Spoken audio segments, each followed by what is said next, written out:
the fade in your eyes. I'm lost in space, floating away. Away.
Look at the stars, they find me. You shine so bright, it haunts me. I'm lost in this thick black sea of hopes for you and me. In the night I see you walking my way, sailing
Like the attention, girl, I know you.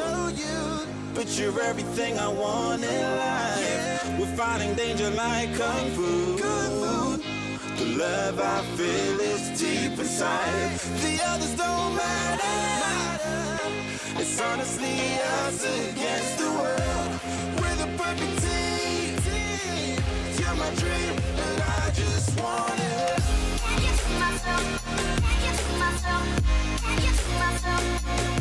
Myself. I just see myself. I just see myself. I just see myself. Myself. I just see myself. I just see myself. I just see myself. Myself. I just see myself. I just see myself. I just see myself.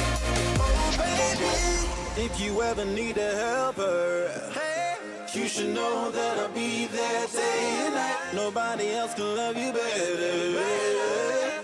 I'm here just to treat you right. You're the reason I'm alive. You're the only pain I can endure. And when you're not here, you're my dream, but I just want it. Yeah, I just wanna. You're my dream, but I just want it. I just see myself. I just see myself. I just see myself. See myself. I just see myself. I just see myself. I just see myself. See myself. I just see myself. I just see myself. I just see myself. See myself. I just see myself. I just see myself. I just see myself. But I just want it. Deep inside, I knew from the start, you my bunny, I'm your Clark. From now to eternity, I give you all my heart. We are meant to be, it's clear to see. My love is bigger than I thought. I got everything I want when I hold you with my arms. Now this don't matter, my love and my pleasure, the key to my treasure. Whatever's the weather, day up and out with you till I die. How many times for you I'ma try? Want you to notice the one and I know this. Perfect soulmate, I wanna show it. My best friend, she saved my life, my happy end in hard times.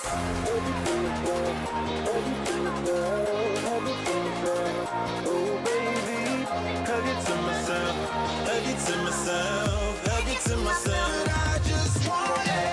I get to myself, I get to myself, I get to myself, to myself. I get to myself, I get to myself, I get to myself. I just want it. Okay. I get to myself, I get to myself, I get to myself, to myself. I get to myself, I get to myself, I get to myself. Oh baby.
I close my eyes, I can almost see it.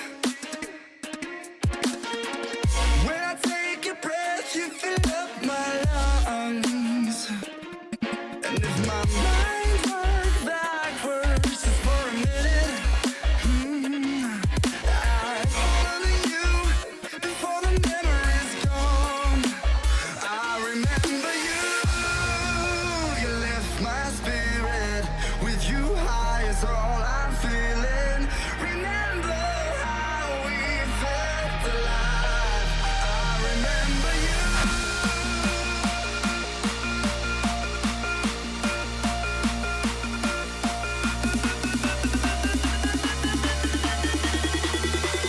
I remember you.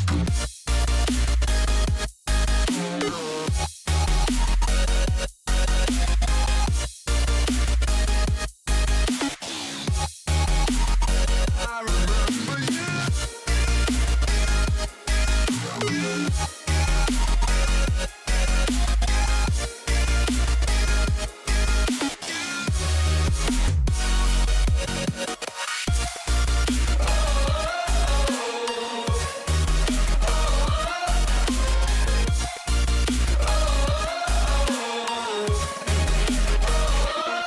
When I close my eyes, I can almost see it.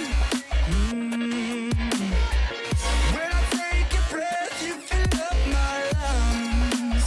And if my mind worked backwards just for a minute, I'd hold on to you before the memory's gone. I remember you, you lift my spirit.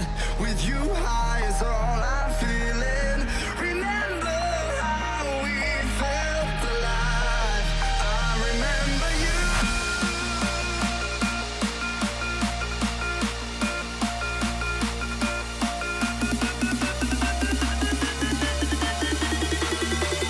I remember you.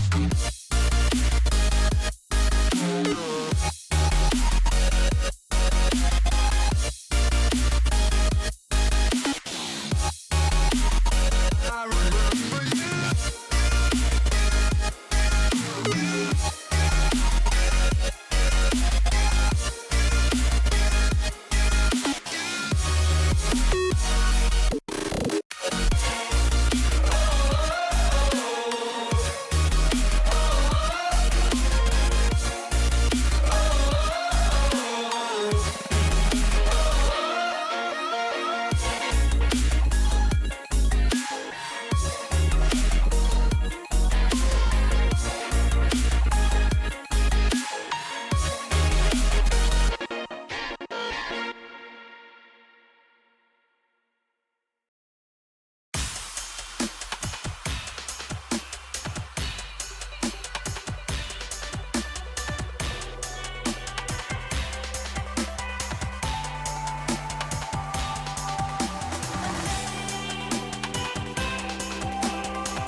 Come in, come in. I could seat you by the fire.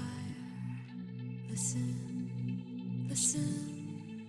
There's something I must confide. I know I said that it'd be fine. I know I made it look like it'd be alright. But I think I learned my lesson, and I'm not gonna let you out of my sight. You can call me killer, 'cause I'll bring you to the light. And it might taste bitter when you're answering to God. You can call me killer as you look into my eyes. Nothing but a sinner. You won't get away this time. You won't get away this time. You won't get away this time. You won't get away.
You can call me killer, 'cause I'll bring you to the light. And it might taste bitter when you're answering to God. You can call me killer as you look into my eyes. Nothing but a sinner. You won't get away this time. You won't get away this time. You won't get away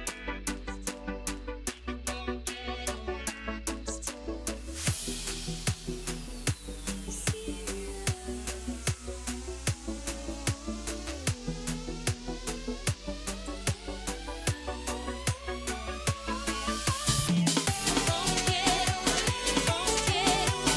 won't get away this time. You won't get away this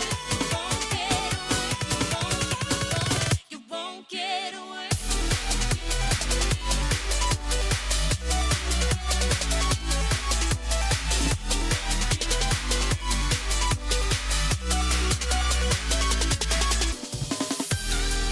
You can call me killer, 'cause I'll bring you to the light. And it might taste bitter.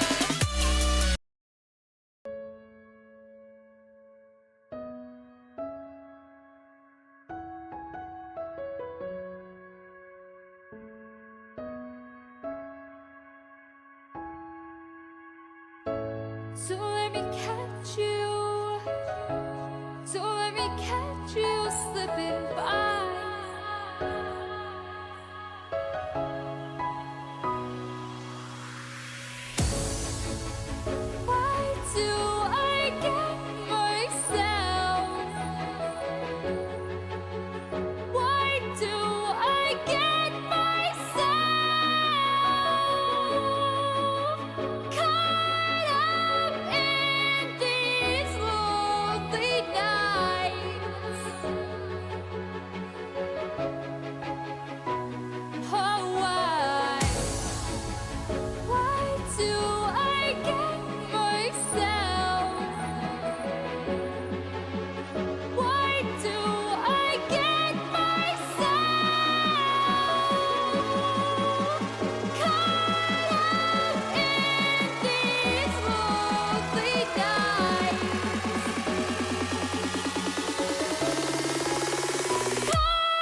blind. I was blinded, and I don't see once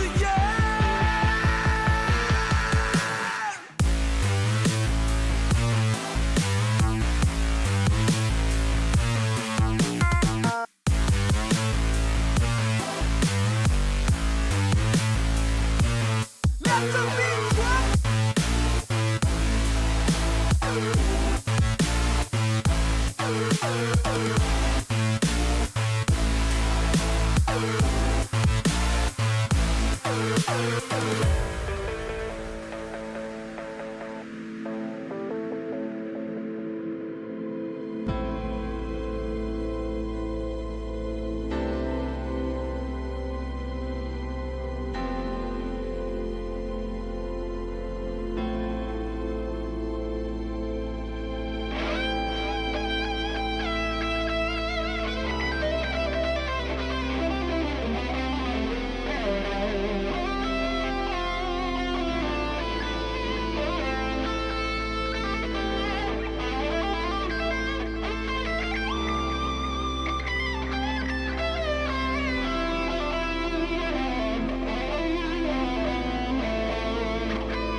The sun was in front of me the whole time. I couldn't see. Blind, I was blinded, and I don't see once again.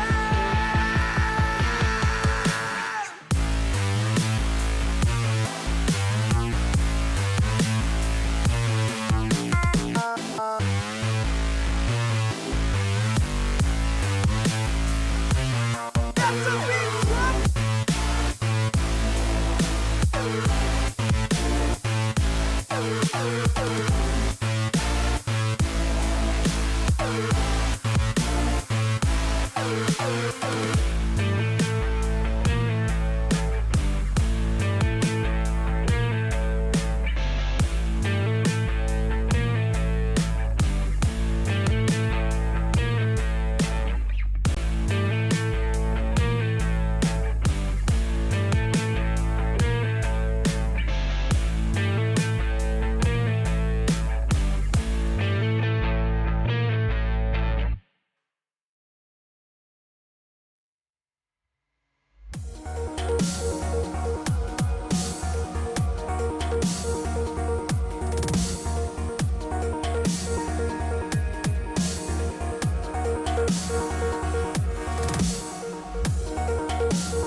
I can't believe the night lay waste to all we'd given. But honestly, you've gotta know that this ain't living. But we could run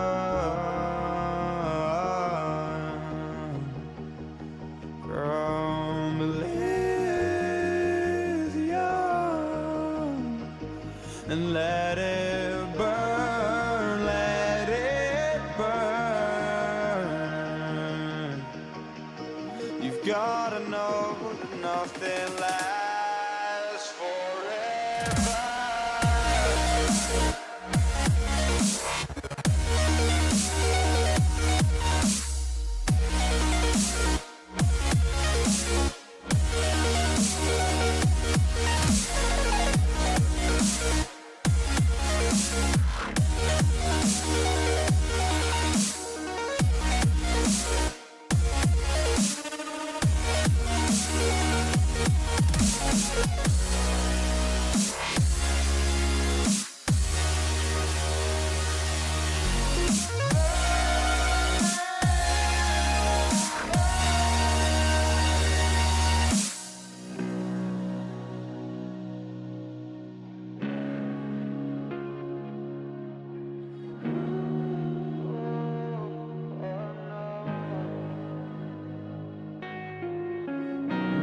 can't believe myself.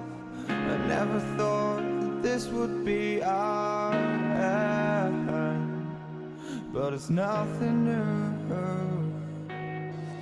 And my lover's honesty, I can push it back down if I have to. If you want me to, 'cause we can run, and we can run.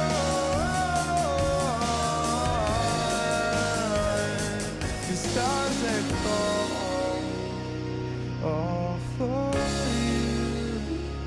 So tell me now, what's left to lose if we run?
You're my obsession.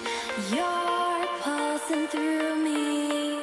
The blood is rushing and I am trusting you'll come save me. My knees are feeling weak. Your body's close to me. I want you to come rescue me.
Won't you come and rescue me?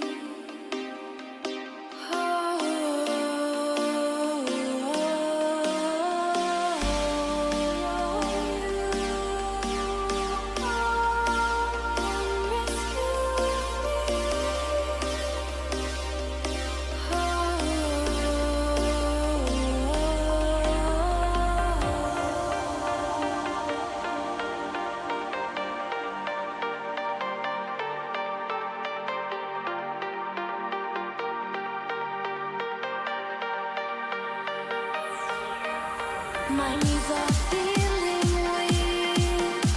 Your body's close to me. I want you to come rescue me.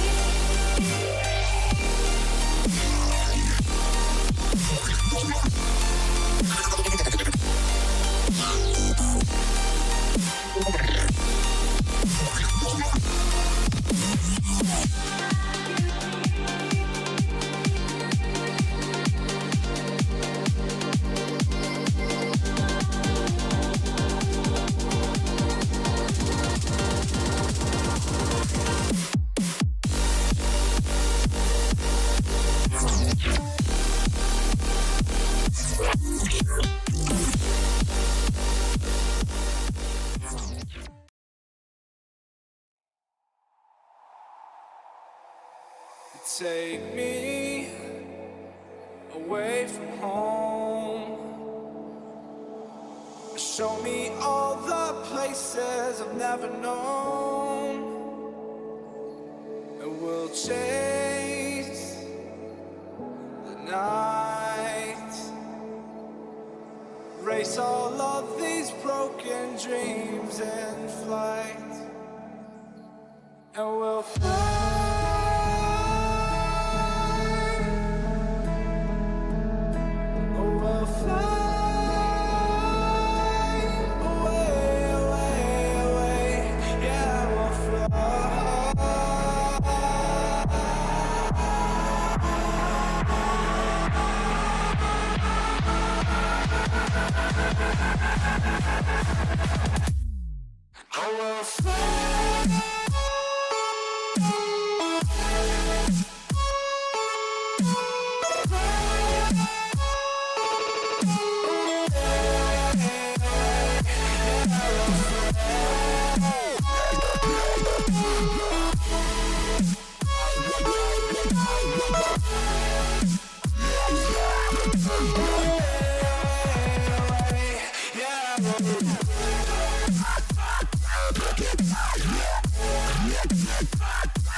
It's fine to lose. It sucks, right? But it's not the end of the world. And try to like focus on our next upcoming games. 저희가 조금 이긴 상태니까 편하게 할 수 있지 않을까 생각하고 있어요. 我就感觉他是一个很全面、很强的三单。我会尽出全力的打吧，就怎么赢他就不好说，就尽全力吧。I've seen a lot of people say, "Oh, your group is going to be easy." To me, I see it as 3 teams that can beat us at any given day. 对了，就非常兴奋，因为这边的观众都非常热情，不管是有名气还是没有名气的队伍，他们都会为你的精彩操作去呐喊的。Just walks in, Kobe taking so much damage.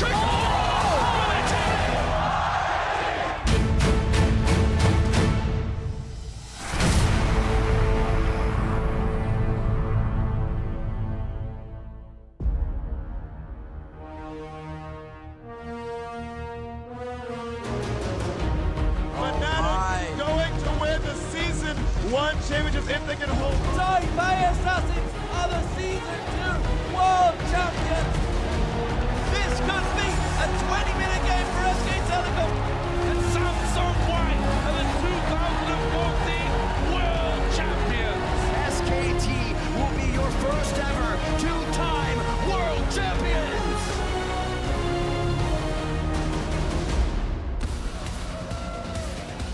Good evening, ladies and gentlemen, and welcome to Day 3 of the 2016 League of Legends World Championship. With 2 days and 12 matches into the books, we're just getting started as our competitors fight to be one of the 8 teams that will advance to the quarterfinals in Chicago. The thunder sticks are waving, the fan signs have been made, and everybody is ready for some serious action, hopefully just as eventful as the previous 2 days have been. We've seen upsets, we've seen resurgences. CLG here made their way into the building earlier today, preparing to do battle in their second group stage match. SKT is locked in, ready to face IMA later in the day. The guys seen here in the practice rooms. Now RNG also hard at work, getting some last-minute practice. Everyone, hello. Thank you for watching with us. I'm James Dash Patterson, anchoring the analyst desk, where I'm joined. Today's panel of experts is James Stress O'Leary from the European LCS. We've got LCK commentator Christopher Papa Smithy Smith, and the North American LCS's Sam Kobe Hartman Kensler. We're back for Day 3, gentlemen.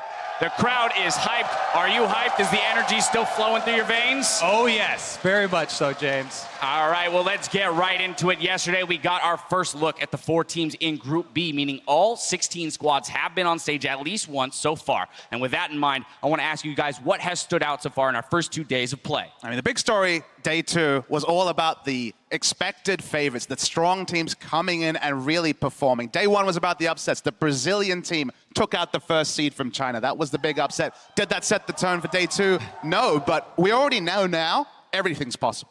Very much so, and of course, then we have to look at the LPL making some moves yesterday with EDG picking up their first win after a disappointing Day 1, Stress. Exactly, we had a bit of a bounce back, although a lot of the casters were talking about it's a little bit more like a wet tennis ball than actually a bounce back, but nevertheless, EDG picked themselves up a win on the board. But the real team from China that we have to focus on their performance from yesterday was RNG. Perhaps one of the most dominating games we've seen at a Worlds ever, with the amount that they just ran over Splice.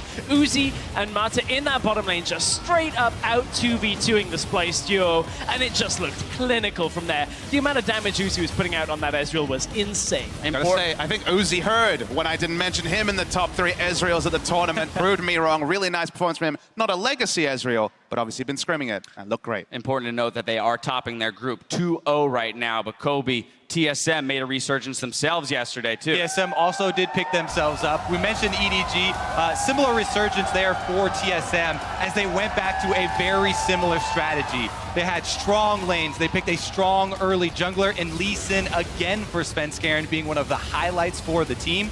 And he had 26% time counter jungling once again, returning to their North American stats, basically, the normal season, the way they used to play the game. And this is the TSM that we expected to see coming into the tournament. Also, something that, you know, kind of we can key off of games like that, the rise in the power of Syndra here on Day 1, as well as Lee Sin for certain players like Svenskeren. And Day 2 definitely didn't happen in a vacuum. Remember, this was the day where Aurelion Sol was disabled. And actually, I think that this was the kind of situation where you have a new variable, a champion that you've been practicing, you've been scrimming. We all heard, I'm sure, in hushed tones that Aurelion Sol was going to be a big pick at this tournament. it's disabled. And I think the analysts and coaches were the real ones to track yesterday, because the big story is a lot of analysts that I spoke to before the tournament said, Aurelion Sol, that's the strong pick against Syndra coming into yesterday. Lots of first pick Syndras, lots of Syndras dominating, and not many resources left to really answer it. Yeah, the pick ban has become increasingly important. With the caliber of the teams here, all it takes is a strong matchup and then maybe one mistake from the enemy team for these teams to identify what their strong point is and play off of that. It's so much stronger for you to play off of a winning lane than try and cover a weakness right now. We've actually seen this with SKT, right? They got the Syndra very early, and as soon as they got just one mistake from Jensen, Bengi moves in, and you see the vision balloon around Faker. If you go back and watch those games, he has 360-degree coverage of vision with which to have the confidence to push up between turrets and continue to bully Jensen completely out of the game. So, moving forward, all of the top teams are identifying their strongest point on the map and then playing off that. Now, on that note, Aurelion Sol is still disabled today, but will be re-enabled tomorrow on day 4 of groups. So have no fear. He is returning to the Rift. We will get to see how teams then readjust to the reintroduction of that champion. Let's turn now, though, to the standings coming into day 3 of groups. CLG and ROX Tigers lead Group A. IMA and SKT have the edge in Group B. Group C is tied across the board at 1-1. And then, of course, RNG leads Group D with a 2-0 record. Of course, those standings are sure to change today as Groups A, B, and D compete, starting with North America's Counterlogic Gaming and the LCL's Albus Nox Luna. Then ROX Tigers do battle with G2 eSports, and after that, Group B takes over with the LMS's Flash Wolves versus North America's Cloud9. Of course, for those of you looking for an alternative angle on the competition, you're in luck. Over on Riot Games 2, we're featuring the Player Experience stream. Our casters are joined by special guests in Nori and Frogging to tackle individual matchups and deliver high-level analytical commentary throughout the day. Each matchup, has a new focus with questions from fans answered live on air. It's time to get into the action, so let's send it over to the casters for Game 1.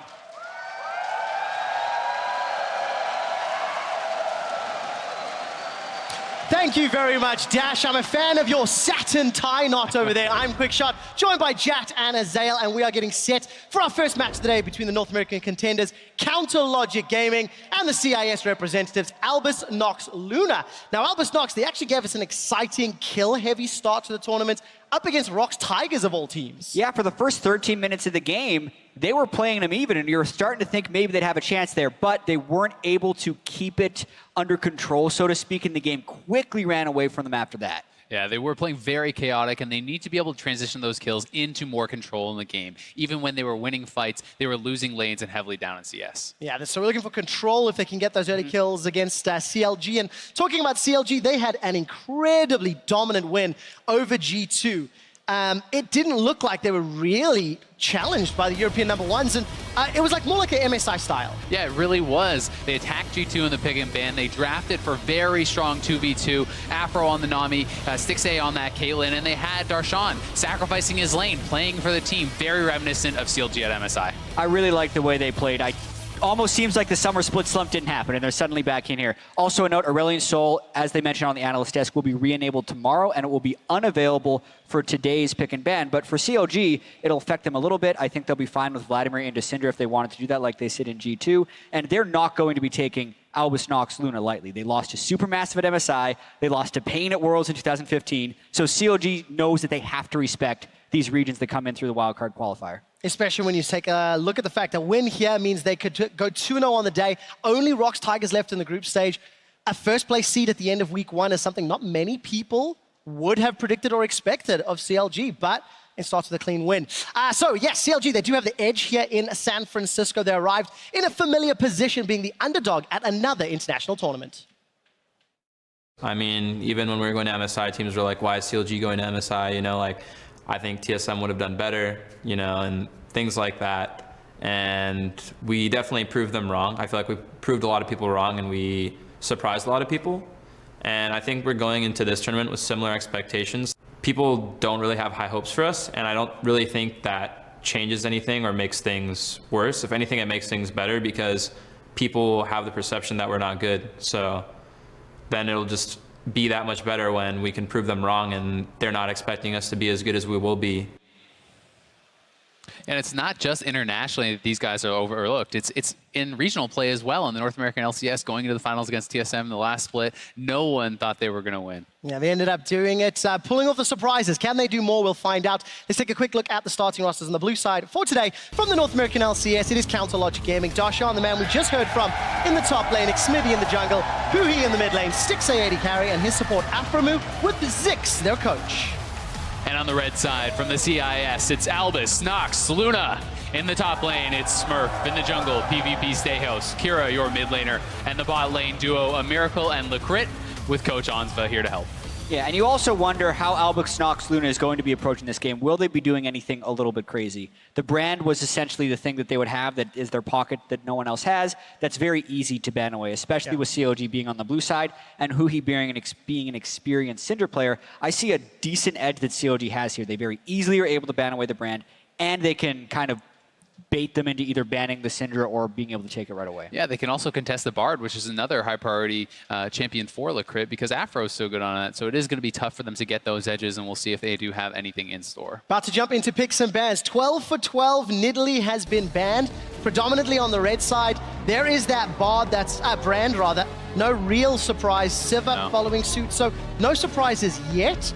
Well, let's see where some of these other priority picks are taken off the table. Shen, a little unconventional, but very targeted towards Smurf. Yeah, this is a bit of a new ban for COG. As far as the day one bans that these teams had, they were actually both red side on day one, and they both banned Sivir and Nidalee throughout that. But if they were going to try and mix things up, I wonder if that Nidalee is going to come through as a final ban. I personally would not want to give Nidalee to Xmithy, but it's gone down to the last ban. Maybe it happens. And Caitlyn taking off the table, some respect being shown to Stixay, and he was having a bit of a laugh about that. As he got it once, may not get it again. That's the funny thing about Stixay's Caitlyn is he comes to the international events, he crushes on it, and then you don't see it in North America, and then all of a sudden he comes back and he's crushing on it again. But shocker, no Nidalee ban. Oh, wow. They don't even pick it first. And the insta-lock on the Syndra there is going to be huge for Huhi. This is a champion he was very comfortable on in the summer split in North America, and in the playoffs as well. He's performed very well on it. And I think COG was a little bit pressured into doing this when you mention it, because the Aurelion Sol is not available. They picked Vladimir into the Syndra against G2. I think that is their comfort picks as far as going into Syndra, and those were all off the table, so they kind of had to pick it first, and now they're going to be dealing with the Nidalee, but at least there were no other jungle bans, so there's still some high-tier junglers left, like Elise. Yeah, exactly. Elise, I think, is going to be a great option for Xmithy. He's very comfortable on this, and I'm going to be interested to see where Stixay goes as far as the AD carry role. He was double banned out, Lucian has been taken away, and there has been a lot of kind of disagreement on where these tiers of AD carries are. Some teams are still picking Ashe, some think it's completely not viable. Jhin has seen play, we've even seen hyper carries like Jinx. A lot of time to figure that answer out. Counterlogic Gaming getting excited in the crowd here in San Francisco, but I'm not expecting the Teemo. What is more likely in this rotation? Probably jungler, not reveal anything more? Or there's no competition for it, right? Yeah, I think it's the duo lane for them. Obviously, I say that after they started hovering it, but it's because of the way they played against G2, heavily prioritizing the ability to get priority in that bottom lane. I think it is COG's biggest strength as a team, is just the laning phase in general from the bot side. The game is very focused around that, seemingly at Worlds, and they locked down a couple good picks there. Bard was going to be contested anyways. Yep, the contested pick, and Afro is someone who gets banned out on Bard all the time in North America. He is known as an incredible Bard player, fantastic roaming, early plays that can be made, and the ultimate, when he hits 6, he's a great engage tool.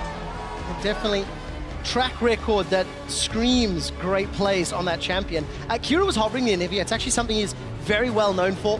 Used that in the 1v1 All-Stars event last year, actually used it to beat out Lion Gaming in the qualifier for Worlds, but has moved away from it. 10 seconds left. Jace, another power pick on the current patch. Well, especially when they have Nidalee, they can very easily set up for a poke composition. So it's most likely the Tahm Kench in the bottom lane with the Lucian. This Jace can go in the mid lane or the top lane, depending on who they want more practice on with it.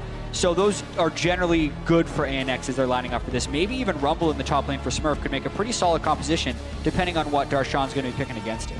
I also like the Tahm Kench quite a bit into the Syndra and the Bard. You can eat up your teammates when they get stunned out. It's a lot of protection against that Syndra, who is normally going to be able to one-combo people if they get ahead. So I think it's a pretty intelligent pick here, and You know, as you said, Rumble available in the top lane. That has been very big so far in Worlds. We'll have to track how quickly Lecrit moves around the map to actually make use of that ability and what sort of impact he can have with that Abyssal Voyage.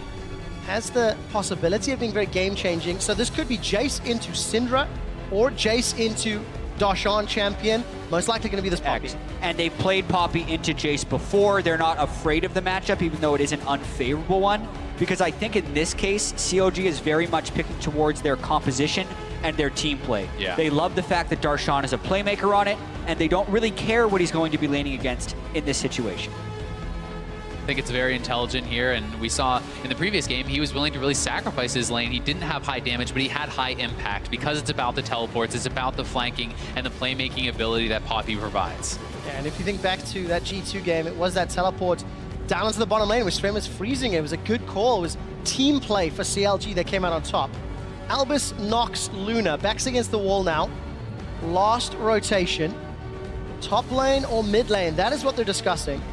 What is left in the champion pool for either role, knowing that obviously Darshan can play against this Poppy and has proven he can beat it? I think the Rumble is possible for the lane if they want to. Trundle, as they actually lock in, is now going to be going top lane, so they're throwing the Jace down in the mid lane. Trundle wins the stat stick matchup against Poppy for most of the late game, but once again in the early and mid game, the Poppy can have more map impact, so that's what they're being willing to trade into. And it also rounds out their poke composition if you're on ANX right now, because it's the crucial disengage that they need if they want to sit outside of a turret and poke. I would also say one of the great things about Trundle with these poke compositions is it actually makes your skill shots very easy to hit. You drop a pillar down, it provides a massive slow that kind of lines people up for the Nidalee, for the Jace to land that poke and hopefully push CLG off of these turrets. A lot of pressure in the hands of Smurf. He's got a pretty good track record on this Trundle. Domestically, 5-1 throughout the summer, excluding the playoffs. And as the team comps on your screen, it feels like another one of those games where if a team gets ahead, the team composition could potentially run away with the game, you know, falling prey to the poke or falling prey to the engages on CLG side. And I do also think that at the World Championship, we tend to get in this mode of thinking, oh my goodness, the meta is super snowbally right now. When in actuality, what's happening is the teams are really mismatched, so you're getting snowballed games. But I do agree with you in this composition in particular. If a poke composition falls behind, it's really not very effective. So that's where Albus Nox Luna is going to have to be very careful in the early game to not let that happen. Well, they had a very kill-heavy early game. Yeah, on day one of Worlds, this is Albus Nox Luna. They need to farm as well as pick up those kills. If you think they can pick it up, hashtag ANX win. Or if you think North America is going to pick up another win, hashtag CLG win. We're loading up onto the Rift. It's North America taking on the CIS. And let's find out who comes out victorious in this Group A matchup.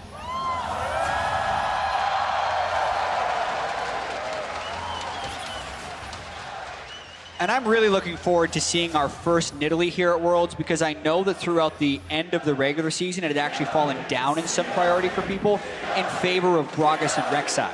Those two champions have been nerfed fairly heavily, so the punishment for Nidalee is a little bit down. And I think the main reason it's been banned so much is its incredible speed while farming and how that can lead to map pressure. So Steos will need to be able to significantly outpace Xmithie if he wants this pick to have value. Yeah, and Xmithie, it's going to be much more about that ganking pressure that Elise does provide. That's why you see so many players even willing to go for the Moby boots early on, just to be able to get in the right position, get these ganks going. And I think Kira especially is going to have to play very, very careful with the fact that Afro can roam up on the Bard. You have that Syndra for the CC, and the Elisa is a great ganker on mid lane.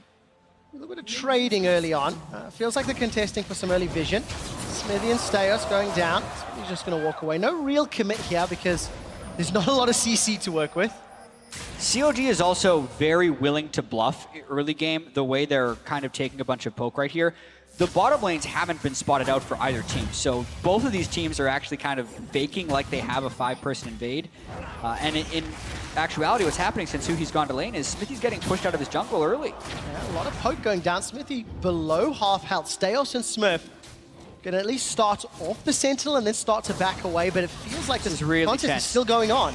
Yeah, this is actually pretty rough for CLG. They're getting bullied around quite a bit, but Smithy did get both the little golems. Yeah, from an experience perspective, CLG is winning this one. Yeah. If ANX ends up falling back here, they're going to actually set themselves into a big deficit. 100 hit point, flash forward, flash out. The shock blast doesn't connect. Both mid laners used their summoners. Only a cleanse for Kira. This is a little bit strange. Steos still wanting to get this, but Smithy actually has a bit of damage here. He could force him out. All he has is W, so it's not like he can bite him afterwards. He wins the trade. It's not like Steos has a heal. This is one of the craziest level 1s I think I've ever seen. It's just 2.5 minutes in. Both junglers are level 1. We have a level 1 mid laner, 2 level 1 top laners. And the thing we have to track here is actually how COG won this by a lot. He ended up having to go through his potions, but that doesn't matter that much because he didn't forego as much experience as Kira did when leaving the lane. And Xmithy's going to be able to get the blue buff. Steos is now going to be starting his jungle a minute and a half late because he didn't get any experience when harassing the blue buff, and now he's gone back. Because of the gold over time, he bought a And actually, when you think about it, that's supposed to be the strength of Nidalee, is outpacing the Elise. He's really given up one of the big strengths of this champion. He's going to be massively behind the Nidalee.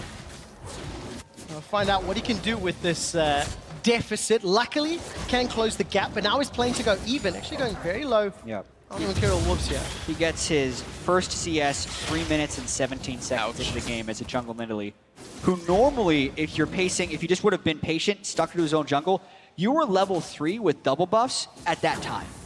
Yeah, certainly. But this is obviously, they're trying to take a risk, right? They set up this pre-planned play to try to make a big risk, which could pay off in a big reward, right? If they can shove Smithy out, if they can steal the blue buff and put it in that opposite situation, that's how they could see themselves getting a lead. So they're taking a risk. It didn't pay off here, and now they're going to have to deal with the consequences. And because of that, it puts the game into a bit of an improvised state, because this isn't something that happens in scrims very often. I do know that COG loved to improvise, and now they've invaded back, but because of the Wolf Smite, Steos saw that, so it's almost a little bit expected that he was going to get invaded, and I think it was very smart that he started Wolves. Smithy and Afromu managed to make it out before Lecrit can jump in to support Steos. Afromu's now returning this one around, pounce forward, takes a magical journey, goes into a penguin and flies his way out of there. Cheeky little play there by Afromu, and does try to take away the Grom. Not going to be able to do it, but Smithy, while Afro's buying time, is going for the red buff. Let's see if Stehouse is sensing it. It doesn't actually look like it. Essentially, both Xmithy and Afro were spotted by the Wolf Spirit on that side of the jungle. Stehouse is expecting, now he knows it's been stolen. He hit a Spiderling on the way out. Smithy gets 3 buffs. So a good start by Xmithy to, I think, react to the aggressive play from Albus Nox Luna, taking stock of the CS, even across the board with the exception of that mid lane. Kira being shoved in, I think not too surprising at the early levels against a Syndra. And obviously all of that additional time Kira spent running in the river for that very crazy level 1. Going to put him behind a little bit of CS. We also need to be able to track Darshan and Smurf, because Smurf is kind of beginning to reach that point on Trundle. If there's been no early game teleports or anything, the Trundle actually is pretty legit against the Poppy, so as far as this lane is concerned, it's going quite well for Albus Nox. It's got to go very well for Albus Nox, I feel, because Smurf, I think, should be able to play the side lane a little better, but obviously Darshan's TP impact way more powerful with that giant hammer. Yeah, they certainly are going to be, but Smurf is going to want to try to keep this in the side lanes, I think, a lot of the time. And if he can get that isolated 1v1, he can start to really build an advantage against Darshan, especially as you hit level 6. We all know Poppy wants to build full tank, which is just kind of gifting those stats over to the Trundle, who's going to give him that advantage in that split push. Into his favor. We've not talked too much about Styx and Afromu. They've farmed their way up. Again, even with the Miracle and Lecrit. Lecrit's on that Tom Kench. Catch a quick glimpse of Darshan TPing up. I want to see how that lane plays out a little later as well. And Smithy even making a move there early just to get some autos with the red onto that mid lane turret. They know they're going to try to be pushing this in, and they want to work on this turret early to try to set it up later for getting that first tower blood gold. Yeah, Huhi is one of the mid laners who loves to roam and also gets some of the most help from his jungler lately, but you can take over the map as seen with Cinder if you're able to get the first turret down early, and then you can start roaming. Nice spear there by Steos, though. A little stun onto Steos as Huhi makes his way out. Unleash Power is available. Syndra, Ghost, and Flash versus Flash Cleanse. Cleanse was used by Kira earlier. I didn't quite see exactly when. It's important to note that that is down if Xmithy can find an opportunity into the lane, rather. And there we go, catch a little glimpse. A Miracle and a Crit. They've shoved this wave quite heavily towards Afro and Stixay. Yeah, I don't think things are going disastrously for Albus Nox. Their initial invade didn't work that well, but Nidalee can still catch up.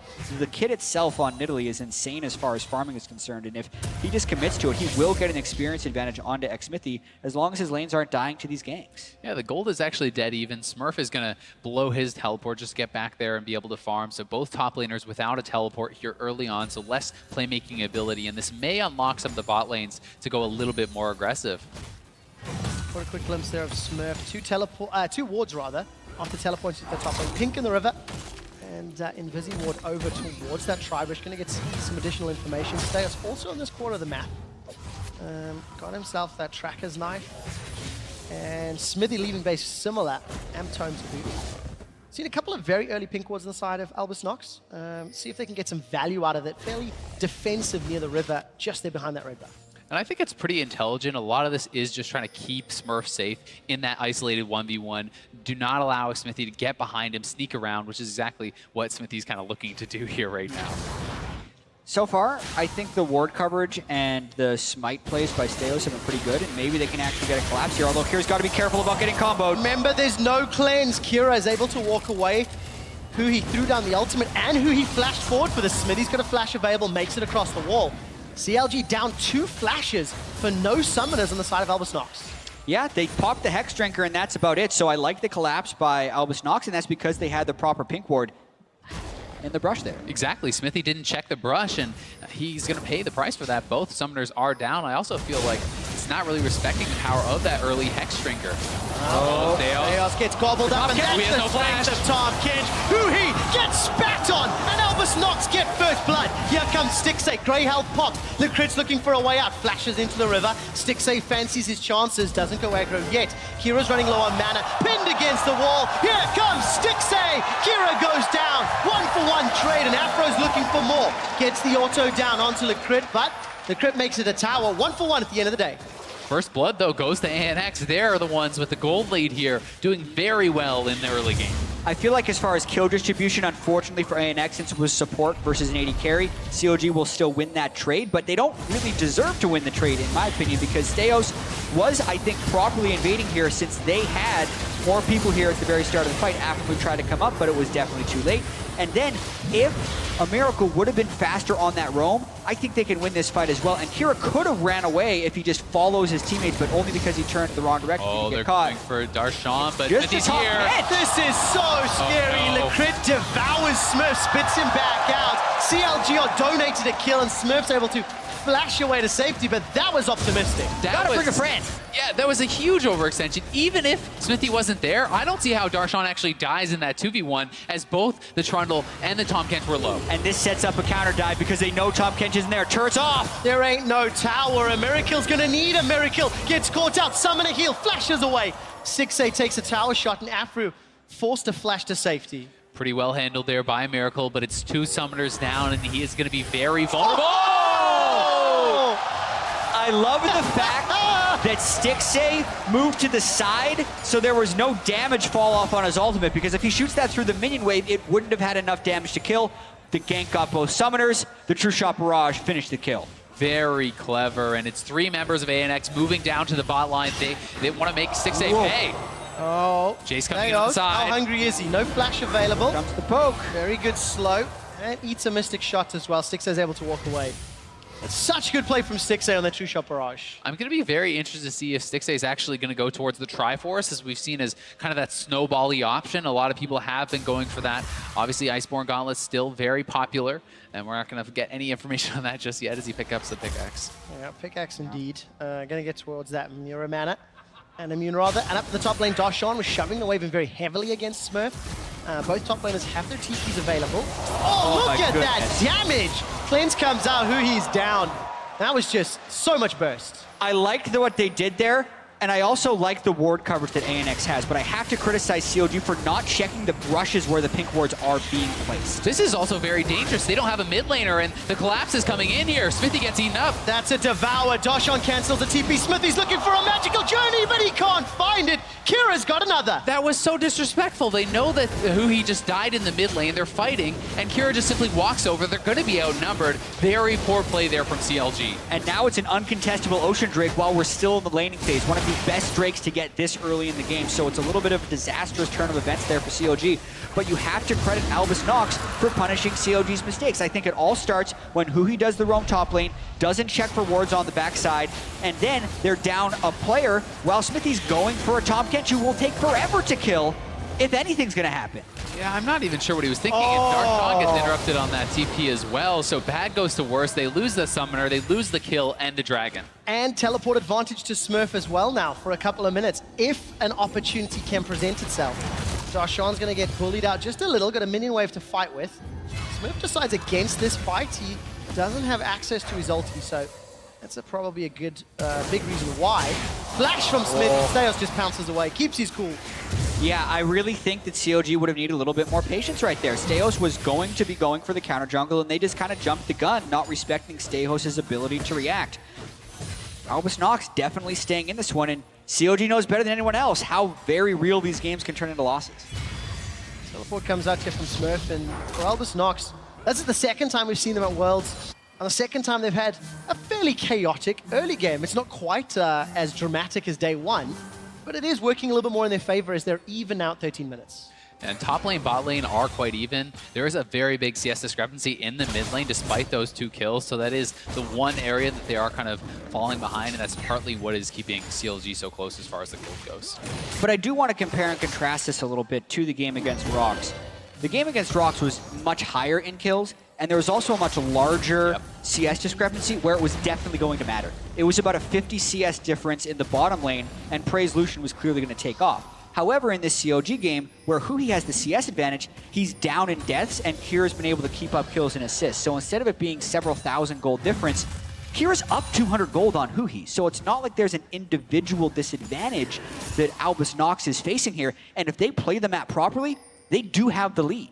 Albus Nox got first blood, got first tower blood, and I actually saw Steos pick up a needlessly large rod, sell that, and then change it to the Giant's Belt. I think that's slightly smarter at this stage, but definitely looking committed to that heavy damage poke style. Yeah, I think it is very smart, especially with the Syndra on the other team. You have to show some respect to the burst potential there, and getting that extra HP is going to help out quite a bit. And I also think, as we see, the crit comes in alone once again. Smithy's going to find a magical journey and at least get away from the piercing lights. And Afro found a backdoor. Gorgeous angle there on the magical journey from Afro to barely keep Xmithy out of that. To follow up getting that first tower top lane, they've also gotten a lot of vision on CLG's blue side jungle. So this is making it pretty scary for Darshan to go into this extended lane against the Trundle where he doesn't have the safety of his turret. He can get chased down, and we'll see if Smurf's going to be able to extend the advantage because of that. And I also think it's easy to discount from a casual viewer perspective, or even from our perspective a lot of times, when you have a wild card region, so to speak, coming in, to think that the only chance they have is to do something crazy and catch them off guard. But what's happened so much with the 2 regions that actually made it here, when you look at INTZ from Brazil, as well as Albus Nox here, Albus Nox was the best macro team from the CIS region. So if they do get ahead, they know where to place the wards, they know how to strangle the lead, and they know how to play the map. So with leads like this, they can do it, and it's just a matter of executing. Definitely going to help if they can pick up this Rift Herald. Smurf has been enabled this entire game. With 15 minutes in, Albus Nox hold on to the 1,000 gold lead.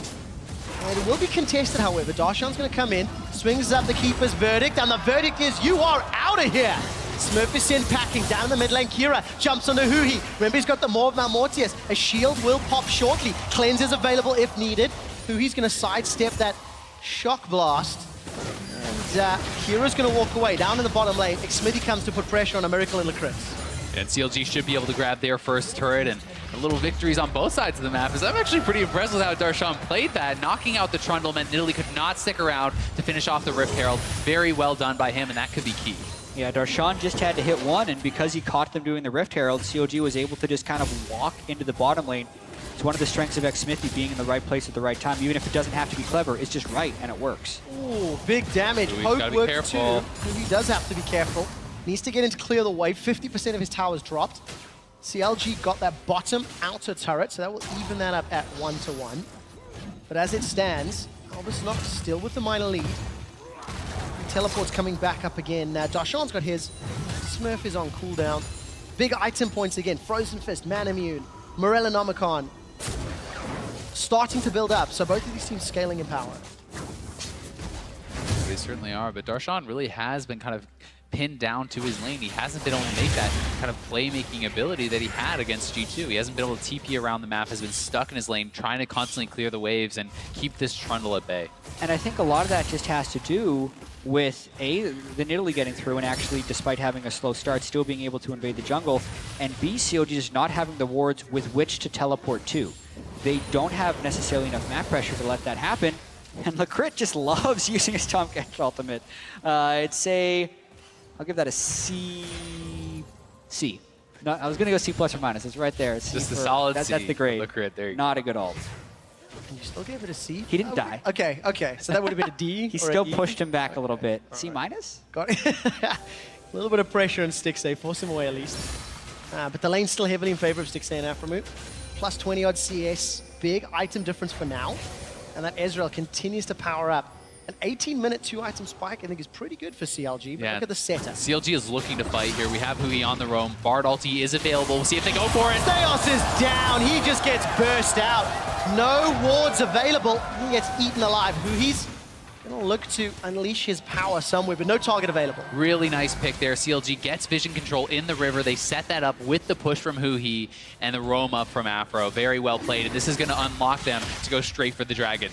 It was great timing as far as trying to make that roam as well. Somehow they found a hole in the wards, and you could see Steos was trying to close the hole in the wards with the check in that brush, really just trying to get in the ward range. And there's Darshan on the rope. Nice pillar! That was really well interrupted. A two-man knockup from the Keeper's verdict. Darshan gets booted away by the hammer as Lecrit devours up Kira. Able to waddle away to safety. Dragon goes down, but nothing else. Yeah, the pillar wards off disaster, though, from Smurf. By pillaring, it looked like he canceled Darshan's heroic charge. It's still going to be trouble from a pressure perspective, though. Stixxay can roam up and get that mid lane turret. And I've got to give some credit to Lecrit. He has been really in the right place a lot of the time here, eating up his teammates, keeping them safe from that CC. And although he hasn't had the most spectacular ultimates, the rest of his Tahm Kench play has been on point. Going to be very important as the game breaks out. Oh, Afro goes in. Afro, he takes a lot more damage than he was expecting. Kira gets the summoner healer. Devour comes out. Darshan's coming from behind. No ultimate available. Pins a miracle against the wall. Steos fancies the pounce in. Goes up and Stixxay flashes out. Very good stun from Afro move. He takes a magical journey to safety. Albus knocks Luna. They're running forward. Kira's about to go down, but he stays alive for a few seconds longer as he's devoured by Lecrit. It's a 1-for-0 in favor of CLG. And in a 5-on-4, they're forcing Albus Nox away. Looking at Steos, he needs a javelin to connect. And I think this fight speaks to how much a poke comp needs to set up to be effective. That was such a sloppy engage as the fighting continues. And Afro gets away just out of range of the claws. Oh, what a close fight, but ANX is going for the turret, and we're going for Darshan! He's down! They take him out, the tower stays alive, and Stixxay is able to zone the rest of Albus Nox away. At the end of the day, 1-for-1 in that trade. But they could get the turret here. There's not much wave clear in position for CLG, and I don't know if they can hold on. Yeah, I think they're just going to be able to push through it. Xmithy's trying desperately to clear the wave, but it's not to be. It's just about getting harassed down as much as possible. But thinking back to the beginning of that fight, it was really greedy by CLG to jump in there. I think the reason they didn't all die, though, is because Albus Nox is that poke composition, and unless they're getting setup time on you, you can make bold engages like that. So expect many more crazy-looking things from CLG as this game continues.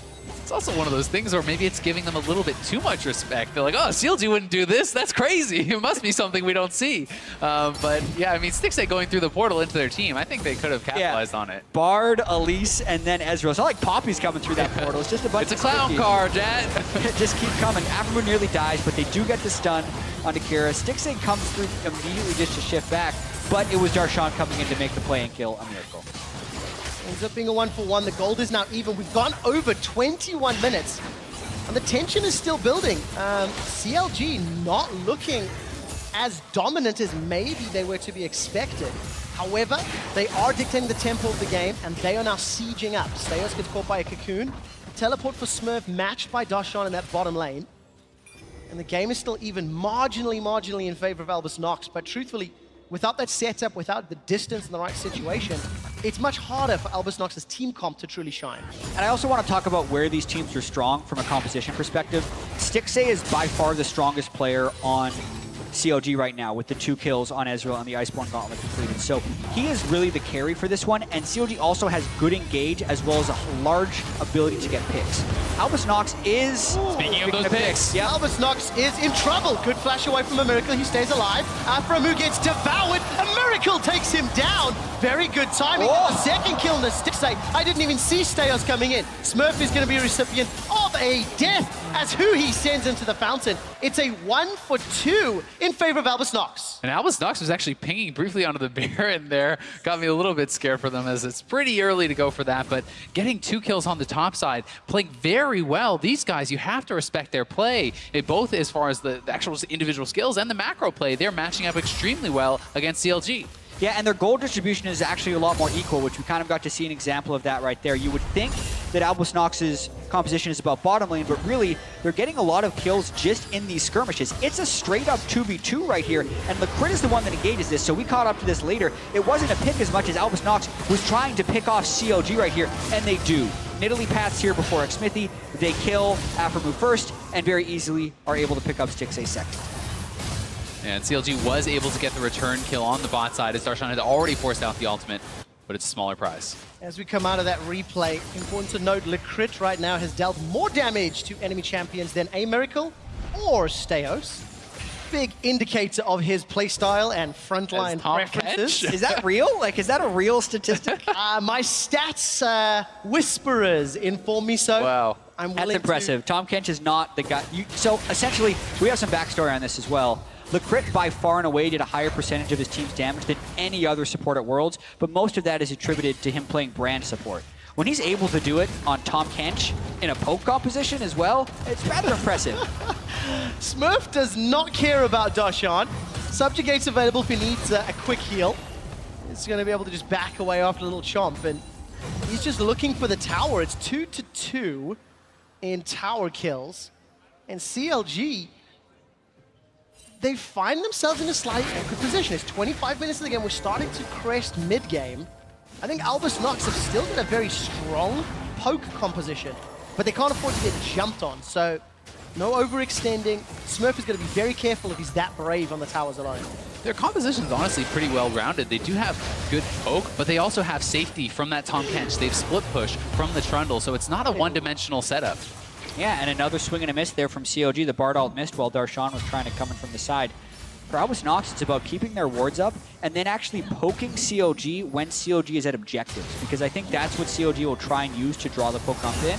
But you can kind of corner yourself if you're not careful. Good damage onto Kira. Gonna be forced to back away. That's the Morval Mortier shield pop. Licrit's gonna get jumped on as Steos is trying to save him. Smurf puts up that pillar of ice, and that should buy some additional time. A chomp comes down from Smurf. There's the culling on the side lane from a Miracle. CLG running for their life. Smurf goes back in with Subjugate, but Kira's down. Stixxay's find him. Now Stixxay's the target. A Miracle still with a lot of HP, but he's running out of teammates. A Miracle goes down. Flashed out from, survives thanks to the heal, manages to get away. Steos saves his life. It's 3-0 in favor of CLG. Stixxay is getting so much work done in these team fights, being very aggressive on the Ezreal. He knows he's the strong point for the team, and he's making it work. And so many of these fights are just dictated by mechanics and how well a team can communicate, because these are very chaotic fights, so to speak. Darshan tracks down Steos. I don't think he can catch the Nidalee. But specifically in that fight, I feel like Kira got super greedy. They could have just given away the Drake. At the very start, he gets poked down, but it's later in the fight where he actually makes the mistake. Yeah, he does get poked out. He backs off, but he wants to stay involved, and he will later re-enter the fight. But on the bot side, you can see everything is just breaking out. Yeah, and here is a point where Albus Nox can disengage. But watch, Kira throws a shock blast, then he's waiting on his Q cooldown because he wants to get another shot through. But what happened right after that is Stixxay just shifted to him. Now they might speak better, though. This is going to work. Look at the mini-map. CLG on there. Albus Nox. They're going to sneak it. There's enough vision. There's enough time. What on earth is happening? Albus Nox punished the back timing of CLG and steal Baron from underneath their noses. CLG had no idea what was going on. There was no pings. Not one person was looking to check that. And Albus Nox, Luna are looking good. Gold is dead even. Yeah, and I think that's actually just a big mistake by CLG, not keeping account their vision control and the death timers of Albus Nox Luna.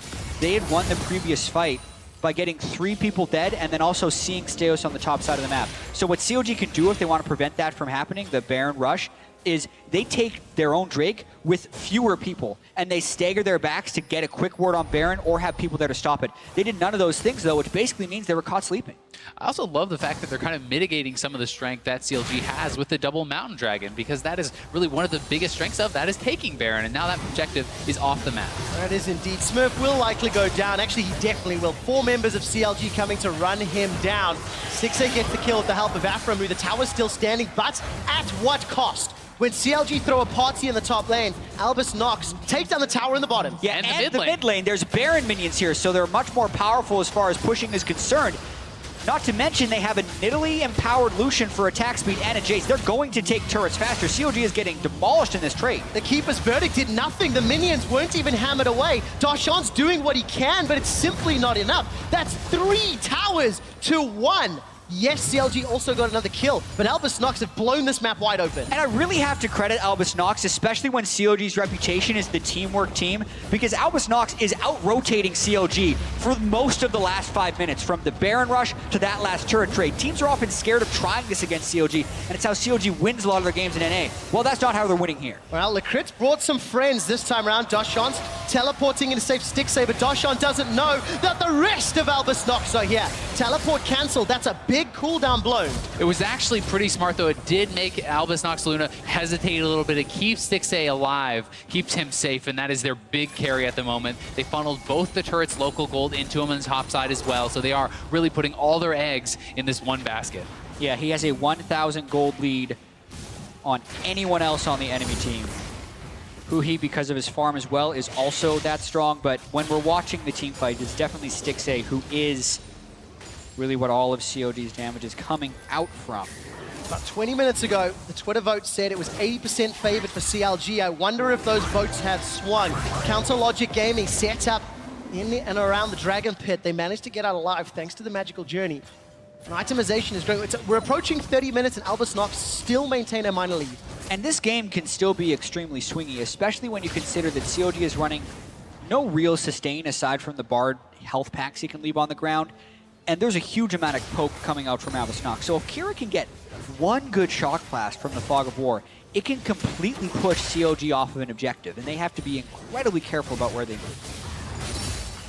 At this point in the game, you got to think that Albus Nox Luna is answering a lot of their critics' questions. You know, sure, they got some kills against Rocks, but they couldn't play a controlled game. They couldn't play a macro game. What else is this game but that? This is a very high-level macro game. And now they are in the most difficult test of any macro, closing out. Especially because it's 30 minutes and it's completely even. Neither team has a dominant lead.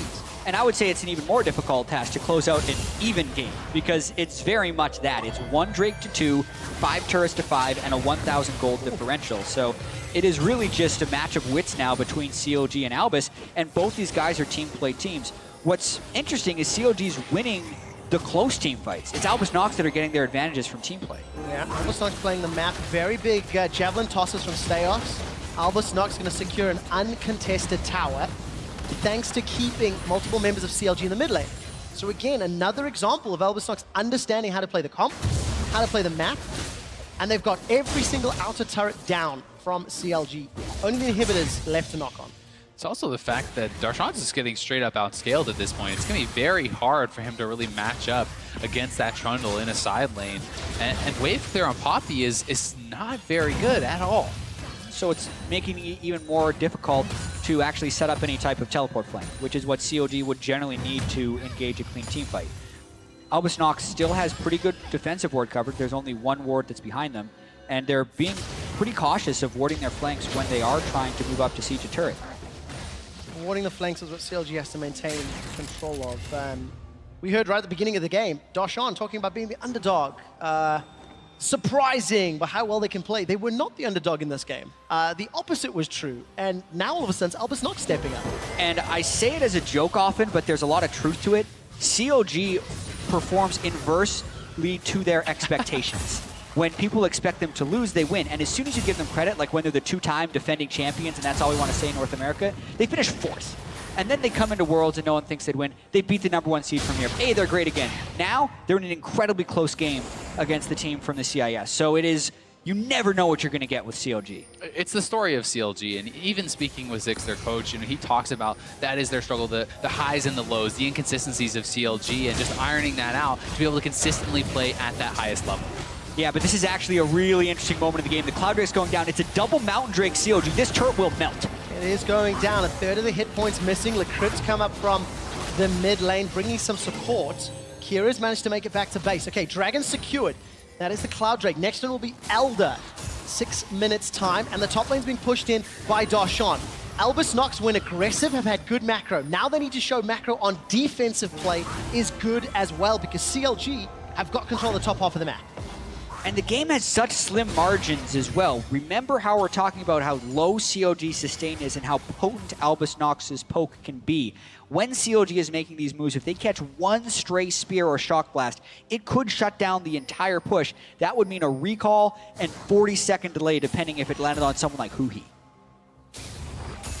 Certainly will, and it's going to be a lot on people like Darshan to be in the front line and soaking those up, kind of be that sponge who can eat some of those shock blasts. Look at that goal difference over time. No more than a 2,000. They're looking for a pick here. Here they go. Look at that later. Steos is dead. I was too busy looking at the pretty graphic. Afro has his ult. It's going to devour Kira. Flashes out. The golden nobody caught out. Lecrit is going to stay alive for a few seconds longer. Grey Health not going to survive. 5 members of CLG. Make that 4 as Darshan was down the bottom lane. Really good play from CLG. They get control of vision. They spring the trap and they get 2 kills as well as both summoners off Kira. And it's the second time this game CLG has been able to wait prior to an objective respawning. That happened before with one of the Mountain Drakes, and it happened there with Baron, and they get big advantages because of their strat. Inhibitor's going to drop here, uncontested from the 3 members of Albus Nox. Some poke, but look at the minion wave up top. Smurf is trying to delay, but he's not doing a huge amount. Stixay gets caught up by some poke, and Smurf again trying to push up. This is a 3v5 for a few seconds longer. Steos has just spawned. Abyssal Voyage is available for Lecrit if he wants to try in the back line. Kira goes forward to the skies, throws out the hammer shot. Smurf is running down Darshan. After we delivered by Lecrit. Stixay, Huhi, Afro, they're all low, but Steos goes down. He can't get the kill. Flash forward from Smurf. That's the shutdown. He's got 3 to find and a GA to pop. Now Kira's going low. He joins the fray. Kira's down. Stixay's got 2. That's the culling coming out as Stixay's finally killed. Afro stays alive. GA respawns Darshan. There goes the Tempered Fate. Once again, nobody caught. Lecrit waddling, lashes down Afro move, and Darshan's gonna run for his life. A 4 for 3, but the base is broken open. Crazy fight, but very greedy from CLG to stay around with such low health bars. Huhi had been tanking that inhibitor turret. He was below half. Stixay gets tagged by a spear. Just look at the health bars. Huhi's almost dead. Afro's almost dead. Darshan is dying, and then the fight breaks out. And the worst part for CLG is if they just completely run, Albus Nox gets Baron, so they almost have to fight, and the skill shot accuracy in this fight was incredibly low. Steos wasn't able to land spears. Stixay dodged it on the side. Kira misses that shock blast. If these are landing, it's a total wipe for CLG and a Baron for Albus Nox. So if not for the dodging of Stixay, CLG get a huge deficit off that play, but because they have the ability to dodge the skill shots, it stays close, they get the inhibitor, and the Baron doesn't immediately go over to Albus Nox Luna. Yeah, it was 2 extra kills picked up there from Stixay, and he is getting very big. 8, 2, and 4 now, has his Bloodthirster. He's almost fully completed his build. He's going to be massive. Yeah, he is massive already. Stixay's dealt 33,000 damage to Albus Nox Luna. Miracle's dealt 11,000, and Lecrit 9,000. So still very, very close. Keep getting those damage numbers from our stats benders, as Lecrit is famous for that. But now look at the vision around Baron, and CLG have got control. Yeah, and they're trying to sweep. They're actually just going to start it. The double Mountain Drake is so fast. Smurf would have to teleport in right away. They might even be willing to go for a 50-50. Will we see a fight? Smurf is teleporting into the pit. Baron's been peeled away from, and Albus Nox are split up. They're a poke comp, remember. Huhi gets caught, spit up, spat out, as Smurf has got him. Now it's a 5v4. Darshan's the next target. Heroic Charge finds no stun. Gonna try get away. Lash, gobble, devoured up. Lecrit's gonna spit him out. Another kill to Albus Nox. They turn to Xmithy. Lecrit basically soloed Huhi in that fight, and he's coming back in on the backside of it. What can Stixay do? He's got full HP, but 5 members from the CIS region to deal with. Xmithy's gonna flash to safety. A Tempered Fate will buy some time for Afro move, but simply not enough. Stixxay is able to Arcane Shift to safety, but the Baron is still available. True Shot Barrage up for Stixxay. A completely awkward fight there for CLG. They were split up on both sides. Their carry is with Aframo on the bot side, never able to enter the fight. Stixxay's looking for the crit. Exhaust goes out. The crit should go down. Gets a Devour, buys some time. Stixxay goes up. They've traded 1-for-1. True Shot Barrage! Not going to steal, but I held my breath. A 1-for-1, and Albus Nox get their second Baron. And Albus Nox are now, I think, in control of the game because they're going to get their inhibitor respawning while they're going to have the Baron buff to try and push down the other side with Poke and maybe actually get the proper setup towards a siege situation. What a series of events. Earlier today, Papa Smithy shook my hand and said, good luck. And he said, will you cast your second upset today? We're going to find out shortly as here's the replay. Yeah, the exhaust from the crit, he held it the entire fight, shows the patience. I think that caught Stixxay off guard. He can pick up a kill, but once a Miracle came over the wall, there wasn't much more he could do. Albus Nox easily secured the Baron afterwards. Yeah, but it was really all about the setup. CLG are the ones who started that. They get the TP out from Smurf, and then they just need to disengage as a team, back off, or stay as a squad and fight. They're the team-fighting team. They're the 5-man squad. They split up, and they just really threw away a lot of their power in this game. And I think it's interesting the fact that they had the double Mountain Drake and they weren't willing to commit to a full Baron rush. They spent a lot of time peeling towards the backside of the Baron, and it definitely backfired. And I think what's most interesting is Lecrit's Tom Kench is a real menace for CLG right now. He was the one who got onto Huhi and took him out of the fight. So if they don't actually deal with the Tom Kench, he is going to create problems for CLG's backline, which isn't how most people play support Tom Kench. Working for Lecrit. It is working for Albus Nox. Bit of a heal comes out from Steos onto Smurf. Pillar of Ice / Filth, depending how long you play Shuttle for. Blocks off Darshan's X. Elder Drake was up, and Albus Nox are putting some vision around, but they didn't start the objective. Very big minion wave pushing towards CLG in the bottom. Someone has to deal with that in the not too distant future. Yeah, and the game's in a very peculiar place where there's a downed inhibitor on the team that has Baron, so that delays the game in most situations since Albus needs to constantly feint back to mid lane to defend CLG and can't commit to an Elder Drake.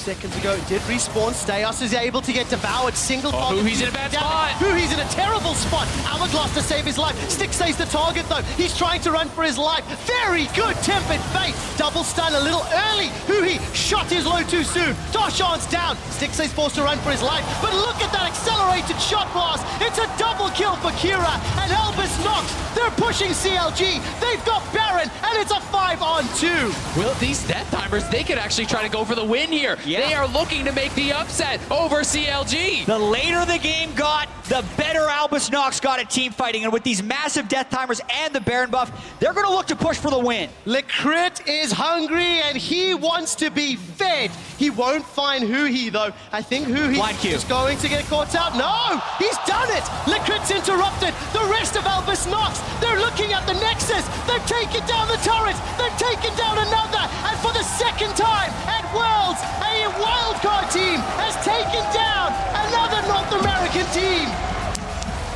And QuickShot, you and I have had the pleasure of casting both this and the INTZ EDG game, and at this point, it can't be that surprising. CLG lost a match to Supermassive at MSI and just lost a straight-up match to Albus Nox Luna here at Worlds. Anything can happen. Certainly can, and these teams are getting better and better. Albus Nox Luna really representing the CIS very, very well here, and they played this game straight up. They just outplayed CLG. And notice the difference in the excitement. They're a little bit more excited here, but very measured after this win for Albus Nox Luna. They expect to be able to play against some of these teams, and they showed why in this match. And I made a mistake. I should not have said a wildcard region. With how well Brazil and the CIS have performed, they're stepping up. They're showing individually, pound for pound, they can go toe-to-toe with some of the best teams in the world. And Macro is showing through. This is CIS beating North America. That's what it boils down to. Macro and individual play. Very well done. And now the group is blown wide open. Yeah, I mean, there were definitely mistakes from both sides in this game, but it just speaks to how wide open this group can be. We have the Rocks Tigers who really turned it on after they had a rough start against Albus Nox, but G2 lost to CLG yesterday. CLG lost to Albus Nox here.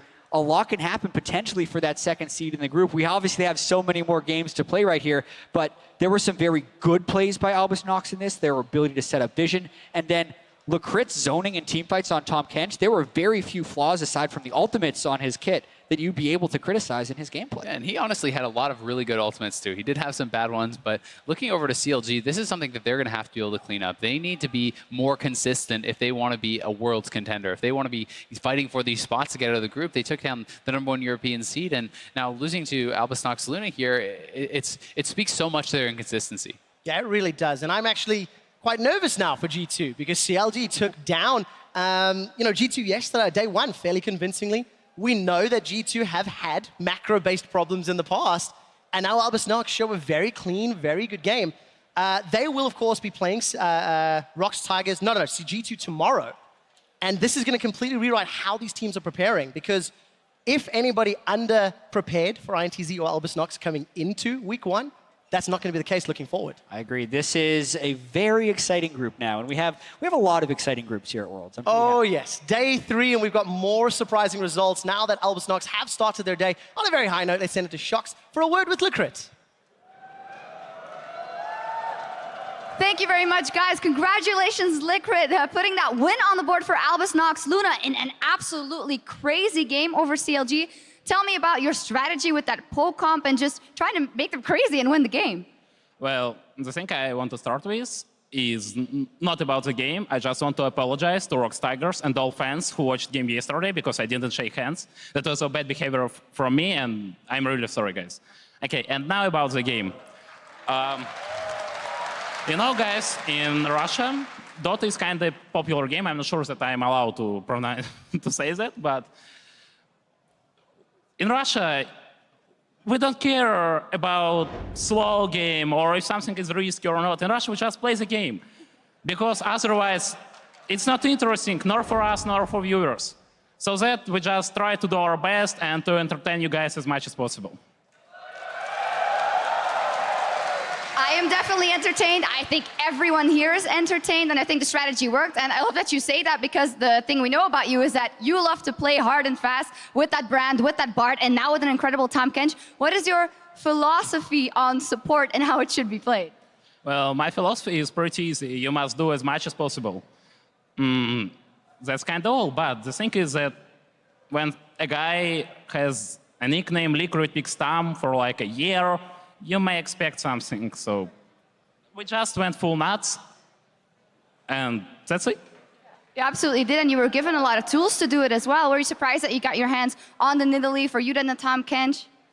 Well, actually, we haven't played this setup for pretty long, but our hands didn't forget the stuff, so we just went in, and even with us doing a lot of weird mistakes, the game was ours, we knew it. And in one moment, we just told each other, guys, if we don't get caught now, we're winning game. And everyone was like, okay, and let's do this. You guys did it. Fantastic win and fantastic words. Finally, how do you think the group is going to play out? Because you put it completely on its head. Well, as soon as we are representing our region, we expect the best for us. But the thing is that this group is looking pretty interesting, because CLG won G2, we won CLG, you know what this means. And I expect that we actually can have a shot of getting to quarterfinals, so good luck to us. Good luck to you guys. Indeed. Fantastic victory, and I believe you as well. Congratulations, Lecrit. Keep playing like that, because that's what we love to see. Analyst X, do you guys as well? Thank you very much, Shox. Keeping things interesting here. Game 1 of day 3, Albus Nox taking down CLG. But gentlemen, right off the top, I've got to mention, we have our first in Italy game, and it is a success. I mean, the draft in Gen was really interesting to me, guys. So the big story I took away was they got in that spot where they were like, at their last ban, they're like, okay, we have to choose between Nidalee and Syndra. And Syndra's been the one dominating, so I thought, okay, let's see if they're going to ban one or leave them both up. They trusted in giving up the Syndra, then drafted a poke comp, one of the harder comps to execute. You fall behind on a poke comp, you lose your window, you lose the game. But they drafted a poke comp against Syndra, and we were talking about, okay, they draft Syndra, there's no good laning matchups, what are you going to do? They took the Jace. The Jace could now build very naturally into the defensive Mortius, and from there, they execute an excellent poke comp, And Syndra, she's got a low health ball. She gets poked out, and the strategy worked. Yeah, I mean, you can build that Hex Drinker. I don't think it means that Jace is a good matchup into Syndra. No. It can definitely kill him at level 6 before he gets there. The key is definitely, how they played around it, right? CLG, they had the right idea. They got the Syndra early. They had this winning matchup. They even sent Smithy over there early. He went to the turret level 4, burned the cleanse even off camera before it even panned over there, then returned again. They try and pressure so hard Kira, and he outplays it, saving his flash. Then they turn it around and they actually punish the low mobility of Syndra, which people have been talking about. Everyone's like, oh yeah, Syndra, top tier, lane bully. However, 2 skirmishes back-to-back. He goes down, they catch him out. Exactly, and it's outside of the lane that they're actually punishing this Syndra. So the lane advantage is there, but look at the way he passed through this into 2 members of ANX. They're able to keep themselves alive. He goes down very quickly. And Kobe, this is one of the big things you were looking at. Exactly. They start the fight around mid lane where they know he just burned both summoners. And you saw in the previous one, Kira still had his flash, gets over the wall and surprises him. And then that one right there in the river trying to get vision back. But let's talk about how Syndra was played in other games. For example, Faker against Jensen. It was about strong ganking junglers pathing to his lane, initiating after the first stun and picking up kills. He was around the map trying to make plays, not being played through in the mid lane. He wasn't the fulcrum. He was trying to be the one ganking other lanes. And I think that's what really hurt the strategy, because Hui actually fell pretty far behind. Well, I've got to push us forward now to some of the more exciting action that happened in the game. I'm sorry, I know you've No. Oh, okay. This All right, is you where want I'm to jump in going, on that? Dash. Okay. All right, so 36 minutes into the game here, ANX interrupts CLG's bear and come away with a 4-for-1. This is exactly what I was waiting for, because CLG against Poke team setup, they're going for the Baron without taking anybody down, and from their ANX, they get the initial block on the fight. Stixxay can't get himself in from the bottom side. It's good blocking overall, and this first phase goes so well to ANX, they continue following it up. Liquid again on this Tahm Kench, impact in the team fights, getting the right members, and they can follow on and then eventually take CLG down. It's so funny to watch Liquid on a warpath on this Tahm Kench.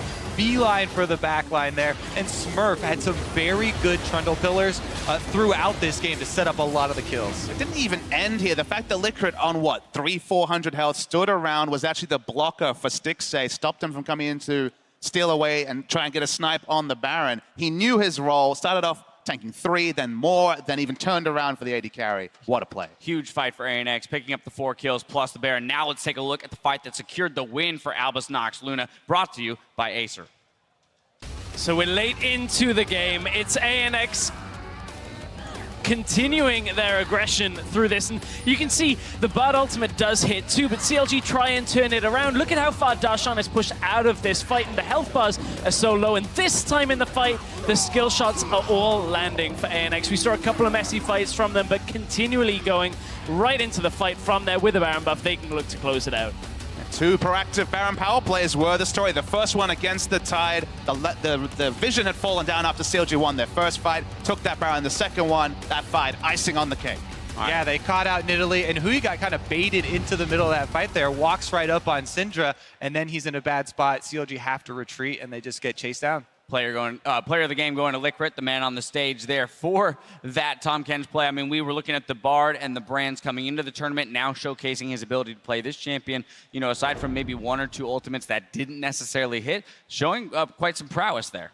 I mean, he knew his role. That's the thing, is that he's known as a Brand player, he's known as a Zyra player, he's known to be more of a damage support, but knowing your role in a tankiness manner, occupying space is exactly what his team needed. A very brittle comp as a poke comp, but very well executed by Liquid. Yeah, and I have to say, the other thing we barely didn't touch on, though, was the vision in this game was chaotic. We were toggling back and forth, and there were so many pockets of Fog of War. Some of them for ANX resulted in Barons. The CLG ones only resulted in a couple of kills. All right, well, excitement here in Game 1 on the day, but we've got plenty more to come. Rock, Tigers, and G2 eSports are getting ready to clash on stage, so don't go anywhere, because Worlds 2016 continues in just 3.5 minutes.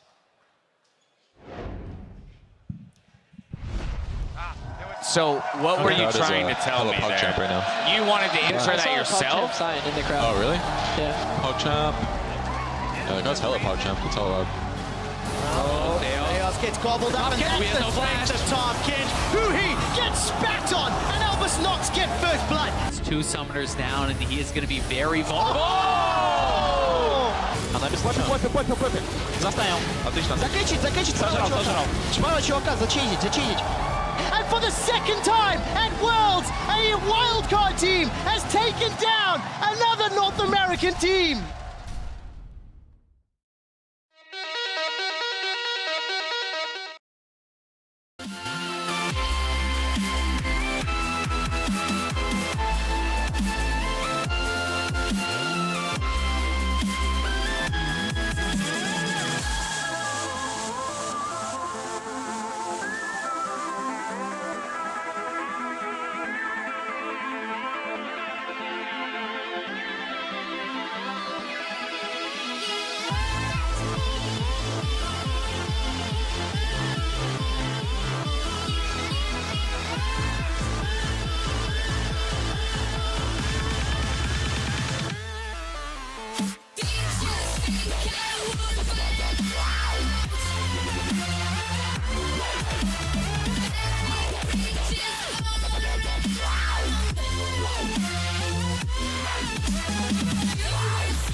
Not winning the first game makes it a bit harder for us to get, like, for example, at first place, but I don't think it's like out of limits, and I think anything is possible right now, and best of ones can go both ways, either for the better or for the worse, and we will just have to see how the other games progress.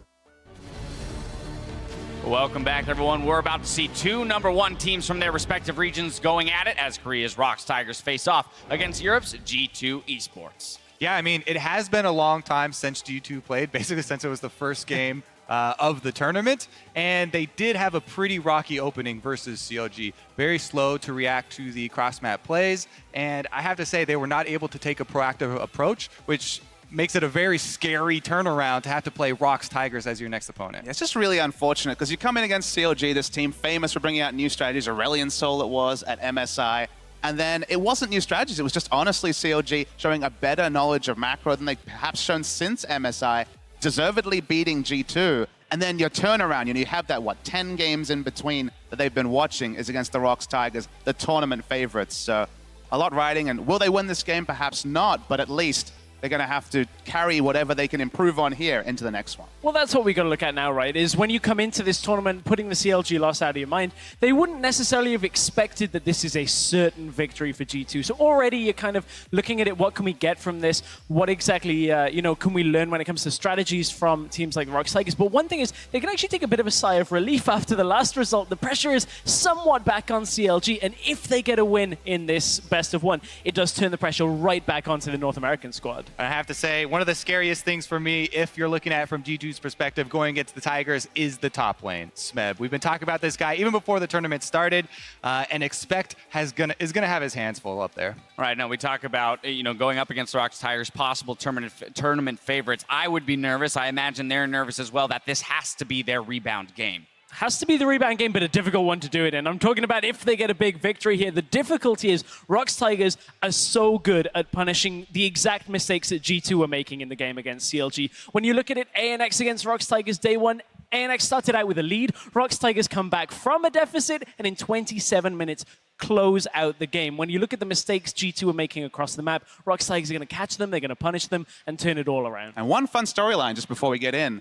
We actually have two dual split MVPs here. Trick, of course, double EU LCS MVP, and Smeb in the top lane. That man featured in the opening tease for this tournament. Double MVP for ROX Tigers. All right, well, the teams are ready for picks and bans, so before we head to the cashers, I want to get your predictions on this game. So down the line, Stress, starting with you. Who are you going with? Okay, hold on, Stress. Hold on. Okay. We had an EU analyst to my right a couple of days ago on the analyst desk. He had a lot of EU passion. He was really feeling it.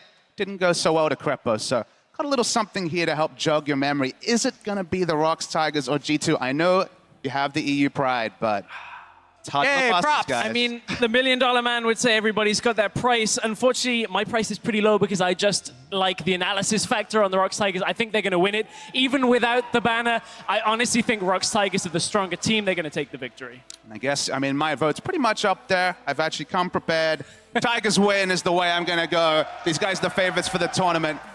On the analysis side, of course, look at the top lane. You have to say Expect and Trick versus Peanut and Smeb. Really tough ask, but... All right, but Kobe's got a mind of his own. He's got a mind of his own. What are you going to do? I've got one more for you, Kobe. I'll look at the bottom side of the map and say, G2, their greatest strength has been Sven and Mithy, right? Adding them to the team has been huge. However, Prey just went off yesterday, and he is an absolute monster. I don't think that's going to be a problem for the Tigers either, and I will also have to take the Tigers. All right, well, there we have it. We got 3 Tigers supporters here up on the desk. The teams are almost ready to kick things off, so let's hand it off back to QuickShot, Azale, and Jat for the cast. Thank you very much, Dash. We are ready to go, and as we load up into the draft, let's just quickly get a refresher on the starting rosters. On the blue side, it is, of course, going to be the ROX Tigers, with possibly, maybe, the best player in the world, Smeb in the top lane, Peanut in the jungle, Kuro the mid lane, Prey and Gorilla, their duo, with Nofei, their coach. Yeah, and on the red side, it is going to be Europe's G2 eSports. We got Expect in the top lane, Trick, two-time European LCS MVP in the jungle, Perks in the mid lane, Sven the AD carry, and Mithy the support, making his 3rd Worlds appearance, and then Coach Youngbuck. How much can change in 2 days, Azale? How much can a lot can change to improve and fix upon? A lot can change. Look how good CLG looked against G2, and then compare that to how they look today, right? It looks like 2 different teams, and we've seen a lot of crazy upsets. I don't think it's too unreasonable to think we could see another one here today. Yeah, what is interesting to me, though, is we're saying, everyone can beat anyone, and it kind of ends up happening almost every year at Worlds. Yeah. And then you have the top Korean teams, and generally those teams can't be beaten by anyone. But the question will be, is this year any different? G2 was very dominant in the European LCS, and they definitely want to bounce back in a big way. This would be about the biggest possible way to bounce back. Yeah, and honestly, looking at the strength of the Tigers, it is hard to find that area that G2 gets their advantage, right? We talk obviously about Smeb in the top lane. That's a huge mismatch with Expect, but even across the board, ROX really does not have a lot of weaknesses. That's very true. If there's one place you think of it, it's the mid lane, but Kuro very obviously plays that style where he tries to shove up, doesn't really care if he's getting all the last hits, and then he supports the rest of the lanes. And everyone else on that list I had as top 10 in the world. And even with Kuro, who doesn't have maybe the most impressive laning stats, he still contributes in a massive way as far as team damage. He's one of the highest mid laners in that category as far as damage share. He's still really far up there. And of course, in terms of picks and bans, and what he's going to use to deal that damage. Azael, Vladimir's off the table, Rek'Sai nearly Elise, so we're going back to, dare I say, World's Tournament bans, something we're seeing a lot of Sivir as well. These are highly banned and highly contested champions in the first 3 days of groups. Yeah, and you have to expect Syndra as the last ban. It is going to come in there for G2. We've seen what people can do on this champion, and no one is going to be willing to give it up. Wow, actually, insta-lock Ezreal there for Prey. Prey definitely wants to do some stuff on the Ezreal. We've seen some spectacular performances on it. Even Stixxay last game played very well, even though he wasn't able to carry the team to victory. With the Sivir ban, I mean, there's no Lucian ban or Caitlyn ban or anything. I think that's mainly just really wanting to play Ezreal. I don't think there's much of a strategic need to pick it first other than that. So where does G2 prioritize? They've got 2 picks to play with. The jungle pools hit heavily. Lee Sin, Graves, Olaf, those rise in priority. And of course, with Vlad and Syndra off the table, what are we going to see Kuro and Perkz running in the mid lane? Reminder that Aurelion Sol will remain disabled for day 3 here of groups. And I would like to see Trick get something very aggressive, see if he can try to take over this game. He is one of the best junglers in the world himself, very strong player. And, you know, Peanut is known as a super aggressive jungler. If you can get an edge there, maybe that's something that you can make happen. But wow, already going to lock in the Karma and the Nami. So that is going to be a mid lane Nami you have to expect. Yes, it is possible that it could be flex top, but that is super rare. It's something you see more only in like solo queue and stuff. I agree. I also feel like it's strange to show. Heavily telegraphing what their team composition is going to be. I now expect Sven on a big carry of some kind like Lucian or Caitlyn, and that almost kind of tells Rox, hey, let's make sure we can kill the AD carry, because immediately they're in kind of a kite back AD carry composition. It's very reminiscent of Sven when he was on Origin. They played these protect the Tristana type compositions, and they may be going back towards that. But traditionally, in a first round of a draft, you would just be picking up something like the Karma to be able to have the ability, hey, it could be support still, it could be mid lane. Telegraphing it like this does kind of really tip their hand, and I'm going to be interested to see what G2 has planned for us here. On the bright side, it's already catching us by surprise and off guard. If it caught Rox off guard, they had 60 seconds to decide what to lock in, and they have decided on the Malzahar and Soraka. So again, control, you've got some heal. What do you think of that, Jets? It's a lot of control and kite back, but it's not lane dominant at all. No. I would say Malzahar, while he can shove up lanes, loses a lot of the matchups early on in the game. The Ezreal Soraka is not going to have lane pressure against Nami plus X for most cases, so I'm a little concerned for Rox's draft early. You have to say, though, Kuro has not been that super lane-dominant guy, and Malzahar is someone who can be pretty effective without, you know, completely taking over lane. You're relatively safe with that Void Shift, and you can play that kind of conservative style and be able to pick up farm later. Once you have enough levels and once you have a couple items, you can clear out those waves very, very easily, and would be something special to see Perkz take a risk with an assassin, see if he could get some sort of pick like that, but it's not going to be the case. No, definitely not. Whoa. Olaf is what? Trick will be running, and the AD carry is Jhin, so not really what we were expecting with not at all. Karma Nami.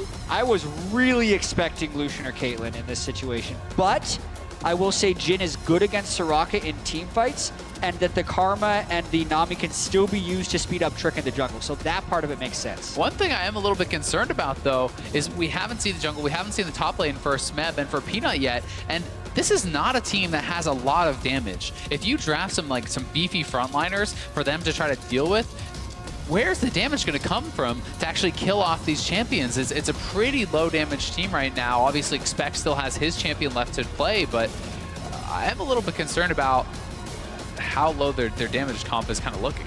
That's Finn's record on Jhin throughout summer. Not amazing. 4-2. He's already lost the game at Worlds on the champion. 4-3. Rox Tigers, 5 seconds left. Need to lock in their jungler and their top laner. Last second switch, likely going to be Nocturne for the first time at Worlds. Oh, it's going to be Nocturne, and I love this. And it's actually so cool to take this against the Jhin. You can completely shut down his vision during his ultimate, dive backline onto that Jhin when he locks himself into that channel. That, in conjunction with Smeb on this Kennen, has massive backline dive potential, and the backline is very squishy. It's a Jhin, it's the Nami, it's the Karma. All these guys are going to be very susceptible to getting picked off. Kennen, Nocturne going in at exactly the same time, even if you have shields, might be able to just completely obliterate Sven's Jhin. I want to see a full damage Nocturne, because this is actually the pick that can be demolishing towards Jhin players in a lot of situations. It also works very, very well if G2 was saying, hey, we're a little bit low on damage, we'll go split push, which they may be trying to do with a champion like Gnar, because Nocturne collapses on that better than almost anything else. And if G2 does lock in this Gnar, I do worry for them, as they're kind of counter-picking themselves into the cannon, which is a favorable matchup already for Smeb. Then you have a very powerful jungler who can shut down the split push, and I have to feel like G2 painted themselves into a corner with this draft. I think so. They telegraphed it very early, then they didn't necessarily even go with a mobile AD carry, so that sets Rox up to pick two very strong divers, and it doesn't seem like Expect has a pick ready against the cannon, so he's just going to go with the generic Gnar. Interesting draft phase for sure, and very exciting to me to see Nocturne from Peanut. Especially exciting because the last time we saw Nocturne at the World Championship was in 2013. It was Season 3. If I remember, that did not end well for Meteos. I'm going to take your word for it. Your memory's going to be much better against than me. Fnatic about, there was a meme about him always farming on Nocturne at 200 CS. We'll continue. Yeah, well, Nocturne, He's going to do better. Nocturne in recent patches has actually gotten a little bit of a buff on its CC. Its fear lasts about, I think it's 0.25 seconds or so longer at every rank, so it does actually end up being a pretty significant amount of CC when you do have that ranked up, and may have played a little bit into the choice. That CC may only be relevant if Sven doesn't get instantly blown up, right? So very true. We'll find out what Perkz and Midi can do to keep him alive as the coaches step onto stage. G2, they were given a breather by the fact that CLG were just taken down a second ago, and you guys at home need to watch this Kennen, watch this net, Nocturne, and jump on Twitter. Tell us if they will produce any moments using the hashtag #WorldsBigPlays. Will Rox Tigers take down G2, put them 0-2 in Group A, and hold sole control of first place? They've got the team comp to do so, that's for sure. Yeah, what's super interesting about this Rox composition is they do have kind of the Ezreal and the Malzahar to sit back, and then they have two people that really want to go forward. So as far as having a tank line, they don't. They have four squishy characters with Soraka, which can become pretty disastrous. It means there's a lot of execution complexity within this Rox team composition, and it can go very wrong if they falter. And I'm going to be interested to see how they want to play it out, though, because they could even just keep Smeb in the side lanes. If you ever have overextending, Nocturne ult comes in from so far away. It's one of the best ultimates at actually kind of circumventing vision, because you need such deep vision in your opponent's jungle to see that ultimate coming. It's not enough to just have a ward in the lane bush or in the river. He can come from too far from that, and especially at the higher ranks of his ultimate, the engage potential is massively long range. Talking so much about those junglers over on Riot Games 2. It is Peanut versus Trick, so that's Nocturne versus Olaf, and right now, that's so heavily in favor of Trick. No, not this time round. Peanut forced a flash. Wow, that got way too close for comfort as far as Peanut is concerned. I don't think because he'd been chugging his potions at that last axe hit that it actually would have killed him, but it was extremely close. And Peanut actually had to level up his W first there. He got a little bit scared and leveled up his W, so he's not going to have the Q start, which is what he would normally want. You do get passive attack speed from this, so it's not the worst start, but it's definitely not as good as the Q. Yeah, both of Nocturne's Q and W do give him stats in the jungle. You get a bunch of AD when you're sitting on top of the Q. You get passive attack speed with your W. You actually gain more attack speed if your spell shield successfully blocks things. But now you can see Smeb really coming over and I think giving him an extended pull because he needs the help if he's not going to get crushed in the jungle by Trick. I actually think this is pretty cool. So Trick already knows he's a little bit ahead. He gets a really big leash from his bot lane as well and may be able to try to even go and try to evade the red buff. This would be something I wouldn't be surprised to see. And I would love to see it out of G2 because they have the pushing lane in mid and bot. Yeah. So if they really want to go for it here, Trick should be zooming down bottom as soon as possible while his mid and bottom lanes try and shove. All right, following Trick for the time being, heading up to the Wolf camp as Perkz is shoving Kuro in this middle lane. Trick going a little bit low, but that just helps his clear speed, especially on that Olaf. Yeah, there's a couple of different ways you can jungle early. We were hoping for the quick clear and then go and try and fight the guy that doesn't have flash, but in this case, because he's started blue buff, he's just going to keep himself very low. He knows he's not going to get counter jungled by Peanut because Peanut is down flash, so he's going for this super fast clear. And as far as being able to full clear your jungle and competitive junglers, Olaf is even faster than Nidalee when you do this clear at low health. Pressure then on Trick to take advantage of this early game. Peanut, though, still... I mean, look, he's on a champion that wants to get to 6. Nocturne's pre-6 ganks, definitely very difficult. And Trick, as we talk so much about this high-speed clear, is this counter gank or is that setting up something optimistic? That was looking pretty optimistic to me. Yeah. I mean, I think they're trying to set up one of those plays where hopefully Kuro walks forward, then Perks flashes on him and tethers him, and that kind of situation that we have seen work out for other teams, but it does feel very forced, and that little kind of stumble there actually ends up putting Peanut ahead in the farm. I really disagree with the attempted gank in that situation. Kuro hadn't even been shoved up for a lot of this lane, and Trick had the ability to outpower farm Peanut, and he gives it up because of that optimistic look in the mid lane. It can be one of those things where teams sometimes aren't playing their normal game. They feel the pressure of playing this favorite team, playing against the Rocks Tigers. They think, okay, we need to get some sort of an edge. We need to have something go right. And that was not the thing that went right. Bottom and mid lane pushing heavily towards Rocks Tigers in favor of G2. We've not looked at Expect and Smeb. Expect not behind on CS yet, but he is falling behind, and look at Trick sniffing around in the river. Yeah, he's really looking for some of the early pressure. He actually pops his True Sight from the Raptor buff, and he did clear out that ward that Smeb dropped, so that is going to make Smeb at least a little bit more nervous because that ward isn't there. He doesn't know if Trick did hang around or not and may have to play a little bit more careful because of this, but it's not a problem right now because Expect is actually pushing the wave towards him, and Smeb can just hang back, pick up this farm safely. Taking over the farm. 27-29, not pulling ahead just yet.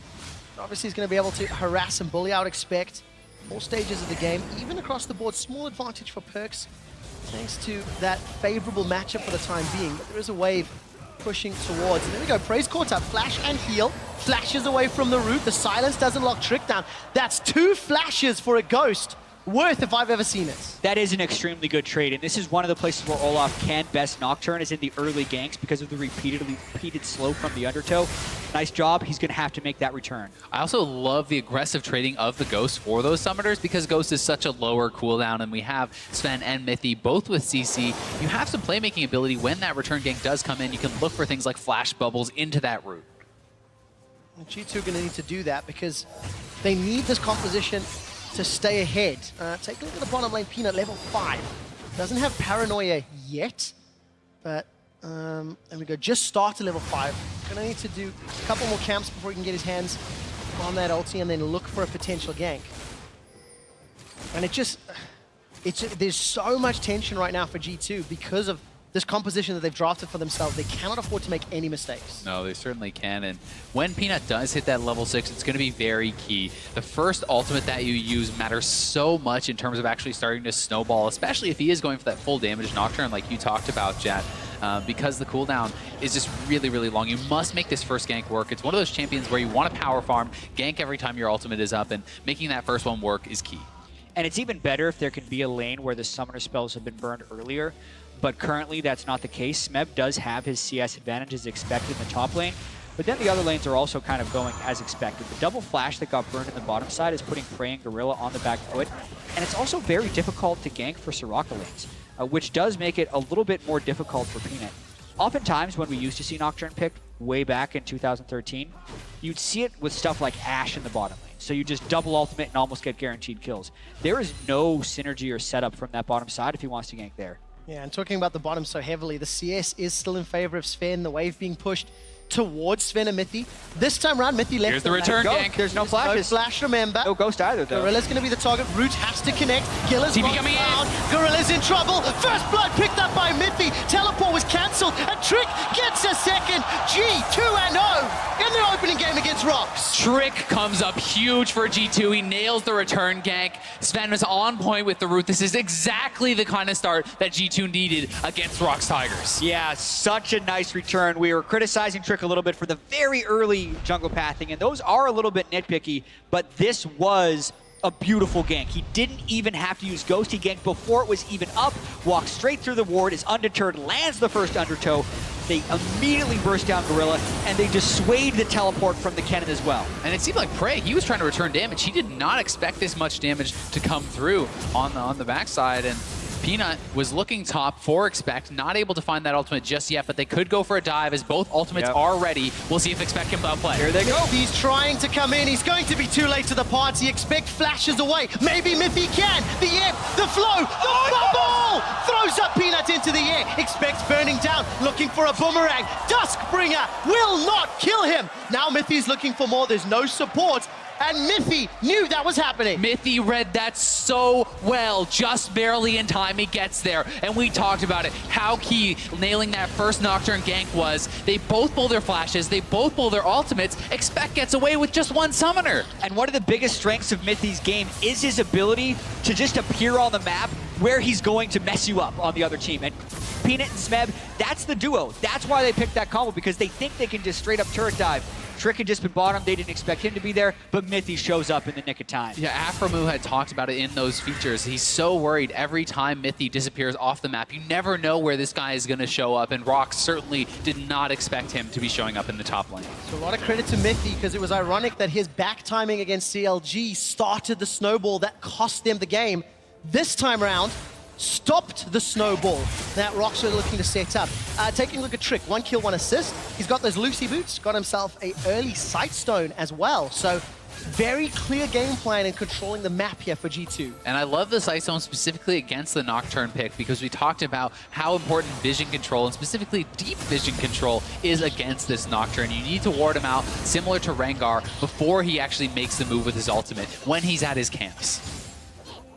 This is an opportunity for G2. There's no flash on Smeb. Oh, the second connect comes down, and Smeb is just shut down where he stands. And no one expects the Trick gank top lane for Expect, because he has been a punching bag for much of the regular season for G2. Trick, though, with his Ghost, knowing that Smeb had previously overcommitted on a dive, times it just right, 10 seconds before Smeb's ultimate is going to be coming up, and they get the clean gank. And Trick is just on fire, and now they're looking for Kuro. Will they go for the dive? Oh, not this time around. No QSS for Perks. Ragnarok was available for Trick, opts out of that particular moment. Good bubble onto Prey, deadly flourish. Roots Prey down, but Sven decides to hold on to the curtain call. And what's happening in the early game is almost the worst case scenario for the Rocks Tigers. When they picked this composition, we did comment that they have losing lanes in the mid and the bottom side. And they picked a jungler who doesn't have early pressure. But then, when the jungler exceeded into the mid game, the ganks failed, and that's actually when the game started to go away. So the one lane they were trying to get ganks for didn't work, and the other 2 lanes are getting punished. I mean, this is the best top laner. A lot of people are saying the best laner in the whole world, Smeb, and he's actually losing to Expect right now as far as that assist goes. Losing to G2. Yes, losing to G2, that is fair to say. But either way, Trick really having an incredible start in this game, and we've seen the ability for Olaf to snowball, but Perks hitting gang. So much damage. Perks should not be able to get away. The unspeakable horror roots him in place, and Rocks easily pick up their first kill. Yeah, Rocks does not have gank assist in the bottom lane, but they do in the mid and the top lane. And a QSS who need to be picked up quite early if they want to prevent that gank from working. Kuro did use both summoners to close Perk down, and this is Peanut trying to get back into the game. It's very important that he did get that second gank off, but Trick making his return to the top lane. We'll see if he can actually sneak in here. I think he's far enough away from those minions, hasn't been pinged out, and they may look to repeat a dive. Knowing that Nocturne doesn't have the ultimate available for some sort of a counter gank, they could look for it. Yep, generally the play for Nocturne is get your gank, power farm the jungle, gank again, so it is a generally safe assumption if they wanted to go for something aggressive here. But it is a Kennen with his ultimate, and they're just 2 level 8s, so it would be incredibly risky. No Mega Gnar either. Expect's got to get that Gnar bar up, but if Smeb walks into Trick, oh, that missed, he does not know. Oh, well, there's the trick indeed. Slicing Maelstrom does not interrupt Ragnarok. Smeb gets the wish, but it will not help. Another for G2. This guy is just on fire. Trick is taking over this game. 2-0-2, right place, right time. Everything is going right for him. And that is why Trick is the 2-time European MVP for 2016. When he is on fire, he really takes control of the game at 2-0-2. Goes up against Smeb, the 2-time MVP, and LCK says, I'm the real MVP. Come on, man. Going for it. But let's be honest, anyone can still win this game. It's 3,000 gold to 12 minutes, which is a huge game for G2. And it would be a spectacular opportunity to make everyone in this group 1 win, 1 loss. really would, and G2 pushing heavily here on the bot side would love to be able to get that first turret. Well, a lot of damage onto Gorilla as the Aqua Prison connects.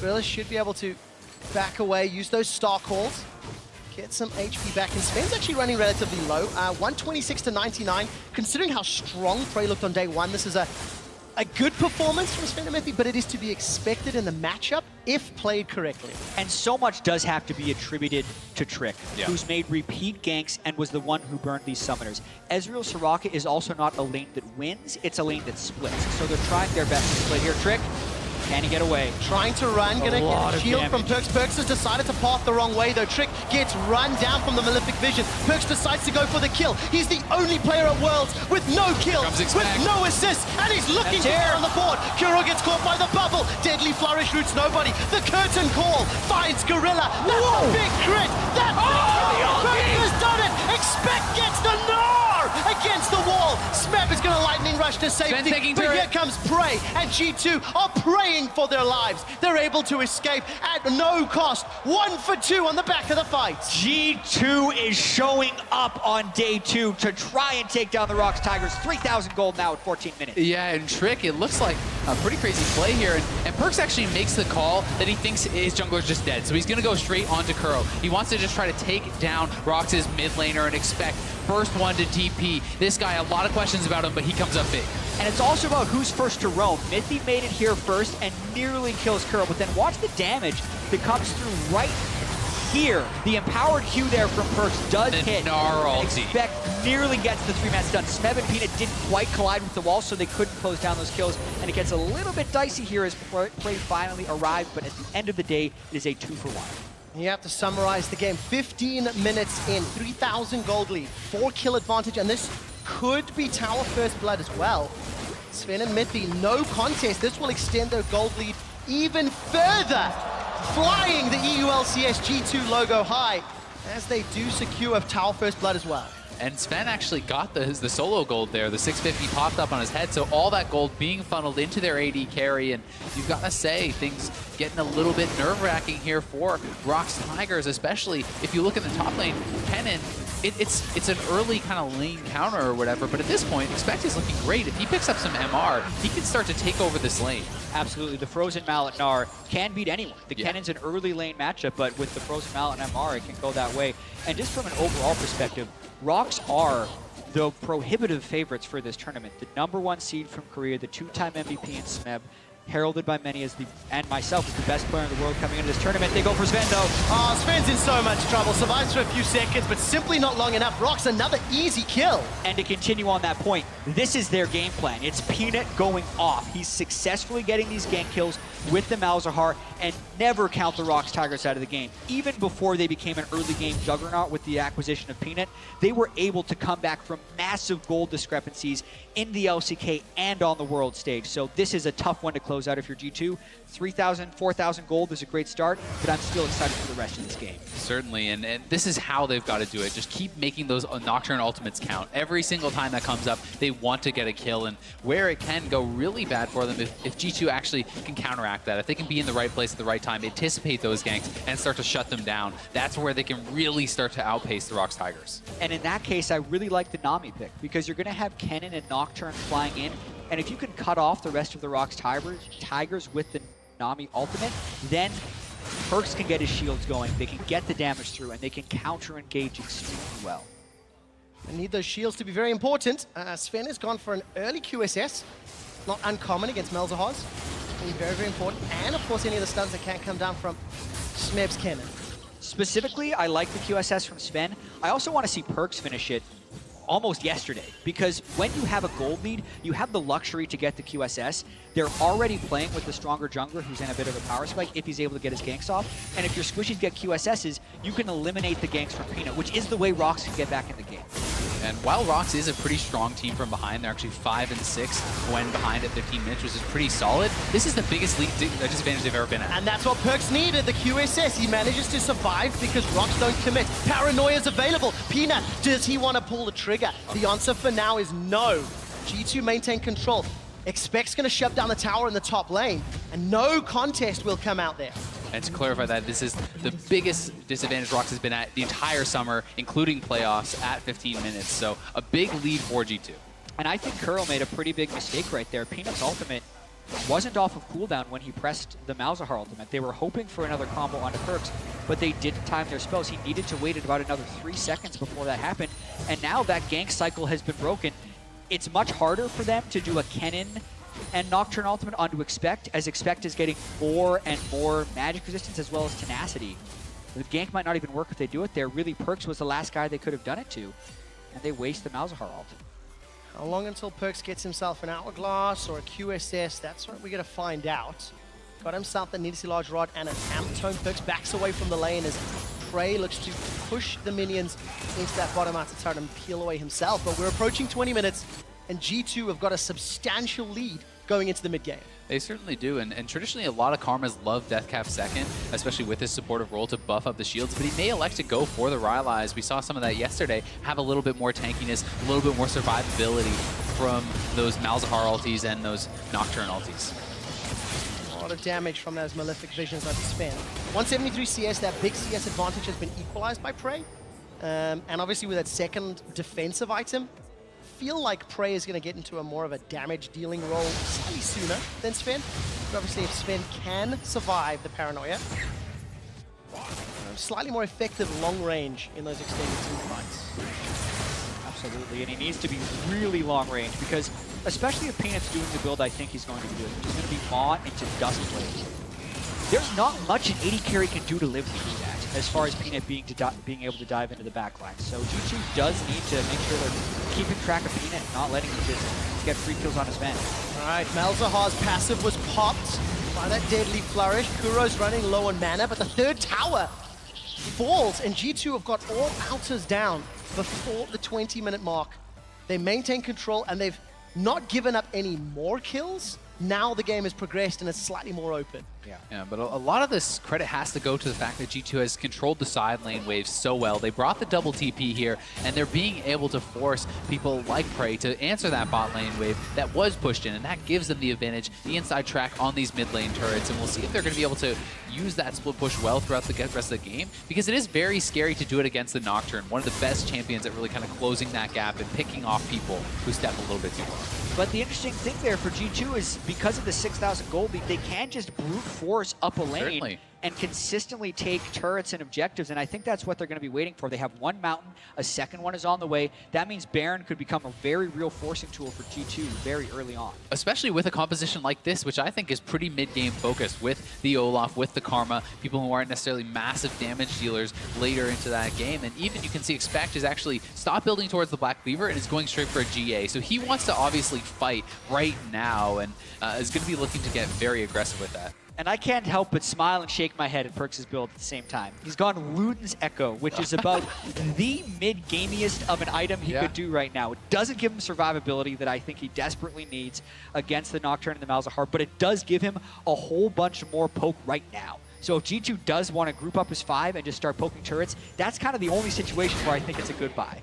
Feels like they've done that though, because they grouped up fairly heavily in the mid lane, and as it stands, G2 now have to try fend off this bottom lane. Mithy and Sven are in the mid, and Mithy's now starting to roam. Yeah, they're going to look for Perkz here. Peanut is sitting back. I'm not sure if he has been spotted out, but Mithy moving down. They may look for Perkz right now. Oh, there's the paranoia. Perkz is dead before anybody from G2 can arrive. The call is run away as G2 start to back out. Smeb starts to recall. Mountain Dragon is possible, but look at Expect in the top lane. Is there any cross map available?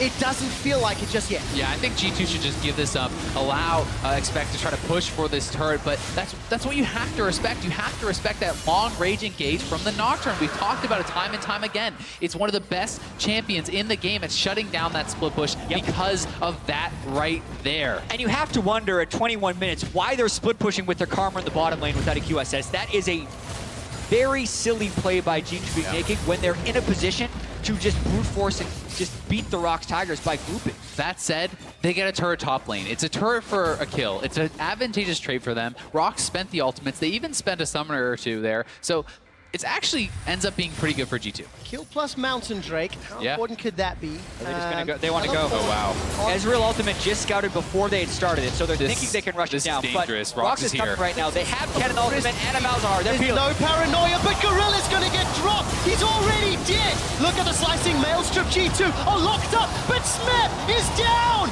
Kuro gets rooted in place, and it's a double kill for Perks. Prey is caught by an Aqua Prison. He manages to back away safely, and G2 turn towards Baron. And that is how you use your mid-game gold lead. They group up, they dare the Rox Tigers to come towards them, and they peel completely as a unit. Now it's on Peanut to try and steal. His ultimate is up in about 10 seconds. Yeah, I think he's going to look for it. They don't want to fall this far behind. Prey's going in. Will he try for the steal? Peanut's going low on that. Trick so low. He can kill Trick. Stop. Peanut's going for the 50-50. G2 on low. A flash in from Peanut. It's secured. The Rox Tigers get the Baron. They get a kill, and they manage to get out. Prey's not done. That's a double. Sven's in trouble. Sven's trying to run. Flash away from Mippy. Sven's running for his life. He should be able to get to safety. Not if Prey has anything to say about it. 1 tower. 2. Sven's got no mana for a flourish. And Rox win Baron. When you're swinging for the fences, you're much more likely to strike out. And that was a swing and a miss for G2 right there. They could have just won the fight, and they just fumbled around at the very end of this engagement. Yeah, and here is that fight once again. Sven opening up with the ultimate, quickly realizes he has got to get out of there. That QSS does save him, and the fight starts so well for G2. They're able to take down Smeb. Then a beautiful ulti onto Kuro gets them that second kill, and it looked so good for G2, but you have to think they could have stopped damage on the Baron when Peanut flashed in or turned on him. Anything but this. I mean, it's a 5v2. They need to be able to zone him out. Exactly. You don't actually have to take the Baron. It's nice to be able to get it, but in a 5v2, you can take 2 more kills and then recall at this point. Perks can just speed people up, but they let him flash inside. Way too early. Yeah, well, he actually had smote as far as I can tell. His Trick was just using his E and he was trying to combo it, but Peanut got the smite in afterwards. Great steal by Peanut, but I don't think the opportunity should have been given to him to steal it. Yeah, it should have not at all. And for G2, that was what was supposed to propel them to this early game victory with this mid-game composition, and it may be just what Rox needed to extend this game long enough for them to take it. All right, 5,000 gold difference. Still no towers secured by Rock Tigers, but that will change very shortly. They've got a 4-man stack in the mid lane with Baron. They've got Smeb in the bottom lane, uncontested. And he should be able to secure this one. Should be the first, while G2 are pinging and invading the blue side jungle of LCK's #1 seed, the Rox Tigers. That Baron steal, how much time will it buy them? I don't know how long. Smeb has a teleport ward up if G2 wanted to push down the mid lane, so that's why they're quickly backing away, because they hadn't actually got rid of the vision control. And I think it's actually going to buy a lot of time, and it gives Peanut time to get up towards the Dusk Blade, and it gives time for Prey to build towards the Blade of the Room. The game is very much equalizing now after that Baron steal. And if the game is equalizing, looking at the team compositions, is there a point where Sven could potentially survive the all-in? Because that's a lot of damage from Peanut. BF sword after more, and Warrior won't get the chance to find out because Trick is running down on Rock. Here comes Teleport coming in from Smeb. Gorilla is making so much damage. He's already down. Smeb has got one back though onto Mippy. Sven and Perks stay alive for a few seconds. Trick is looking for more. Expect will not be able to get the boulder toss onto anybody else. It's a 2-for-1. Trick is looking for Peanut. Is going to get taken down. Will not get the kill. That's a 1-for-3 after G2 started the fight. And it all falls apart for G2. It's looking so bad for them now, as Rox is going to be able to pick up at least 1 turret here, maybe a second, and Prey was just completely ignored in that fight. They're chasing after the Soraka, taking so much time to take it down, and yes, they eventually kill off Gorilla, but the carries are untouched. And it's actually the type of fight that Rox wants with this composition. They want to be able to play back with the Soraka while still having their team diving. The teleport in with the Gnar and go for this, but I'm trying to figure out how Expect takes so long to get into the fight here. They do kill Gorilla, but it's all about Smeb in the backside. Through an exhaust, he kills Mithy. That's the Proto Belt point blank you can get with Kennen. Sven then gets zoned out by Zhonya's. Prey is still double buffed because Trick and Expect didn't have as clean of a dive on the other side. Prey can just come back down and clean up the kills. Yeah, there was just no chance for G2 to take out Prey at the end of that fight. He had the double buffs, he's full health, and Sven cannot duel up against that guy. Yeah, and look at the smiles on the Rocks Tigers right now. They're like, man, we were down so much in this game, but now we're going to win. I feel like that's the way they are thinking right now because they've had so many successful plays in a row, and specifically that last fight means they're getting to the item timings they need to succeed. And their team composition truly, truly Goomba stomps the backline of G2 because you saw in the previous fights, admittedly, there was no front line for G2 because they were trying to dive as well. The do dive combo of Rocks proved superior to close this goal. It's now a 1,000 gold game, which is nearly insignificant at this stage. Yeah, and so much of the team fighting is going to come down to Mythy and Perks actually having really good positioning, being able to stay close enough that they're not blocked out by the paranoia from Nocturne, and far enough away from each other that they're not all getting AoE'd by Kennen. So it's this difficult balance because they need to be able to protect each other. It's kind of this 1-2 combo where they need to shield and CC and heal, and they all need to be this squad that's together in order to do that. Currently stacked up together. No teleport for Smeb. They're looking for Smeb. They really want him. He has flash. Ghosted up. Slicing Maelstrom is available. Nocturne is used to deny vision. He's on Sven. There's the split. Sven's in trouble. He's managed to kite around. True shot. They saved him. Connect. Peanuts it out. Expect has found Gorilla. That's 2 kills for G2. Curtain call into Smeb. That will get the kill. 3 kills to G2 and 40-second death timers. Where do they focus their energies? With their backs once again against the wall, G2 really came up with a beautiful idea for a fight there. They desync Rox's engage and are able to group while the dive is happening, which allows them to successfully peel it. Now they've killed 3 and can get a bunch of objectives. And this time it's Expect zoning off that back line. He's the one pushing in there, and he gets a kill on Gorilla, and G2 are pushing down here in the bot lane. They're going to take this tier 2. At 13 minutes, G2 take the 5th tower of the game, extend the gold once more, and look like they'll go for the Dragon. This should be uncontested. Baron's up in a minute, but as it stands, G2 still on a knife's edge. Yes, they are once again in the lead, but truthfully, it is not like it's commanding or game-winning just yet. And here's the engage. Full commitment. Karma speed up. Nami buff for the speed up. Ghost already popped right in there to Smeb. And Sven does a great job kiting away, getting protected, but he will not have his flash for the next fight. Exactly. Luckily, they were also able to burn the flash of Smeb and Peanut, so at least it is synced. We're also in a pause, unfortunately, right after this one, so we're going to have to take a deep breath 29 minutes into the game. It's been a bit of a wild one. Oh, yes. I would say. At one point, G2 had a 7,000 to 8,000 gold lead. That's after they picked up 3 kills of the Baron pit. But when Peanut stole the Baron, it really just threw this game into chaos. Yeah, it completely turned the game on its head, and it felt like it was going to be the killing blow for G2 if they got that Baron. It would have put them probably 10,000 plus gold up over Rocks, and instead, Peanut with a big play, and that's a lot of what Worlds is about. It's these iconic plays that you do see. And it's interesting that this particular game, our alt stream must be having a field day because it's watching Peanut and Trick. The early game was so heavily defined by Trick's ganks. The mid game, stall for Rocks, thanks to that Baron steal by Peanut. Just update for you guys, this is an audio-related issue that is being investigated. If and when I hear more specifics, I will let you know. Yeah, and it's not like a headset issue. They're hearing Nocturne's ultimate over and over again, so they're going to maybe try some client restarts or something else. You can imagine that would be a little bit distracting if you constantly heard darkness with the lights on. It would be kind of confusing. It would be very confusing. Very unnerving as well, because every time G2 hear that noise, it means Sven might be dead. Yeah. That's basically what that sound effect means in this game. As a Jhin, that noise is going to give you some PTSD. Not again. And of course, reiterate, 30 minutes into the game, it is a 3,500 gold lead in favor of G2. But it doesn't feel like that lead really matters, because what matters is, can they keep their AD carry alive? Yeah, and we also just have to keep in mind exactly the way the team compositions will interact with each other. We know the way that Peanut wants to be making these dives happen.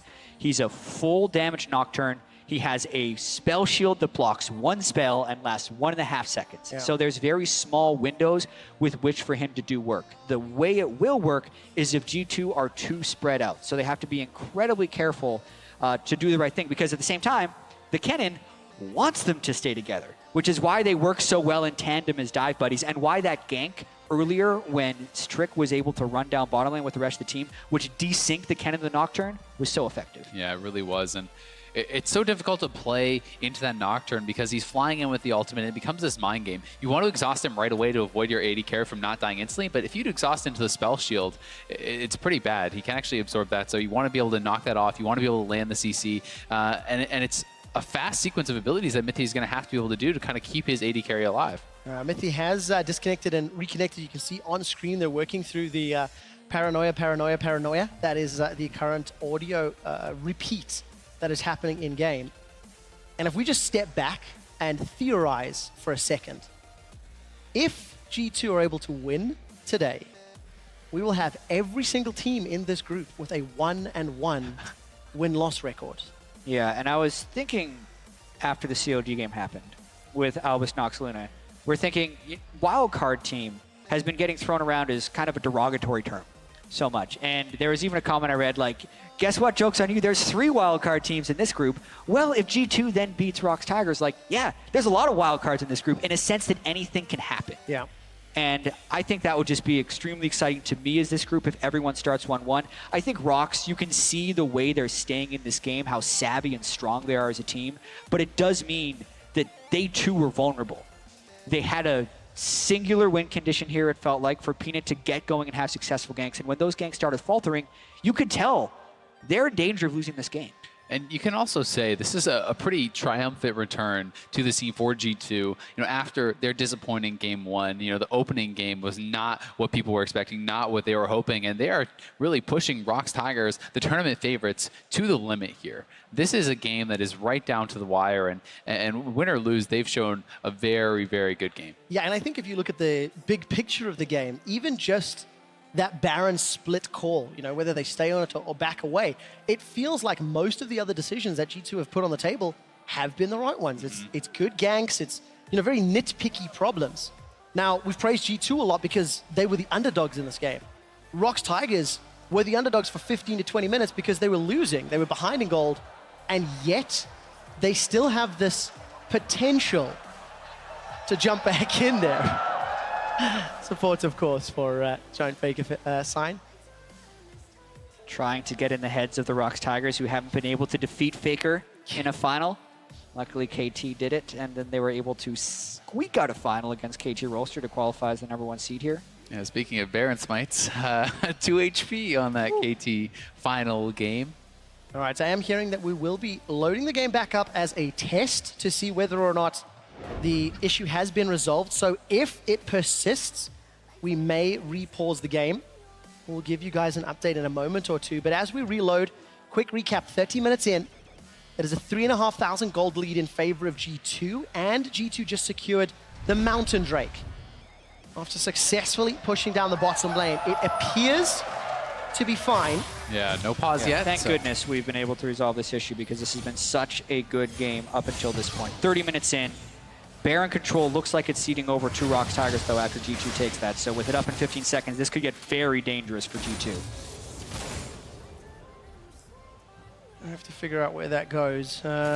Vision, for the time being, is in favor of ROX Tigers. Heavily around that pit. And in actual fact, very good defensive vision in their red jungle quadrant as well. So G2 got to be very cautious when they go in. Smith Teleport will be up shortly.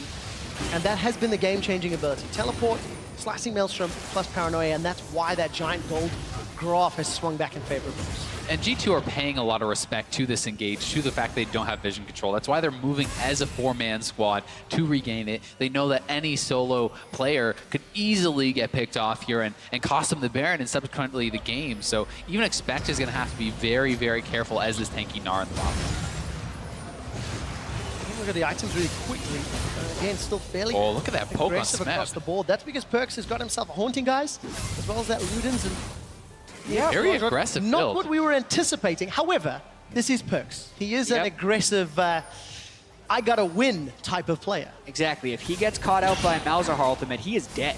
He has very little magic resistance, still no QSS, and it doesn't look like he has plans to get the QSS because he wants to stay as damaging as possible. And that's why so much of the success of G2 has ridden actually on Expect's shoulders, getting in the face of Kuro, making it difficult for him to move up and get those key targets. And that's important because that is a slight pivot from, you know, Summer, where Expect, as we mentioned, was a bit of the punching bag. However, with Perkz building all this damage, it does shore up some of their DPS weaknesses that both of you guys had spoken about somewhat during picks and bans. And it also means that he's going to have a significant amount of AP with this second large rod. The shields on Sven are going to be huge, right? So you have the exhaust, you have now the Hex Shrinker built up to try to survive the Kennen dive, and Sven is going to become more and more difficult to be the one for them to kill off. And I think that's the idea. Hopefully of Perkz, he's increasing his poke, but he's also really increasing his shielding, since if he's able to get a Mantrid shield on the whole team while they're getting dove in by Peanut and Smeb, that may be enough to prevent themselves from dying here. They have double lockets, even though they're diminishing returns on the shields, it's still the shield, because if they survive those dives, they can quickly kill the top lane and jungler, and then move on to the less threatening Malzahar, Ezreal, and Soraka. As long as the Ezreal isn't getting too ignored, right? We've seen how Prey can take over these team fights. He can get aggressive, and if you focus too much on those threats, he can surprise you and take oil. 3, 1, and 2. Got himself 4 DPS items. Got a little bit of room to grow as expect with that GA. He's continuing to push out this bottom wave. Gonna go toe-to-toe with Smeb. Teleports are matched, and G2 are pushing in for some vision challenge around the Baron. They certainly are, and Peanut is around here trying to make sure that they're not on this Baron, and he's been trying to power farm to 16 to get that longer engage. And in some ways, as a pro player, you have to have an incredibly short memory. Baron did not go well last time for G2, but it is also the way, if they want to win this game, that they have to win this game. They have double Mountain Drakes. It speaks to their strengths of being able to burst down the Baron, and they're hoping to get Rock to pull out. Gets rooted, they're going! Teleport's coming in! Curtain Call and Wish have already been used, and Trick is running away! Expect gets caught down. He's got a PA, remember, but he needs Mega... Deleted! Remember, I've seen one! And G2 are aced! The best timing I may have ever seen on a Kennen Ultimate. That was insane. The best top laner in the world, Smeb, takes over the team fight, solo winning it for them, and he may have just won Rock Tigers the game. I saw the idea for what G2 wanted to do there. They caught Gorilla early on, but then at that point, the damage of Kuro and Prey were too much for Trick to ignore, and he started having to peel back. But specifically, the patience of Smeb to just catch everyone on G2 so grouped up. Game-changing. Yeah, completely game-changing, and the fight actually started so well. It was even Peanut having to ult onto Trick, and he actually flashed into a bubble from Mithy, as you'll see here. It looked like things were really going well. Look at him flash back right into that bubble. Expect is getting taken down, but you would think they would have the chance, and then they group up. Look at it. The Proto Bell hits all 4, just deletes the entire G2 team. And in the meantime, G2 has picked up the Baron and really gotten a hold of this game. And those plays obviously don't happen in a vacuum. Rox had baited G2 in a little bit. G2 was disrespecting the Kennen right there. They need to find a way to desync the engages of Smeb and Peanut. And by the way, that kill was before he picked up his Rabadon's death cap. Yeah, it's gonna hurt. So those shields, those lockets, probably they were killed not going to so have a matter. quickly, they weren't able to use them in that scenario. And that's the balance, right? You have to be together as a squad to deal with the Nocturne ultimate, but you have to keep track of the Kennen. Yep, Trick is where he should not be. Oh, He should not be. Ghost and Ragnarok's available. Throws down the Ghost already. And then Ragnarok's to get away from that fear. Unspeakable horrors have been done to G2 in the form of a Smeb engage. And now G2 massively, massively behind. Their base is open. They've got Baron to deal with. GA to get through on Peanuts. And Rox are even going to take this Elder Dragon away. Deny that to G2. It amplify the damage they could deal. Although, actually not going to commit to it just yet. Elder still does take quite some time to take down, and they don't want to do anything too risky. They want those waves to be pushed up, get eyes on G2, and now they move right over onto it. Yeah, nice patience when doing the Elder Drake. It takes a very long time to kill, but it does not do that much damage. So, they also get Trick. Trick is in so much trouble. Remember, no Ragnarok from the engage down bottom. He just gets popped. Here comes Smeb looking for more. Smeb's got a flash available. He's going to Proto Belt forward. Mithy gets chunked down. Almost gets 2 shots. Continues to run away. Very good bubble. Roots onto Smeb. Can't chase further, but this will allow the inhibitor to get taken uncontested. Elder Dragon Baron, Inhibitor. There's nothing left to take. And look at that massive wave in the top lane. Rox has prepped this. They have both these buffs of the Baron buff and the Elder Dragon. It's going to be so tough for G2 to really contest this push. Especially when you consider that Smeb still has flash, and multiple flashes were burned in retreat there by G2. Trick will respawn, but most likely will not be able to even save their second inhibitor. It would almost seem impossible for G2 to hold this inhibitor turret. Trick is coming back up, though. We'll see if they decide to make their stand here. Sven has his ultimate. Will they look for the fight? They've got to get through so much HP. Inhibitors being focused. Trick's on the front line. Ghost not available. Root from the Deadly Flourish finds nobody. And Rox easily knock over a second inhibitor. G2's bottom wave is pushing away from them, so that will buy some time. But truthfully, there's nothing holding them. Rox back, rather. Yeah, and the added problem here for G2 is with their mid-game team composition, they have pretty poor late-game super minion wave clear. There's no Sivir or Azir or Malzahar here that can really take these minions down easily, and there'll be 2 waves of super minions crashing into their base while Rox pushes up the 3rd wave. And here they come. It's such a good turnaround from Rox. At the beginning of the game, we said, #world's big plays. I think that is the best play I've seen yet in the 3 days worth of games. Just such a game-changing move. Smeb waited for his time.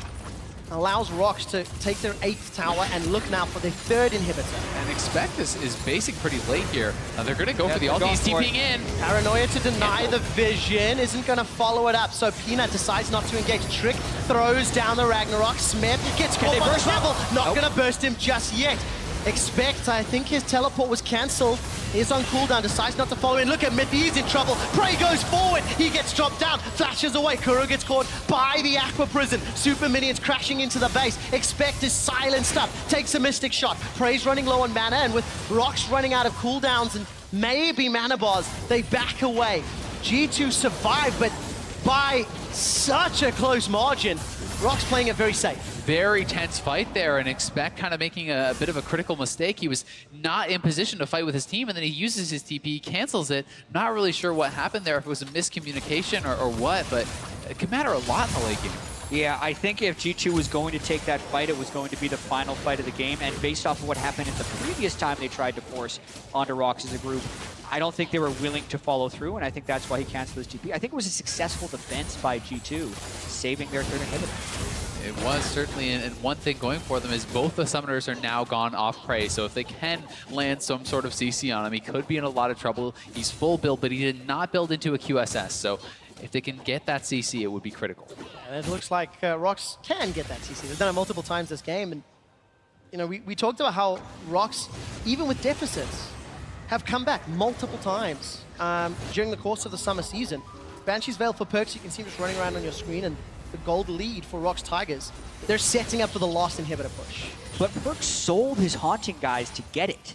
So he's down in overall gold efficiency from this, just taking a very strange build path in order to get here.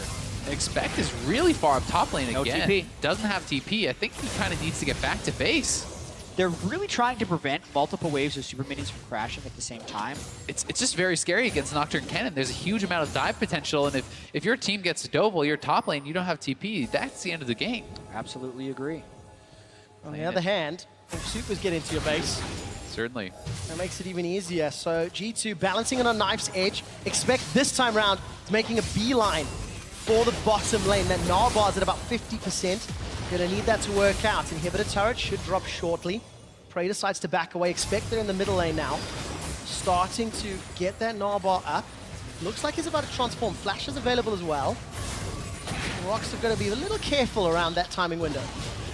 They certainly do, but I just don't think that G2 is in position to actually look for an engage here. And the Gnar will get popped, and Rox can wait this out. Yeah, and finally Peanut's actually pushing the middle lane to try and get the waves to crash at the right time together.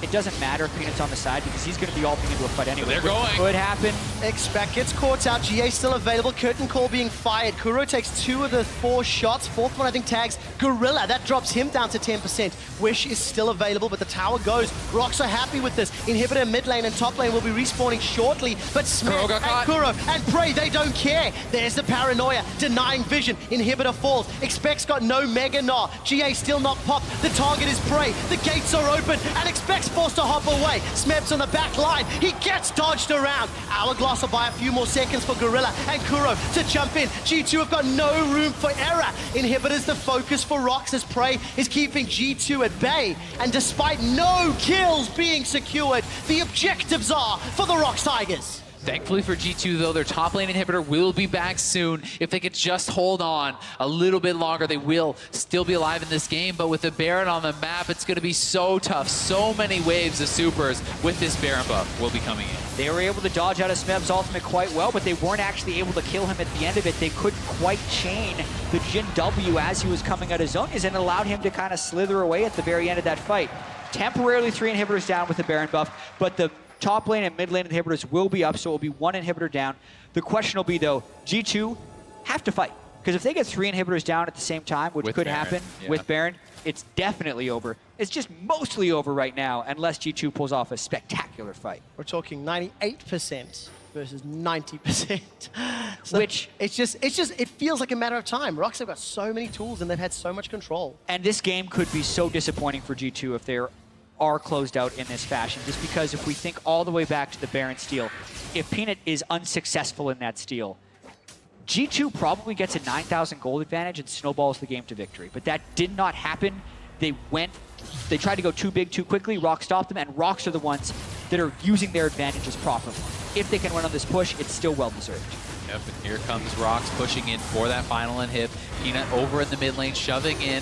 Will G2 go for the fight? Looks like they want it. Wave goes down, praise the target, expects looking to gnaw somebody, decides against it. Equinox holds him in place. Remember, there's a GA as well. Expect will have that pop. Tricks running for his life, throws out the undertow. Goes Prey. Simply will not matter. Expect comes back up, hops away, goes down. This is the final fight. Curtain call is fired, but there's simply not enough damage. Supers plus Baron. The Nexus turrets are falling. Smeb is zoning away. G2 eSports and Rox Tigers are setting their sights on the base. Trick is the focus for now. They take him down, turn back to the Nexus, and for now, Rox Tigers remain undefeated in Worlds 2016. And it was definitely closer than many people expected, but the result is the same. Rox Tigers play as a team. You can see the relief on their face, and as you said, QuickShot, they remain undefeated. To me, this game came down to 2 plays. Peanut's Baron steal and Smeb's miraculous team fight in the mid lane. Those 2 plays sealed G2's fate in this game, and without that, with some little tweaks, they could have had this. It was a really, really close match. Rox Tigers was definitely bent but not broken in this game, but they were pushed further than many teams even pushed them in the LCK. The gold deficit they had at 20 minutes is something, it was larger than they'd ever been able to come back from this season. And even the length of the game, it took them 43 minutes and 39 seconds to close out on. That's a very long game for them in Korea. And while that is impressive for Rox, it's equally disappointing for G2. In summer, they were 13-1 when they had a 3,000 or more gold lead. They had more than that lead this game and lost it. For the second time in summer, G2 failed to close it out, and it's those decisions. The Baron call for G2, not peeling, not sticking.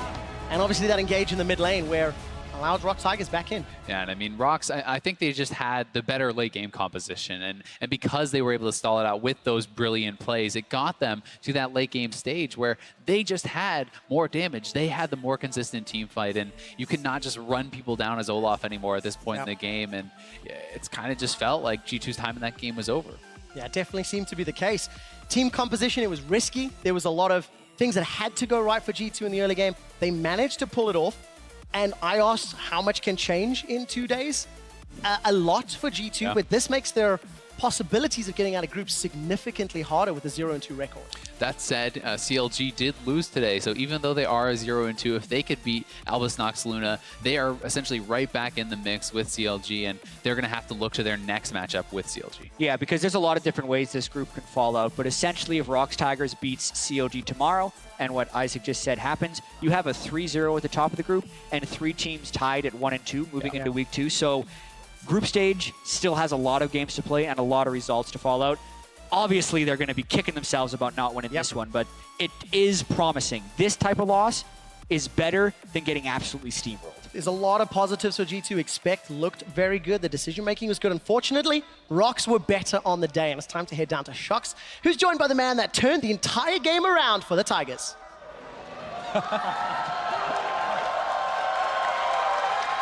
And an applause. What a turnaround for the Rocks Tigers and Peanut. So the first thing I have to ask you about is that Baron steal that made it all happen. What was the communication like? What happened? 우선 승리를 축하드립니다. 그 승리를 할 수 있게 된 원동력이 아무래도 피넛 선수의 바론 스틸이 아니었나 싶은데요. 바론 스틸 당시에 팀 내부적으로 어떤 얘기 하고 있었고 상황이 어땠었는지 말씀해 주세요. 솔직히 바론 스틸 상황 때 좀 잘 막을 수 있을 줄 알았는데 상대가 생각보다 잘 선택을 해가지고 싸움을 거는 판단을 해가지고 저희가 이제 솔직히 바론을 먹히면 진다는 걸 다 알고 있었나 봐요. 종인이 형이랑 저는. 그래서 그냥 아무 말 없이 바론에서 그냥 피지컬로 했던 것 같아요, 게임.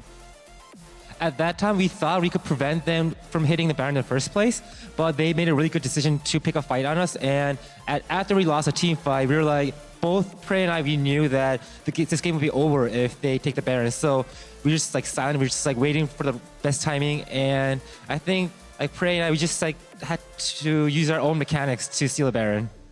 And you did?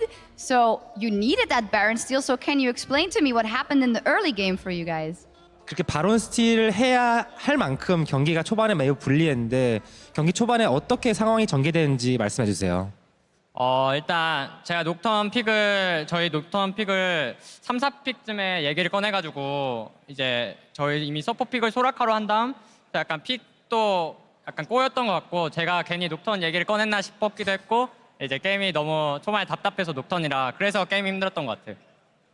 So I think I picked Nocturne around the third and fourth pick phase, and at that time already our support was Soraka, and overall I think the Nocturne pick didn't work out too well in the early game. Actually, I was kind of regretting that I mentioned Nocturne in the first place.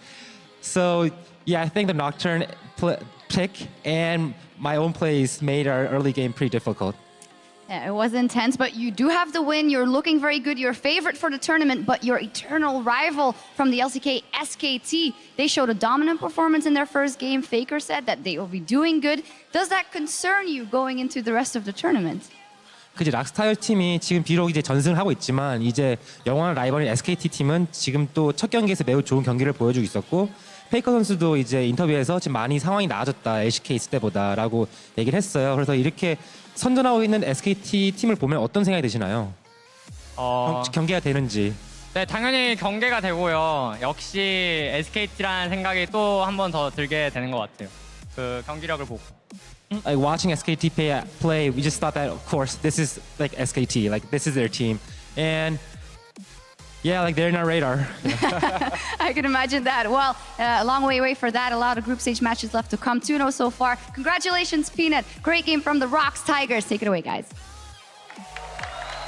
Thank you very much, Shox. Before we do anything, I think we need to take a moment and appreciate the insanity that was the game that we just witnessed here in this arena. Oh, that was a good one. I love League of Legends. I mean, I'm up for the spicy games, and that one, seriously, it was off the charts on the spicy level. Yeah, you're clinging to that right now because it almost didn't work out for you. I mean, we all predicted it, Stress, but I think all of us were like holding on to our apparel. We weren't sure. What I'll say is I'm just going to put it under the desk. Okay. I'm still go with them, but G2 put up a much better performance than we expected. Yeah, very much so. All right, well, let's start working through this one step by step. Starting with the early game, Kobe, Trick came up big with a lot of ganks. He definitely did. All right, so this is Nocturne versus Olaf matchup. Olaf definitely wants to make something happen early because Nocturne is trying to farm up.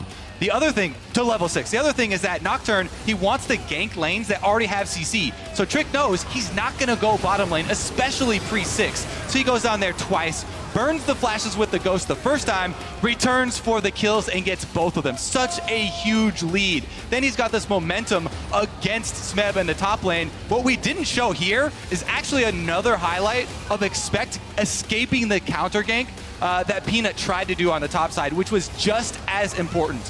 After he escapes that, they know Smeb had no flash also. He does 2 wraparound ganks, through the lane, into the side brush, dodging the shurikens so that Smeb didn't know he was there, and absolutely blast both sides of the map in that matchup. And consider how much happened, Kobe, before Nocturne ult was available, and then in between Nocturne ults, the efficiency of those ganks, which needed to be there, was amazing. Really, really good ganks from the Olaf there from Trick. I have to say that there's one small improvement that Peanut actually could have made in the first gank that he did on top side to answer the bottom side gank. With Nocturne, you usually want to use your ult and then pre-flash, expecting that the enemy is going to flash. So as soon as he saw expect go for the hop into flash, he should immediately flash to keep the tether on the fear. He did not do that. Expect got out with a very good play. And man, it was such a roller coaster after that because we're not done. I mean, that's the thing, right? After that, it looks like G2's off to the races. It doesn't look like there's any stopping them with the lead that they've built, but then in comes the hero, Peanut, with a huge smite steal off of a lost fight. Exactly. This is the lost fight. I mean, Rox Tigers end up 2 versus 5. Smeb goes in. He gets a couple of people locked down, but it's not enough. Again, Expect is finding his way into the back of the fight. The damage all comes through because, you know, we got a full damage Karma build. Who even needs the utility come out from Perks? And at this point, G2 have a couple of options. They commit to the Baron at first, but it's either pull away and try and deal with the people contesting around the objective, or all in for the Baron, and they kind of 50-50 on it. You can see Perks is trying to zone, Peanut still waiting for his opportunity to get into the Baron pit, and with the low health bars, G2 flip-flopping on the decision-making. It's about Peanut coming around with the flash, and as that drops beneath 720 on the Baron, that was the moment that Trick was looking for. That's what his smite should have secured it with, but late on the play... Kobe's got hands on heads right now. What's going on over there? I mean, jungle smites around Baron like that are the most intense thing in the game. Maybe that's just because I'm a jungler, but the adrenaline is pumping right there. And the small margin of error there was literally Trick waiting for that auto attack. It was 58 health off, trying to combo, because Olaf has true damage. You combo the Reckless Sling plus the Smite. Then you go into easy doing the mind games of, as soon as I Reckless Sling and Peanut sees the animation from the spell, is he going to Smite? Am I baiting out his Smite with that? Because you would expect him to immediately combo those. He's 58 health off. Then he autos. My brain hurts, And Kobe. Peanut deserves so much praise for that. He had the exact perfect smite. Very much so. That was an over 7,000 gold Baron power play as well, so you can see how much it did for them in terms of getting back into the game. But now, Papa Smithy, it's time to revisit the play that showed why Smeb is one of the best players in the world. Here's another look, brought to you by Acer. As you said, the Baron steal was to stop the death sentence, but then we see this fight. So the initiation starts, you're waiting for the cannon ult. And the other big takeaway here is when we see that cannon ult rip through so many, holding onto it for so long. But I actually want to get to a bit of a bigger point about the team comps here. Double teleport, but from the Karma against Nocturne. It's very hard to use. It doesn't interact very well with the Nocturne ultimate. If they had had a second exhaust, I think Jat put it best on the desk. They were talking about, okay, if Nocturne goes in, you want to exhaust him, then there's no exhaust for the cannon. So the fact that they didn't have a second exhaust and didn't get much value out of the second teleport, I think was a pretty big issue. And that's the funniest thing, because G2 were getting value out of collapsing mid without the teleport early on. That's exactly how they took the mid tower initially on the outer side. They brought Perks in, and they've, you know, had Prey still on the bottom side. There was no way of collapsing. So as you said, not a whole lot of value out of that TP on its own. I have to say, though, biggest takeaway from me, we have to remember G2, huge improvement from their game versus CLG to this game, so the group is definitely still tight. Yeah, we think of the narrative, though, Dash. We were like, okay, they're probably not going to win this game, but they want to show more. They showed so much. They took the world champion favorites right to the line. A Baron steal of all things is the only reason the Rox Tigers are 2-0. Heads should still be held high, but perhaps the head that is highest of them all right now would be Peanut, player of the game. This was not an easy decision to be made, as there were plenty top performers on Rox, but that smite steal, keeping them in the mid game, the most important thing. You can go down the list, but Peanut, his pick as well as his play had a lot of influence. The Nocturne ults allow for the cannon flanks, shut down the Jhin, get the smite steals as well. Peanut was offering so much for the Tigers. The way I look at it, if you call for a Nocturne pick, you force first pick Ezreal, because no one's going to be peeling when you have a Nocturne dive comp. It's all about you, and he was the clutch player on the day. I don't think we have time to get out honorable mentions for everybody else on the team, because that game was awesome. It was absolutely insane. Well, we need to go on cooldown as we make way for Group B, because up next is the LMS's Flash Wolves versus North America's own Cloud9. Stay with us. Nailed it, boys. 3 as Rox Tigers face off against Europe's G2 eSports. Gillis coming out. Gorilla's in trouble. First blood picked up by Miffy. Teleport was cancelled. And Trick gets a second. G, 2-0. Kuro gets caught by the bubble. Deadly Flourish roots nobody. The curtain call. Nice. Nice. Peanut's going for the 50-50. G2 on low. A flash in from Peanut. It's secured. The Rocks Tigers get the Baron. Nice. Expect gets caught down. He's got PA, remember, but he needs Mega. Oh, no! Deleted! Remember, I've seen one. And G2 are aced. Rocks Tigers remain undefeated in Worlds 2016.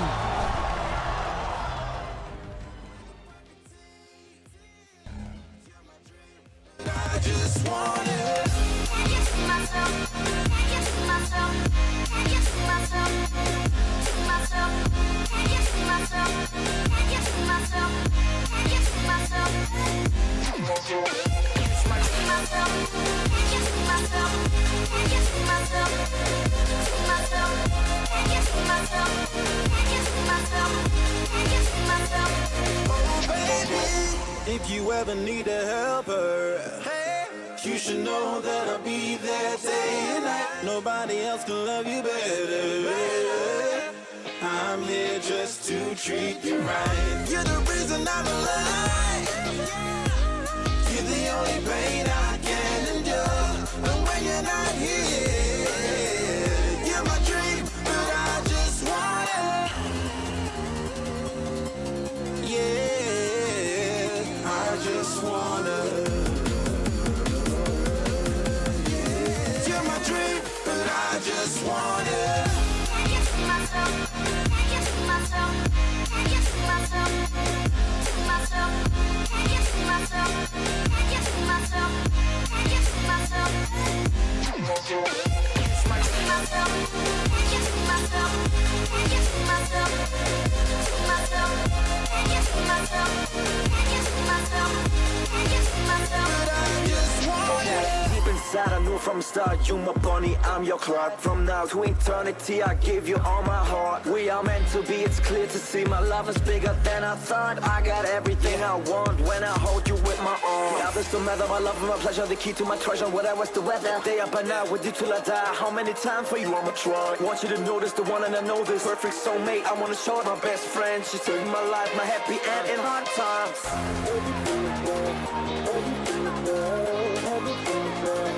Oh baby, hug it to myself, hug it to myself, hug it to myself. I just want it.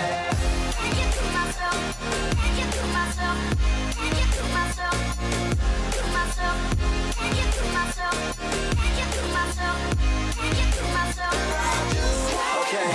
Can't get to myself, can't get to myself, can't get to myself, to myself, can't get to myself. Oh baby.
我自己的表现的话，其实都还有蛮多可以改进的地方。因为每次打世界赛或是 MSI，就是都有遇到过，就是遇到比我强的人，所以我觉得自己还有很多可以进步的地方。就希望每一场比赛都能够发挥到很好吧，就是让大家都知道我很强。 We'll find out how well they perform shortly. Welcome back to the Bill Graham Civic Auditorium and our coverage of the 2016 World Championship. On stage in the fight to advance from Group C are 2015 World quarterfinalists, the Flash Wolves, and of course the North American LCS's Cloud9. Both teams 0-1. Yeah, and because they both lost on day one, the pressure is really on, since they both expect to make it out of group stage, and starting 0-2 would be a pretty big hole to climb out of here at Worlds. Yeah, and C9 definitely was disappointed with their performance in game one. And one of the things was kind of, there were some questions around the C9 pick and ban, some questions about their champ select. They kind of counterpicked themselves a bit, taking that Cassiopeia into that Syndra, as well as banning out Nidalee when Bengi had not really been playing it. Exactly, and then once they fell behind so far in the mid lane, it really just extended to the rest of the map, and they lost fairly quickly. It was a disappointing start for Cloud9, but we know they have the ability to step up. And talking about disappointments, Flash Wolves, they're coming off a loss. Arguably even more worrying because they had a substantial lead. They were really ahead against IME, and they just fell apart. Yeah, both these teams are going to be very disappointed. C9 lost early, Flash Wolves lost late. They were actually 27-0 in the LMS, went ahead by 1,000 gold or more at 20 minutes. They had a 4,100 gold lead against IME, but poor macro play late game, some unpredictability from IME, had Flash Wolves giving up that early lead and leading to a loss. And one of those things has to be thinking about the pressure of Worlds. Some of these teams have really not shown the games they wanted in game one. We'll see if they can bounce back here in game two. So much pressure. Who's going to fix the problems quicker? We're going to find out shortly. We are moments away from picks and bans. Let's take a look at the competitors on stage, starting in the blue corner from the LMS. It is the Flash Wolves with MMD in the top lane, Karsa in the jungle, Maple the mid lane, NL ADC, support Sword Art, and their coach, Fluid Wings. Yeah, and on the red side is North America's Cloud9. Impact in the top lane, Meteos in the jungle. Jets in the mid laner, Sneaky the AD carry, Smoothie support, and Reaper their coach. All right, jumping into picks and bans one last time from us. Yes, that's our last game for the day. Aurelion Sol still disabled for the rest of today. Let's talk about what we're expecting. Nidalee, probably going to be banned again. We've seen it win one game, and it was an upset victory as well. Especially with Karsa and Meteos, I think the Nidalee is gone. I'm very curious to see what happens with the Syndra first pick. C9 seemed very willing to let it go through to Faker because I think they were expecting the Elise to be first picked and they're hoping to trade the power picks. I don't think they're going to do that again. Yeah, I'm also very interested to see their priority on Lee Sin versus the Elise. You know, Meteos has been a strong Lee Sin player, but he's not known as one of those kind of Lee Sin gods like Svenskeren has shown himself to be in this tournament. All right, and straight out the gate, we got jungle bans aplenty. Zac, Nidalee, Rek'Sai, Elise, definitely things to see as well, potentially. Yeah, and that's 2 out of 2 games Zac has been banned against Meteos. He's getting a lot of respect for his individual performances on this champion, which can unlock other picks for them and should give them an advantage in this. I think it's also interesting that in this group, it was actually a different team that played Zac against the Flash Wolves. Yeah. And they do not want to have a repeat of the pick potential specifically because Zac was very pivotal in preventing Karsa and Sword Art from setting up the appropriate vision with which to play the macro game towards victory. What does this Cassio and Syndra bans mean for the mid lane? What are we expecting to see Jensen and Maple potentially pick up? Well, the Cassio ban in particular is something Jensen did excel with in a lot of games. He just had a poor performance against Faker, so I still think that's a respect ban. Syndra being out, though, does open up some possibilities. It certainly does, and Vladimir is still on the table here. It's not going to be banned out as Rek'Sai gets taken away, and Vladimir is a champion that we have not seen a lot of throughout Worlds, mostly because it's getting banned. And you have to wonder what the first pick actually is here. Rumble. The Elise is high on our priority lists. Lee Sin has been high on a lot of other priority lists. We've seen it picked multiple times up. The Lee Sin above the Elise has happened on multiple occasions. Yeah, I actually feel like this opens up for a lot of power picks here for C9 because they get the first crack at jungle. They get the first crack at mid lane if they want to go that route. If they want to grab something like the Elise Vladimir, it could be pretty powerful. It really depends on where they want to play the map. Yeah. Karma was a bigger pick in North American LCS than I think it was in other regions, and it wouldn't surprise me if they did go with the Karma. I think the other options are locking down some very strong duos. So you'd pick your support AD here or your top jungle here and get a really good gank synergy or strong lane. I recall correctly, Nami does relatively well into that Karma if it was going to go the support role, and we've seen Nami very high priority. First picked on day one of groups a couple times. So a lot of these counter picks that could come out depending on what C9 lock in now. We also know the priority individually for Sneaky with the Jhin. He's a fantastic Jhin player, got to ban against him a lot, but it is going to be Meteos going right back to that Lee Sin. Received a decent amount of criticism for his performance against SKT. People felt he was not getting involved in the game early and often enough.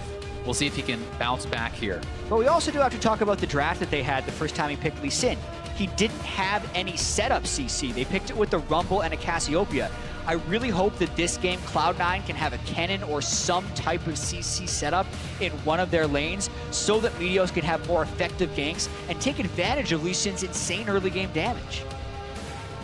Yeah, and speaking of that Kennen, it is available. It's something that, you know, Impact could go to. I would like to see him play something that he has the potential to take over a lane on. He has shown the ability to be very lane dominant in the NALCS playoffs, in the regional qualifiers. I want to see him go back to it. A couple of hovers around different picks. Sivir still up and available. I only say that because I saw the Skarner for a second, but I got too excited. It is going to be the Elise lock-in and that Nami somewhat expected if Smoothie is going to get these hands on Karma. But we have to remember, Jensen could flex this to mid lane if they do feel like that's something they want to go with. Smoothie is fantastic support player on the melee supports as well, and Nami has the ability to be all in, like picks with Alistar. We've seen that kind of go awry for the Nami. I think that is a possibility, but I also think it's relatively unlikely for C9 to do so. Jensen almost always played the hard carries in the regular season, and it was the other North American LCS teams, like the Immortals, that would play it in the mid lane. And I think that's the mindset the Flash Wolves is on as well, because picking the Nami early is almost expecting to be laning against the Karma. So as is customary for Nice C9, Kennen. yeah, Kennen comes in, the Caitlyn as well, but they're going to leave that counter pick for Jensen, very likely. They love to do this in their picks and bans. A lot of priority goes over to Jensen, both in the farm and in the pick ban. They have a lot of respect for this guy's strength as a player. He didn't show it yesterday against Faker, and he's going to be a man on a mission today against Maple. Couldn't maybe. The matchup was incredibly difficult. This time around, it feels like C9 haven't put themselves in the same sort of picks and bans holes or risky picks and bans that we saw from yesterday. Flash Wolves have got 20 seconds to round out their comp. They're looking for an ADC and a top laner. Who do they add with Nami into what is expected to be Caitlyn? Nami, for the time being, looks like Ezreal. Yeah, would be a fairly poke-heavy composition if they do these two things, but I do like the synergy between Varus and Rumble if this is what they decide to go with. And Varus as a mid laner, quite strong, but we could even see Jensen go the way of something like a LeBlanc if this gets locked in. I have seen that sort of matchup played if you want to get aggressive, if you have the confidence to really fight that guy in lane, but there's a lot of options here for Jensen as Varus does get locked in. I think it's also very dangerous of Flash Wolves to be picking a poke composition when the other team already has Karma, Lee Sin, Kennen. That's a tremendous amount of initiation with more still possibly to come. I don't even think Jensen would have to pick a hard initiator. He could do something like Vladimir and they would still potentially be able to start fights if C9 execute properly. I also think that Vladimir, if you want to go for that 1-3-1 type style, I think it can work out pretty well because Flash Wolves don't really have anyone who's kind of screams split push to me. Rumble is much more of the team fighter. Varus does not want to be alone in those side lanes clearing waves, and champions like Vladimir, like the Kennen, are more comfortable doing that. Find out what Jensen decides to lock in. A bit of a shout out to Twitter, I think, on the Ziggs Harbor for now. Orianna would round out fairly safe, definitely give you even more wombo power with so many ball delivery systems as well. The Kennen, the Lee Sin, the movement speed. It will time out, and that's locked in. And it also leaves a good window for them to have Sneaky as a very late game hyper carry. They'll have potentially Lee Sin, Orianna, and Karma shields that are able to throw on him. So it gives them that late game insurance with that choice. And Sneaky and Smoothie actually performed quite well against SKT. They were holding up very admirably in the bot lane. Impact was doing well in the top lane. It was really just the collapse of Jensen kind of in that mid lane, put himself in a bad matchup, wasn't able to perform. So, you know, C9, the rest of the team as a whole, while they did get affected by that pressure that kind of spilled over from mid lane, they were doing well in their individual matchups. In theory, this should open the door for Meteos as well. A couple of lanes that should have some form of priority in the early game, and maybe that Lee Sin can have a bigger impact than we saw in yesterday's game. Yeah, there's much more gank assistance on the side of C9, but there's also an Elise on the side of Flash Wolves, so both junglers will have a potential to have good early impact, and there is very little tank in this game. Most people are playing squishy champions, so expect something that can be fairly explosive. Both coaches, of course, shaking hands on stage and backing away. Remember, C9 and Flash Wolves are both 0-1 in the group, trying to catch up to SKT and IMA. You guys jump on Twitter. Let us know, who do you think is going to pick up a win today? Who's going to go 1-1 at the end of day 3? Tweet those predictions at LOL eSports. Use hashtag FWWin if it'll be the LMS and Flash Wolves, or if you believe in some apple pie in North America, can hashtag C9 win the game. The fans in the audience are on board with the Flash Wolves, it seems. We'll find out as we load up onto the Rift. And kick off Group B, Flash Wolves versus Cloud9. And this is still just the second game they have played here at Worlds. They didn't get to start until the beginning of day 2.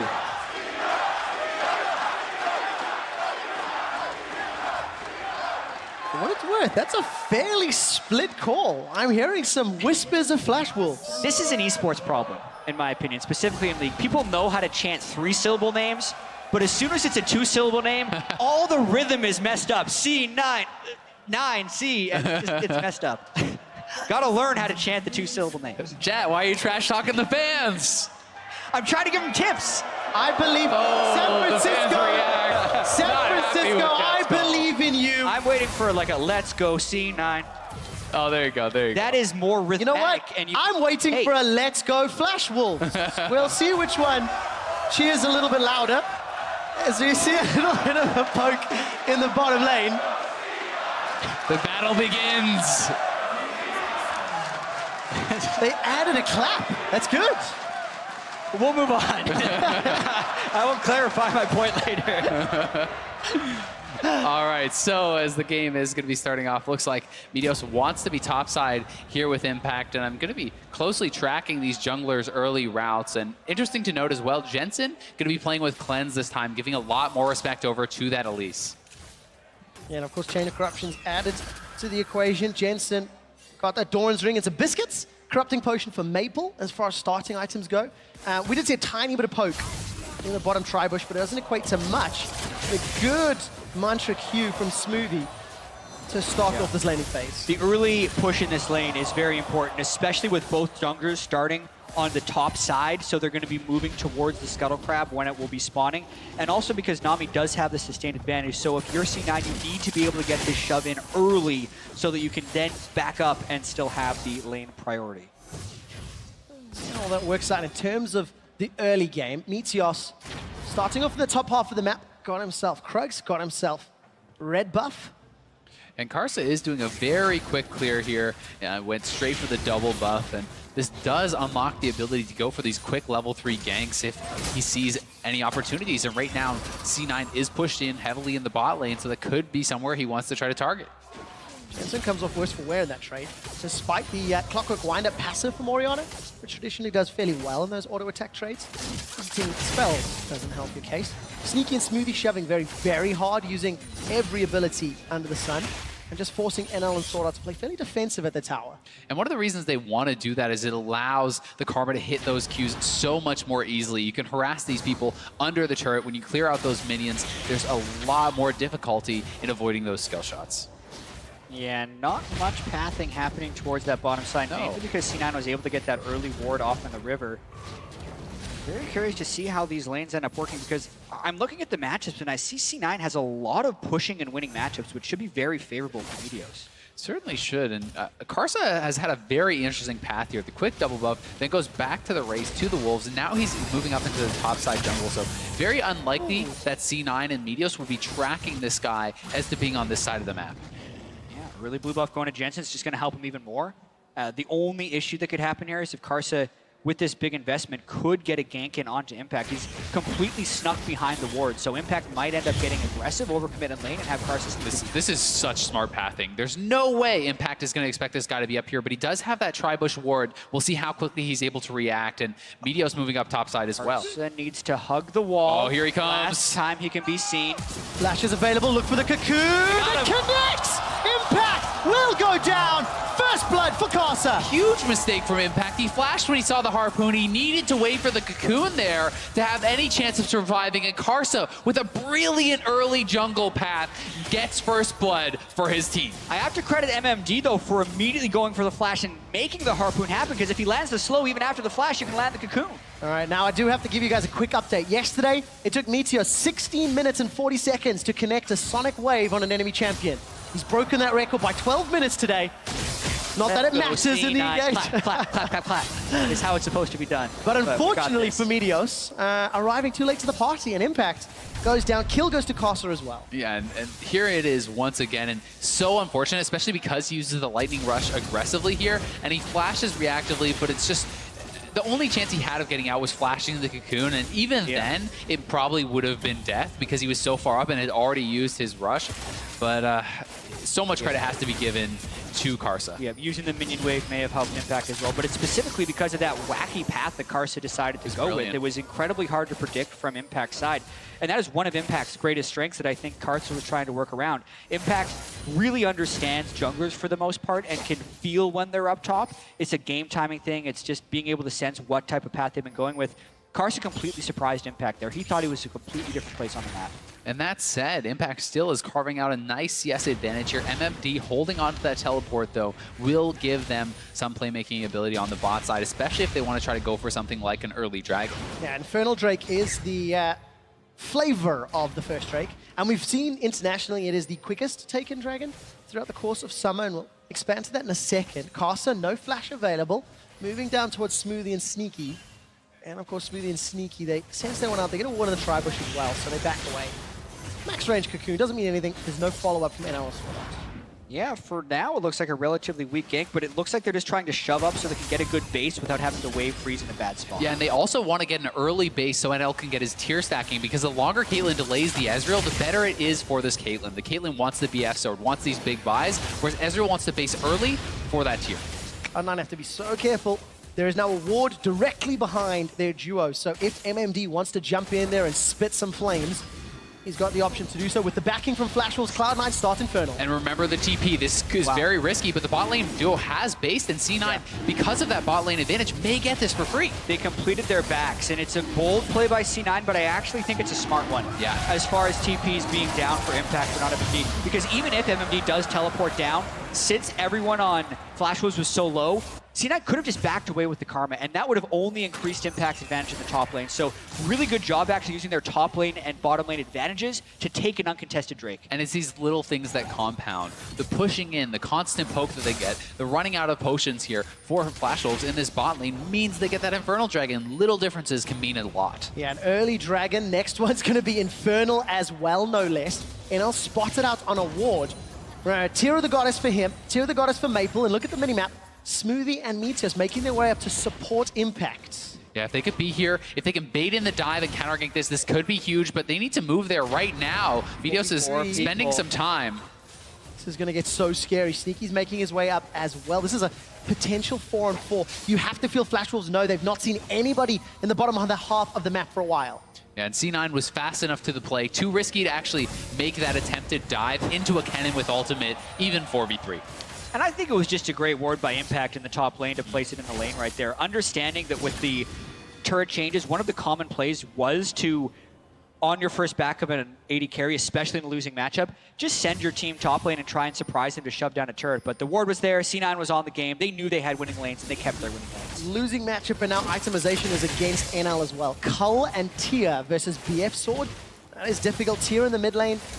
Double Doran's Blades for Impact's Cannon, so there's a lot of early strengths that seem unanswerable for the time being on the Flash Wolf side. And just look at this lane positioning here. Because Flash Wolf made this move, it didn't pay off. Impact gets to collect this huge wave that was slow pushing in, and that's going to put him significantly in the lead in this 1v1 matchup as far as XP goes and as far as the CS. Even as far as gold goes, he's now at 100 advantage over the Rumble, and I can only expect it to grow, especially if Meteos decides to attend that lane. The early game gank potential of the Kennen with the Lee Sin is immense, and I really want C9 to actually go for that play. Yeah, they certainly could. Meteos is definitely sitting on a lot of gold here. I think he wants to spend that up before getting too aggressive, and will go do so now, but So far, very close affair here. C9 gives up the first kill, but they're in the lead because of these winning lanes and because of those advantages that they are carving out. Warrior enchant for Meteos. Karsa's gone Runic Echoes, and Impact's going to run into... Oh, Karsa, very good ward though. Lightning rushes away. Staying alive. Very clear where Karsa's focus is. Not only helping out MMD, but trying to keep Impact down, who, at least in many's eyes, are one of reasons that Cloud9 are winning games. As much of a meme as it is, the whole MMD reaction video to getting Impact, they were very worried about this matchup, and Impact's performance had a lot of people worried coming into Worlds. And we're talking up Impact, but Jensen's also got a big advantage on Certainly. Maple right now. The 2 tier of the Goddesses on Flash Wolves right now. Obviously, Ezreal doesn't have to get hurt as much from the tier, but especially the Varus, the early game play has to be there. Here is the play. Teleport. Sneaky's caught. He gets equalized. Karsa sinks the fangs in. A venomous bites for 1. That's 3 kills to the Flash Wolves, and they turn their attention to the tower as well. Such a quick move there from the Flash Wolves. They get 3, and they should get the first turret of the game here, and really gonna break it wide open. Yeah, for all the focus that they were putting on Impact, they quickly pivot, and I don't think Cloud9 was expecting that level of the gank, but it was a teleport from the top lane, a ghost from the mid lane, and they essentially take their 2 losing lanes, roam them up top lane, and pick up 3 kills, which then kind of equalizes the lane from gold perspective, and then gives them a large lead in the game. 2,000 gold swing from this play. Take a look at the teleport on your minimap in just a second. Yeah, and they're pinging onto the ward, and the TP is going to come in. And Impact had his teleport up, so he could have matched, but the thing is Jensen had also backed, so it wouldn't have been that great of a match. With the bubble landing on top of the equalizer, it really wasn't worth it. And I think Meteos was super surprised to see the Varus roam up as well. So really just good map play by Flash Wolves to kill C9 there. 4 kills to 0, 1 tower to 0.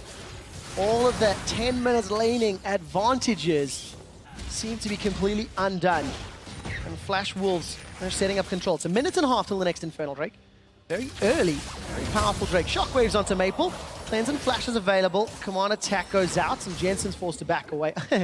Actually gets caught by the Aqua Prison. But a lot of damage onto Maple, and that's part of the reason he's built up a 25 CS advantage. Yeah, and one of the buffs to Orianna, especially now that he has the Merlin Omicron down, is the cooldown on the ultimate. It's only 82 seconds until that ult's going to be back up again, which is essentially 2.5 waves. Okay, shift used. Sonic Wave just falls short. Meteos won't be able to find a target. The support for Flash Wolves in the bottom lane, as the 3-man stack of Cloud9 feel like they're repositioning. Oh no, Sneaky. Sneaky's down. That was way too easy. Just wanting to set up a ward. And with 45 seconds to Drake, Flash Wolves pick up their 5th kill of the game. And it feels a little reminiscent of the previous game where Meteos is just having trouble getting involved whatsoever. Karsa running around the map, seemingly able to pull off these ganks at will. Yeah, it's the second time C9 have also picked Lee Sin instead of the Elise and have opted into this matchup, but they haven't been able to execute it. And we're only seeing the games that are on stage. There's other teams that also prioritize this Lee Sin, and there are reasons if you're able to execute the Lee Sin can be better from a playmaking perspective. But you have to be able to make the plays, and right now Meteos just isn't doing that. And you have to be able to expect that you can make those plays when you have 3 winning lanes. All of Cloud9's lanes won, but the jungle priority has gone heavily towards Karsa. Not only is he ahead as far as gank participation and kill participation, he's actually up in farm too. One thing that is a shining light for Cloud9, gigantic CS advantages in top and mid lane. So yes, they are falling behind, but there is still farming power, and there is always that combo. Shockwave plus Slicing Maelstrom. And there's also the late game assistance that they can give Sneaky if he's able to get a little bit of farm up. They're trying to rush this next Infernal Drake, and they do have the teleport advantage if Impact can make it in. And this would be so key to get that second one, to start stacking it. They really want to get it. And they get it! That was close. I held my breath because the observers followed the True Shot barrage. 2 Infernals at 13 minutes. Late game investment, that is strong. Exactly, and while it may not pay off right now because they don't have a ton of AD and AP, the longer this game goes on, that starts to more than make up for this gold discrepancy. At this point, knowing that they have the double Infernal Drake, I think C9 actually just try and ward up and farm out the lanes a little bit.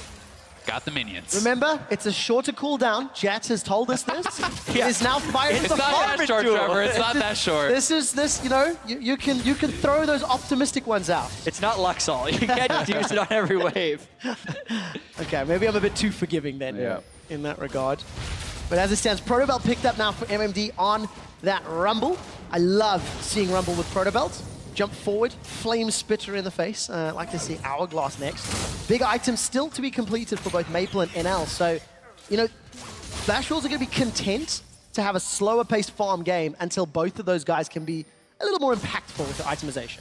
They are, but to Jat's point, how much do you really want to slow in against the double Infernal, right? Do you really want to go super late game? I think they are going to have to continue to push their advantages, continue to have Carson making these aggressive plays, simply because C9's carries have been gifted this big advantage. And I think the Varus Rumble is an incredibly mid-game focused play. It's not necessarily early game. So like C9 has winning lanes, they have better late game, but they have a power trough in the mid-game. So between 20 and 30 minutes, I think, is when they're going to be at their most vulnerable. Maybe even until now, 15 to 30 minutes. And that's why they need to defensively ward, continue to shove out their waves, and just let the double Infernal and their late-game team comp work later in the game. Kosa stepped over that ward, cleared out the Tribush, teleports up Impact. Meteor sniffing around MMD in the top lane, but MMD backed away, so no opportunities just yet.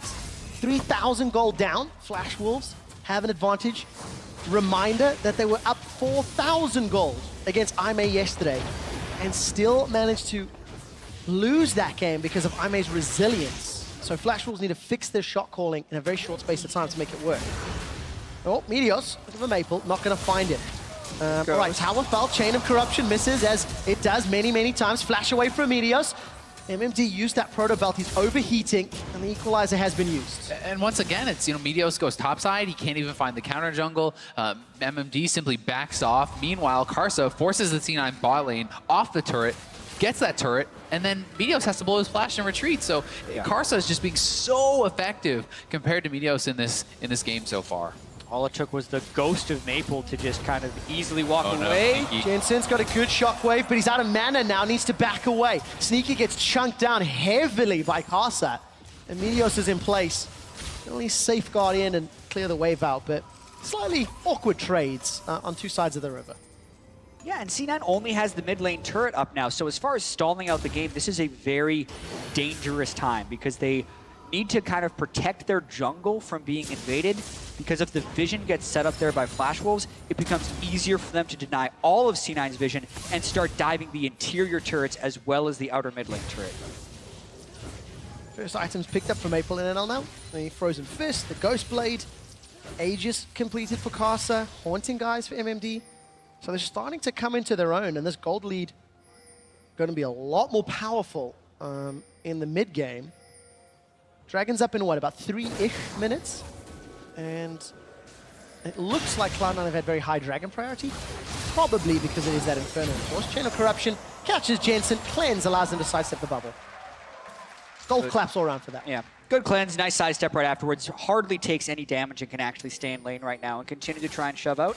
And C9 have one defensive team forward in their jungle. I think that's good. I'd love to see them get the second one in basically near their red buff on the other side. And they're going to have to continue to refresh them because Flash was going to continually try and go in. Now, this is the second time we've seen Flash Wolves have a pretty impressive early game. Meteos getting got. Oh, he's in trouble. Dragon's Rage is away. Ward hops out. And MMD decides not to chase. But yeah, another sizable advantage. We did the same thing yesterday against iMate. Same thing today against Cloud9, despite what actually looked like a very horrible start to the game for Flash Wolves in terms of the lane matchups. Yeah, it's been very impressive the way they've been able to play the map. This is an even bigger lead than they had. It's actually exactly the same, 4,100 gold. 4,100 gold if that sticks through to 20 minutes that they had against IMA. Oh, but Impact, can he make a play? It's Impact, Protobelt's forward. There's Impact with a solo kill. Top die, Impact's gonna get a solo kill for C9, and the playmaker throughout all the playoffs gives them something to be happy about in this game. Yeah, that is desperately needed for C9, and they need to be able to also clear out this mid wave. Can't do that with a tidal wave. That's going to zone C9 out. Shockwave is available if anybody steps forward. Meteor's forced to back away. And the in-wave is killed for the most part. And Flash Wolves get the tower down to about 20% HP. It's really tricky for them to also try and keep everyone farmed up while keeping these turrets live, but they're holding out decently well right now, actually, after being down 5 kills to 0, especially after the solo kill. Caitlyn trying to set up traps to hold this one, but what's nice is Impact is getting a turret on the top side. Still, I give the edge in that turret trade to Flash Wolves, as that mid lane turret really does unlock even more of the jungle for them, where they have been doing a great job aggressively pushing Vision, controlling that, and trying to take these camps away from VODS. And camp stolen away from Cloud9. Maple gets his hands on C9's blue buff. The Cloud Drake has spawned, and despite the numbers advantage for Flash Wolves, they don't have the greatest vision control. Here's a replay of that solo kill. Yeah, MMD just trying to check into the brush. They had the pink ward in the river, completely close it out. And he'd also already used a bunch of his cooldowns earlier. He used an ult to clear the wave. I also love the fact that Impact knew he had enough damage without blowing his flash, so he gets that kill. And C9 again, Flash Wolves kind of caught sleeping here. Ooh, that was close, but still, third straight Dragon with Flash Wolves in this advantageous position. Feels like something that should not be happening. I completely agree. I think Flash Wolves' objective control has not been where it needs to be. And they were a slow-paced region when they were playing in the LMS and had better objective control. But for the first 2 games here on the world stage, they're losing the objective control. And this 3,000 to 4,000 gold lead will not mean much if they continually give away Drakes, especially with the next one being a third Infernal. And a lot of it to me is their vision control is good, but their back timings have been very poor, and C9 has been aware of those back timings and always able to capitalize on them. Can Cloud9 do it again? There's still time for 2 more Drakes. We know one is Infernal. Still another one to spawn after that before Elder. And Cloud9, their team comp will scale. Secure the blue buff. I think that was taken. No, did... I think wow, MMD the Harpoon did it. Yeah, MMD stole it. The Electro Harpoon took it. So no blue buff for C9. Remember, they had theirs stolen a few minutes ago. Perhaps the least effective champion to steal blue buff on. Got the CDR. But it still denies the blue buff and gives him the experience, which is very important. 28-1 with a lead at 20. Yeah, that the one loss coming yesterday. Yes, that's the most important thing, how recent that loss is. And it just adds that element of doubt, doesn't it? When you look at the team composition from Cloud9, when you look at the Dragons, when you look at the CS discrepancy, what's that, plus 57 for Impact. He's halfway to a Flame Horizon. And I love this because he's on a champion that I think is going to continue to have the advantage in this 1v1 in the side lane. So that is something that's going to be working heavily towards them. Yeah, and even the mid lane has been pretty good for Jensen. The reason that Maple has been able to catch up a bit in CS is because Flash Wolves have been sending their whole team at him to try and get that mid lane turret, which they eventually took. Okay, so how do Flash Wolves then take advantage of this gold lead and the spike that their team comp currently has with the poke and with the long-range abilities over the next few minutes? To me, it's a lot about just continuing to extend their vision, push up vision, siege objectives, and get control around it. They can also look for picks, with things like the Chains of Corruption and that Elise. So really controlling vision around the Baron, I think, is step one, and then looking either for picks or to threaten starting them up. And I think the biggest problem for them right now is how much power Impact has in the side lane.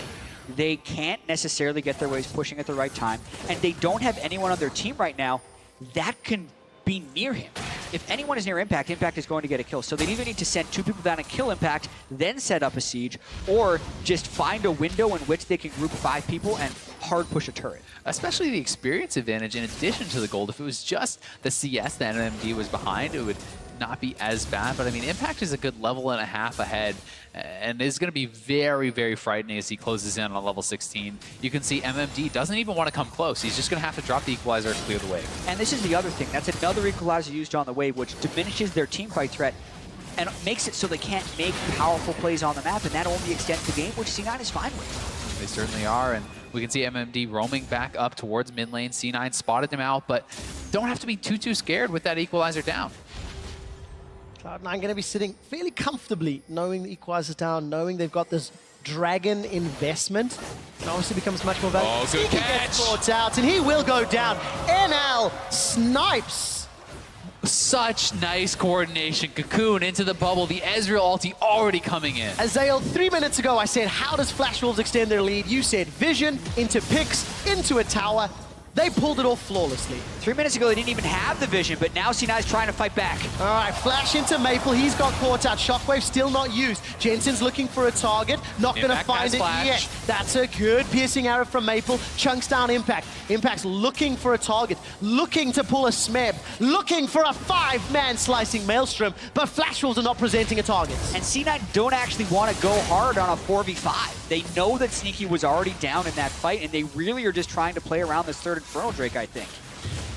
I mean, that was great play by Flash Wolves. They pushed the vision in, they found the kill by Sneaky, and they got a tower. It's a 5,000 gold leads. Yeah, and as you mentioned, when Azale mentioned the vision control 3 minutes ago, Flash Wolves didn't actually have it. They attained the vision control and then went to get the kill, and they catch Sneaky in transition. It's also becoming very problematic for C9 because Sneaky is supposed to be this physical damage source, and he's just following further and further behind. He's the one consistently getting picked off, and NL is getting bigger and bigger and bigger.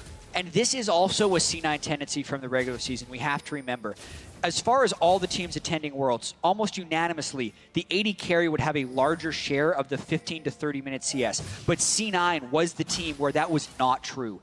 The mid-game farm almost always goes to Jensen, and it's been Sneaky who's trying to go side to side to be able to get it. Because if they are grouped in the same place, it's Jensen who is clearing the wave and not Sneaky. And that really makes you question the way C9 is going to be trying to play this late game. Are they going to say Jensen needs 6 items so he can land a 6-man Shockwave, or Sneaky needs 6 items so he can stack shields on him and he can carry? Because right now, they're trending towards Jensen rather than Sneaky. Yeah, they certainly are trending towards both Impact and Jensen, but a lot of MR is being built up as a result. You know, we have some key, big ticket items already finished for that, and more MR is being built. 25 minutes talking about that MR. Randian's Omens for some armor on the side of Meteos. Hourglass being worked towards for Impact, and MMD got his hands on that Negatron cloak. We'll see where it decides to go. And the next Dragon up in 10 seconds. Meteos just gets away with his life. And this is the huge thing. The third Infernal Drake. If Flash Wolves gets one, then it's only an 8% advantage that C9 will have in damage. But if they get this one, it's 24% extra attack damage and ability power. Yeah, this fight right here could be enough to decide the game, to give C9 that snowball advantage. They're going to go straight into it. Jensen gets caught. He does get caught, but he stays alive for the time being. Teleports into the mid lane for MMD. The tidal wave sends Cloud9 packing. Meteos runs for his life. 2,500. Meteos, he might chance this one. Sonic Wave and Smite are available. Baron doesn't reset just yet. Flash Wolves should be patient right now. They don't get it. Meteos goes down. He had to try. Flash Wolves get Dragon number 1. And a kill. That's so huge. They could have been patient and made it so Meteos had no chance of the steal, but they decided to continue damage on it. Karsa has been on point. He gets the smite instead of Meteos, and now they have Meteos down for the push. All right, Impact's looking for an engage. Remember, this is 4 on 5 if he looks for it. Classic Maelstrom manages to get 3. Shockwave! Impact bounces backwards. They've only got 1, but they save the tower. It feels like that needed to be more.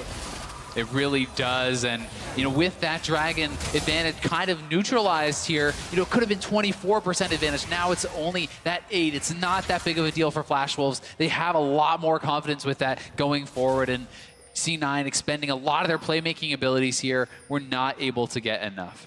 Yeah, but you did see a preview of how they want to fight. Certainly. Impact with the flank, and then Jensen comboing up on the already stunned target. So even if the Goldie gets pretty big, that type of fight is already a possibility. And here is Impact, flies on in, not able to catch really the big tickets that they wanted, you know, that Maple, that NL, but still, they are able to take down MMD. They're able to force some summoners out, and we'll see how quickly they can look to repeat that, as Impact can be very aggressive with his now completed Zhonya's. Yeah, it was through an exhaust as well, but the worry I actually have for C9 here is also if NL is going to be ignored or not.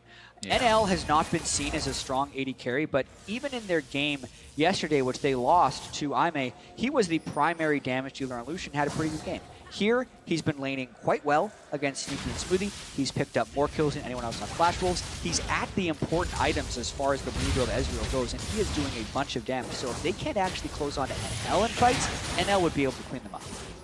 I will say I'm a little bit surprised that he doesn't actually just go for a more defensive build, though, with his next item. Picking up the Last Whisper, to me, is not super needed at this point. I agree. And grabbing something like a QSS would keep him massively more safe against the AP-heavy burst.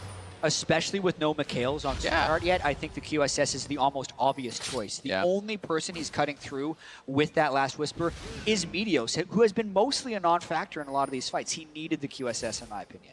as yours as well.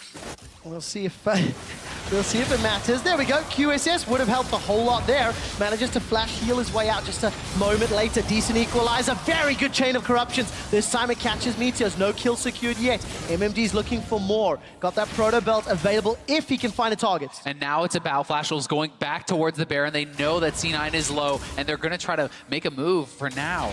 Let's see if they start it up. There are some C9 wards in the blue buff area of the Flash Wolves jungles if Impact wants to. C9 did not burn any high cooldown ultimates in that scenario, but they're expecting Flash Wolves to be on this right now. They don't have blue trinkets, so Smoothie's going to check. Nice juke, but the Baron could still be being taken for all they know. Yeah, but they now see them moving out, and Kennen is pushing the bot lane the whole time. Sneaky's pushing mid. C9 will get one turret, maybe two, and they pull it off without losing anyone. That is huge for C9. C9 called Flash Wolves bluff right there. There was not any sneaky wards that showed them that they weren't there. It was a total guess, but it pays off huge. Manages to keep C9 in the game. We're cresting the 30-minute mark, and it's a 3,000 gold difference, which really doesn't mean a lot. The next dragon will be up in about 2.5, 3 minutes time. It will be a mountain, and that will once again be another contested objective. We saw how much Flash Wolves fought for it. One thing Flash Wolves did get out of that, though, is both of Sneaky's summoners, and he is going to be very vulnerable with a lot of flashes available here on Flash Wolves' team, right? They have the flash on MMD, on Karsa, on Maple. If they can catch him with any sort of CC and pile onto him, Sneaky's going to be in a lot of trouble. Well, that's definitely the target for Flash Wolves. If they can stay away from Impact. He's going to have his flash up in about 1.5 minutes time, roughly. Got that hourglass completed now as well, slightly ahead of MMD, thanks to the very good CS, still plus 60. Jensen still plus 50. And Sneaky sitting about on par with NL, but he still needs another item or so, really, before he becomes a super terrifying Caitlyn. Exactly. Based on the control that Flash Wolves has exhibited inside C9's jungle, you would expect a much more snowballed game than we have here. But in fact, C9 have 3 of the elemental drakes. They still do have an advantage, and I still think they have a late game advantage in this game if they can just withstand a little bit more of this Flash Wolves team. QSS on Sneaky's going to help that out. MMD going to secure this blue buff for Maple. A little bit of contest from Impact, but nothing really serious. That said, the gold lead has been closing a little bit over these past few minutes. It's only actually about 3,000 gold lead. It was almost at 5,000 some minutes ago for Flash Wolves, so they do have to be a little bit careful about that. Okay, the dance at the minute around Baron. C9 trying to get some vision control in the pit. A minute to Dragon, and look at the vision that Flash Wolves have pushed into Cloud9's jungle. They're going to have some control around the area. Jensen's going to go into this next team fight with the Rylai's and a Void Staff to complement his Morellonomicon. And Impact is waiting in base for a teleport. They were hoping that they would fall back. Look how far back this teleport is coming in from. Meteos on the side. To force. Meteos doesn't find anyone with a Sonic They're corralling Blade. them into Impact. Impact's looking for more. There's a flash available. Flash Wolves fall back. Remember the vision they set up from earlier. This is making it slightly safer. And Flash Wolves, all of a sudden, they've got pressure on the inner turret. They have an inside track on the turret, but they do not have a way back to their base after doing this. The more Varus Qs they can land, the more they can dissuade C9 from engaging. Impact is still coming in from the backside. C9 wants this fight. Will they make the move? Tidal wave onto Impact. Impact gets caught out. He puts a very early Maelstrom. That does nothing. Chain of Corruption cuts off the rest of Cloud9, and Flash Wolves survive. Sword Art with a beautiful bubble, completely denying Impact's engage there. And they completely outplay C9 with that move. They navigate around, they get the turret, they get the dragon, and they lose nothing. So well managed by Flash Wolves. Definitely playing a high-pressure game, but they executed it just right. They saw that C9 had a very telegraphed engage. The ward wasn't exactly close for C9 to close in on, and it didn't actually corner them anywhere. And then they used the walls very expertly. Maple consistently landed the piercing arrows through and through, and the tidal wave was the big kicker from Sword Art to completely seal the disengage. That's scary for me. Flash Wolves looking controlled in that play. It was controlled late game plays that did not allow them to win against IMA yesterday, and Sneaky and Smoothie the help of Meteos, they've gone very extended. No teleport for Impact either. That's the biggest thing. Impact is off pushing the side wave after team just picked up Mountain Drake, and Meteos is caught. Oh, Meteos is caught. He manages to flash away. Chain of Corruption doesn't find anybody, and Casa goes forward to the repel. MMD equalizer's not up yet. Proto belts forward. Instantly goes golden with the Hourglass. Impact is looking to run up through the river, but so lucky for Cloud9. No equalizer available. That was such a risky kick there from Meteos. He kicked him right on top of his team, and that could have been devastating if he had the equalizer and the Proto belt up. They would have gotten erased. Well, I believe it was the Proto belt that made Meteos kick him in because he Proto belted forward as the kick was about to channel. Well, C9 Impact. Held my breath there. Thought he was going for the Maelstrom play. Did not in the end. Hourglass on cooldown. Baron is up and available. Vision heavily in favor of Flash Wolves in the river. Look at those CS differences. Smoothie gets caught by CC, but there's no damage to follow it up. Yeah, and this is, even though the kills are a little bit lower, eerily similar to the IMA versus Flash Wolves game we saw yesterday. Flash Wolves look like they should be able to get these plays done, but they don't necessarily have a good split push advantage, and they don't have enough hard engage to start anything, so they're trying to get the picks with Elise in order to get a big enough advantage. Meteos. Oh, manages to step back just at the right second. Teleport is not up for Impact again. Remember, MMD's got his available. So also one of those games where we're getting to the stage where Flash Wolves, they're struggling to find a way to end this game, and Impact may go for a solo kill. They're gonna look for it. This should just be easy peasy. Slicing Maelstrom, the flash not used, but getting the flash out of MMD, still a successful play. It is, but you also have to remember MMD still has his ultimate, so there's an opportunity for a power play here. In the long term, because the cooldowns are desynced, oftentimes the ultimate for Flash is worth it. But if you fight before the other guy's ult is back, there's an ultimate advantage on top laners right now, and Flash Wolves can use that to gain map pressure. They certainly can, and look at the amount of vision they have established around this Baron pit. C9 is hanging around, but it's difficult for them to find a way in. I am shocked that C9 are consistently split pushing with their teleportless cannon, and Flash Wolves aren't punishing, especially with the ultimate down. MMD teleport up and just go as far as Flash Wolves are concerned, but they are not doing that. The world's pressure, 35 minutes of gameplay, losses under their belts. Definitely feels like it is impacting their decision-making, playing it slower and safer. It certainly does, and if you give C9 enough chances, they only need to find one big in. If Impact can get that combo with Jensen onto the back line, that could spell disaster for Flash Wolves, and we'll see if they're going to be able to get anything done. Flash Wolves feeling more and more hesitant. Same could be said for Flash Wolves. One Baron opportunity. Certainly. They've got a more substantial lead. They've taken double the number of towers. Cocoon onto Meteos. NL's coming to follow up. Dragon's Rage, another ultimate not available. Slightly less impactful than Impact's, because Impact will have his teleport and Slicing Maelstrom in around 20 to 30 seconds, if I read that cooldown correctly.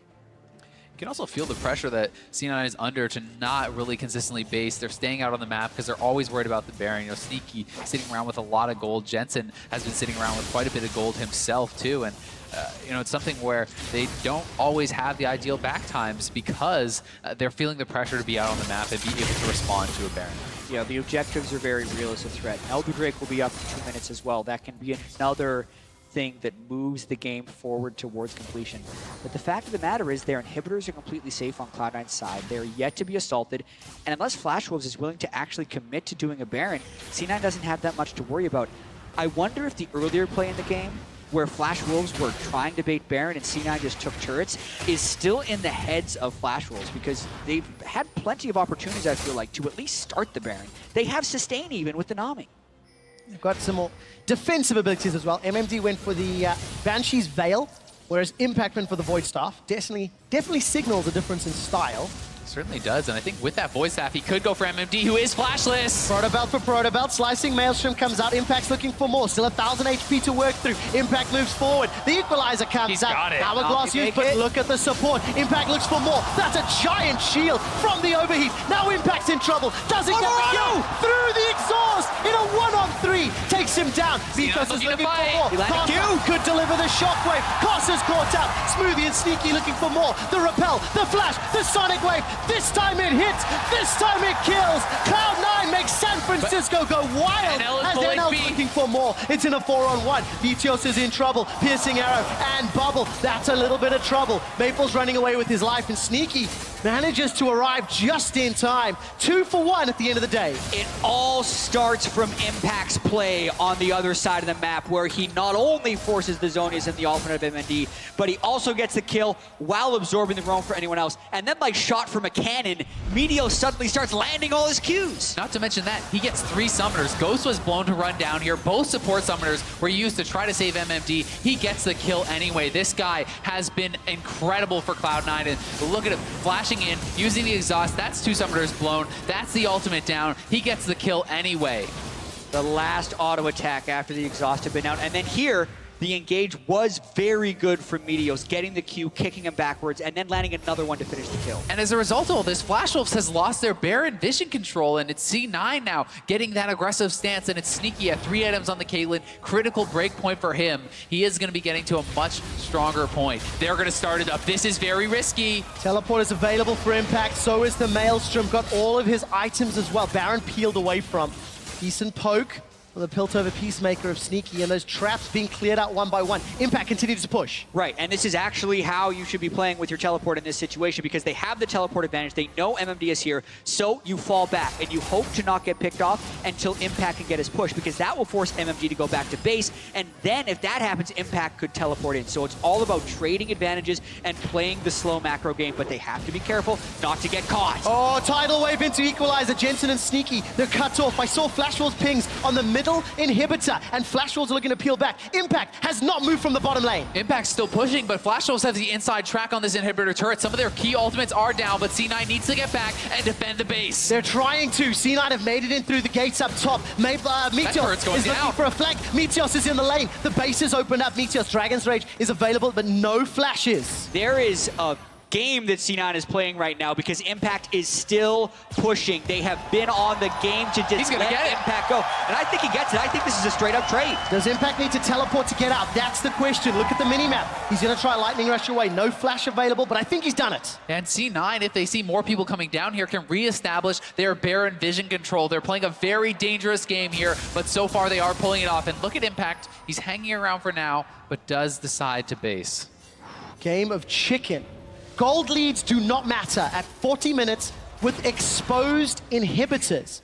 Flash Wolves have technically been in control the whole game, but they've not been able to press that advantage for what feels like, well, what feels like for 20 minutes. Exactly, and even with the defensive build out of MMD, it was very clear that he couldn't deal with Impact. He got solo killed, and that's what started this whole jump around the map that we've been seeing. Now it's an exposed inhibitor, Oh, no. so Impact is not going to leave this unless he gets baited into something. MMD has no idea that he's here. Use his cooldown, he's very close to overheating. Do it. Cue the Jaws music. Cue, oh. All right, Impact being very patient. Wait for the sequel, wait for the sequel, it'll happen again. And Impact doesn't reveal here, so he's being incredibly patient. He's hoping that Rumble comes around for another round of shove, and if he walks away too far, he sees him with the board, he's going to go back to shoving. This is where the Baron needs to be committed to. Mount Drake actually kills it quickly. C9 sees that it is happening. Jensen's not close. Jensen's nowhere near. This is going to be a 3v5. TB's coming Teleport is being channeled, but it's slightly far away. Baron's going to get secured before Cloud9 can get in. Meteos will get his round. GA popped. He's in trouble with Meteos in the pit. C9 need to try save him. Meteos is down. 5v4 and Cloud9. They back away. After all that patience, Jensen moves over. I have to think to get the blue buff, but they see him going over there, and geez. Yeah, Jensen was actually autoing a pink ward as Flash Wolves was starting Baron, so he was caught by the pink ward, so to speak, and that is pretty unfortunate for C9, and that means Meteos is dead. It's a Baroned up push with an exposed inhibitor. C9 still have the Wombo combo intact if they wanted to go for it, but this seems like a dead inhibitor. Yeah, and it's Impact going back to the bot lane. I don't know that C9 can really defend this whatsoever. I think this inhibitor is for sure gone. Flash Wolves so quick to pounce on C9's mistakes, and they have been really on point with that at least. There's no teleport for Impact, so he's forced away in the bottom lane. MMD is going to shove that wave up. Elder Dragon being pinged 1,000,000 times by the Flash Wolves. They don't get the inhibitor on this push, but they will fall back, take another key objective, especially when you consider two Fires and a Cloud Drake on the side of C9. And this is exactly the combination of buffs you want if you're Flash Wolves. You have Baron and you have the 2-minute Elder Drake buff. So even if you want to recall, you can because they're empowered and you can run straight back up. But with this 2-minute buff, they should be immediately grouping and going somewhere to set up their poke competition because for once, Impact doesn't have a side wave pushing. Yeah, and he's trying to get that side wave pushing, but he doesn't have his TP, and they even saw Meteos down on the bot side, so Flash Wolves can just make a mad dash towards the base. They need to get back and get in position to defend this, because their turrets are going to go down so quickly. Trying to do the best they can. Those Caitlyn cupcake snap traps are in place that at least dissuade some of the pressure. The rest of Flash Wolves are down in the bottom lane. Still a minute and 30 seconds of Elder Drake. With this many elementals, it's 135 true damage burn on every application of damage. That is ridiculous, and I don't think Cloud9 can deal with it. They're 7,000 gold down in every single major objective. Inhibitors being chipped away. NL's got 1, got 2, got 3 autos. Moving in for a couple more. And inch by inch, it's going down. Sneaky's done. Look at that. Piercing arrow. True shot barrage almost kills him.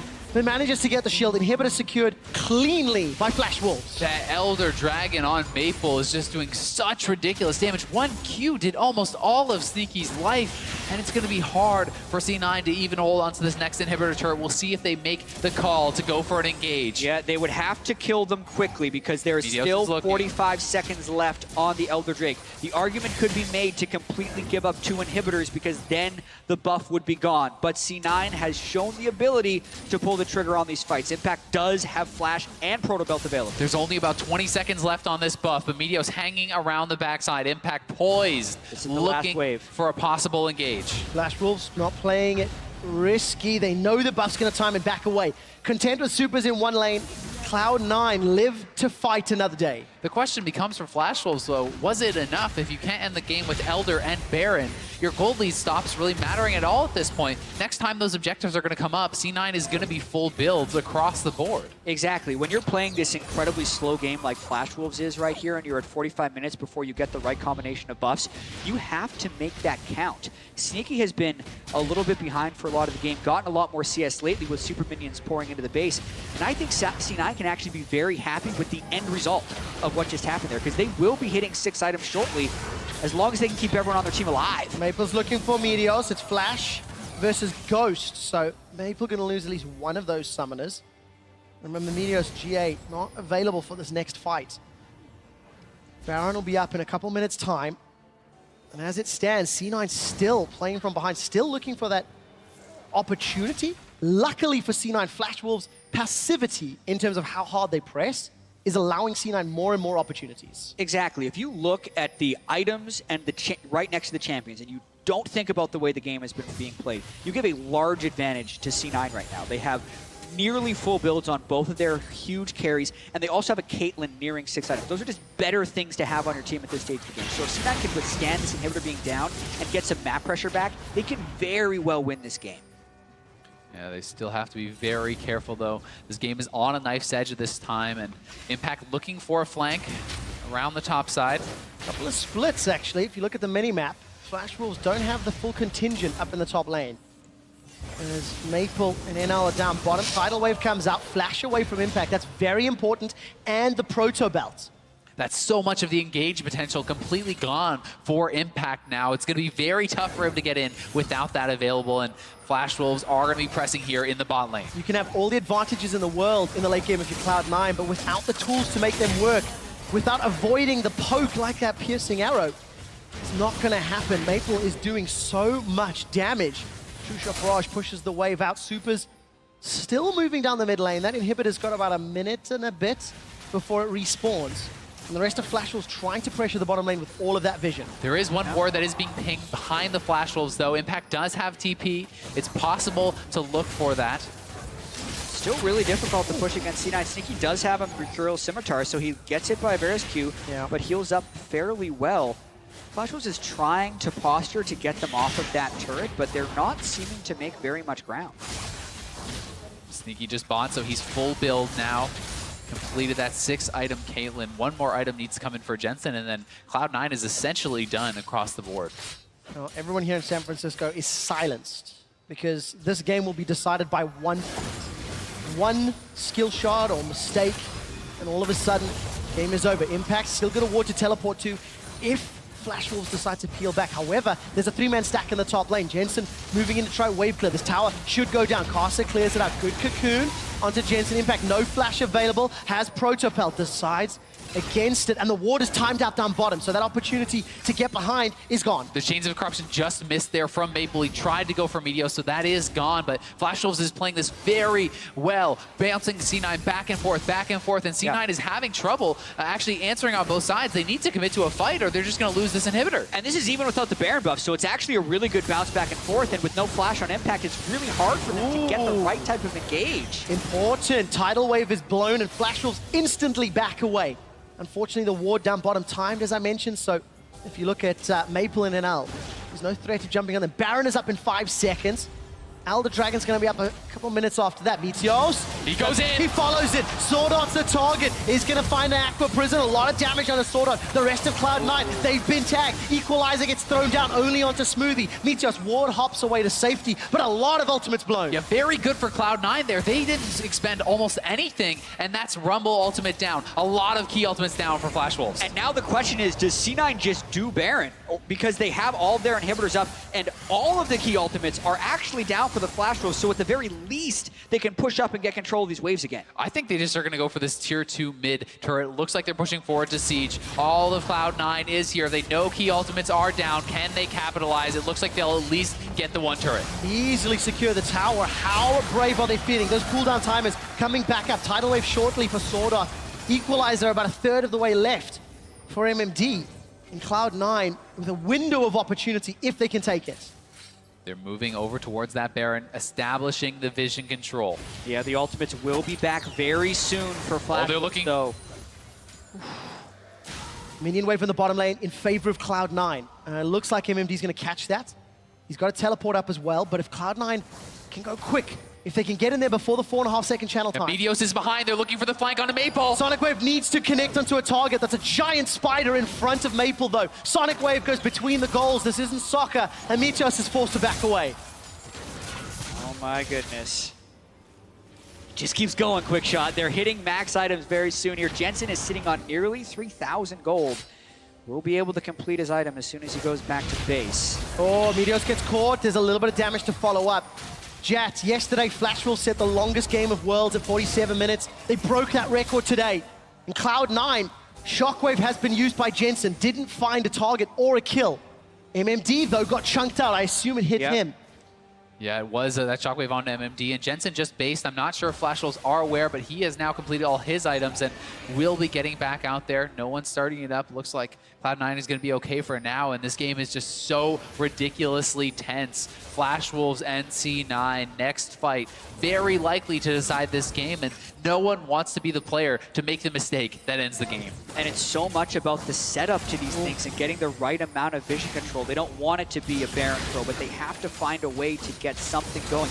At this point, 6-item red buff Caitlyn with the support of an Orianna that is also 6 items is a formidable team fighting foe, and that means for Flash Wolves they have to be even more creative about the way they try and find things. C9 has been able to just farm up 500, near 500 CS on all of their carries and reach this point. They have, but at the same time, they have struggled to find their way into the fights. They have not been able to get the engages. Flash Wolves is the team still in the lead. They're the team with 2 open inhibitors for their opponents. All right, looking at the setup, both teams pivoting around mid lane. There's no tower to fall back to. Impact has flash available if he needs to. He's been jumped on, decides to back away, uses Protobell to safety. Bubble and Tidal Wave, they go awash, find no targets, but Flash Wolves are going to have time on the inhib. They have the inside track, and is C9 going to commit to this? Meteos is on the backside looking. Oh, so scary. Chain of Corruption on Meteos. Meteos has got a GA. He flashes away to safety, stays alive for a few seconds.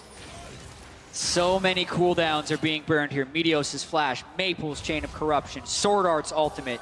Impact was able to escape with his Protobelt. As you say, the tension is building, and we're seeing examples of why neither team can necessarily engage in the right way on their opponents. We've crossed the line of comfort for really any team because this is unusual. In Alencasa, they're going to get sight on Meteos. His GA not going to get popped. Dragon's Rage is going to knock away the damage dealers of Flash Wolves, but that's a key ultimate.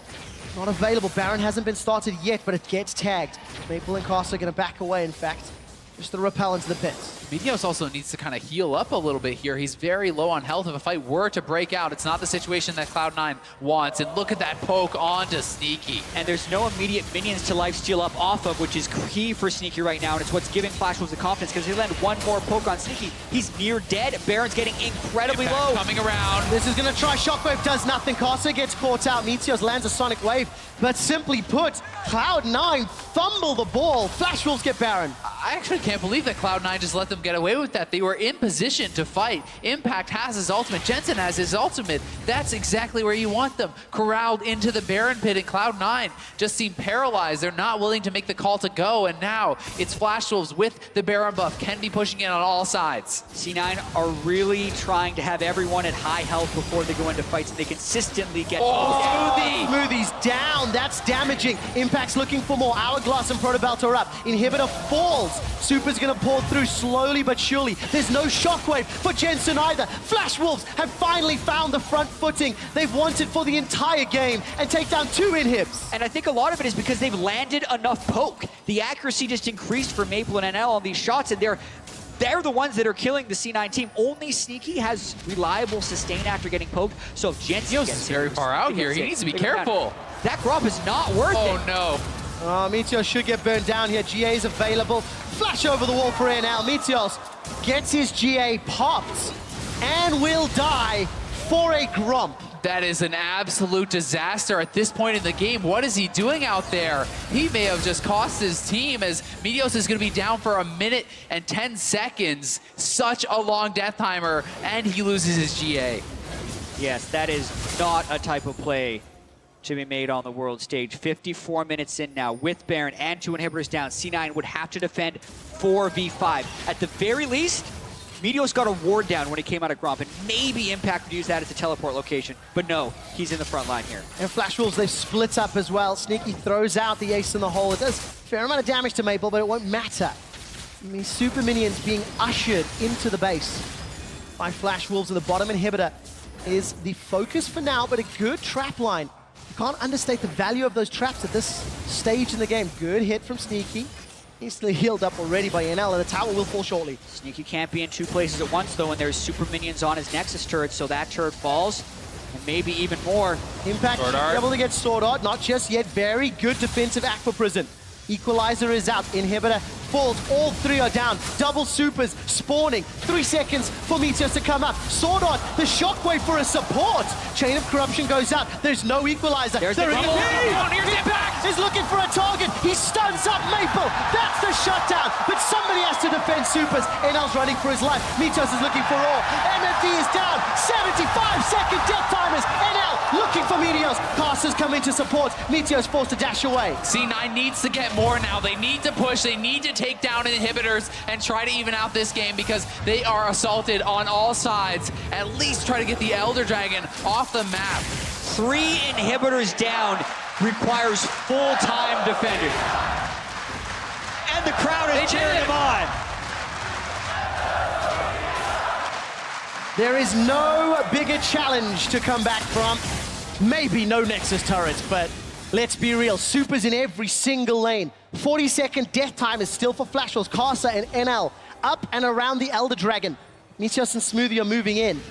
There is a very real steal potential here, although the rest of C9, they've come to contest as well. It would be very risky for Flash Wolves to try to go for that steal, because if these guys die, they could just snowball this into a push. Shockwave not going to get caught as NL's able to channel the Arcane Shift. True Shot Barrage, not secured. Also remember, this is goodness. giving 50% more on that double Infernal, so they are very, very powerful if they could find a fight, but Flash Wolves going to be likely just waiting it out. I think so as well. With the 3 inhibitors down, they're down for so long now in this season of League of Legends. So it's the 5-man defense for C9 with the Elder Drake that is meant to discourage Flash Wolves from getting the team fight. We know how strong Sneaky can be, and thank goodness he has a Hurricane. Even with that, look how long it takes him to clear 1 wave of stacked minions. Ladies and gentlemen, jump onto all of your social medias and call your family, your friends, your grandparents, and their pets. One of the most dramatic Worlds team fights could happen shortly. 60 minutes of game time. This is a rarity for nearly anybody on this level of game. And C9 may have bought enough time to withstand a triple inhibitor down. The fans are in favor. But the challenge is massive. Coming back from 3 inhibitors is incredibly rare, but they have a lot of the recipes to do it if you're looking at C9. They have the better late game team composition. They did fall behind early, and they were against a team that has lacked decisiveness throughout most of the game and is a poke composition without much hard engage. So as far as actually getting the kills necessary to kill the Nexus turrets, Flash Wolves doesn't have as many tools as they would like. They certainly don't, but Impact missing his flash, a major tool for Cloud9 to get in and get these team fights. And Meteos, as a secondary engage, has not looked comfortable, has not looked confident, has not been able to find those engages. Look at the GAs even picked up here. Swordart has even grabbed himself one. And there was one very interesting thing that happened in the last fight. Jensen killed Swordart, who has the Mikhail's Crucible, and Maple has no cleanse and no QSS, probably because the Mikhail's is on Swordart. So that allowed Impact to just kill Maple. If they can ever get that type of combination to happen again, they can very easily win a fight, and if they do it with their inhibitors up, they can... Meteos goes in. Meteos is looking for Karsa. Where's the support? Karsa's alone. Doesn't have a lot of damage. Dragon's Rage been used, as well as the Ward Hop. Chain of Corruption, Equalizer. Smoothie escapes with his life. The Tidal Wave goes down too. Karsa doesn't get his GA popped, but there's a gigantic ultimate window in favor of C9. Yeah, all important ultimates down for Flash Wolves, but still an inhibitor down, and they're continually on the back foot, about to crest 100,000 gold. 60 minutes is on the board. Baron is up in 40 seconds time. Flash and Teleport coming up for Impact. 500 CS on every C9 solo laner. Much gold that cannot even be spent. At this point, minion waves are not necessarily a tool for items, but more a tool for map pressure. All that C9 needs to do is they need to find a way to get their inhibitors up, push out of the base, and not be down a major objective. If Flash Wolves loses that pressure point, they would lose the game. But for now, what happened last time when they did this is C9 essentially got poked by a few Varus Qs and couldn't take down the Baron. Even with the Mountain Drake, Flash Wolves kills it incredibly quickly. Impact doesn't even have teleport, so it's getting dicey right now. Yeah, Impact is coming over, but they're looking like they just want to commit to this. Will he be here in time? The Baron is going down very quickly. Try another steal. Oh, this will be so risky. Flash Wolves hesitating. Impact is here now. Do Cloud9 go for it? Meteos is in the pit. Meteos is behind Baron, gets caught. The shockwave, it's secured by Jensen. But who wins the fight? Equalizer on him. Comes down. Smoothie's in trouble. Gets the shield. Doesn't survive the piercing arrow. Impact is running for his life. Flash is available shortly, as is the slicing maelstrom. Baron for Cloud9!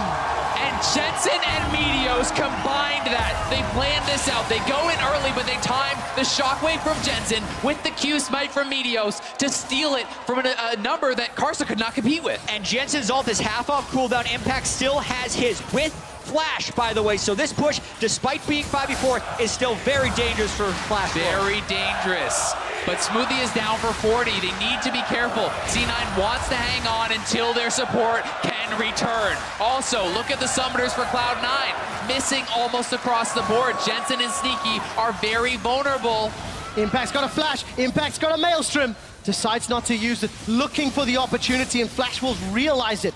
They back away, but Flash Wolves, they're not relenting. They're still looking at the inhibs. And Karsa ate a big amount of poke there from Impact, trying to get any edge that he possibly can. This game is so ridiculously close. 10 seconds on Smoothie. And we have to talk about the pressure that is under these players in this game. This is Worlds. This is what you wait your entire year to hope to participate in. And both of these teams opened up yesterday with a loss. So if they can't pull out a 62-minute game, it would be devastating for their morale as they move towards the rest of the group stage. You can see the pressure impacting these teams. There's been plenty of mistakes, but it's all about who can deliver at this stage of the game. And it's C9 making their first aggressive move in what feels like an eternity, taking down the tier 2 turret, poised to look for more. All right, C9, let's see how much pressure they apply. Baron is still up.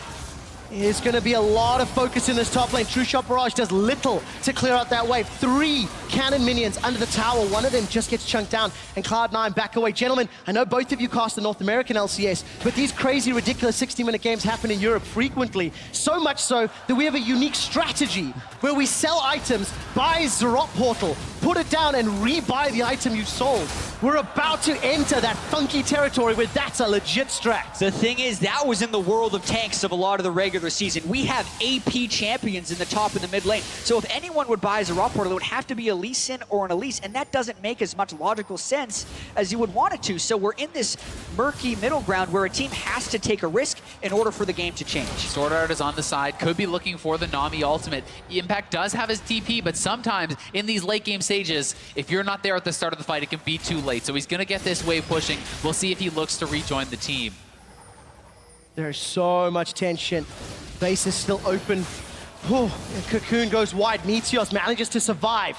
GA is available for him once again. Multiple GAs on the side of Flash Wolves. MMD has got the hourglass to stay alive longer.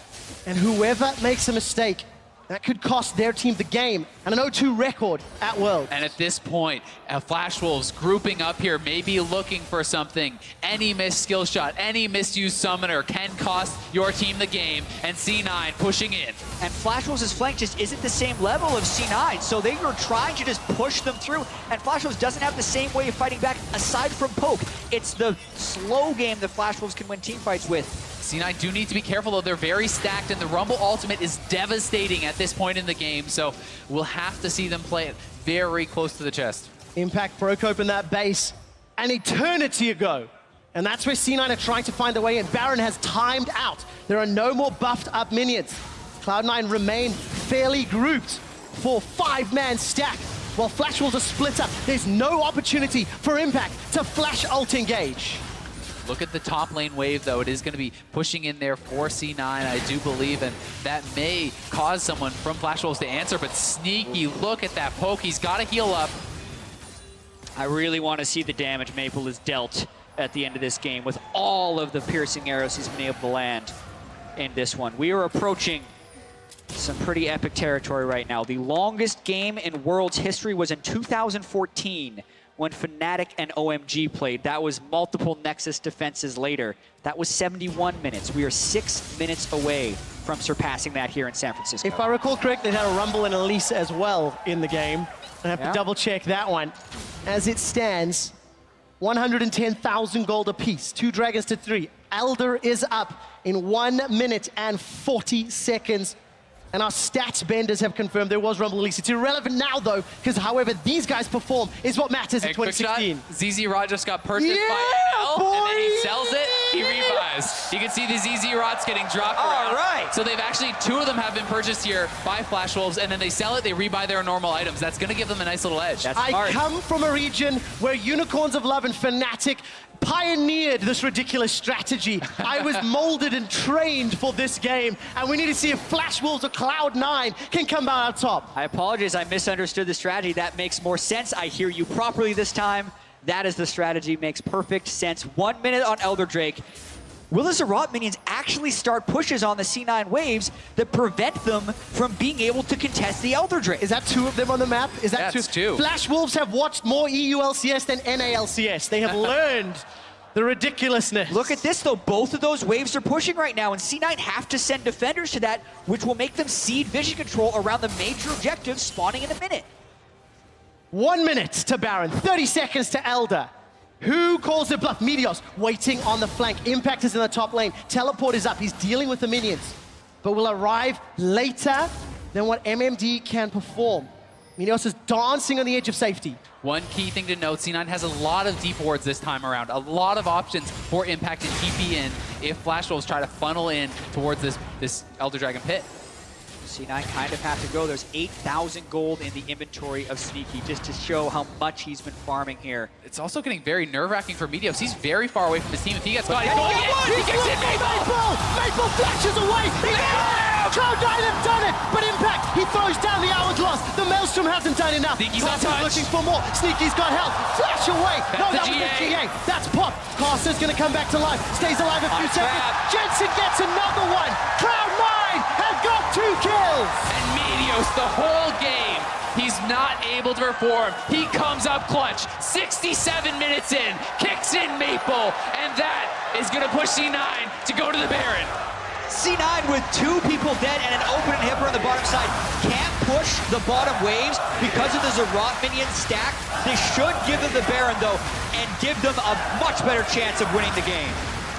The rest of Flash Wolves are going for Elder, and the sixth man, the San Francisco crowd, go wild in support of the North American Cloud9. They got the cheer down, they're in sync, they have the rhythm, and C9 is trying to feed off that energy. 68 minutes in, 20 seconds left on Maple, 30 on Karsa, and Elder Drake is up. C9 won it. C9 moved to the Elder. It should be uncontested with such a long res timer on Karsa. And you have to think if there's any time for C9 to win the game, it's going to be within this 2-minute span. They must make use of the Elder Dragon. Elder Dragon, Baron, an inhibitor in the bottom lane. And Cloud9 have arrested control of the goal at the 69th minute. Flash Wolves had this combination earlier on in the game and were only able to get one inhibitor off of it while they were doing it. This time C9 have all the items, all the advantages they would want, but there's still a whole bunch of poke and wave clear from Flash Wolves, so they still have to execute properly if they want this to work. Also, small thing worth noting, the ZZ Rots did actually expire, so we'll see if anyone's going to be willing to take the time to do that, and I don't think they will with the game at this point of tension. Impact's heading to topside, wants to push in the wave, and C9 must be careful here in the mid lane. They cannot afford to get caught. No, they cannot. Impact's up in the top lane as well. This is a 5-on-4. If Flash Wolves want to fight, they have to do it while Impact's not with the team. Impact is guiding the minions into the top lane. Yeah, C9 deem it too difficult to push directly through the Ezreal and the Varus, so they're trying to get multiple waves pushing at the same time. It's what you would need to do. I'm surprised they're not pushing the bottom wave, which already has the turret down. But maybe this is a strategy to try and get all of the outers down. Sneaky, with every rapid fire shot, takes a good chunk of that turret down. Yeah, tower should fall. Flash Wolves, they use the tidal wave, they use the equalizer, sidestep away. Sneaky stays alive. MMD goes golden with the hourglass. Here comes Impact. He cancels it. Impact's gonna come in the front lane.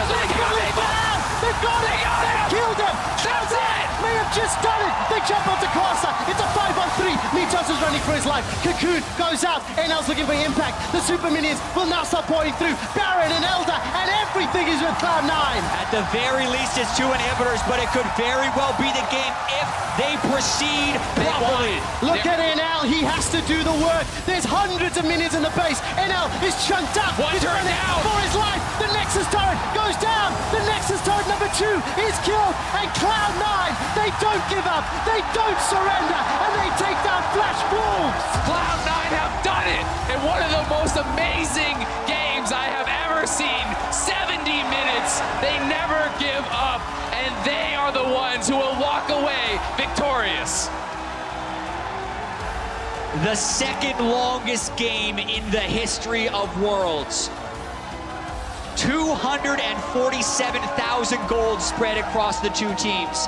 Thousands of minions down, but one victory for C9, and it matters. You have to feel that this game could set the pace for the rest of their group. The mental impact that this has on Flash Wolves, losing again in a marathon game like this was not the start they wanted. And for C9, Impact with a big resurgence. Jensen 603 in this game. They came up huge. And you point that out, the fact that Jensen is 6-0-3 in a 70-minute game where Flash Wolves were trying to chase them around the map entirely. After being caught out so often against SKT yesterday, to bounce back in such an impressive fashion is why we watch Worlds. Even Medio, slow start to the game, but it was him. Key kicks in on Maple in the last 2 team fights, and he came up huge for the team. Flash Wolves, they have to find some more decisive play in their game. 2 times on the world stage, they have had magnificent leads, but been unable to press them further, and it was that lack of decisiveness that allowed Cloud9 the opportunities and the windows to come back in, and Cloud9 seized them. And their strength has kind of become their weakness. 27-0 in the LMS with these leads, 0-2 now at Worlds. And I want to talk briefly about Meteos, because I think for the first 40 minutes of this game, it was one of the worst Worlds performances he has ever had. But as the game continued, he improved, and he was the one who made many of the big plays that prompted this game to end. He just started finding the right flanks and just making the right play, flashing, kicking someone directly back. And those are the types of initiations that actually were able to secure the win for C9. They certainly will, and it speaks a lot to his mental fortitude to not get too frustrated, to keep going for those correct plays. You know, you talk about getting scared of making the right play because it goes wrong, and this was something that he certainly didn't do here. And you cannot understate the fact that Cloud9, despite being behind, what was it, 4,000 gold, they had huge CS advantages in top and middle lane. And it was those CSing power of Impact and Jensen that allowed them to survive that mid-game trough of the Orianna and Caitlyn. And not just the CS, but Impact, multiple solo kills on MMD, even in one versus number type situations. He was drawing so much of the pressure. He was keeping C9 alive and allowing them to farm their way back into this game. I think if you step back and you look at it, the heads on stage, Cloud9 happy with the win, but disappointed in how it happened. Definitely a lot to learn from this game. We're going to head on stage where Shox is standing by with the man in the mid lane. It's Jensen. Thank you so much, and great cast on that game, by the way, guys. But this is the man of the hour, Jensen. QuickShot just said it. Be happy with the win, but disappointed maybe in the way it all went because you guys looked a little defeated there after that whole thing. So what's going through your head?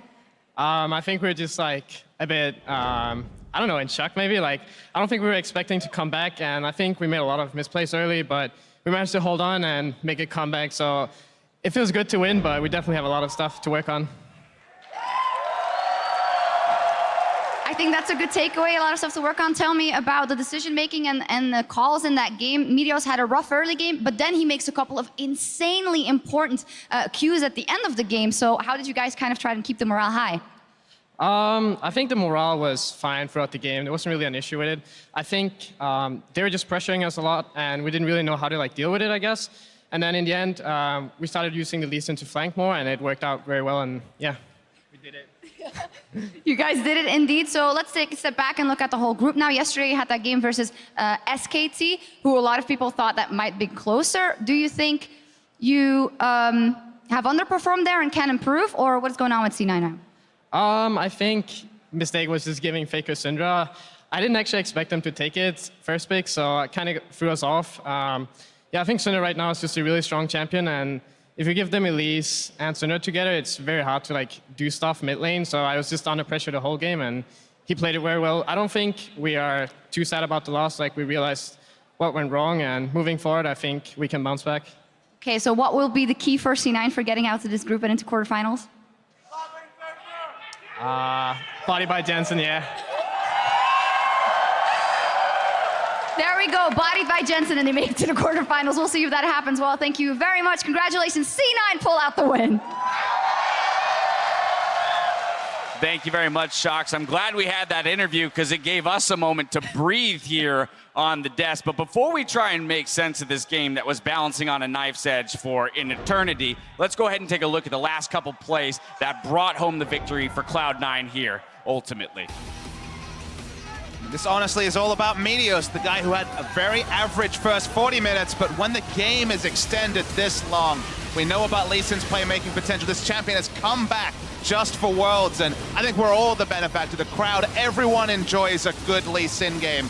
I don't know if we got one of those, but damn if we got two great highlights right at the end. The secret agent mission there from Meteos paying off. Gets into the back line and gets the priority target. Gets a follow-up mission on this fight as well because he comes out of nowhere. First of all, the TP coming in from Impact pulls Flash Wolves all the way back away from the fight. That leaves MMD pretty much dead in the water. Meteos out of the base of Flash Wolves just comes in, gets the kick, sets Cloud9 up, and that was the game. You kind of have to pull back a bit, Dash, because obviously we're seeing flashy big plays. That's what a champion like Lee Sin does, but that's not what we saw from Flash Wolves. 2 games in a row, this team has basically been the worst salesmen possible. They cannot close games. They open them up very well, but they don't draft engage. They go for these poke comps. They take the minimum, and then after that, they just don't really find a way to close a game. And if you extend it this long, one team fight can decide it. IMA and now C9 have found that out. And Kobe, I think that's where we have to return to the story of these teams and the group coming into this game. Both had taken losses yesterday, so the importance of not going down 0-2 and being able to persevere in a situation like this. Right, the huge story here is how much of an endurance test this game was. We can only imagine the emotions that are flowing through these teams that have lost their first game on the world stage, don't want to throw against this constant back and forth in the late game. I mean, most League of Legends players have been in a situation where the game goes that long, but on the stage with this many people watching you, it's just incredible. And with the noise that was being created in this crowd, so I had to just jump in and recognize that, because I can only imagine that, I mean, feeling the vibrations on stage adds to that. If I screw up, any moment could be the end of the game. Insane amount of noise in the crowd. I do want to kind of temper things looking at a holistic view comparative to some of the other teams that we're seeing here at Worlds. A lot of the mistakes coming from Flash Wolves and the reservations coming out from C9 as well are self-implicated. A lot of them coming from the draft from Cloud9 when you look at their priority coming out of the jungle. Flash Wolves with a very slow playstyle, which is making both of these teams look very beatable. And that's a little scary as we go through. Now we're a quarter of the way through the tournament for some of these teams. And just building on that point, the best teams in the world are methodical and they're clutch. We had methodical play from Flash Wolves 2 games in a row, didn't manage to close it out. We saw clutch play from C9, that took out the game, but you need both to go far at Worlds, and there's still 4 games, I guess, for these guys to catch up and find that kind of 2-punch way to move forward. But the one player that did kind of play consistently for Cloud9 was Impact, and he'll be receiving player of the game here. We saw him, you know, being able to build that CS lead in the top, a couple solo kills to keep them in the game as long as they did. The pressure Impact had, sorry, Kobe, to cut you off, even earlier on in the game, just the threat of the TPs, his lead was just significant. That's one of the reasons why he's got it. Yeah, if you just go all the way back to Champion Select. Seems like a long time ago. Exactly. The way they drafted, it relies so much on Impact to get to this back line. Impact and Meteos, the 2 playmakers, the only ones with possibility of making plays, right? And it has to come from these flanks, and they have to have their flashes available. So we're constantly waiting for flash cooldowns to come back up and proto belts, and so much pressure on those 2. All right, well, go take a breath, because we need to take a breath. There's still plenty of more Worlds 2016 group stage on the card. When we return, the reigning world champions, SKT, take on the LPL's IMA. So don't touch that browser.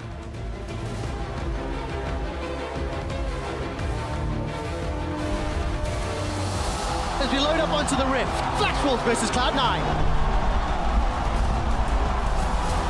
Look for the cocoon, it connects! Impact will go down! First blood for Casa. Here is the play, teleport, Sneaky's caught, he gets equalized. Minan太神啦！ Do Cloud9 go for it? Meteos is in the pit, Meteos is behind Baron, gets caught, the shockwave, it's secured by Jensen! Look at Baron, First.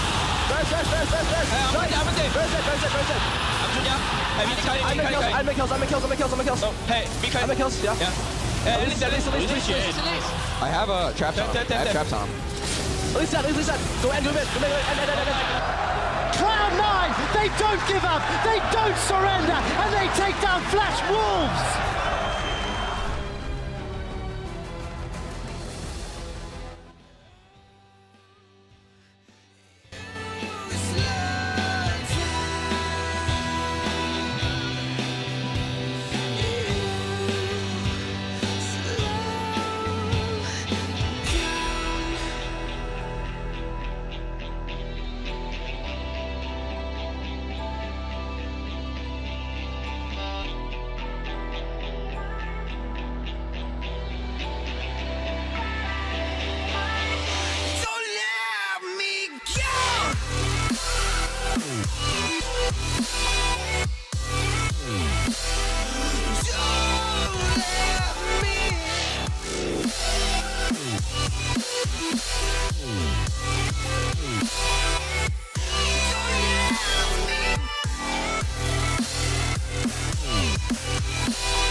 I close my eyes, I can almost see it.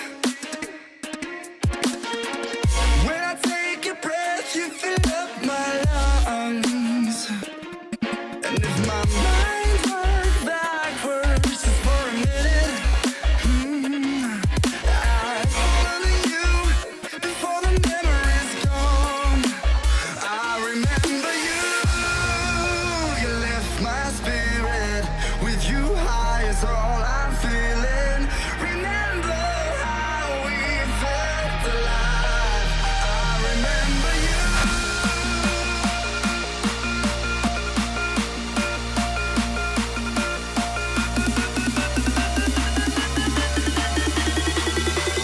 I remember you.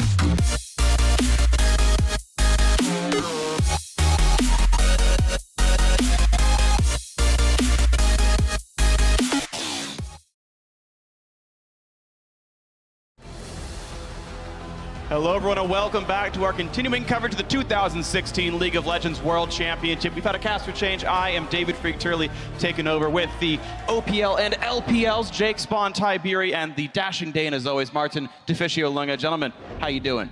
I'm doing really, really, really, really good because I get to cast with Spawn for the first time. I get to cast with you again. First time ever getting here to cast with Deficio, and you know the Dashing Dane. I think that's very accurate. Look at those eyes. Yeah, that's my title. You just cast some region. I'm the Dashing Dane. I think you should take that title back from James Patterson. He is Dash, but you're more dashing. Either way, we are ready to get ourselves into our next match, and I want to touch on the fact that IMA, one of the teams here, have made a roster move coming into this matchup against SK Telecom T1. Athena has been removed to reserve.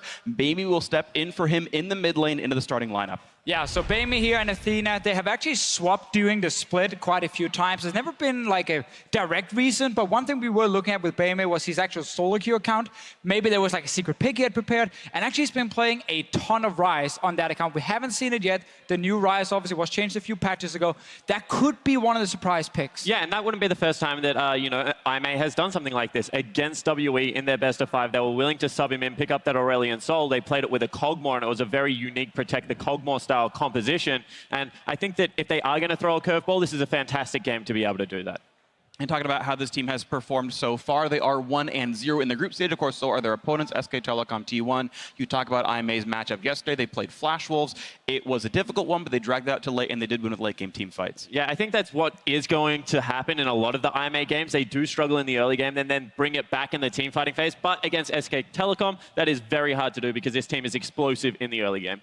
Yeah, and talking about SKT, of course, they've also made a substitution. It's not the empty chair for Faker, it's actually their jungler. Blank is in for Bangi, so they played Cloud9 yesterday with Bangi. His synergy with Faker looked on point, but they're back here to Blank, who played most of the split for SKT, and now he's back in the lineup. Yeah, I don't think it's a big surprise that the two junglers will switch. Will probably happen again during the group stage. They're kind of testing both here. Bangi said, obviously, in an interview, he was happy to get a chance again. He just kept working hard. Now Blank is back in, the guy where a lot of people would say he's probably mechanically a little bit more gifted, but the problem for Blank is the decision-making in-game. He doesn't really know where to be on the map. He's a little bit slow on certain things in team fights, and that is a massive issue for SKT. Well, absolutely. You've got Bangi, who's just his senior. He's two-time world champion winner alongside Faker, right? That guy just has a wealth of experience, and as we've kind of alluded to, right? Blank, a bit newer, gonna have some more of those decision-making mistakes by being a newer player, even if he is theoretically the more skilled one in any sort of random situation. But in saying that, I mean, I think skill will come into this jungle matchup because we already saw Avoidless yesterday. He does like to start up creative jungle passing and try and find the opposition jungler. It didn't work out very well in the early game. When you play exact, that's an interesting tactic to go with, I think it's fair to say, but... It's one of the very interesting things, coming into this World Championship, I looked at IMA and I instantly decided, oof, this team, not my cup of tea. Because the way they were playing was so crazy, it's hard to analyze it, it's hard to predict what they're doing. The pick and ban phase, like yesterday, first rotation on red side was Zac. A jungler no one else really wants to play so far, and that was picked very, very early by IMA. So they would do these really weird things, but I've learned also from talking to you, Spawn, to accept them and love them as one of my own and kind of try and just go with the flow and see what is they're doing and try to explain it the best we can. Sometimes it is very random, And that is where SKT can win. We'll see what the starting lineups are for these teams. We have the substitutions in. Amazing J in the top lane for Aimee. Avoidless, we talked about him a bit in the jungle. Bamey subbing in the mid lane. Jin Jiao at AD carry, and Road their support with Coach Kesman as always. And of course, on the red side of Summoner's Rift, it is going to be your 2015 World Champions, SK Telecom T1. Duke is in the top lane. Blank is their jungler. Faker in the mid lane. Bang and Wolf are their AD carry and support with Coach Koma standing behind them. And we saw yesterday SKT had a very good read on the meta. They instant locked that Syndra as the first pick for Faker. He won his lane. Bengi just have to show up twice for some very, very easy ganks. And then SKT, they were rolling, had zero issues, honestly, in that game. So I think SKT looked very, very good, and people had a lot of questions about them. Yeah. Well, they did show yesterday, at least, they are understanding the meta well. I agree. I think, their pick ban was very good. Their comps are very good. We also saw that Faker was back to strong form. One of the storylines we had coming in for SKT was like, ooh, it looks like Faker's, if you extrapolate really heavily, like, is he tilted because his junglers aren't very good? Like, he was just kind of underperforming based on what we used to know about him. It's why we say Smeb's a better player than Faker is right now. And Faker looked back on form. He was absolutely dominant yesterday against Jensen, had several solo kills on him after getting ahead a little bit on the Syndra, so he's back in form, and that's a really big deal.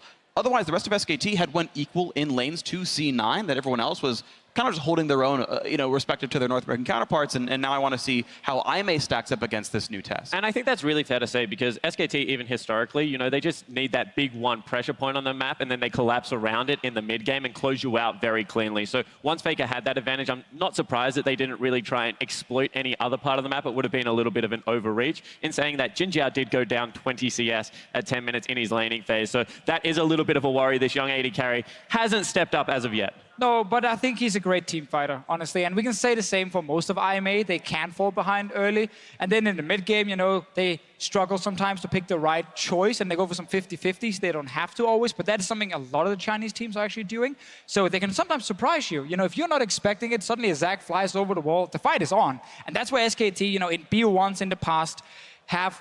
I'm not going to say they struggle completely, but if we look back to MSI, sometimes when they got surprised by a team like RNG, who obviously is better than Aimee, but they were very aggressive, they would go for these crazy 50-50s. SKT got caught off guard a little bit. They've done more research now, they're more prepared, and it shouldn't be an issue in this game. I absolutely agree. And just to inform all of you at home who are waiting for the game to start, Faker had been a bit late to the stage. He's finishing his setup now. He'll be ready to go very soon. If you're Faker, you get on stage whenever you want. That's fine. Within reason, I assume, but you can see he's here now, Faker, about ready to go. So we will be getting ourselves into Champ Select here for our 4th game of the day very shortly, and then we'll have our match begin with Aimee on the blue side, SKT on red. Yeah, one of the matchups I'm actually really keen to see in this particular game is going to be Amazing J versus Duke, because Amazing J has been very vocal about how he thinks that the top lane meta right now does suit him. However, we're looking through his solo queue, and he doesn't really play many of the very, popular picks that we're seeing right now. Very little Rumble, very little Kennen running around Summoner's Rift. So I'm interested to see if he has something special here for Duke coming out. Maybe something like a top Olaf. Or maybe a Garen. And Nautilus, some of the special picks. Aimee does have a lot of pocket picks. We gotta tell that to the viewers. And that's why you can be very surprised when you get into a pick and ban phase with them. Not always predict exactly what they're going for. So far, very standard. Banning Rumble, I think, is good. Rumble has been one of the most popular picks on red side in the first rotation. Like, you give away a Syndra, or you give away one of the top tier junglers, and then you take a Rumble. Aimee therefore bans it away. So again, they can go for one of these standard first picks. And the reason I love Rumble right now is not only is he a great team fighter, but since we made the change, he has the shove in a lot of the top lanes. And that is hard to deal with, especially if there is an invading jungle like a Nidalee or an Elise on the other team that we are seeing spring up much more often. So I think that Rumble is a very safe ban here for Aimee. As we said, Amazing J doesn't play it really, and they just want to get rid of one of Duke's best. Yeah, second game in a row against Aimee where Road is not allowed to play Bard. It is definitely his best champion. He's a massive playmaker on it, and in these best of ones, you don't want to risk facing a bot who's playing on form. Absolutely agree. It's also the second time in a row now Aimee has banned Rumble themselves, once on red, now once on blue. We talk about champion pools available, and maybe Rumble's not one for them. We are seeing, though, avoid this as Zac is gone. SKT don't want to deal with it. Yeah, and that's the second time SKT has banned Zac against a Zac player. Obviously against C9, they banned it against Meteors, and now banning it against Avoidless. Yeah, and I actually like these bans from Aimee because the LCK teams have shown they really like Rumble Ezreal as a rotation. The Korean AD carries are fantastic on Ezreal in the late game. So by banning away these picks here again, you set up that first pick for IMA, where you don't have to worry about first picking Ezreal or Rumble, and you don't have to deal with that first rotation from SKT. But first rotation, Nidalee is available here. 100% pick ban champion at World so far. The only champ to be this. We saw it played earlier today, and it was actually the win for Albus Nox over Counter Logic Gaming, and yet here we see that IMA doesn't seem to care. Yeah, and if this is locked in, that is a huge gauntlet thrown at Blank, because right now, Blank had a shaky MSI on the Nidalee, then didn't go back to Korea and perform particularly well on the champion either. I would not be surprised if a team, you know, does throw this challenge early at SKT and see if their young jungler can step up. Blank obviously can go for the Rek'Sai if he wants to. But as you said, you know, 50% win rate only this year for Blank on the Nidalee. Definitely not been one of his greatest picks if you look at his individual performance. But it is a pick that is so often banned, and it's crazy. We have the top 3 junglers open and then all of Zac banned. But this is a good read here by IMA. You look at SKT's stats throughout the summer. In 3/4 of their games, they banned Nidalee. Never received the Nidalee ban. They weren't the ones really playing it here, reading that even though Nidalee's believed to be the best champion, it's not one that's going to get picked up, and instead we can now get the insta-lock Rise here on the blue side. And this is what we said. Baimi has played, I think, 17 victories on Rise right now. He's played 21 games total, I believe, in solo queue. 19 games. 19, okay. Lost 2 only on the Rise. But in saying that, Deficio and I found this information in about 2 minutes, so SKT must know this is coming. Yeah, and they clearly are not afraid of the Rise. I mean, it's the first time we see this Rise here at the World Championships. And it is a super risky pick. It's a fantastic split push, a great 1v1. But once you get into big team fights, it is very hard to execute this Rise. But this is why IMA swapped in Baimi to play this. As you said before, Spawn, he played it 19 times here in the North American solo queue. The next most played champion for him was Ezreal with 4 games only. So he's been spamming that Rise. Interesting, another 4-letter champion coming in for the lineup as Jinx is the hover and will be locked in. So some more more unique champions coming in here that Jinx threw for Jin Jiao. Yeah, IMA's pick and ban phase, it's always interesting. Insta-locking Rise after banning Syndra. They wanted Faker to pick this Cassiopeia and then try and play the matchup. But it's such a risky one. If you get ganked once as this Rise and fall behind in this lane, there's almost nothing you can do. Late game scaling is there, however, with Rise as well as the Jinx. I mean, if Rise blows up one member and Jinx gets excited in these team fights, they will be able to run over the top. And I actually like Jinx into Cassiopeia. She's one of the few AD carries that doesn't have to really get into that danger zone that Cassiopeia throws down. Of course, with that rocket launcher being incredibly long range. So I think that as far as Jin Jiao goes, he is a hyper carry player, and this is the safest to play in this kind of team comp. Absolutely agree. He's going to be in the back line, and so far we're not seeing a lot of dive threat from SKT anyway, but they've still got a few champions to pick up here.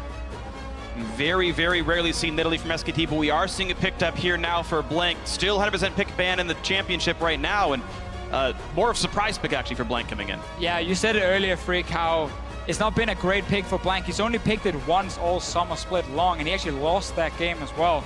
So definitely not a pick we see often from SKT in the summer split, but it's a pick. You will have practiced it in solo queue, practiced it in scrims a lot.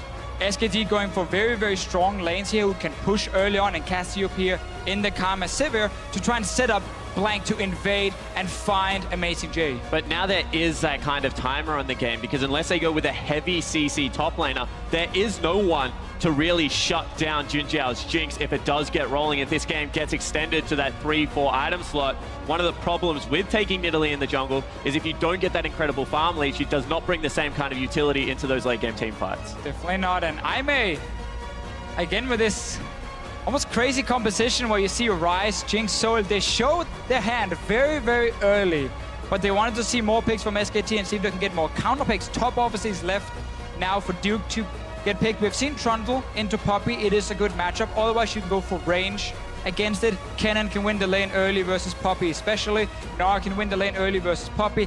Later on in the game, though, it becomes very hard then to kill this Poppy in the side lane.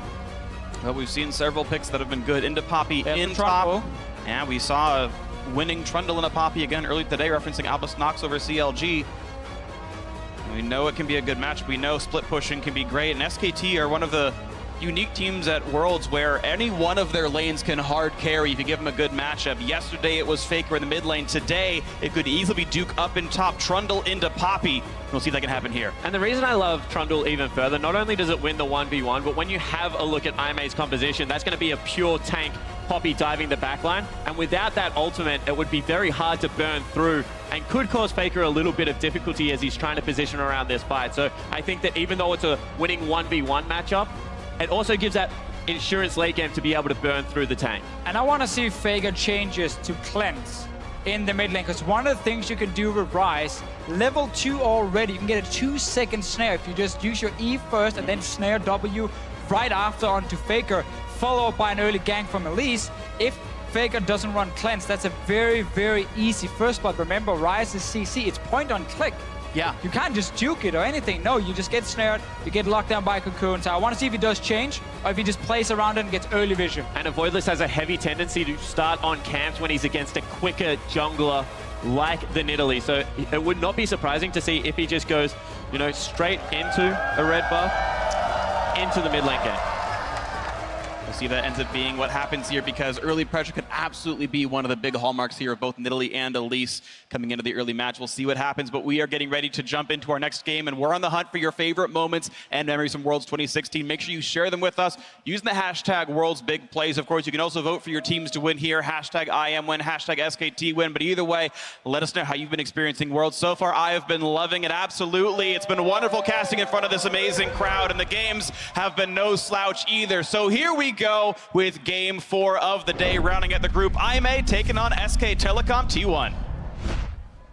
It's gonna be fun to see what Baymay can do in the mid lane on this Ryze. It's a pick he has practiced a lot, and as soon as they swapped them in, it was almost too obvious they would go for this mid lane champion here. No one else has picked it so far at Worlds.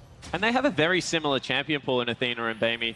And I almost thought that we had got juked, and you know, maybe they just go back to something like the Varus and play a very similar style. However, it looks like they have got a lot of cheese prepared, because they're sneaking into a bottom lane brush. A little bit of poke, 8 gold for Wolf. Only knows that 1 was there. Road tanked it, but it's enough to say, you know what? I'm afraid. Also, it's Road's trinket. He could have clicked and figured out who placed it. Either way, they only know the support was in that brush, but it does mean they have to play this a bit differently. Yeah, very normal though to have a Braum trying to contest the bush in the bottom lane to see if he can sneak into the second one without getting poked. You want to make sure, if you're IMA, you don't do anything wrong here level 1 and start falling behind, because you have this combination in the mid lane that can set up ganks. We talked about the cleanse before. Faker did change from Ghost to the cleanse for that very specific reason. Doesn't want to die level 2 to Elise and Ryze, just locking him down. So smart choice from him. Road still in the brush, lands the shot, but doesn't get any free gold out of that. Now Wolf actually, yeah, 11 gold, thank you very much. He's rich. Bam. All the cash earned. Damn. Takes your money and hits your 80 carry as well. Yep. I do like the fact there that SKT kept the lane level 1. It's going to be very interesting to see who can get the shove out, but already you can see that Faker wants to step up in that mid lane, try and challenge the Ryze. Yeah, so the thing about Ryze here early on is he can actually push very, very fast, because it's very easy for him to get hits with his E, like just spam it away and get it onto multiple of these minions here. And then once you level up to level 2, if you want more push again, you can just take your overload and you can start shoving real fast. No real threat of Faker dying early, so he doesn't have to go for the snare level 2, and he can just start playing more aggressive. Ryze is fantastic 1v1. He's going aggressive already. E and Q, actually. A lot of skill shots being landed. Good juke. Faker managed to get away from one of the skill shots here, but Baymay, I do think, won that trade just a little bit here. And one of the things about Baymay that you do have to acknowledge is the fact that he is the roaming player. Is now Faker goes aggressive. Missed the Q, and it means Faker gets a lot of shots there. Lands another Q, flash chase, and yes! That is a trade of Summoner Spells. Baymay will survive it thanks to his refillable potion. Faker now out of mana. A really smart play by Faker here. He saw Baymay was going to just hit the minions only. He used all his spells on trying to push the wave out. That meant Faker could get a trade where there was no return from the Ryze. And then he knew he could go all in, just out-trade Baymay very early, forcing a flash, had to use his own. A Voidless is a jungler who loves to go bottom lane early, and he's down here again. Q's gonna land onto a Wolf, gets a bit of a slow. That's gonna time out now. No Zap gonna land. Flash Ignite, the auto was not out. That's only 3 hits, but it will still be a flash trade alongside Wolf. Javelin thrown, they now know that Blink's down here, and all's well. Road tried to time his flash with that rocket flying in the air from Jin Zhao just to see if he can get the auto tag off and actually stun Wolf, followed up by a flash cocoon from a Voidless. Wolf was quick enough though on the flash, no auto tag from Road, and everyone stays alive. Yeah, actually really patient play there out of Wolf, and he doesn't even burn the exhaust, so Summoner Spell advantage in the end coming out for the SKT bottom lane. And already, you know, that is a pretty big zone coming in the mid lane. Faker had the wave frozen quite nicely, but now Blank going in for a pretty risky invade. We already talked about their CC layering. Here we go, stun's gonna be on Baimi, ghosting the chase, Blank flashes, and the fact that Faker was coming is enough to zone him out. Last of a flash though. And this is really one of the things I don't like about Blank's decision making. His mid lane has set up a bit of a freeze here. He actually just wants to zone off the Rise, which means Faker can only move second. Baimi can always walk first to the Raptor because he's so far back in the lane, and Faker is also so far back towards his own tower, sitting with that frozen wave. So Blank should just not invade, just let Faker win the mid lane, don't do anything, but he decides to go in, loses the flash. And you're seeing how hard it is to win a 2-on-2 lane here. Melee support versus range. Wolf's kiting means so much damage comes into Jin Zhao. It's why almost every pro player will tell you, melee into range, you will lose that matchup every single time as far as supports are concerned. But to get a stun on a Wolf, he does not get for the chompers though. Crucially, those did not come down in time from Jin Zhao. That could have been a kill. This is also a little bit of a bad habit out of the LPL bottom lanes that they just continue to trade into minion waves. I think that, you know, this is getting incredibly dicey actually for IMA's bottom lane, even though they are getting some fairly good poke. Yeah, a late spell shield's a big deal. Bang's gonna get stunned. The chompers, I don't think we're up from cooldown yet though, and he doesn't layer in the CC. Road's gotta jump away, but still a very injured Braum chucks his last potion, and it's up to sustaining now. Let's see what happens mid-air. Voidless coming in, no flash Faker. He does have cleanse though. But there's the root, there's the damage. It's gonna be an early cleanse, and that means a Voidless chains him down. One more hit will do it. First blood for the IMA jungler. Blank not gonna get enough done. A little bit of damage actually chasing in. He's gotta be careful though, and he's actually gonna get it, but it trades back. A great overload bounce from Baimi off the minions to get it back. 2-1 IMA. Fantastic gank out of a Voidless there. Pretty much saves Baimi's lane because he was getting shoved in. That was a big pressure point. However, Faker, he steps back forward and that leaves him open. Yeah, snared first, then he cleanses just when he thinks Cocoon hits him. But it was just a little bit too early. He got snared from it. A Voidless picks up the kill, and now Blank, remember, he had no flash because he went for that Raptor invade he didn't have to go for. So even when he gets the kill, he's unable to flash away straight away, and he actually ends up dying. Baimi picks up a kill, very, very important for him. And again, because his spell flux had already bounced on the minions, even though Blink dodged the overload skill shot, it bounced off the caster minion, hit him anyway, and did enough damage to pick up the kill. Very, very tight timing, and very fortunate the spell flux was up there. And you know, we see double mana item already coming out of the Rise. You know, Baimi in his solo queue is going a lot of Rod of Ages. I know it's not your favorite build in this situation, Deficio. No, I do prefer, actually, Blank is once again in the jungle, but I do prefer the TNT Morello Nomicon. You get the same amount of mana, you get actually more AP, more cooldown reduction from Morello. Yes, you do skip out on the HP, which is the problem, but later on for Rise, it's all about that shielding anyway for him, which is going to give him a lot of effective stats. That's why you want MR and magic resist from like GA, and the shielding plus the reduction from MR and the magic resist, sorry, MR and the armor is actually more effective than just flat HP for the Rise. But I do understand why they go Rod of Ages. They want that early HP instead. They don't want to risk getting blown up by something like a Cassiopeia and Italy combo. We're looking for the combo right now. The damage is in. Nice poison and a couple of Twin Fangs in. Faker, you can see he's able to win these 1v1s, generally speaking, but because of that earlier gank, Baimi was able to tie the minion score back up, get that kill and assist, and he's winning his lane now. Yeah, it's when Cassio starts it up because it's very hard as a Rise to turn back into the Cassio to take a trade because then obviously the ultimate comes out, no cleanse being run by Baimi right now. So if the first poison does hit from Faker, there's nothing that Baimi can really do but run away. If he opens up on Faker, however, expect a lot of damage to come out. Yeah, it's going to be a trade of high damage mid laners and how much of this they can actually land. Blue buff respawns. Looks like Baimi's going to get that one pretty cleanly. No one's around to contest. Even Road is able to roam up to make sure that happened well. And it's interesting that Braum has completely left the lane, coming up to the top side now. Well, one thing to always look for when you see this standard lane meta is when supports recall, they very often just walk up mid and then decide to go top or bot lane. They're going for Duke, gets the flash here, but it's very important as a support you don't just tunnel and run straight back to the bottom lane. Go towards the mid lane. If you have a ward, you can always set up vision for one of your laners, and if you then want to set up an aggressive play on the top side, your support can actually join because you didn't path straight back to the bottom lane. So you see this a lot. Faker getting locked down again. Just a quick trade, and Road is just here to say hello. And this is something that I may actually like to do. We've already seen that they got out-traded in a 2v2, so if Road leaves and Wolf matches, it kind of becomes a 1v1 situation where it's just a pushing battle. And you know, Jinx is completely fine in that situation right now, only 10 CS down, so you understand why Road wants to get out. He's also one of the big playmakers. But SK2 was able to take jungle control. You saw a little bit ago that Wolf ran into this bottom jungle, put several wards down as he saw both the Voidless and Road reveal themselves. It set up that dive right now by Blink, and now suddenly Jin Zhao's in a bad spot. And it's going to be the root landing into all the Q skill shots, but it was also the Flame Charmers that landed. One more shot will do it. That's going to be the stun on the Wolf. He's running out of HP, has to flash away. Here come the teleport. Summoner heal in, and he's going to stay alive. The re-engage on the Road, flashing to stay up just barely. An Amazing J now on the wrong side of an Ice Pillar. Oh, he's going to whiff. A great dodge by Blank, and Bang gives us out the kill. Now the slows, the chase into the turret. Repel isn't going to be enough. Blank with another kill thanks to the red buff. 3-2 SKT. And actually fantastic rotation out of Faker as well. That was a 5v3 for a lot of that, because, you know, priority wasn't gamed in the mid lane. He will lose out on some CS, but turret picked up. That's a huge play out of SKT. Yeah, IMA, they thought they could pick up a few kills, but SKT reacting instantly with multiple members on the bottom lane, and that is so important for this SKT lineup. You get first tower, you get some more kills for yourself. He has a Cloud Drake as well. And that Cloud Drake is actually super impactful in a game like this, because when you play against Ryze, he wants to play in side lanes. He wants to rotate a lot, move between the lanes. If you can match that and maybe be even quicker due to the Cloud Drake, it actually has a ton of value for you. So let's have another look at this. I mean, when this setup came in, this was all because of Road's early roam up into that top lane. And SKT did overextend quite far, but when the teleports come in, a little bit of interesting target selection out of Amazing J.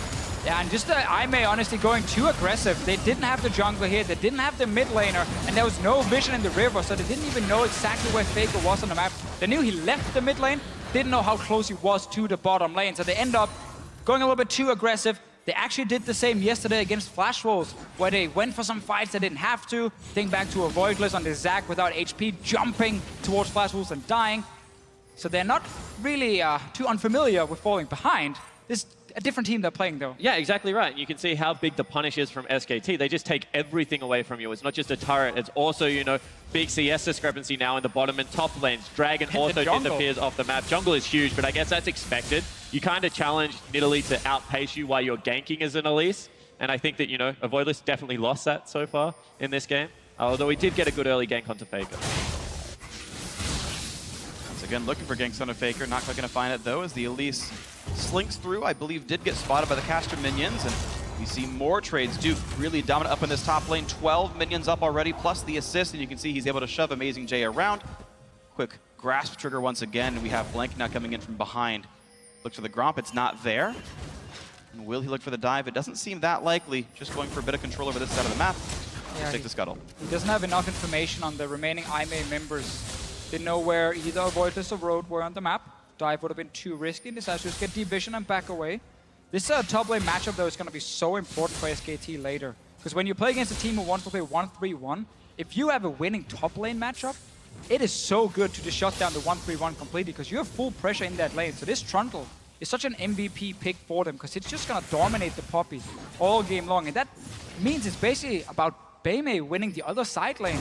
But this guy, well, he's not really getting ahead, and this Ryze is going to need a bit of time before it's going to be too impactful. I completely agree in that, and that's where it becomes a juggling act of, you know, can we rotate Beimei into Duke's lane and try and blow him up? Because, you know, no resistance is yet picked up from the Ryze. The ultimate's not going to give Trundle that same kind of tankiness. But it all is about that timer. If Duke gets any further ahead, he's just going to completely ignore the Ryze as well and just run away. See once again trading back and forth. Duke does get a lot of damage down. Amazing J traded through his shield. Now Blink is part of the mix as well. So here comes the tough part. The Javelin's going to land. Aggro is still on to Duke. The tackle, the knock of Amazing J cannot get out in time. Another kill comes through for Blank. The sub is working. 100% kill participation on this Nidalee. Out farming, out killing. And Duke has always been a great one-on-one top laner. You can see that he's calling for assistance when he needs to. He's now 20 CS up. They've got great pressure on the top side of the map. However, Amazing J does need some help right now, because the further ahead this Trundle gets, the harder it is for IMA to execute on any kind of 5v5 fight. Ooh, the stun's gonna land though. The Rune Prison will be in range. Blank can't go away for quite a while, but here comes the pillar. Here comes Duke, and not enough damage yet. Yeah, the skill shot's going to land, and crucially, a Voidless also was able to jump out. A nice escape as well, Beimei getting him with the ulti. Out they go. The nice one for Zero to salvage some of this game. In the end here, Blank dies, and so does Road, 1-for-1, but SKT can now take away a blue buff. Very, very important. Keep denying that from the Ryze, who's spamming away in that mid lane. SKT always able to get just a little bit more from these trades. Good start, avoid just getting the cocoon, and then it's just the Spellflux into Room Prison for the 2-second snare. Gets the kill, and here's Road. Yeah, and it kind of looked like a little bit of a mechanical error there as he pounced to the left. Good Ryze ulti to get themselves out of danger, but 1-for-1 trade, blue buff going over. That's no big deal for SKT, and you can see 3K still in the lead. I mean, they're completely fine with the pace that this game is going at, because the further ahead that Trundle gets, he's now got 3 assists. His cull's about to be checked in, probably by about the 18-minute mark. He's just sitting so pretty. Yeah, and you really know a team is winning the early game big time, honestly, when all sides of the map is kind of in your favor. Because normally, if you go for the dive on top lane, the enemy team should be able to do something on the bottom lane. But in this situation, Aimee will just push all the way down to the tier 2 tower. Like you see, the Jinx is sitting down here in the bottom lane again. So that means Aimee actually doesn't have a winning lane on the map right now. And that makes it very, very hard to play League of Legends if you have no strong lanes to play around. It's also one of the reasons that Sivir's just so popular. I mean, she can wave clear so incredibly quickly, go mid, catch that wave as well. And there's not really all that much you can do against it, especially when you're fighting that skirmish. You can see now they're rotating 3 members into the mid lane, and the siege really has begun and not enough wave clear. Yeah, it's such a problem when you pick some of these side lanes that can lose early on. If you don't have anyone who's really winning, or then maybe the Ryze who could try and challenge in the mid lane. This basically happens when you go for plays, you end up overextending, you don't have control of the river, so the enemy team can roam.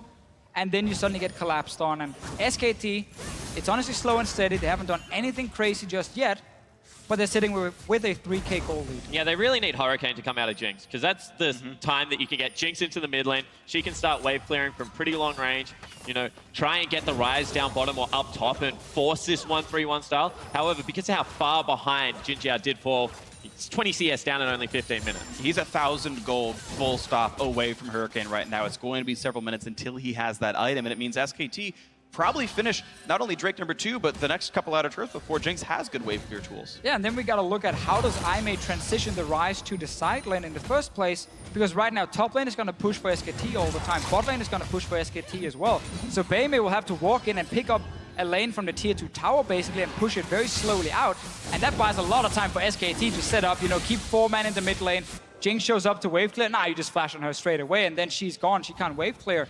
So it's really, really hard for Aimee to actually set up this split push in the first place. They need one of these side lanes to be pushed out, and then you can move the Ryze. And look how impressive this is. I mean, they take down the Dragon, they have priority on the bottom side of the map, and all of a sudden, Duke pulls back. He understands when one side of the map is pushing, he's exposed to that gank, 3 members roam up top, and he just doesn't give anything away, plays nice and safely. That means he's going to be able to pick up all that farm, and it's just very experienced, calm play out of SKT. And it's something we like to look at a lot. I can understand it's not always the most exciting thing, but when you just look at the minimap a lot, you can see these small movements. You know, 4 members on the bottom side. As you said, top man, he steps back. No chance for a dive or a gank or anything. He's very safe. And you just make sure you take something from the enemy without giving them anything in return.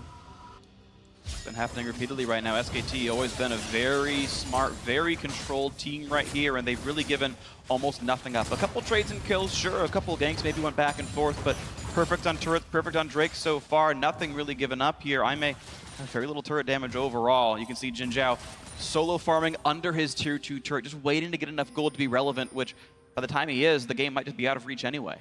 And this is a worry about SKT. I mean, they're such a slow, methodical, rolling beast, but when they do really get that momentum behind them, they don't make the mistakes that other teams worldwide have made in the past to really leave that door open. So Aimee right now might start looking for some desperation plays quite soon with that Ryze ulti, because honestly, if this game keeps going this way, the Sivir's going to be huge, the Cassiopeia is going to be huge, and there's not really all that much they can do. Yeah, I guess we're looking at one of those plays where Amazing J picks a fight against Duke, and then the Ryze TPs in, maybe even with the Voidless, and they try and kill Duke and take a tower for it. But SKT should always have wards in the river to spot when the Ryze is moving. Yes, it is a teleport, he has his ulti, but the range is not long enough to bypass multiple wards on the way to top lane. So they will see him leave, and then it's very easy to call, Ryze is moving, step back, be careful. Amazing J has to be a bit careful, but realizes with skill shots coming his way, knows there's 3 up there, but still a lot of members of both teams now on this top side of the map. Looks like Aimee was able to read the fact that SKT was putting members up here as Road and Jin Jiao trying to play wave clear. Sadly for Jin Jiao, just not quite enough for the Hurricane, and Makes wave clear slow. And the timing that they did it on, the wave was already at the tier 2. Jin Jiao recognized that the recaller came up. He had to go top lane to match the 2v2, otherwise the turret's going to fall down. All of a sudden the wave pushed back towards Juke. This guy's going to get such a huge CS lead right now if you have a look at it on the map. And really, the way that this game is going, they're outmatched in the split push. They're outmatched in, I guess, even the 4-man unit. There's very few room for errors right now for Aimee. One more and the game is just done. Yeah, effectively, if you're Aimee, you're trying to get to late game with the Jinx at this point, but SKT, they won't let you get to late game. Duke, he's angry. He's actually not angry enough. He just takes the minion. But just taking a bite out of Poppy all the same every single time, saving his ulti for it, wants to make sure he retains that cooldown. Now innovated on the bottom side of the map because Duke has priority here. Blank steals away yet another buff. The blue was stolen not long ago. This is the red being gone as well. SKT might even still control top jungle. You can see Avoidless wasn't able to complete the red buff taking. Actually, Faker cleanses out, dodges the ulti, just immune to all CC. As now SKT is continuing to chase the flash ult. Actually gets the stun on a Baby, and this Rise forces to flash himself out as well, ghosting to get himself away. Stun into Wolf means no more CC, and Aimee run away with their lives. And that's all set up through the vision control. SKT right now have complete control of the river. As soon as Avoidless goes for that invade, I mean, the Nidalee just needs to beeline towards him. Faker cuts off the exit. Some good mechanical play flashing over that wall, but really, Aimee had no business being there in the first place because they just didn't wrestle back control of that river. They might wrestle control of Amazing J, barely missing the javelin, but even still with the Trundle ulti on, he's got a flash out. Amazing J losing another summoner spell, and SKT with control over that mid lane. This will be a turret falling with no contest here. No Rift Trail picked up this game, but turret number 2, they actually can't quite stick to it. They're saving it for later. Yeah. You know they can get it. Pick up the gold. 3 HP. members from Aimee just lost, or 2 members, sorry, from Aimee lost flashes here. So if another fight like that breaks out, well, then SKT picks up 2 kills instead. For now, they might just have to take this tower, 1 hit on it. Unless it's debate, it's where Aimee strike. Wait for that Rise ulti from the Raptor camp in behind SKT when they want to go last at that tower. Probably not going to happen, but if you're Aimee, you got to look for that opportunity soon. And you know, Aimee is no stranger to this. They're a team that has historically fallen so far behind. Just go watch their gauntlet run. You know, they're 10,000 gold, all their inhibitors down. Amazing J does get that flank and they pull it out. Sure, that's against Team WE in the LPL. Not against SKT, who are a whole different beast, but if a team is comfortable being behind, if that is such a thing, if it is a thing, I mean, it's a fascinating thing about some of the LPL teams. You know, you have WE where it seemed like one of the strategies were to fall behind, let the enemy team start Baron, and then Condi, the jungler, would steal the Baron. They're like, that was the way to win the games. And Aimee was like, yeah, let's fall behind. Let's place a deep ward on the map, and then let them push us in. And then we TP there with Amazing Game. We win the team fight. Obviously, it's not the main strategy for the teams, but it has happened quite a lot. And it's some of the crazy things we get to see in the LPL from time to time. And I guess one of the things about Aimee is that they are one of the more patient LPL teams. I mean, a team like LGD... Whoa! Ooh, weird flash from Blank. Maybe he didn't want to hit that, but he did. Teams like LGD, teams like... He was distracting. Look at me, I'm flashing. Yeah. Oh, we took your tower. Teams like EDG will play a much quicker tempo in losses. You know, they like to speed up the game, look for those team fights. Aimee, WE are some of those teams that like to protract the game, pull it back out. So they're still playing a very scaling composition, and hopefully they can look for those opportunities. There are things to keep in mind. That late game Jinx is always going to be incredibly scary, and though typically Sivir can match her on that damage output, Braum is my favorite pick into the Sivir. You can break the Ricochet, break the Boomerang Blaze, and neuter 70% of Sivir's damage with the Unbreakable Shield up. And so maybe Jin Jiao carries a fight later on in this game, but right now SKT have all the tools, all the control, 2 Drakes, up 2 dragons, up 2 turrets as well, and a 3rd one spawning that they're taking. It's also about the relative distance that you can safely output that damage. I mean, Jinx is much longer range than Sivir. Maybe the first mistake that we've seen out of SKT in a long time. Wolf actually had no business contesting that vision right there, had to burn a summoner spell. Is something very, very minor, but you know, has historically been an issue for the support player of SKT. Sure. Now Road trying to do his best Wolf cosplay, doing the same thing, walking into a jungle that he had no business being in.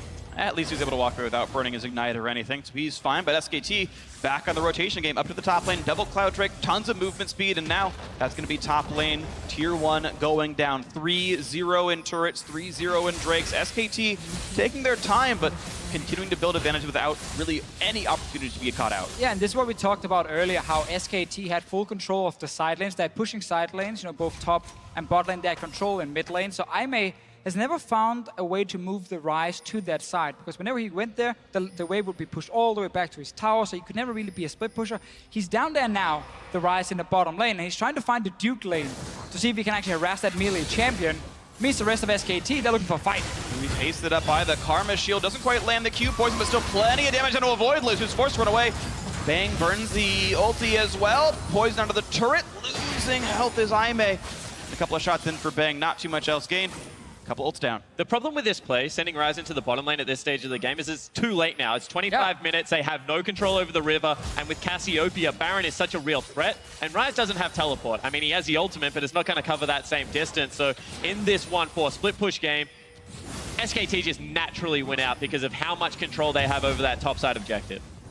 They've had just a very good job, playing around all of this. The champion matchups seem nice. They're clearing faster, absolutely. Another attempt to steal the red buff away. Jin Zhao says, hey, I really, really want that. And it's up to Road to Black. Ooh, that was close. The Voidless actually smites to make sure it didn't get stolen.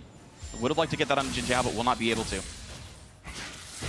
And we do have some time, to talk about different things in this game, because SKT is just slowly choking out Aime and making sure they can't get anything. Fake also blocking the choke point here, funny enough, and getting all the minions into tower. Let them all die. No one gets to pick them up. That's a blue buff as well.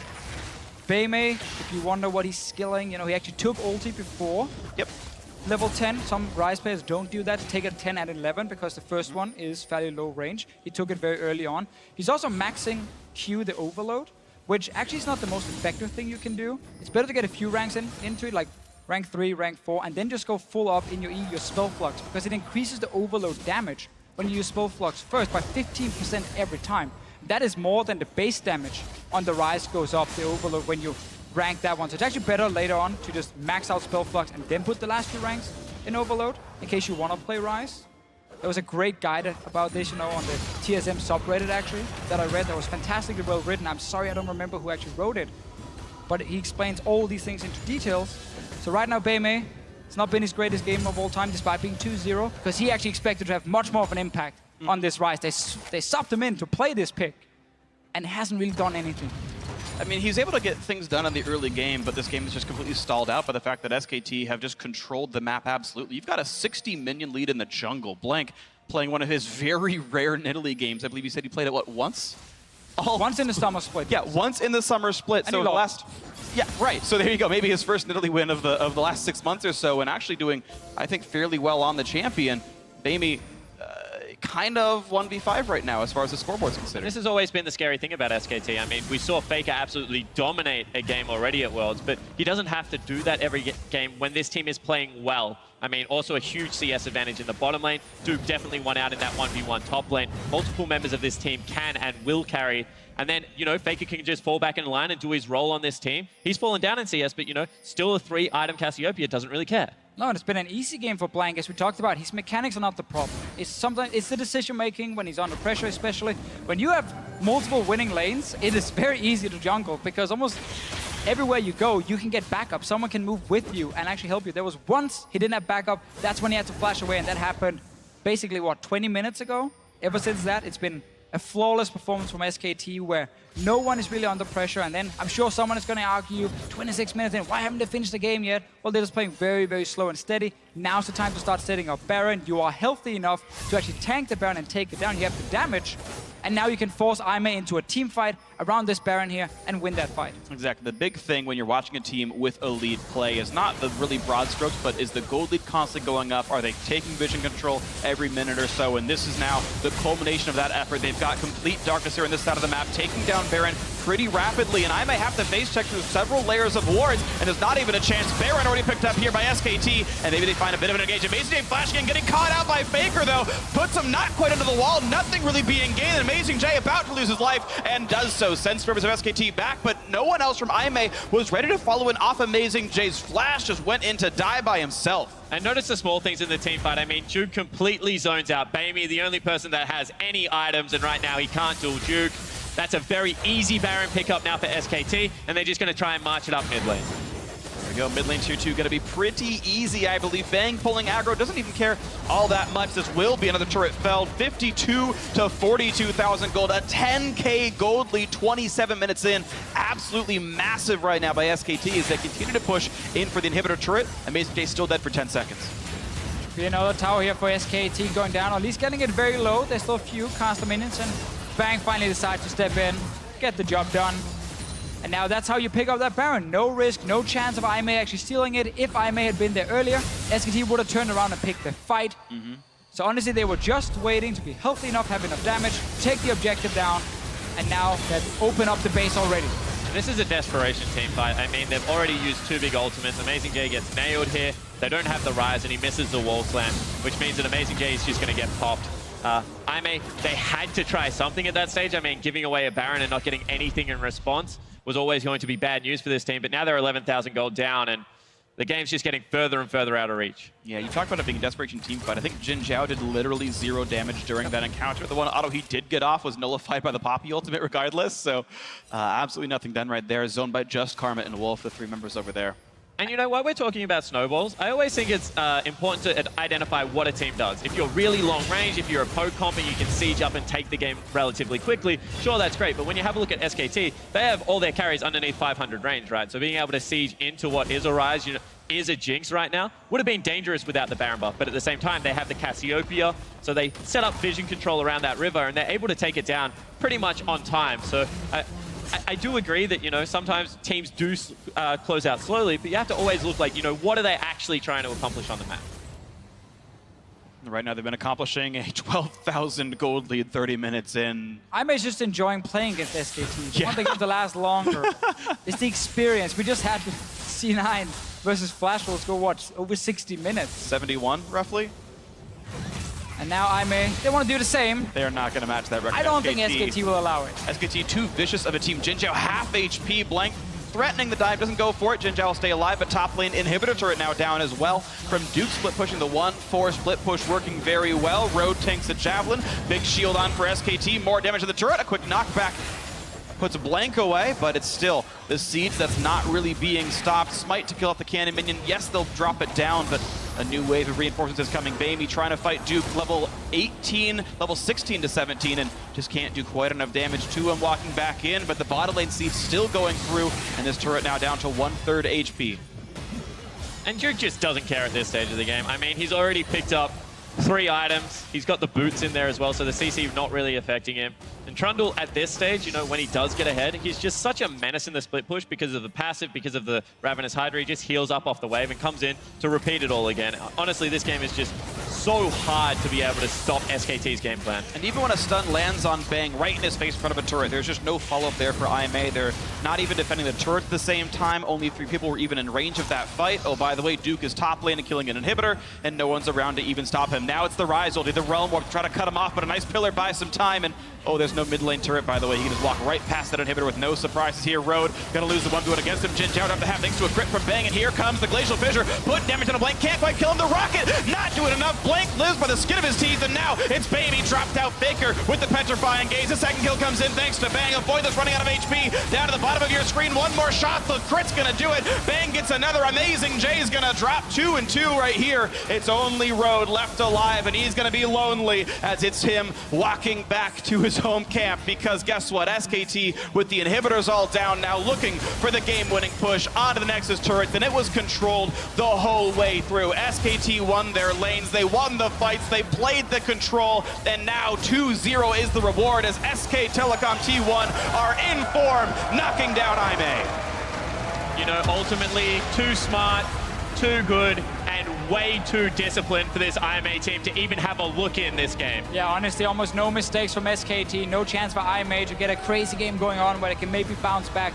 And we have to just look at that draft. We have to look at what they were trying to do, subbing in Baymay with that Rise. So they were building a 1-3-1 comp, but they decided to pick a top lane who has a lot of counters as a split pushing force, and they picked this Jinx in the bottom lane. Yes, it's a fine matchup against Sivir, but then there's also range support next to the Sivir. So the bottom lane from IMA really had to outplay SKT's bot lane to make that work. So essentially in the pick and ban phase, IMA picked 2 losing side lanes when they were trying to draft a 1-3-1 split pushing comp where it's important you can win these side lanes.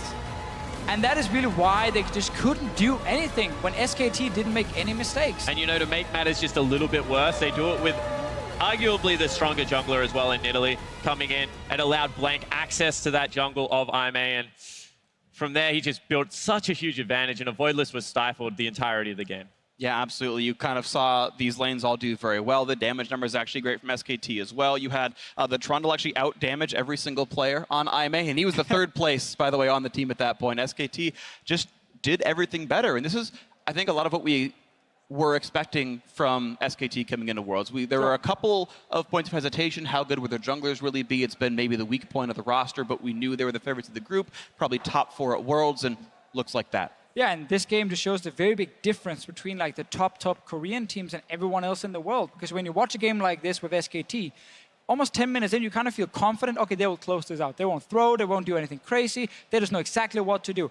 Every other team from every other region, you kind of have that feeling of, oh, this could still go wrong. They could go a little bit too aggressive, take a bad Baron fight. Like we saw earlier from someone like G2, SKT, they just close it out consistent, giving 0 chances, honestly, over to IMA.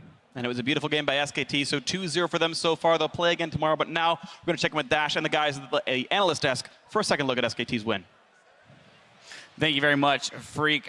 First off, I'd like to welcome back Crumbs to the desk today to help us break down this one. And SKT versus IMA here to contrast the last game. These are the two teams in that group that won yesterday. So coming in with 1-0 records, looking to extend that lead and top the group 2-0. And SKT showing that tournament prowess, you know, that very calm under pressure, a very clean win as the casters just mentioned. I mean, just such a contrast from the previous game. I just tweeted it, but honestly, the gulf between Flash Wolves and SKT when it came to closing out a lead was just amazing. So decisive. They played as if LCK Summer 2016 never happened. You know, they never had the hiccups that kind of plagued them, that really dropped down their expectations among all the analysts. They look like they've certainly practiced. They've used that boot camp time well, and they're here to play. And the game was just all business for them. Nice and easy. They played it very well. Few mistakes here and there. And one of the things that I really liked about it in particularly was their ability to just make cross-map plays. And we're going to have a replay about this. And what's going to happen is that we're going to see that IMA is going to go for a Braum roam into the top side of the map. Immediately, SKT responds to the bottom side. And we can roll the clip out right here as we see the Braum responding and moving down towards the bottom side. But SKT immediately goes for the invade. And they're going to set up a dive down here in the bottom side. And this is where it all goes downhill for IMA. That you're just going to see the Sivir just harass out Jinx. And once this chunk happens, it spells disaster for IMA. I mean, this is following what was, you know, a disaster for SKT to a degree in the mid lane, but they recover from that, make map movements in order to get themselves back into the game. Yeah, they played around pressure really smartly. As Crumbs was saying, before this, they saw the support in the top lane, so they invaded Raid's jungle. They took extra objectives. It was never about focusing on one thing. It was playing off information. It was showing solid, succinct communication. And that's one of the best teams in the world playing at their best. And if we go all the way back to Champion Select, SKT also doing their research. They're able to get the Nidalee out of it with a bunch of winning lanes. So they have that pressure right off the bat and easily transfer it into a pretty quick win. Just look at that goal difference over time. That is pretty much a perfect snowball. And you cannot get a better curve than that. 31.53, an incredibly quick time. Just such a solid performance by them. Yeah, I mean, I think even in those times where you're seeing the game feels like it stalls out because SKT's not taking turrets, what they're doing instead is taking jungle camps, and that's where that gold lead continues to grow, whereas other teams might stall 5K, 5 minutes later, still 5K. SKT will grow that lead in some way, shape, or form. And I want to compare it to Flash Wolves again, because once again, Flash Wolves have had good early games. You can't even talk about compositions, because SKT didn't really have initiation. They had Sivir and Karma, they could run fast, but lockdown CC, not something they had. They still played with the tools they had. They used it to push the advantages. There was never a time for Ryze to split push. That's where he really shines in a 1-3-1. They just strangled the IMA team out of the game, and again, very comfortable. Yeah, Ryze struggling from level 2 when Faker goes with the chase with Cassiopeia, and then the wave is frozen in front of Faker's turret. 10 CS right there at like 4 minutes into the game. Avoidless has to come and try and even up with that little skirmish, but it was all makeup. They were trying to make up ground the entire time there for IMA. And what I really like about him is, as you mentioned, we were talking beforehand, that the composition just has no crowd control for SKT. It's very hard for them to initiate, to catch somebody out, but they just play so well around the map. They're able to understand where to put pressure, where to vision, and where to see where IMA is going so that they can just strike on the opposite side of the map. One of my favorite things, especially about the replay as well, is the fact that making cross-map plays is one of the most beautiful things about League of Legends. You see something happen in one side of the map, how well can you punish the other aspect? And every time you do that, if you can prevent one side from giving it too much and get the rest from the other, you're going to get these incredibly clean snowballs. In a relatively clean game from SKT, player of the game is going to Faker in the mid lane. I, for one, would not want to be subbed in for my first game at Worlds against Faker. Baimi actually performed relatively well considering in terms of picking up a few extra kills, but ultimately Faker's Cassiopeia, I mean, just like his Syndra, is terrifying. It's another mismatch, you know, when it comes to skill. Baimi has had some good performances. I don't think Athena would have really changed anything, even though he does have a career victory over SK Telecom. Faker in great form. All right, well, that does it here for our reigning champions. In just a few minutes, we're going to turn to the fight for dominance in Group D, where the European LCS's Splice is about to face off against North America's summer champions. It's TSM versus, Splice. I already said it. Thank you so much. Catch you back here in just a few minutes.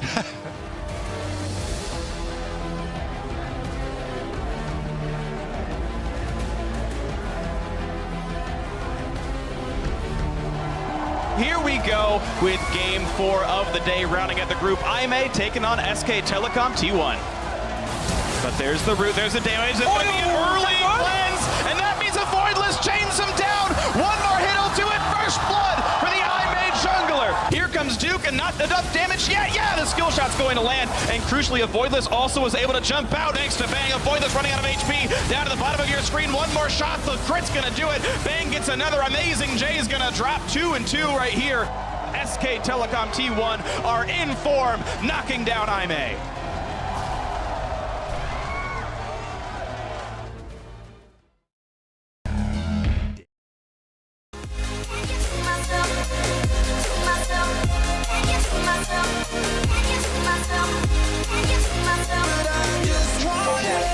I knew from the start, you my bunny, I'm your Clark. From now to eternity, I give you all my heart. We are meant to be, it's clear to see. My love is bigger than I thought. I got everything I want when I hold you with my arms. Now this don't matter, my love and my pleasure, the key to my treasure. Whatever's the weather, day up and out with you till I die. How many times for you I'ma try? Want you to notice the one and I know this. Perfect soulmate, I wanna show it. My best friend, she saved my life, my happy end in hard times.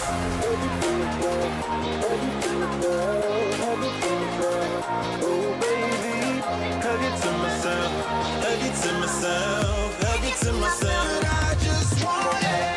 Take it to myself, take it to myself, take it to myself, to myself, take it to myself, take it to myself, take it to myself. I just want it.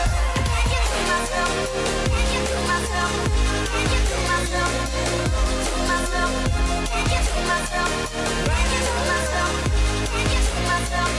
Oh baby.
Good evening and welcome back, everyone. As we speak, North America's TSM are on stage with Europe's Splice as the two teams ready up for the next challenge here at the World's 2016 group stage. Now, Kobe, TSM coming in hot off a victory yesterday.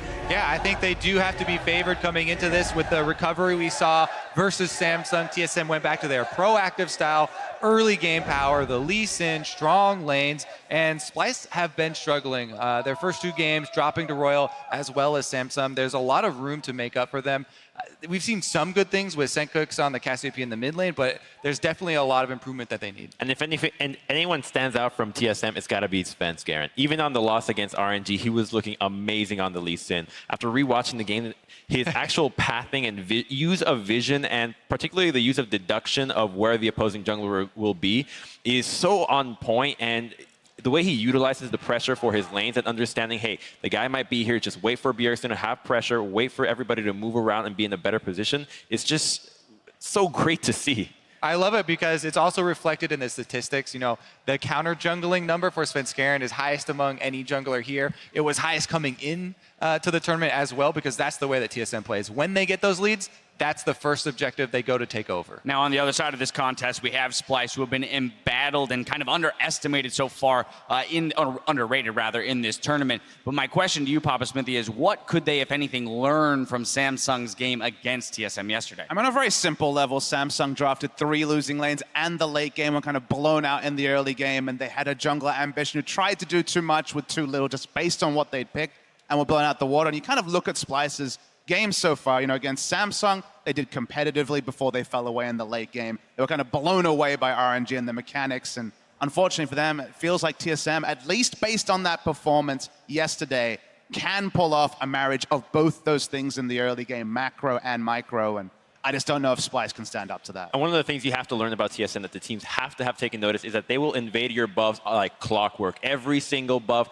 they have contested, they go for it, and we only saw RNG be able to punish it one time by being there at the right time, using teleports effectively. But if you're not prepared to answer every single call with the jungle pressure that they're able to put out, you're going to just bleed out jungle objectives and find yourself in positions where TSM just comes from behind and you get kicked in the face.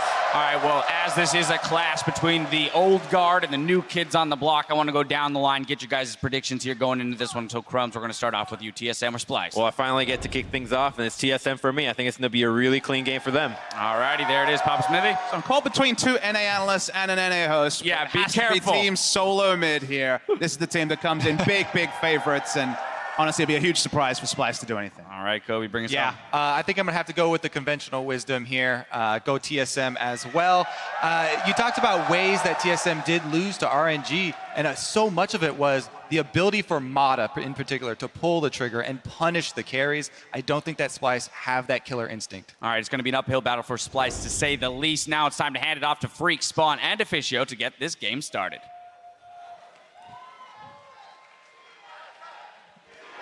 Thank you very much, Dash. It is time now to get ourselves into this game. I wonder who's playing. I think TSM is playing here on one of these sides. Splice going to be the other one. Picks and bans just moments away here. So let's take a look at the starting lineups for both of these squads. From the European LCS is Splice. Heard about them a little bit, but you're going to have their lineup now on your screen. Their top laner, Wonder. Their jungler, Trashy. Senkooks in the mid lane. Kabi, their AD carry. Mickey on support with Coach Yamato Cannon.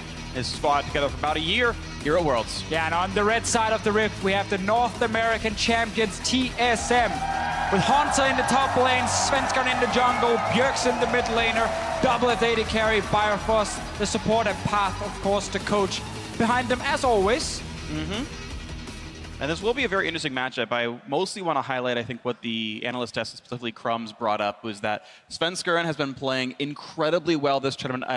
Bjergsen in the interview yesterday said he is the best Lee Sin at Worlds, and I think he's been TSM's best player so far as well. And yeah, he's the big factor, I think, for TSM. Yeah, it certainly is, and I think that it's even bigger and amplified by the fact that Splice's lanes rely so much on Trashy to get them ahead. They don't organically gain these advantages themselves. So when Svenskaren's ahead, he invades the enemy jungle. He's going to be able to keep track of Trashy, and I think that makes this game a whole lot harder for Splice to win. And he's one of those junglers where Lee Sin instantly becomes like a tier 1, maybe even almost an S tier pick, because he's such a massive playmaker. So when you see these pick and ban phases against TSM, where it's like, oh, Rek'Sai is banned, Nidalee is banned, Elise is banned, like he doesn't care. He's going to pick that Lee Sin anyway.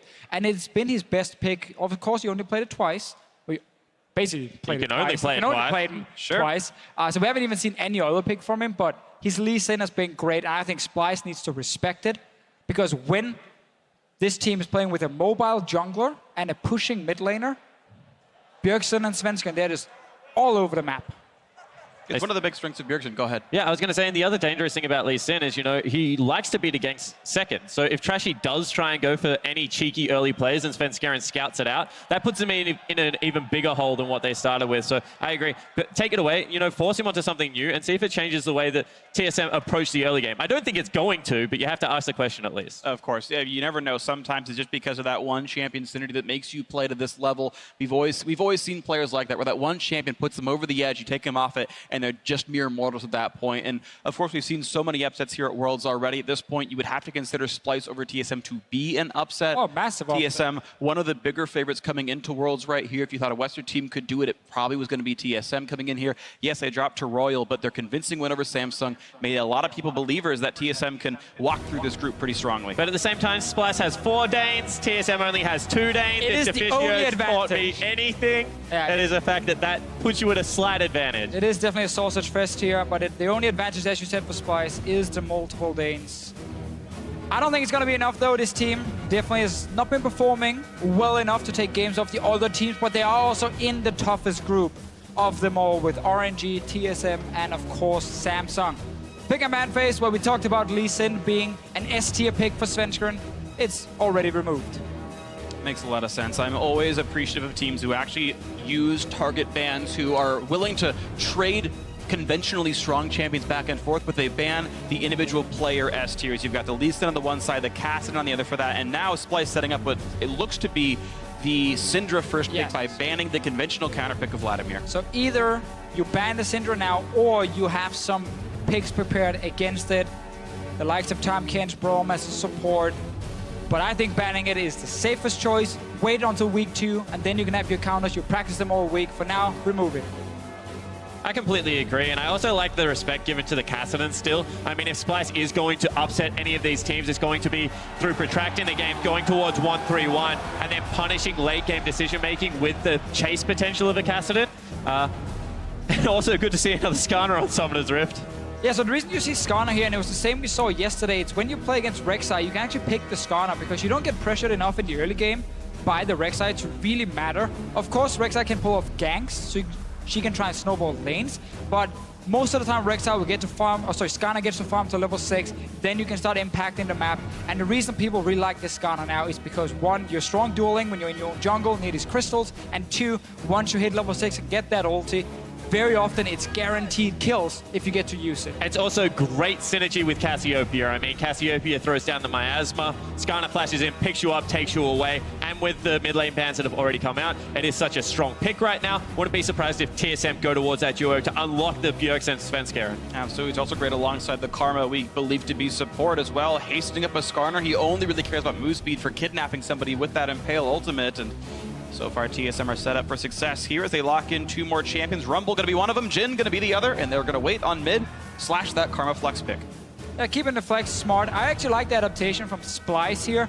This was the lane Uzi and Mata played against him yesterday and destroyed them. Killed Mickey multiple times. I think picking this Nami Ezreal is great. It's one of the absolute best lanes when it comes to the first few levels. And if you are Splice, the big concern is falling behind in the lanes. We know they're a good late game team, but getting there is very, very difficult in the current meta against very good teams. And of course, TSM is a very, very strong team. They play fast games, they're good at snowballing, at least get the lead in the first place, and then Splice won't get really any chance. And I do like Nami against Skarner in particular on the point, because Skarner, as he flashes in, Nami has a ability to, be able to keep people a little bit at range with that tidal wave. So there is some slight counterplay there. See whether they can execute upon it, because it was the laning phase in the first place that got Splice in such a hole. Give me Cassiopeia here though from TSM. Unless they want to pick, support and just put. They can also just put Karma mid. It's a fine matchup as well. Cassiopeia will be a good matchup, a winning matchup for Bjergsen. Right now, they have so many options, honestly, with this last pick. Either you put the Karma there and you're happy with that, or you put the Cassiopeia in there and you win the lane even harder. So there's actually a lot of good choices for them. Because with the Cassiopeia, you just go for the tier into QSS, as we've seen before, and you don't really care about the Malzahar. You've even got fun little synergies like a Morgana support to like Black Shield off, like if you think of Malzahar is coming in, or make sure Skarner doesn't get stopped on the Kidnap train. There are a lot of available synergies here. They've got plenty of damage here with this Rumble top, you have to believe. So right now hovering conventional support, but no, it looks like Cassiopeia, as you had mentioned very earlier on in this draft, that's going to be locked in. Cassiopeia for Bjergsen. I like it here. They give some very, very good pressure in the mid lane. For the team bot lane, yes, Nami is good against the Karma, and Ezreal has a very strong early level, so it is definitely a big skill match down there. But if you are the North American team, I think you are fine taking some skill matchups against Splice. Yeah, I completely agree. And, it's so easy to knock off that passive with Cassiopeia. There's a buffer time on Malzahar ulti if he doesn't have the passive available to be able to weave the Cassiopeia ulti in there. So I think, this is a perfectly fine lane for Cassiopeia to go into. Also has a shove early, which is always important, especially as we're saying, Svenskeren this time around probably just looking for that level 6 and putting on the heavy farm. And here we go, the end of picks and bans. No flexes to be worried about in the last 20 seconds here. Couple of mages on both sides, actually, and once again, only one tank, really. The Skarner on the one side for TSM, the Rek'Sai here for Splice, the single focal point of absorbing all the damage. Long-range artillery, 80 carries on both sides. Kabi on the Ezreal, double lift on Jhin. And we'll see just how well it's going to work. Once again, the home crowd for TSM. You're going to hear these chants all throughout the group stage and hopefully for them through the quarterfinals and maybe beyond as well. They're going to do what they can and take this one home. Hashtag SPY win, hashtag TSM win. For which spot I think is going to take it home as we get ourselves ready for the 5th game. Yeah, and if they really want to go to the quarterfinals, they have to be able to win a game like this and put themselves in a great position before we go into week 2. Yeah, that's the thing about TSM's group. I mean, all of these teams should be fallible if TSM is in form that is going to take them to, maybe top 4 or even beyond in this tournament. So excited to see how they play against a young lineup and whether Splice has anything exciting ready to be pulled out. And the big thing here is TSM, if they're able to win this, their destiny is in their hands. They are set up for a rematch with Royal Never Give Up, who beat them earlier on in the tournament. They'll get the rematch if they win. They can go to the head-to-head, win the tiebreaker, top their group once again. And when you look at how scary some of the top teams in the various groups are going, getting the #1 seed out of your group can be a very big deal here. TSM hoping to improve to 2-1 at the end of their group stage, sort of first half in this match against Splice. Splice sadly 0-2, hoping to turn things around. We've seen big upsets in week 2s, win streaks, loss streaks. Splice maybe hoping to start it a little bit earlier. Yeah, one of the problems for Splice though is as a team, they play very standard, very by the book. They don't really do any crazy stuff. During the summer split in Europe, we did see some fun picks come in. They played Talia top lane. They wanted to play a bit of science support, but not really enough to impact early game or in the games they did play. And when they are in game, it's not crazy stuff. It's not like we're gonna die between 2 towers. We're gonna play all in. No, it's actually just very standard early game. Farm up, get to mid-game, and then do something. And that's very difficult when other teams just outskill you, because then you don't have that surprise factor that some teams are using to get early advantages. And I think that was really apparent in the RNG game. I mean, when you saw how much of an advantage Uzi was able to get in that duo lane, you just saw that, maybe Kobe, maybe Mickey, especially on that day, weren't up to the challenge. So interesting to see whether they have bounced back. They've taken a pretty good matchup into that bottom lane, we think. Should be able to sustain and farm up from range. It's a bit more interesting. We don't usually see a ton of range support duo lanes take Gromp at the beginning of the game, but that's going to be the situation here for double lift and bio. For us, it means Mickey X is going to be up in front, tanks a Q though, and gets the double bounce across. Now getting autoed on the back of it, and it's a fairly equal trade of health. Level 2 for double lift early on though. Mickey took a lot of hits on the way back from his trade, but if you're an army, you want to trade level 1 with the W. It is so good to sustain yourself and get an extra hit, of course, on the enemy. But right now, with double lift hitting level 2, the TSM bottom lane is doing just fine. And really nothing major is going to happen down here now. No one is going to just randomly kill each other, even though Mickey is here to play in the lane because he's picked Ignite. So he's going to be fairly aggressive with that one. Yeah. No real sustain on the side. The North American team that he has to worry about. He gets level 2 and he goes in for the pretty heavy trade against Biofrost, who shields some of it back. And they are trading blows pretty heavily here right now. Kabi actually managed to miss 2 CS on the way in. Doublelift, I believe, down 3 if you count the Gromp as 1. And otherwise, still a fairly close game, except for the fact that Bjergsen is already pushing Senkux in. Yeah, we have to remember there's a big wave coming now for the Malzahar to pick up, but this is some of the problems you're going to see in the mid lane. Bjergsen will have full control. Very hard for Malzahar to do a whole lot in the early game. He's a champion who wants to scale up, wants to get a few items. And with Bjergsen just going tier into QSS, you kind of lose that kill pressure you would otherwise have as a Malzahar. Yeah, you certainly do, and you see that Bjergsen uses that push to, get a shallow ward there, be able to spot if a gank is going to come out of Trashy. Trashy skipped blue buff, of course, as lots of Rek'Sais do, so Bjergsen knew he was on the bottom side of that map. So far, really standard play out of TSM, but the fact that they've built a 10 CS advantage just out of standard play is already a worrying sign for Splice. Yeah, we have to look at Trashy now. As the jungler, when you play Rek'Sai versus Skarner, the first few levels, you do have the gank advantage. You can go and try and snowball a lane and don't really fear the Skarner counter gank too much. But he just did a very standard clear and then he went back. He wants to give this blue buff to the Malzahar. And now it's up to Bjergsen to make sure the Malzahar can't get it. So he pushed him into tower. Bjergsen is moving with Hansa and Svenskeren, and they want to deny this blue buff. This ward right here, Trashy's not going to get it. It's going to be spited away by Svenskeren. Nicely done. Gets rid of a camp, but that trinket ward, a very big deal. TSM have already put 3 deep wards inside of Splice's jungle, and it might mean a blue buff steal. And the push in the mid lane, they also had a slight push in the top lane. It's now gone back the other way, but that just allows access for Svenskeren into this jungle. Going to be a smite battle for it. Nah, Trashy's wasn't enough. Ooh, wow, nicely played with the dot on. Gives it over to Bjergsen. Beautiful stuff here. Now a battle in the bot lane, a nice bubble. The ignite and the attempt at lane dominance might just work out. First blood for Mickey just in time as Hansa trades one back on a wonder. So Splice putting a lot of focus on trying to win this 2v2 in the bottom lane. They do get the kill, but sadly for Splice, then Wonder dies in the top lane as well, but we get to see this pressure coming in early. Invade for the blue buff. Take it away from Malzahar, who's already struggling. He cannot move. Let's see that fight top lane again. It's Hansa and Wonder.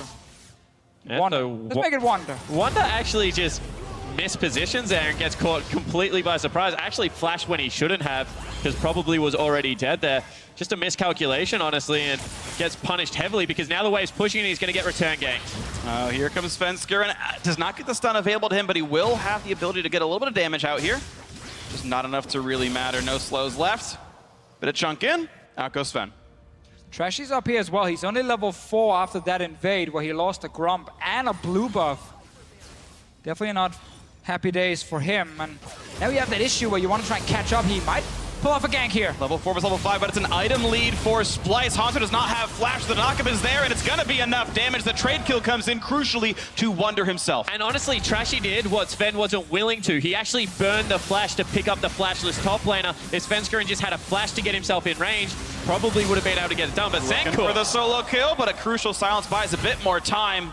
Senkux burns the ghost to get away. Bjergsen all his sums up, and here comes Mickey X on the roam. Gotta be careful. He's trying, he's trying. Gotta criticize Hansa a little bit for that play up in the top lane. His own jungler was recalling. He had no vision of where Trashy was on the map. And then with no flash, just went aggressive. You don't need to pull off those kind of plays when your team is already doing okay. And that's where you suddenly open yourself up. Trashy managed to get back in the game with that assist. He was down before, but now he's even level with Svenskeren. See both these players a bit newer to the champions they're playing. Doublelift is Jhin, 4-2. If that was Doublelift is Lucian, it'd be like 40-2-ish. He's played it about 1 million times. I'm exaggerating more and more every time I talk about the champion, but either way, one of his newer pickups has been generally working out for him. See how much more they can do. Splice, though, I gotta point out, is winning in this early game, and it's actually partially because of Trashy. He's gotten that one gank in already. The dual lane winning as well. How often do you really expect Doublelift and Biofrost to lose lane? But that is happening right now with Kabi and Mickey X. I mean, I think it's fair to say that if you look at Doublelift and Biofrost as a lane specifically, you wouldn't put them at like top 3 in the world. So like we've seen other lanes be more dominant than they have. Obviously, they've been very good in North America. Yeah. Mickey and Kabi has actually been what we would consider the second best lane in Europe as well. Did drop a bit in level once we got into playoffs, and Forgiven actually re-entered the EULCS. So you can argue if they're second or third there, but they have also been a very, very good bot lane, just pure 2v2 if you look at regional play. Once you start playing the international tournaments, though, you get to face even better bottom lanes, and that's where we get to see some of these even matches now between Europe and NA.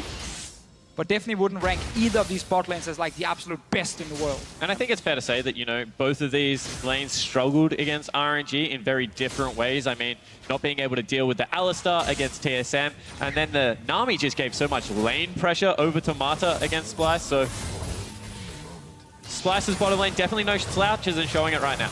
Definitely agree right here. You can see Double taking a little bit of punishment. Mickey X making the early pick Nami working out right now. I gotta say, just it is a good situation for Splice right now. We talk about teams looking overmatched coming into Worlds, and it was like, oh, Splice, the obvious number 4 in the group, everyone else battling for top 1 to 3. But this is Splice currently winning the game over TSM against most expectations. But if you are TSM, you're not really too concerned about losing very early on because you were waiting for level 6 on your jungler. He's already 7 now. He has his ulti available. So now we got to look for that first gank. And this is where they can start turning on the power. Another key item we highlighted before was that QSS.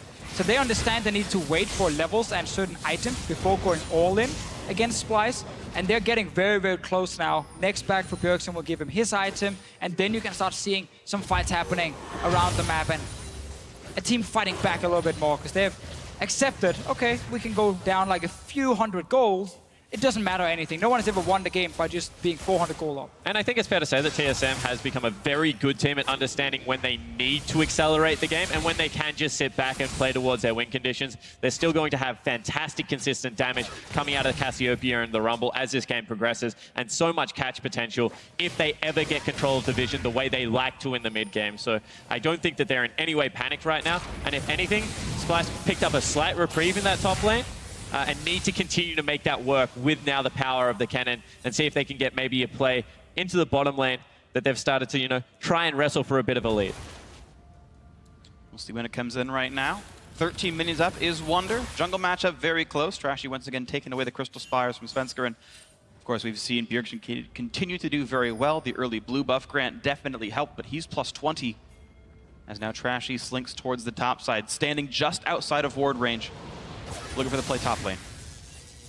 We'll have to invest everything to try and take down Hanzo. Just gets the flash, and that's important now because it's such a slow early game. So even the small advantages can be super impactful in just a few minutes. If Splice suddenly create a play on the bottom side and double TP happens, there will be no flash from Hanzo, so he has to be very careful where he decides to TP to. If he goes too deep, well then suddenly he will die. Otherwise, you can also return gank if you are Splice on top side. Svenskeren is now here, does have his ulti, remember guys. But he just saw Wando drop a ward in that brush at the river, so he no longer has that easy route in. And a blue this time secured actually for Senkex. Gets his first of the game, but he's up against Bjergsen, who's already picked up a Quicksilver Sash, so it doesn't have the easiest assassination potential on his opposing mid laner. Maybe we'll see him get to roam. Here's the return gank from Trashy. Always look at the mid lane when you see these ganks as well. Who can move first?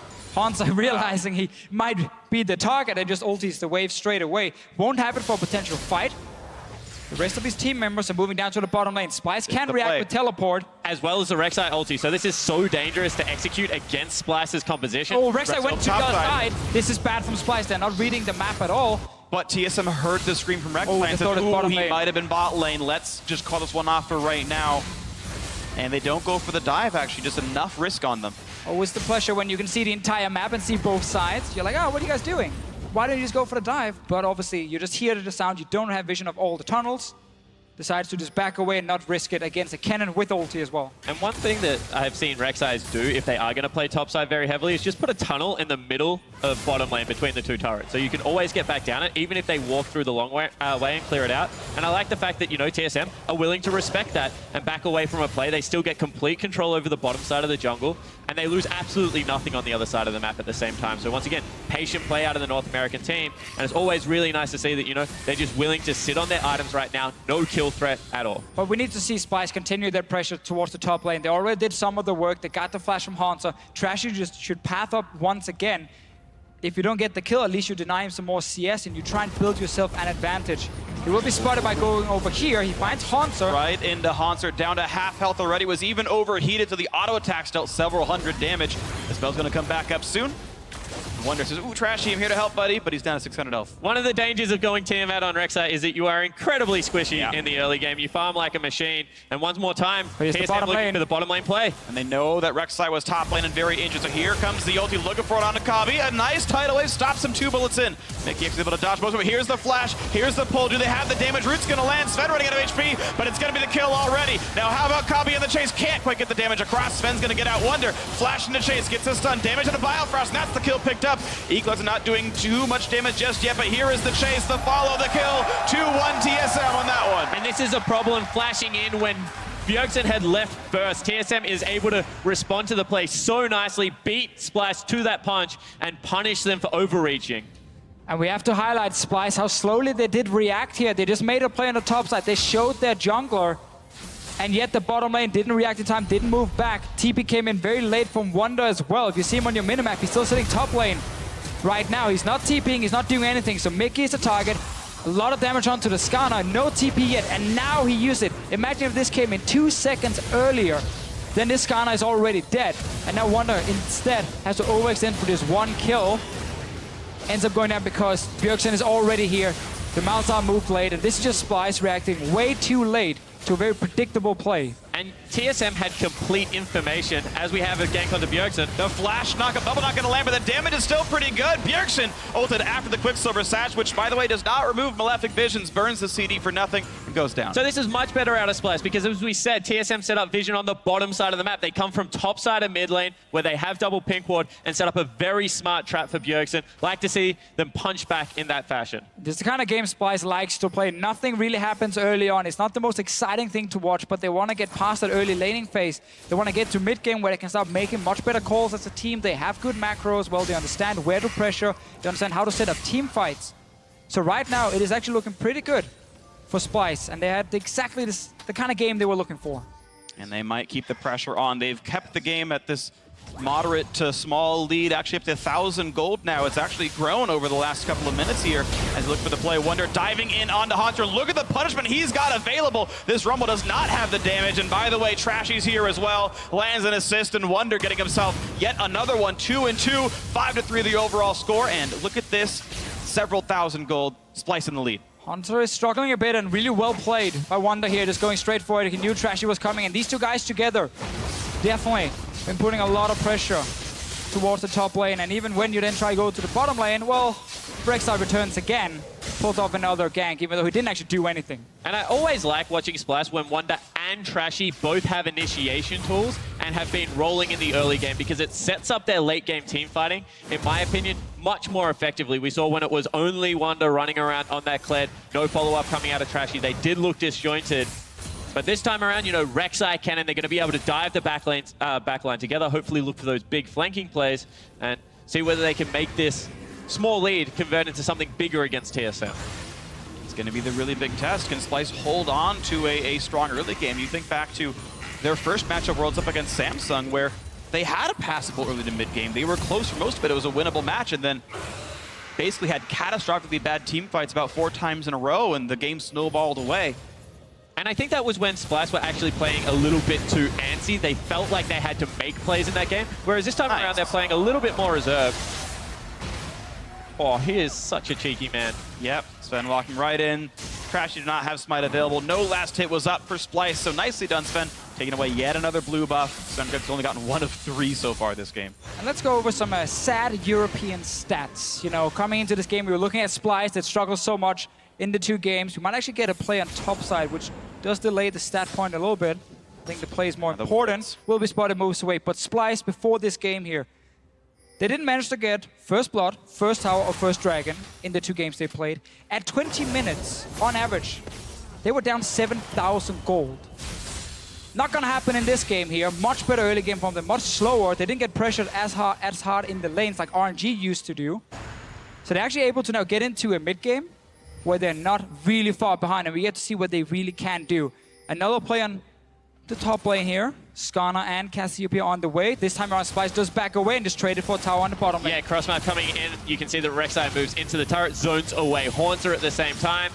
Looks like TSM will be able to pick up the first structure bonus, but at least Splice able to get something on the other side of the map. It's crucial that TSM is faster on the race because that turret down below 1,000 health, that's a 700 gold difference based on whether you can get it or not. If you kind of what you would have gotten versus what they would have gotten, it's very crucial that did come through. So that ties the game up momentarily for TSM. Gold they needed to have flooded back into their coffers. Yes, Splyce will answer the turret, but it's still a difference in how fast they went down. A very big deal here for TSM to keep the game closer. I'd like to see Zenkox here in the mid lane actually go forward and just try and use his ulti on Bjergsen to force the QSS, because the cooldown on QSS is 90 seconds. The cooldown on a Malzahar ulti at this point is 73 seconds. So you can actually force out the QSS, and then once your ulti is back up as the Malzahar, you just flash in, your QSS, your ulti once again, and this time around you have someone there with you, a jungler, support, and you actually kill this Cassiopeia and you open up the mid lane. It's one of the plays you can do when you play around cooldowns, but it does require him to get down the first one without using flash. Especially when he had the support there, because you know, exactly. in that situation, Bjergsen's not in a situation to instant QSS kill him.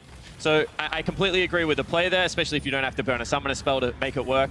Certainly something that Splyce can look towards. And I like the fact that, you know, Splyce continually looking to get positional advantages on this map. One more time, they're willing to rotate towards the top side, as it looks like TSM want to set up around the Dragon or bottom lane turret, and just tit for tat, willing to give away small advantages to pick up something somewhere else. We'll see the next advantage comes through right now. The fight for the red buff continues as Biofrost helps Svenskr and grab it. And there it is, level 11 Skarner and the beginning of Cloud Drake going down. We know from the North American Finals, TSM great at killing clouds. They might get one here. Oh, 3,000 health left. Too soon. Yeah. It's like a month ago. TSM, just like last month, successful, takes down the Cloud Drake. And now they're looking for that bot lane tower. Mickey might face check. Should just place a ward like he does now. And once again, Splyce is constantly playing top side to try and get a tower down. It's just Trashy and Wonder together, but it's much slower than what TSM is doing, and that's why they're losing a little bit here and there. They lost the first tower, they now lost the Dragon. We'll still see this tower take a lot of damage in the bottom lane. Trashy comes down, so 4 members of the bottom lane for Splyce to try and defend. They knew they were losing the race again. Rumble could ulti, and like he actually just did on top lane, clear out the wave, and it's still this very, very slow game where it's about just getting a little bit of damage on towers and then see if you can find an opening. But because both teams are playing the same game, whenever one team does something on one side, the other team should be able to do something on the other side. All right, now it's TSM looking for something on the middle side. A couple of snipes come through. Pretty good accuracy. Trashy says, I'll take that one. 269 damage means nothing to a Rek'Sai. I want to see that ult in mid lane. Do it, put some pressure, get that cooldown, and then go for it again 70 seconds later. So you actually have an advantage in mid, because right now, it's very even across the map, and small things can then push it in your favor. Here we are 20 minutes in. The gold difference about 200. Very tight here in this mid game. I don't think either team has significantly obvious scaling differences. High damage mages, high damage top laners. Ezreal can definitely hard carry later on if Kavi's good enough to do it. That might be the breaking point just compositionally. But otherwise, this is anyone's game to win based on how well they play it. Bjergsen gets himself another blue buff. And you know, sometimes it just comes down to like ease of execution of team comps. And Cannon diving at Cassiopeia Jhin is much easier to nail down in the late game than trying to chase a blue Ezreal. Oh, it's actually a Trinity Force Ezreal. Same thing around Summoner's Rift. So I think that, you know, maybe you can say slightly easier. Yeah, I actually think Splyce will have an easier time executing team fights late game, because if you look at the lineup for TSM here, it's one guy diving in, that's the Skarner on his own. Well, Malzahar late game, he wants the tank to come towards him, and he can just ulti the Skarner straight away. And then behind that Skarner, a Kennen is sitting with the ulti. There's a tidal wave for zoning as well. There's enough backline threat from Splyce to keep Bjergsen and Doublelift in place. Jhin is an ADC who's sitting very far back in fights, so it's going to be hard for them to actually deal with that Kennen when it comes in. Gonna face check. Lock in a couple people. Sees Trashy, doesn't ult in time to steal him over the wall, but wants Wonder. It forces the flash out. Now the flash chase. He's got that one into the Petrifying Gaze and all the damage they could possibly need. And finally, TSM finds blood. Looking at the Baron pit and actually gonna start it and then run away. 2 guys in the bottom lane for Splyce here. Once again, we have these plays. One team goes aggressive on one side, the other team is trying on the other one, but it's Splyce being a little bit behind again. This felt overly safe from TSM. The entire bottom lane of Splyce was down there and Wonder was dead. That was a 5v2 Baron at best for Splyce, and TSM says, just kidding, we'll kill a ward. Value getting some damage on this tower here. Rest of Spice is on the way. Bjergsen has to take a long route around. Wave. Nice knock up into more. That's a lot of damage across. No ulti's really available. Svenskeren gonna get burned down. Lots of dots. He's gonna try to get away. Not gonna get hit by the Mystic Shot and will survive it. A nice equalizer though separates the team. Senkuk still gets the chase and Wonder finds a solo stun. Hauntzer gonna lose his life. No, it's Bjergsen who gets the kill actually. And now one more snipe and it's still gonna get big. Yes, he flashed early and Bjergsen on the chase. They're gonna get more. Oh, he's not gonna burn down. Instead, they'll pick him off and Bjergsen goes down. What a chaotic battle back and forth. 2 dead so far on each side. Kabi wants in on double lift. A couple more shots will do it. Can't quite land the skill shots. A lot of near deaths. Yeah, just had a few minutes in front of him. Couldn't hit the Mystic Shot and the rest of TSM gets to walk away. But this fight here was crazy. Spice, they come in from the flank. Look at the target selection at first. Copy actually decided to ulti towards Bifrost instead of just killing Svenskeren. It is fine to focus one target when you have a Malzahar, but that ulti went to the left. Luckily though for Spice, Svenskeren does die in the end to all these Voidlings. Wonder joins, has no flash and instantly just goes down.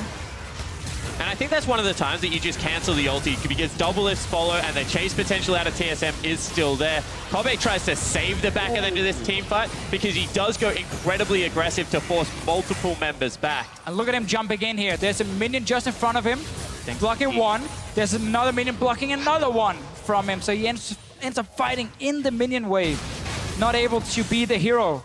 Another fight in bottom lane. This game is definitely speeding up a little bit. But the damage deal is out of Splice right now. 3-0-0 on the Malzahar. Picked up the Rylai's, going towards what will be Burning Face at some point in this Leandre's tournament. And the Ezreal is really rolling as well as double is caught. Running out of HP, silence, damage coming across, and Voidlings go yum. That's going to be mine. Senkuk gets the solo kill. I'm not sure why Doublelift was up there on his own 24 minutes into the game, but he got punished instantly. That's a big advantage for Splice. AD carry is gone. They can start moving into enemy jungle now, set up vision, see if they can take away a camp or two. They really want to start getting some more towers down. And he dies just in time for Infernal Drake. That means right now priority on the bottom side of the map belongs solely to Splice. You can see TSM are going to threaten the Baron area and see if they can pull them away from the objective. And now we need to make sure Senkuk doesn't make the same mistake. He is backing away. Bjergsen is spotted. Small movements all the time from both teams trying to catch each other out. One guy overextends and he dies. Senkuk will have his ultimate about 15 seconds after the Drake respawn. It's a pretty tight timing, but Doublelift, even though he's alive, his Maw of Malmortius is still several seconds away. Won't have it if there's a close team fight. And you know, with these team fights, sometimes it just comes down to the summoner spells. Wonder's not going to have his available. Svenskeren's nearly back off cooldown. Coming into this team fight, we'll see whether he's able to penetrate the backline before Wonder can do the same against TSM, because this game is so close right now. Drake is started, Freak, right now by just Trashy alone. He's split from the rest of the team. And he's got ward coverage, so no one knows he's actually doing this right now. TSM might let him get the rest of the damage across. Sven's still not looking. They're not checking. Yep, it's going to be a clean one. Hauntzer just now can see what's going on, and he's not going to get the chance to steal. Nicely played by a Trashy. Very low-risk play, and he gets the Drake. And these are some of the plays I like to see from Splice. You know, the shot calling really makes sense. It's very calm, very collective. They're a team that never really tilts when they do fall behind. They actually talk about how to get back into the game. And this game, because we didn't get to see Lee Sin for Svenskeren, we saw a slower jungler. We didn't get to see TSM play this fast-paced game, really put pressure in the laning phase. Splice also picked for strong bot lane with the 2v2 and the offensive summoner. So they actually had a very good game plan. And they made sure that what happened yesterday against RNG is not happening today, because as long as they have a slower early game, they can actually play some pretty good League of Legends. And I want to bring up what we talked about with Svenskeren earlier, how he has probably been TSM's best player, an incredibly strong early game jungler. Bjergsen called him the best Lee Sin of the tournament. Well, Lee Sin's banned, Elise is banned, Nidalee's banned, Rek'Sai's first picked. A lot of the early aggressive junglers not allowed. Picks the Skarner, has no really game impact, and here's the game we have. And you know, this is the beauty of best of ones, because you think, if TSM RNG was immediately a best of 3, does Alistar get through game 2? Whoa! Again, the assassination attempt, Doublelift down to half HP, gets silent, and he's trying to run away, but he's not going to do enough. Senkuk's with his second straight solo kill onto Doublelift. What's going on here? You can't keep sending your AD carry, or your AD carry can't keep walking himself towards the side lane. Look at the minimap, guys. All 4 members from TSM are way behind the river.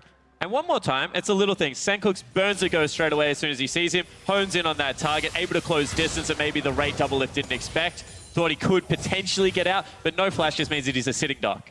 Definitely so. Jhin has absolutely nothing to do in a side lane at this point, and it's been too easy kills here for Splice, and that always allows them to get some control around whatever objective they want to fight for.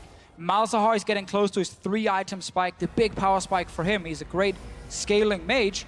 Bjergsen looking for a duel up in the top lane, it looks like. He's not spotted, but Trashy's here too on a pink ward. Summoner and ultimate advantage. Trashy waiting in the wings, out of sight. And Bjergsen will only get the wave through. No attempt to go for the kill. I think if Sencooks had the ulti, he might have tried, but that won't be the case here. And we can see Svenskeren waiting. That Svenskeren, he knows he's going to be the target for the Malzahar, so he picked up his own QSS when he dives in to dive forward, try and land his ulti onto someone, and then when he gets ultied himself, he QSS's right after to get back out once his own ulti is gone, and therefore he can try and stay alive. It's going to be some very, very close team fights. Almost dead even in gold, but 2 silly deaths now from the double lift. And what that means is, now Sencooks has gone back. He's picked up Liandry's Torment. And Malzahar with Liandry's, with some extra points in that swarm, going to be able to start up Baron. The minions take it for you, and you take very little damage and do it at a rapid rate. When you have things like a Cannon, like a Malzahar that put out so much AoE magic damage, Baron Pit is the ideal spot to fight and look for these flanks. So see whether now Splice put ward. Oh, he walked into the bubble. Goodbye to Biofrost. Sencooks is dominating. Mid lane's going to go down. Doublelift also losing his life for it. TSM absolutely falling apart. TSM bottom lane members, burn your flash. Stop sticking around in these situations where you can be picked up and died. Completely disrespectful play. And also, don't go Hexstringer versus the Malzahar. Just get a QSS. Because he's going to kill you through it, or his teammates are going to be there and kill you as well. Doublelift gone down the 3rd time now. Baron has been started. Svenskeren is around. Bjergsen from the top side. 3 versus 5. Rumble ulti across the top. Here comes the ultis. A lot of damage coming out from TSM. Can they have the rest of it? 1,500 health left on Baron. Bjergsen picks up Kami, but at least it's secured Baron for Trashy. Fight continues. Couple of kills on both sides. Here comes the blue team running out of HP. Wonder wants back in, but Hanser grabs him off. Bjergsen finally running out of HP. Hanser going to drop as well. Biofrost, the only living member of TSM. A 3-for-3 overall. Baron secured for Splice. Splice gets the Baron, as you said. Good defense, though, from TSM. Killing a lot of members here. So many guys stuck in that Baron pit. Bjergsen could just pick whichever target he wanted to. But the bottom lane from Team Solarmate has definitely been an issue in this game, both in the laning phase and outside of the laning phase. As because they died, Splice could start this Baron. And you see how quickly they do it, but the fact that TSM came from 2 angles, the fact that Bjergsen was able to get down so much damage, takes one member down, forces another member out, and that is practically a 3v3 in this pit where he goes absolutely insane. Ooh, that one silence was spot on from the Malzahar, stopping Bjergsen from cleaning house. Ended up being a risky Baron call in the end, basically a 50-50 for the smite. Splice has managed to pick it up, 4,000 gold lead. They've barely been challenged here in the mid game.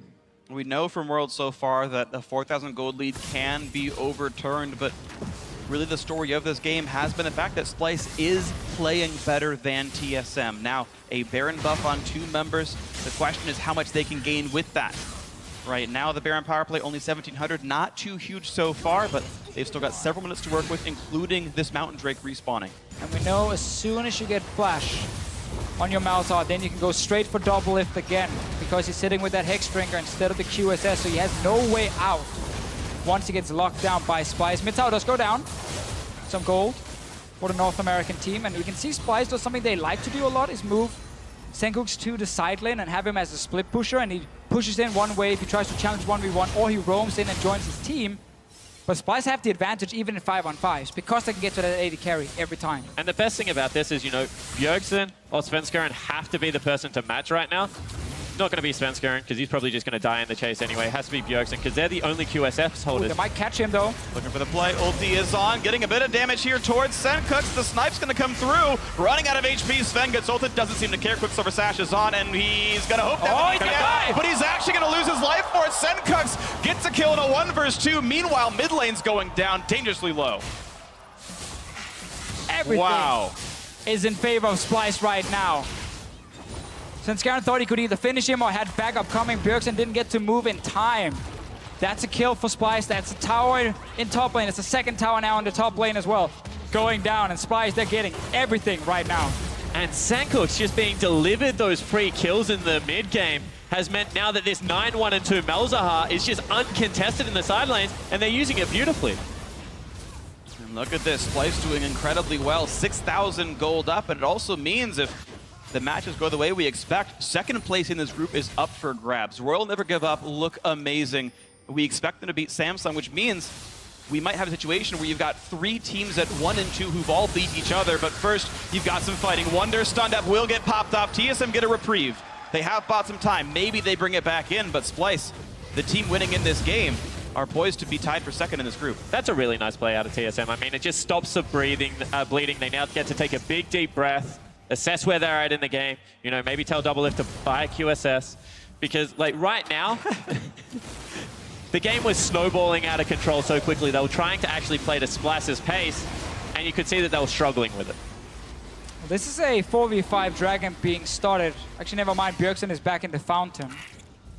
They obviously don't know exactly where he is on the map, so they think it's a 4v5, potentially. Hansa with TP in the top lane. There is TP for Wunder as well. There is a ward behind TSM at the moment in that little bush behind the wolf camp. That could be the location for Wunder if Splice wants to fight. 4, 3, 2, 1. Baron goes down first. Will he teleport is the question. TSM walking away, and looks like that's not going to be the play. Mountain Drake secured. And once again, one of the best characteristics of Splice is the fact that they don't overreach very often. I mean, it was very uncharacteristic to see them do so against Samsung time and time again. I like the fact that, you know, Mountain Drake at this stage of the game, not going to be all that game ending, so they just take a step back, reassess the situation, get their shops in, and now come back with even more power. And the thing is, while Mountain Drake is like statistically very good late game, it only matters if you're winning. If you're able to attack a turret or a major objective, and Splice have been the one controlling the pace and mostly keeping TSM off these objectives. This Mountain Drake could do literally nothing for the squad, and Splice might not feel the pain at all. Yeah, it's basically just you take it away from them. Sure. So, you know, giving them that extra advantage, you take it for yourself. And Splice would love it. Exactly, they would love it now. They're the team trying to close out the game. They're the team setting up for Baron in 2 minutes' time. Always got to look at the Skarner where he's going. There's no Q. Oh, he can't flash out. He's running out of HP, and that's going to be the kill. Maybe a bit of a waste from Svenskr, but it is still the support kill picked up. Splice now in a 4v5. And Mickey really had no business here in the mid lane as a support. This late in the game, he gets caught out. Great catch from TSM, and now they're pushing towards this tower. They're going to get more, and Splice, well, they had a great last 10 minutes. They've been slipping a little bit. Wunder dying in the top lane. Mickey dying in the mid lane here as well. Given some advantages over. And once again, it is that Cassiopeia-Skarner combo that's able to catch them out. Mickey can't even burn that flash. They use the time right now to take down a turret, get a little bit more control around that Baron area, clean up their side waves that Splice was setting up so nicely, and maybe set another trap. We'll see if they can find it. I think that was... Don't know who it was, but uh-oh, Senkuk's gonna lose the passive, gonna flash, but the slows are still there. That's the ulti, that's the kill. 3 unanswered kills for TSM, taking back control of the game. The experience and the shot calling kicking in here for the North American team. They're just catching out Splice twice now. Splice is walking around a little bit too casually here, not really expecting anything to happen, but this late in the game, something will always happen. You never just get 10 minutes to sit in your own jungle. 2 easy kills. Sadly, for TSM, there was no Baron alive to take. They have to wait another 30 seconds, and then we're going to get a fight around it. But once again, there's been so long since Splice has actually had all 5 members up on Summoner's Rift and being able to execute on this game plan. The more these kills snowball in, the less control they have deep into TSM's jungle, the harder it is to wrestle control of this Baron back. All really started with Wunder getting caught out in that top lane, and since then, TSM has just been able to pick off 1 member at a time and really get themselves back into this game. A few major items have come through. Sadly for Doublelift, still not a Quicksilver Sash, and it goes towards maybe an Infinity Edge or a Duskblade to round out the build a bit farther. So he is still a prime target, but you've got a lot of magic penetration. 4 Void Staffs on all 4 big mages, and Wunder just got his death cap. We have seen Kennon's 1v5 some team fights. Nightmares of Smeb from earlier today. We'll see if it can happen. TSM slinking back in. Svenskr loses the Banshee's Veil. He's going in. He's going towards Mickey again. Not going to land the root, but they are going to get the snipe, the assassination. Mickey goes down 5v4, missing an ultimate. Back into his strategy. Bjergsen putting down, pops the shield, and Rek'Sai won't get the kill. Look at the damage out from Wunder. They've picked up 1 as TSM have lost their jungler, but Trashy going to lose his life as well. The Rek'Sai going to go down and squeal in pain. And here's the snipe. Doublelift gets 1. He's looking for 2, and he has no idea where Wunder went. Where'd that one go? And that's a nice dodge. There was no vision. He had to guess which way that little rodent ran, and He ran away. He had the third shot going completely wide. They're looking towards the Baron. No one can really tank this. Wonder is around. He's very, very low. Copy actually went back to base instead of trying to lifesteal on a camp. And now we have to run. TSM. This is actually very dangerous. Wonder's gonna have Proto Belt back up, but it dies too fast. Well done. Pearson has all the gold. He's doing all the damage. And that Baron brings the game right close. Yeah, Copy recalling here, man. Splice didn't have any way to kind of stop that Baron. So they go for Mickey again. The support without QSS should definitely pick it up at this point. They go on to Pearson. He managed to flash away. He stays alive. Wonder with a great ulti in the back. And right now it looks very even. But suddenly, this Jhin here was left untouched for most of the fight. Gets to deal some proper DPS.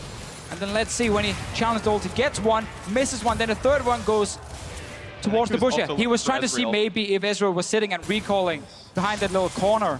And it's the tiny things in teamfight. The reason that Double Lift was untouched, a clutch exhaust came out of Bifrost, and then Svenskeren, before he was stunned, jerks that cannon away from the AD carry, means that Double Lift comes out the back end of the fight completely full health, able to clean up the back end with a very nice ultimate. So, you know, Double Lift coming up the superstar, but hats off to Svenskeren, hats off to Bifrost, because they're definitely doing their job of keeping him safe. Absolutely agree. The peel was good enough, and TSM now back in a gold lead. It's been a long time they were down here, but it's 500 gold ahead. Still looking at the bot lane as well.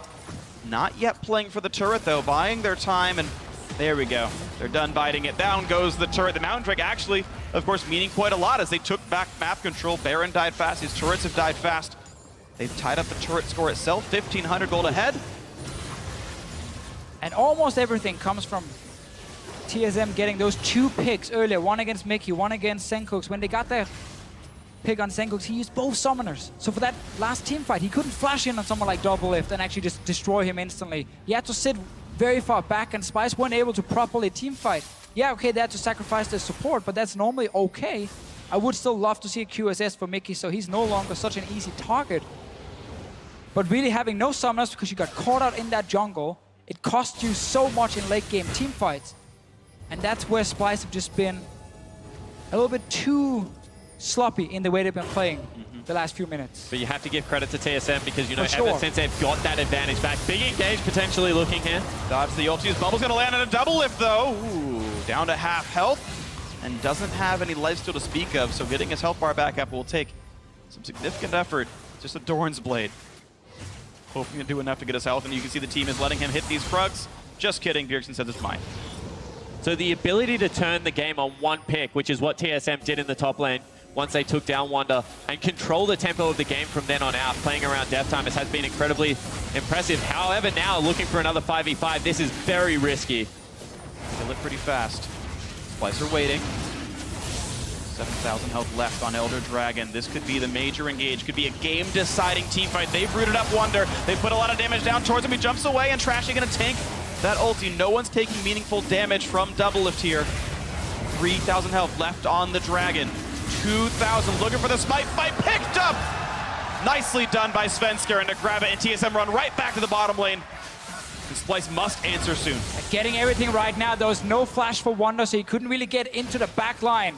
Therefore, Spice sat back very passively. Big minion wave top lane. Rest of TSM is down the bottom lane, pushing in.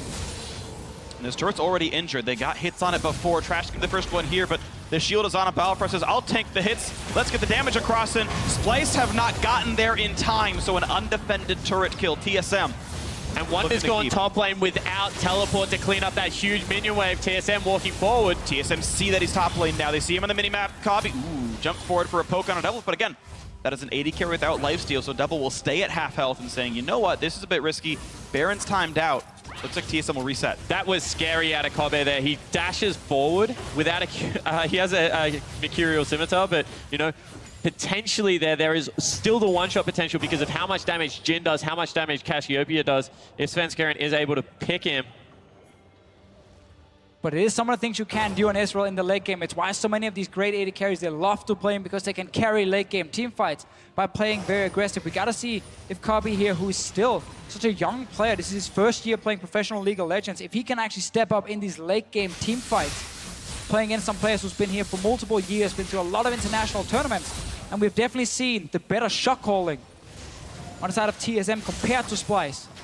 Here in the late game, they've been able to just claw their way back in the game, picked up all the objectives, and they're looking for more. Still no QSS for Senkux, no QSS for Mickey. They're easy targets for someone like Svenskeren. But the game is still in very familiar territory for Splice. I mean, everyone's getting towards that 6 items now. It's a late game. It's going to come down to that one team fight. And they still have those tools of the big flanks. Now Wonder has everything available going towards the arm guard finally. Going to pick that up as a 6 item. Has flash, has teleport. See whether Splash can get one of those deep flanks one more time with their jungler, with their top laner. Plenty of healing power on Mickey X as well. He's got the basic items, but another turret going down. 3,000 only. The gold lead for TSM. Easily surmountable here. 42.5 minutes in. Any team could take this game, but it's been TSM who's looked better in the last 15. And it's like 75 to 78,000 gold that pretty much your major carries have all their items completed anyway. So right now, you can nearly throw the gold out the window. I mean, it's a good indicator to see who's ahead. Sure. Yeah, what's important now is the position on the map. The fact that one team has full control of the Baron area. So once Baron does spawn, we've seen how fast they can take it down. And if Splice has to suddenly face check through the jungle to get there, they get delayed or they risk getting picked off by Svenskeren. And then suddenly you get another free Baron going down. So the positioning on the map is now more important than the gold. And that's why they're all staying on the top side. Splice is trying to place a few wards in the jungle to spot where the enemy is, but they don't get them deep enough. And once this Baron spawns, you instantly start thinking, are they on it? Can they rush it down fast enough? And suddenly you react too late. And it's not only Baron, but the champions that can die in the blink of an eye. You're seeing neither top laner willing to split push in the bottom lane, despite the fact that teleport is available. They're all grouping together to play for this vision. 30 seconds on Baron. TSM looking forward, trying to cut the wave out, but Senkux already did the same with Malzahar with just 2 button presses. Mid lane waves cleared again. Haunser, though, is first to the top lane. TSM coming to reinforce. And look at the damage up what they've got on this turret, the out rotation. But Wonder, he wants into the back line. Exhaust is on Biofrost, losing his life, but it's Wonder who does. That's a 1-for-0 in TSM's favor, but their health bars are very low. The catch on a Senkux. It's a 5v3. The snipes are gonna land, and Mickey nearly losing his life as well. They're onto the inhibitor. Splice took that fight without key items in the late game. No QSS, no Hourglass, so 2 members just went down so quickly. 5 versus 3 now. 2 Nexus turrets. They're going for them. Looking now for Nexus turret number 1, half health on it. Double's got 2 shots, and bam! Look at the health bar going down. 909 for that auto attack. Now onto that final turret. Splice must defend 3 versus 5, but Kami goes in and goes huge. Taken down. Bjergsen, his country-mate, is dead. Hansa running out of health as well. How much more can this Ezreal do? Sven goes in, lands the stun, looking for the kill on the support. Meanwhile, the Nexus with the health as well, but Biofrost will probably go down, trying to heal up, and Double saves his lane mate. Now on to Trashy, getting that one as well, and no one's left to stop them. TSM complete the comeback. And the late game for TSM, correct decision after correct decision, understanding where they can take their team fights. Yeah, this was not about compositions. This was just one team being much better in the late game at calling where to go. Where can we punish the enemy? What objective are we going for? Notice here in the end how they're moving between the lanes. They're setting up minion waves coming from one lane. Splice starts to push out mid. Well, then suddenly top is open.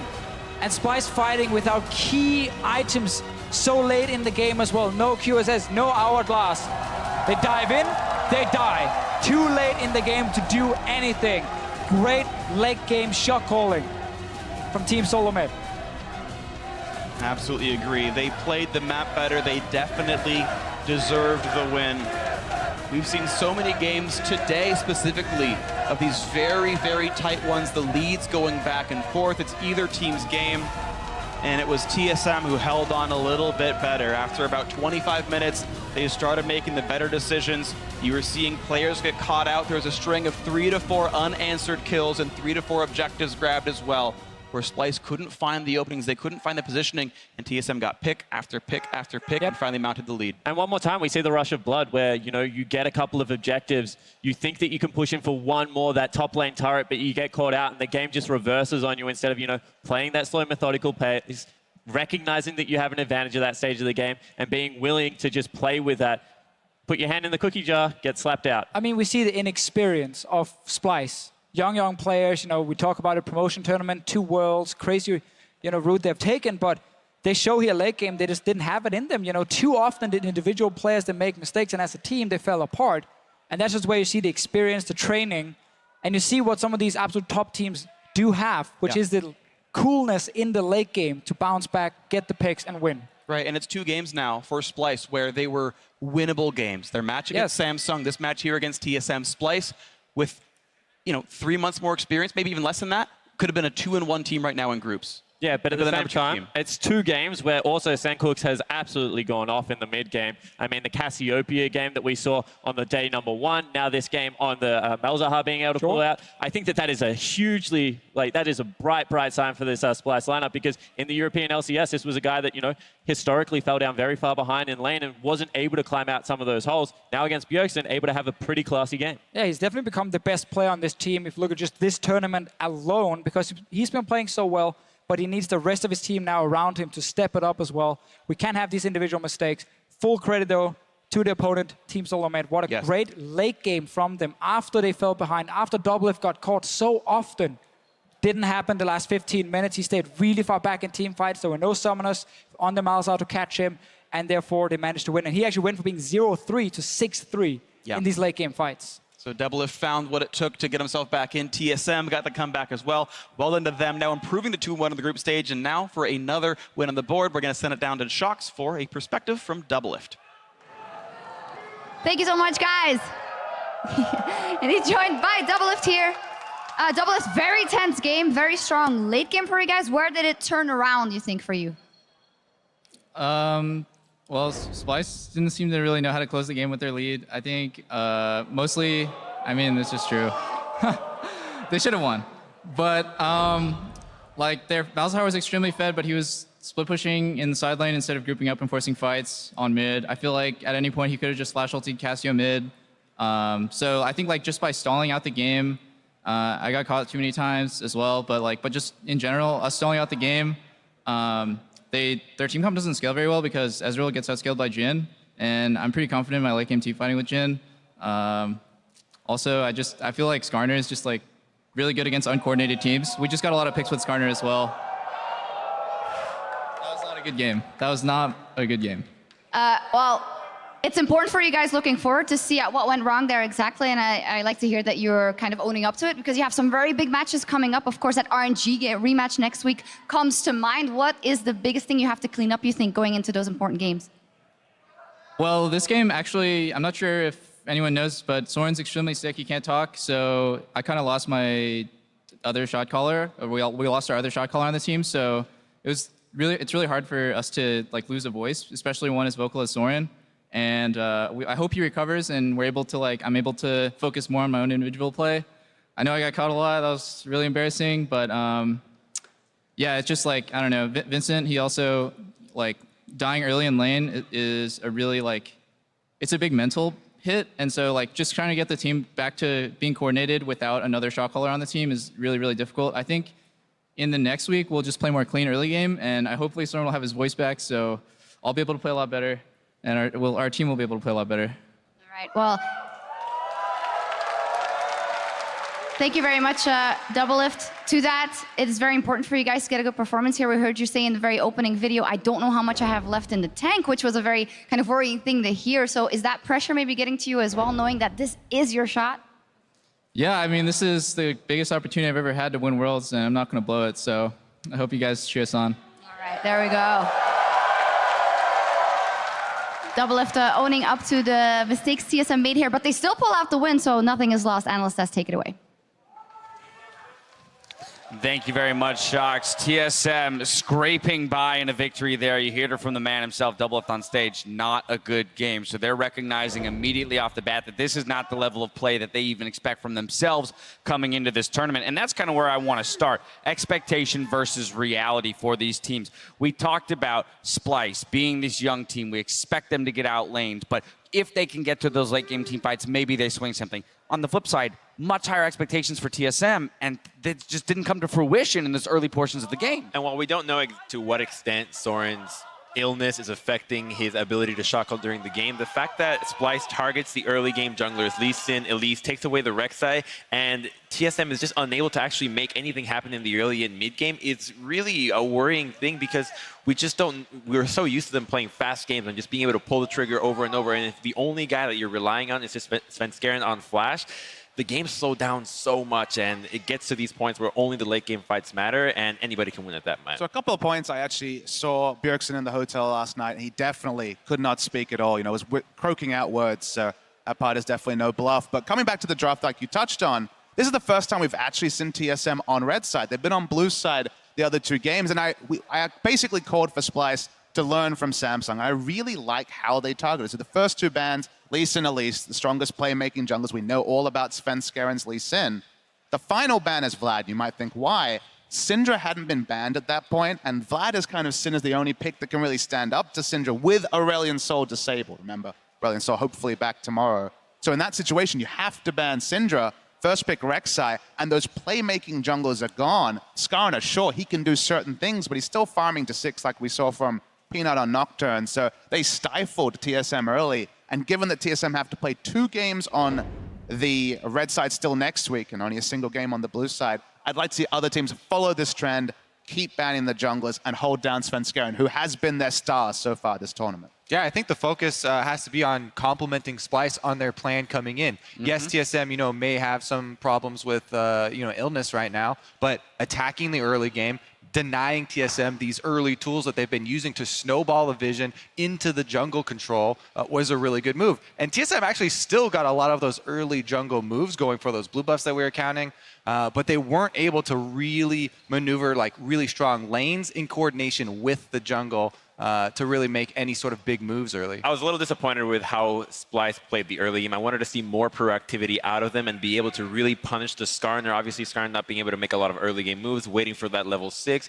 But I think that the big reason why they slowed down is because TSM had such better crab control as opposed to Splyce. Splyce got no crabs in the first 10 minutes while TSM had 4. And that means that it's both spawns of both crabs on both sides, which is a huge amount of pressure for the side lanes. And it just allows you to play that much safer and confident, especially when you have a Skarner on your side that can just easily move in and out of the river and just provide that extra pressure for the lanes. And I think that had Splyce gone for better control, utilizing their laners to get those opportunities, because they had it multiple times, they would have been able to find Rek'Sai behind multiple lanes and punish, particularly Soren or Bjergsen, who actually blew his flash unnecessarily in the bottom fight. He could have been punished so many more times, and we could have seen a good snowball from Splyce. Now that experience for TSM ultimately, well, it was allowed them to pull themselves out of that hole, and that's going to bring us to our replay brought to you by Acer here in the mid lane. A 3-for-2 picked up for TSM plus the Baron.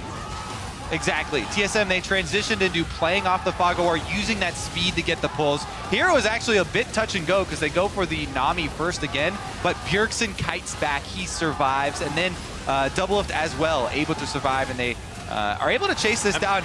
So yeah, I mean, that crit blowing on the creep and then the scouting, the Ash arrow shots on the I mean, that's a little painful, but regardless, they're still able to really play that fight out well because of how they are able to, that exhaust from Biofrost really coming in crucial. I mean, there were hiccups for sure, but the exhaust from Biofrost, that was really on point. Stopped the cannon ripping through the team. And in general, it was outclassed in terms of macro, especially in the late game. TSM knew how to win when they got a bit of a sniff. Splyce had control, but just couldn't go from there. Yeah, the main thing they did was create picks with their Karma speed on the Skarner and the Jhin long-range abilities to snare. So it really was a team effort, but player of the game is going to go to Svenskeren on that Skarner. Doublelift kind of pointed towards it against uncoordinated teams. That's the pick that allowed them to, you know, single people out and turn fights, create the pressure on the map. So ultimately going to him, but it wasn't a pretty game for any of the members really on TSM's side. Definitely true. I mean, they hold themselves to a higher standard, and you could hear it in the interview. All right, well, we've still got one more score to settle today, and we'll be back in just a few minutes as China's Royal Never Give Up and Korea's Samsung Galaxy take to the stage, so don't go anywhere.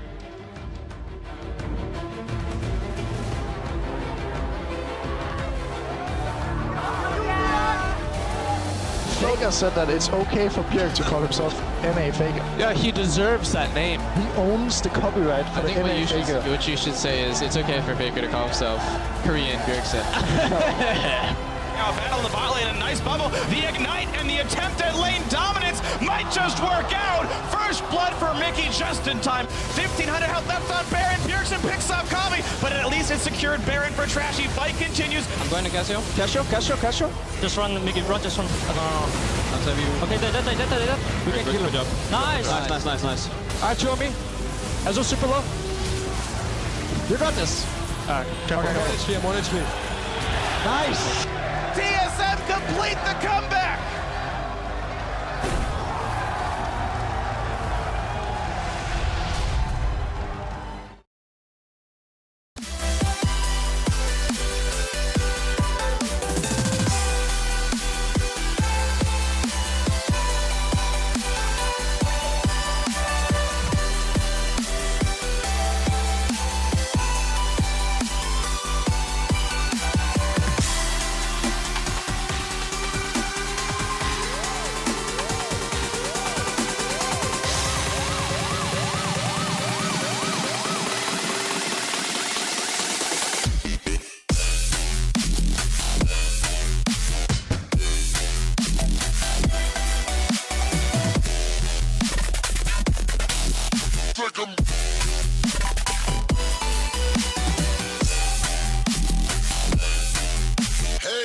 왕 뭐 통치자 그런 뜻으로 저는 지었는데 뭐 다른 분들이나 뭐 잘하고 불러주시더라고 해서 포기했어요.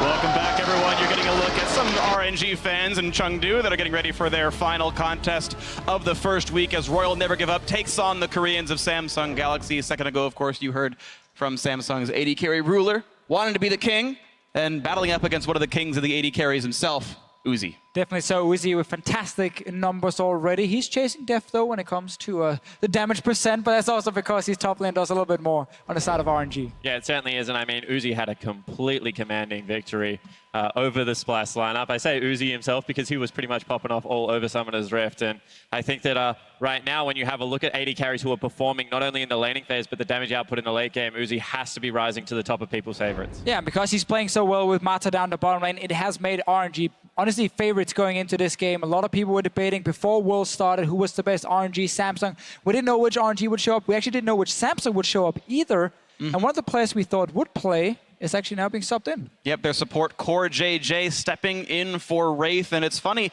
if you kind of look at the history of Samsung, when core JJ started playing for them, they started changing their style a little bit and they started winning matches that they weren't before.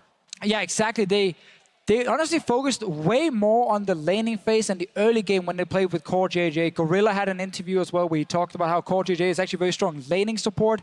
And if you've heard the name before, you have never seen him on Samsung, he is in fact the guy who used to play AD carry in North America, who then obviously went back to Korea on Dignitas. He went back to Korea, changed to support here towards the end and played in the regional qualifier. And as we just said before here, much faster pace, much more lane focused. But it wasn't just him changing, it was actually the entire team. So I wonder if it is swapping in Core JJ changes the pick and ban phase as well, or if it just makes the bot lane more focused on laning phase. That's what I really want to know, because right now there has to be question marks around Cuvée, who had such a good gauntlet run and was, solo killing Sunday, was so good in these team fights, initiating up on Kennen, and right now is playing a very reactionary role for Samsung, and I think that sets the tempo for the whole game, team. So I want to see him get back on a proactive carry, see whether he can start up these team fights. Yeah, because it really is a big problem for Samsung when they play late game. Back in the regular season in the LCK, they were known as a very late game focused team among some teams like CJ and Jynneos and these guys who would play very long games. They would fall behind, they would wave clear for ages and then win a big late game team fight, led by Crown in the mid lane on something like a Victor.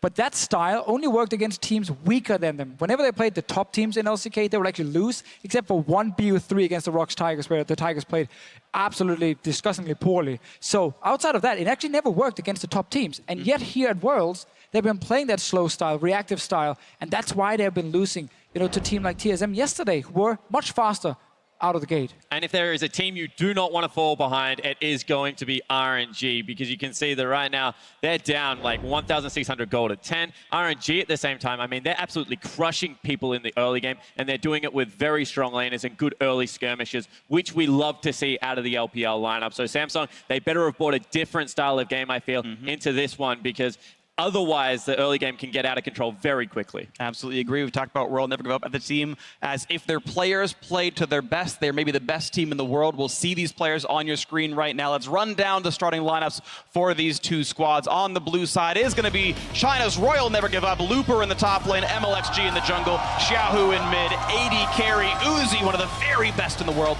Mata at support at one time, also a complete champion.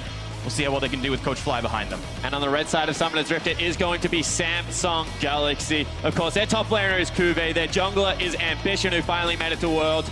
Mid is Crown, AD carry Ruler, support Core JJ, and Coach Edgar. We will be getting into the game in a little bit. Core JJ gonna need a little bit more as he prepares for his first game here at Worlds, so has to make sure his settings are all proper, hearing that his mouse is not working the way he intends it to, so hopefully very soon we'll get this one. Yeah, what a game he gets to start with. Here's Uzi and Mata, who's been playing really, really well so far. Enjoy that bot lane. It really shows a lot of confidence, though, in Core JJ and his laning with Ruler down in that bottom lane, because clearly Samsung felt like they needed to do something to try and get an advantage down there. We will most likely see a range support coming. He's a very good mage support player, and he focuses a lot again on that early game. And I think that, you know, going up against Mata is going to be a good challenge for Core JJ because Mata's already played one melee and one range support and did the exact same thing in both games, was able to get early kills, then rotate around the map and have great impact as the game progressed. So, you know, big challenge here. But RNG is playing around their bottom lane, so it should be a predictable style. It should be something that Samsung can identify, because right now I think like Xiaohu is under 50% kill participation, Lupa's just as low. There are 3 members on this team that are just playing around all the action. Yeah, it's always such a funny stat, kill participation, because you want to be like, Lupa, you're not doing anything, you know, low kill participation. But it's because his bot lane is getting solo kills, you know, early on, so we can't really fault him too much, but it does really show how impactful they've been on the bottom side, and with the jungler joining makes it even harder. But that's the good freedom for RNG. Right now, they can actually pick other lanes to camp for if you are, you know, MLXG, if you are Mata who can roam, because you don't have to actually focus on that 2v2 too much. You don't need to help them. They're doing fine on their own.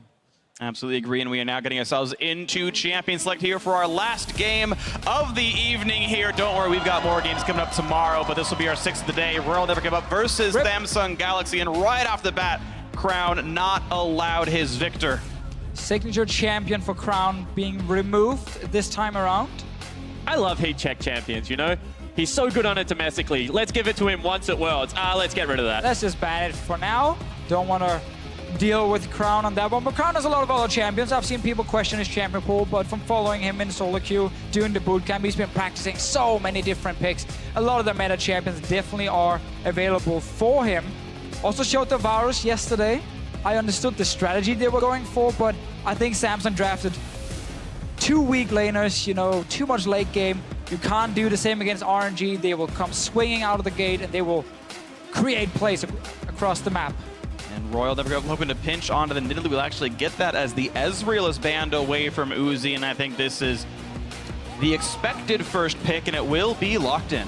Very surprising you ban Ezreal here last, because that could have been a power pick for Samsung. They already picked Ezreal in first rotation during this tournament, and when you leave up something like Nidalee, you expect the other team to take it.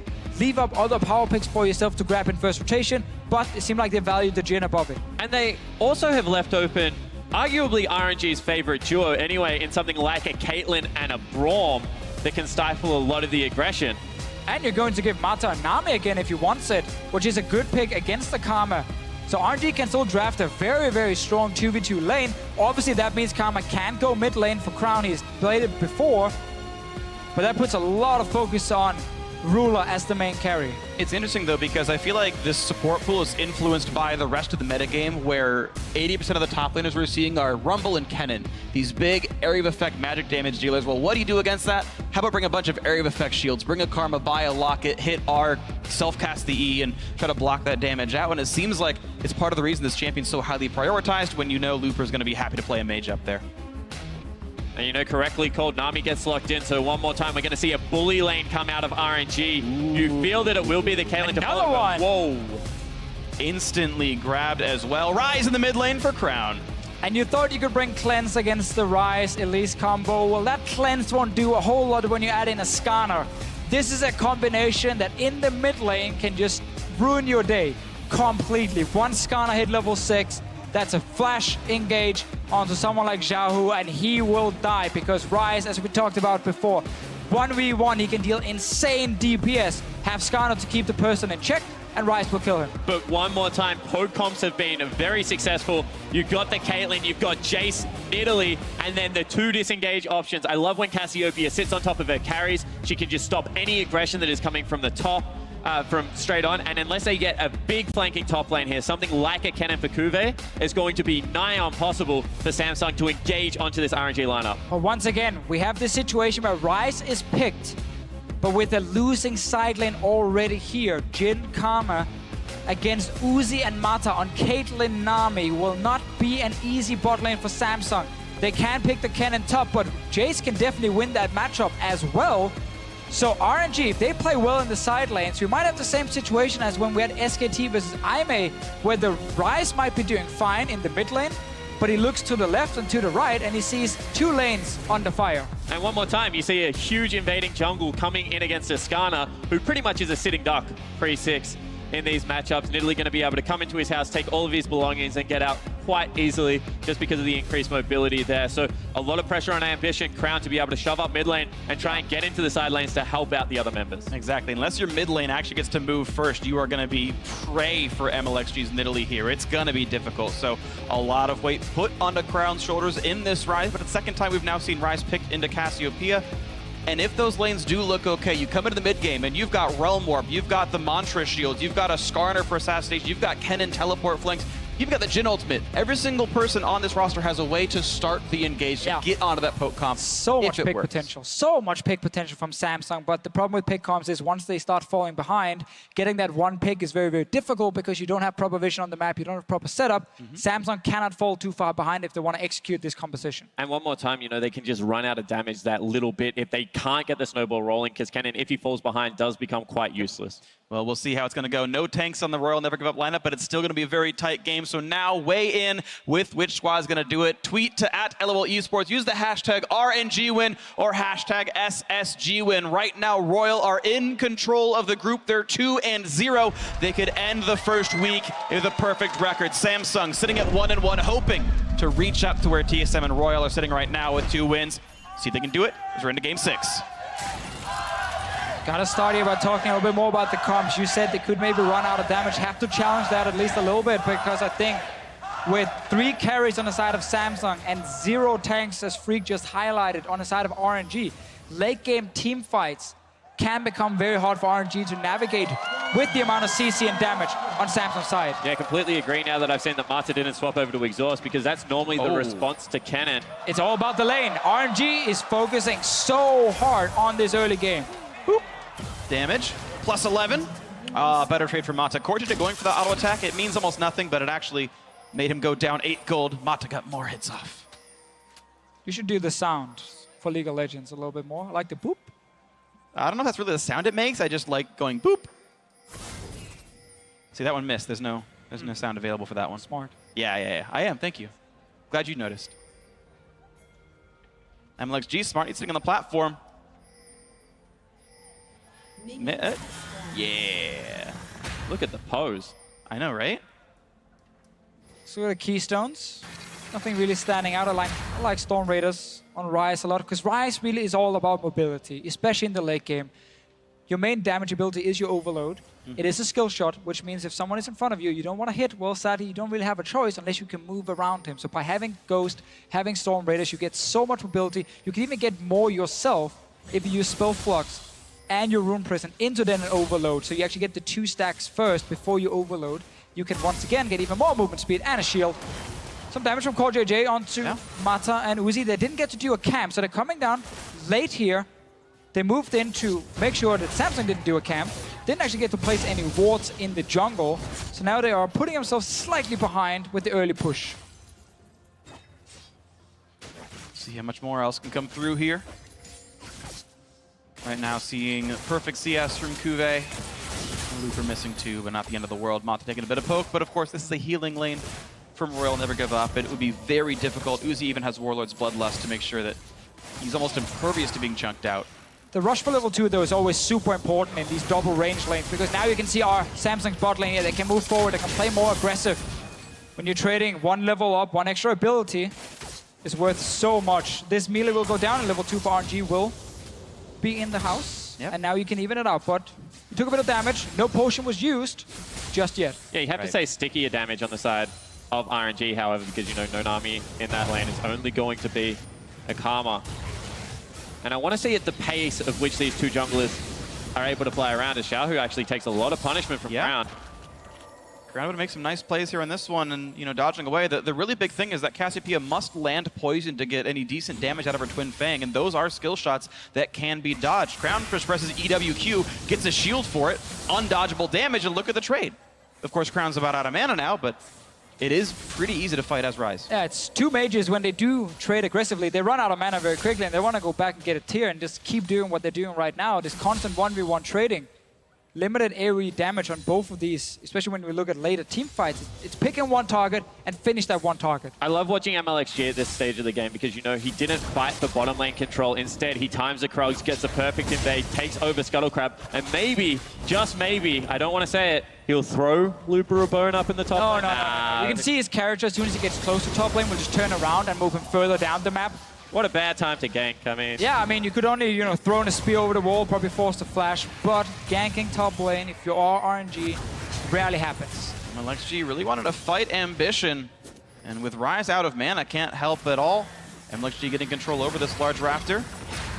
And this is one of the tough things if you are a Skarner, trying to duel early on. You want to duel on your Crystal here, but that's now been stolen away. Ambition. And MLXG has smite advantage. Trying. It's low enough, it's his. Yeah, he has the smite now. Ambition does not, so he might have to just surrender this one. Nicely done by MLXG. Gets away a lot of golden XP. Ambition, though, is he's one of the guys who played Skarner before it was cool, before everyone else started doing it now here at Worlds. Already in the playoffs, he pulled it out and actually managed to get a win with it. Sure. Can you complain with a the Gauntlet, just to correct me. Sure. I mean, with an organization made of Cloud Templar, why would you not? I mean, really, just whoop. Bit of root there, all gonna be okay. And you see the trade is relatively equal, but already Uzi has got himself a 10 CS advantage down in that bottom lane after losing out on the push early. Now you can see Mata, Uzi pushing up nice and aggressively. That's 2 CS I've seen him miss on my screen, however. Yeah, but he's up 41-20. But this now translates further than just the lane. We see more trading in mid lane, but what should happen is RNG should seize control of the enemy blue buff because they have a pushing bot lane, so Mata can always move up first. And fighting over blue buffs is so important for these mid laners who are using so much mana when it comes to trading. Ooh, MLXG spotted, gets the shield, runs away, and Crown, yep. And again, he's choosing to go EWQ for the shield. Now Uzi flashing away. The chase, the exhaust, the stun's gonna land, and can they get him? Yes! First blood comes through for Ambition. Samsung in the lead. Great target prioritization out of Samsung, although now they have to disengage. 2 members coming down. Here it comes. MLXG, no CC to speak of. Does get the javelin. Core JJ. The flash, the heal bait, the outplay. 2 kills for Samsung's jungler. Oh, such a good start now for Samsung. It looked pretty bad at first. They were getting pushed in. They were losing the bottom lane. They were waiting for blue buff to spawn. But then a good gank from Ambition. And RNG, they tried to get something, tried to get some revenge. Backfired. And now giving away a second kill. And you have to say, you know, great target prioritization going on to Uzi here because they know they can turn around afterwards and burn the summoner spells of Mata regardless, who was already out of mana. And this is just really greedy out of RNG. They wanted to get something back. They don't like losing the early game. The summoner spell still available means that RNG overreaches. Actually wasn't in range for the pounce, so he W'd without the extra range, then had to flash for an EQ. Didn't get the W damage. And Ruler still had heal ready. Yep. Used it just in time, baiting MLXG. 2 early kills for Samsung, exactly what they need. RNG obviously have had a game where they snowballed early and had a game where they actually fell behind, but then managed to bounce back from some fantastic team fights. They were started by Mata and Alistar, though. You can't do the same on Nami, so the same playmaking potential isn't there for RNG later in the game. Because Mata really was the MVP of that one game where he managed to consistently find double lift and win team fights for his team. And there's nothing like 2 extra kills onto a jungle Skarner to even out the tempo of a bad jungle matchup. Oh, he's level 6 now. With the Chilling Smite, this seems useful. Yeah, I guess either you go top and you take down the Jace, or maybe you take the one in mid lane. Only problem for Ambition is the lack of flash right now, but if someone is overextending, you can rush in there and actually pick them off. It is so easy for Skarner once he has that ulti. Yep. Oh, blue buff to Xiaohu. Ambition right now 700 gold over anyone else in the game last time I checked, which was 5 seconds ago, so that's probably still true. A very rich Skarner. See how much more pressure he can have, again, with that Impale available. Yeah, this is where certain things snowball even further, because now this blue buff is alive from Samsung. They can start it. Give it over to the Rise, so he evens out what happens in mid, and he doesn't have to run out of mana. That means you don't actually get to win the matchup as hard if you're RNG. Had they not been killed in the bottom lane, they would still have had pressure in that bottom lane. They could have moved up with Mata, moved in with MLXG, and stopped this blue buff from going over to Crown. Instead, because of the 2 kills bottom lane, Crown gets it, and now evens out what's happening in the mid lane. You know, on top of that, what was looking like a very ugly shot for Ruler first up would have gone back and had to pick up multiple longswords. He actually gets a pretty good first buy-in here against Uzi. Now more damage. Root means he can go for the snipe. Lands one, dodges one. The other two shots tanked up by Mata, who feels durable enough to deal with it. MLXG removes the tri-brush ward, so now Samsung are playing without as much vision as before. So Ambition comes down to make sure they're safe, replaces the ward, and they can assume MLXG went down to the bottom side. And RNG really want to just keep pushing this bottom lane. You play Nami Kate, you know the mid game for Caitlyn is not the strongest, especially not compared to a Ghostblade AD carry who is such a strong mid game spike. So Samsung have been able to shut down that bottom lane. It's really put them in a great position to transition out of the laning phase into mid game and just have a massive AD carry advantage. As long as the other lanes don't fall further behind, they're going to be great. And right now, Kennen is winning top. Ryze is even in the mid lane with the Cassiopeia, so it's looking really, really good for Samsung. Definitely got to agree with this one. 1,000 gold lead, but here's MLXG playing for a nice one. Of course, Rift Scuttle can't see that far into the pit. They have no idea he's doing it. And two really smart wards over the back side of the pit in the banana brush, as well as, you know, just below it to make sure that there is no vision as he pounces over the wall. Going to be able to execute that one down. Pop back over. That's actually a really cute play against the flow. Yeah, it was a bottom lane, you know, that couldn't push up because of lack of summoner spells. Really nicely done. MLXG infusing some extra stats into his team here, and with a very high damage team, that extra AD, extra AP gonna mean a lot. And I think in this game we're gonna see Crown go for the more optimal early game build where he goes tier into Morello and Omicron instead of the Rod of Ages. Wants some more instant power coming in, doesn't need to wait for the scaling, gets again the same amount of mana, so you can actually play very, very aggressive. Will be a little bit squishier. Ooh, this is dangerous. MLXG waiting around the wings, nice pickup on the Wolves, gets the whole camp, and Ambition forced out. Yeah, we have to remember as well, mid lane was pushed in by Crown, so he could actually move very, very quickly, can even use his ulti over some of the walls to react. So RNG actually couldn't really collapse on Ambition. He knows when to move in, when to back away. And it's small things as a jungler, like the way you get an advantage often over the other junglers, but stealing away some of the camp. It's rare you get in there and you actually kill him in his own jungle. Do you want to talk about the item build of Ambition here, by the way? Talked with Crumbs a day or two ago about Skarner builds, and he said, yeah, Warrior Skarner makes sense if you've got a kill, so you can snowball it. Kind of gave me the impression that you'd normally go for Cinderhulk to be a bit tankier as the big frontliner. But it's a 2-kill Skarner, so yeah, Warrior gets some damage, try to knock some people down. There's been a lot of different builds, honestly. Ambition before has also gone like Trinity Force, but I don't like that. That's way too risky to go for as a Skarner. I think going Warrior into tank is the best. You get enough damage for early skirmishes and early ganks. You have Chilling Smite, obviously, already picked up, and now you just need to be a frontline. Dead Man's Plate is a great item for Skarner. Rushes even faster in to catch someone, so definitely not surprised to see this, and a lot of Skarners will go for Warrior and Chant. But I do like that it's not one size fits all, because at the same time, if you do want to have control over neutrals, with, you know, those Spires as well as the Trinity Force, Skarner auto attacks and takes down those incredibly efficiently. So, you know, if you're going for that big mid-game spike, I can understand where a 2-item Skarner can help that out. However, you do need things like, you know, maybe a mid-lane Karma to be able to give you that big shield. So I understand in this game he's probably going to go towards the tank. Spoke a little bit too soon about the Crown build as well. He decided to go for the Rod of Ages. Fair enough, don't blame him. Again, the HP is definitely very, very good. Every time. It's one of the things, you know, between playing solo queue maybe and playing competitive. Sure. Getting that extra survivability counts so much. You have enough damage already. You have your team to back you up. And when you have the coordination, you know, when you 2 seconds snare someone, your team follows up and kills them with you. So getting extra survivability definitely still has a lot of value. And I don't think there's a right or wrong, 100%. Agree with you on that one, but Ambition able to get his own red buff, and we've been seeing glimpses of the bottom lane here where Ruler and Core JJ have been able to pretty much consistently shove Uzi and Mata into the turret and actually get some pretty sticky damage onto that bottom lane. Now, Uzi's so mechanically good, he's still getting all the last hits, and props to him for all the gold he's accruing. I mean, a great clip here on this Caitlyn, despite even having a death. And now gets a you know, nice recall, has money for more than a Zeal, but either way, it's Samsung able to really withstand one of the best bottom lanes in this tournament of Uzi and Mata. Yeah, one more time, you just have to credit the fact that Ambition was able to get in there pre-level 6 with a clutch gank to bring that lane back, because it was very much snowballing out of control at that stage. So, you know, credit to Ruler and Core JJ, but also Ambition being able to play around that side of the map. It's very interesting now that we had a few games. You know, all the games we've casted actually so far have had fairly slow pace early into early mid games. One of the reasons, obviously, some of the junglers being picked. You know, there's a farming jungler or like a pressure jungler on the side of Nidalee. And there's the Skarner who wants to farm up to level 6 before anything happens. Really want to gank with Flash Up as well to be super effective with the ganks. It's made the games, slow down a little bit because so much of this meta is built around the jungler. Where the jungler goes, you follow. And if it's invades, if it's ganks, the jungler really impacts so much.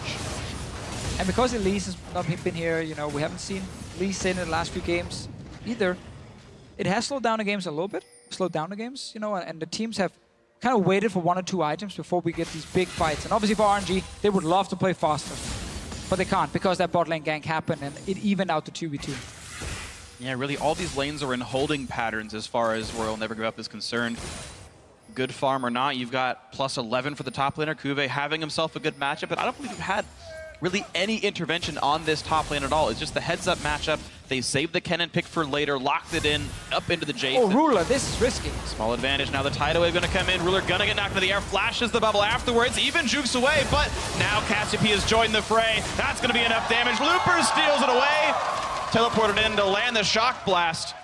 And now they look for the bot lane turret. Yeah, now they have to crack the bot lane because, that's a big investment. Flash, double summoner spells burnt on Xiaohu, teleport out of Ruler. So if they don't really make this one count, definitely is counterplay still out of Samsung. And such a big mistake from Ruler here, just walking up the river. He had no one around him, really. Cordiday was very far back and couldn't save him. Ruler stepping close to try and pick up that crystal, and then suddenly RNG collapse instantly. They pick. There's QSS. Immediate QSS, but they've got the Rune Prison afterwards. They've got the damage, you think? He tries to heal up the flash to chase, and finally the damage comes through. Xiaohu lived much longer than expected, but the kill does come through. Meanwhile, RNG have already knocked down that bot lane under turret. They got the first credit on this one. MLXG gonna tank up the shots as more turrets are traded back and forth. Top lane and mid lane outer killed off by Samsung, but 2 bot lane turrets here for Royal Never Give Up. Big collapse coming out. Teleport in from the Kennen. Ooh, they want to surround this. Snipes on the Ruler. He's going to lose his life for that one. Great turnaround there by RNG. 2 to 3 now in kills, but Kuve is still behind. How much can be gained? The whole squad's here.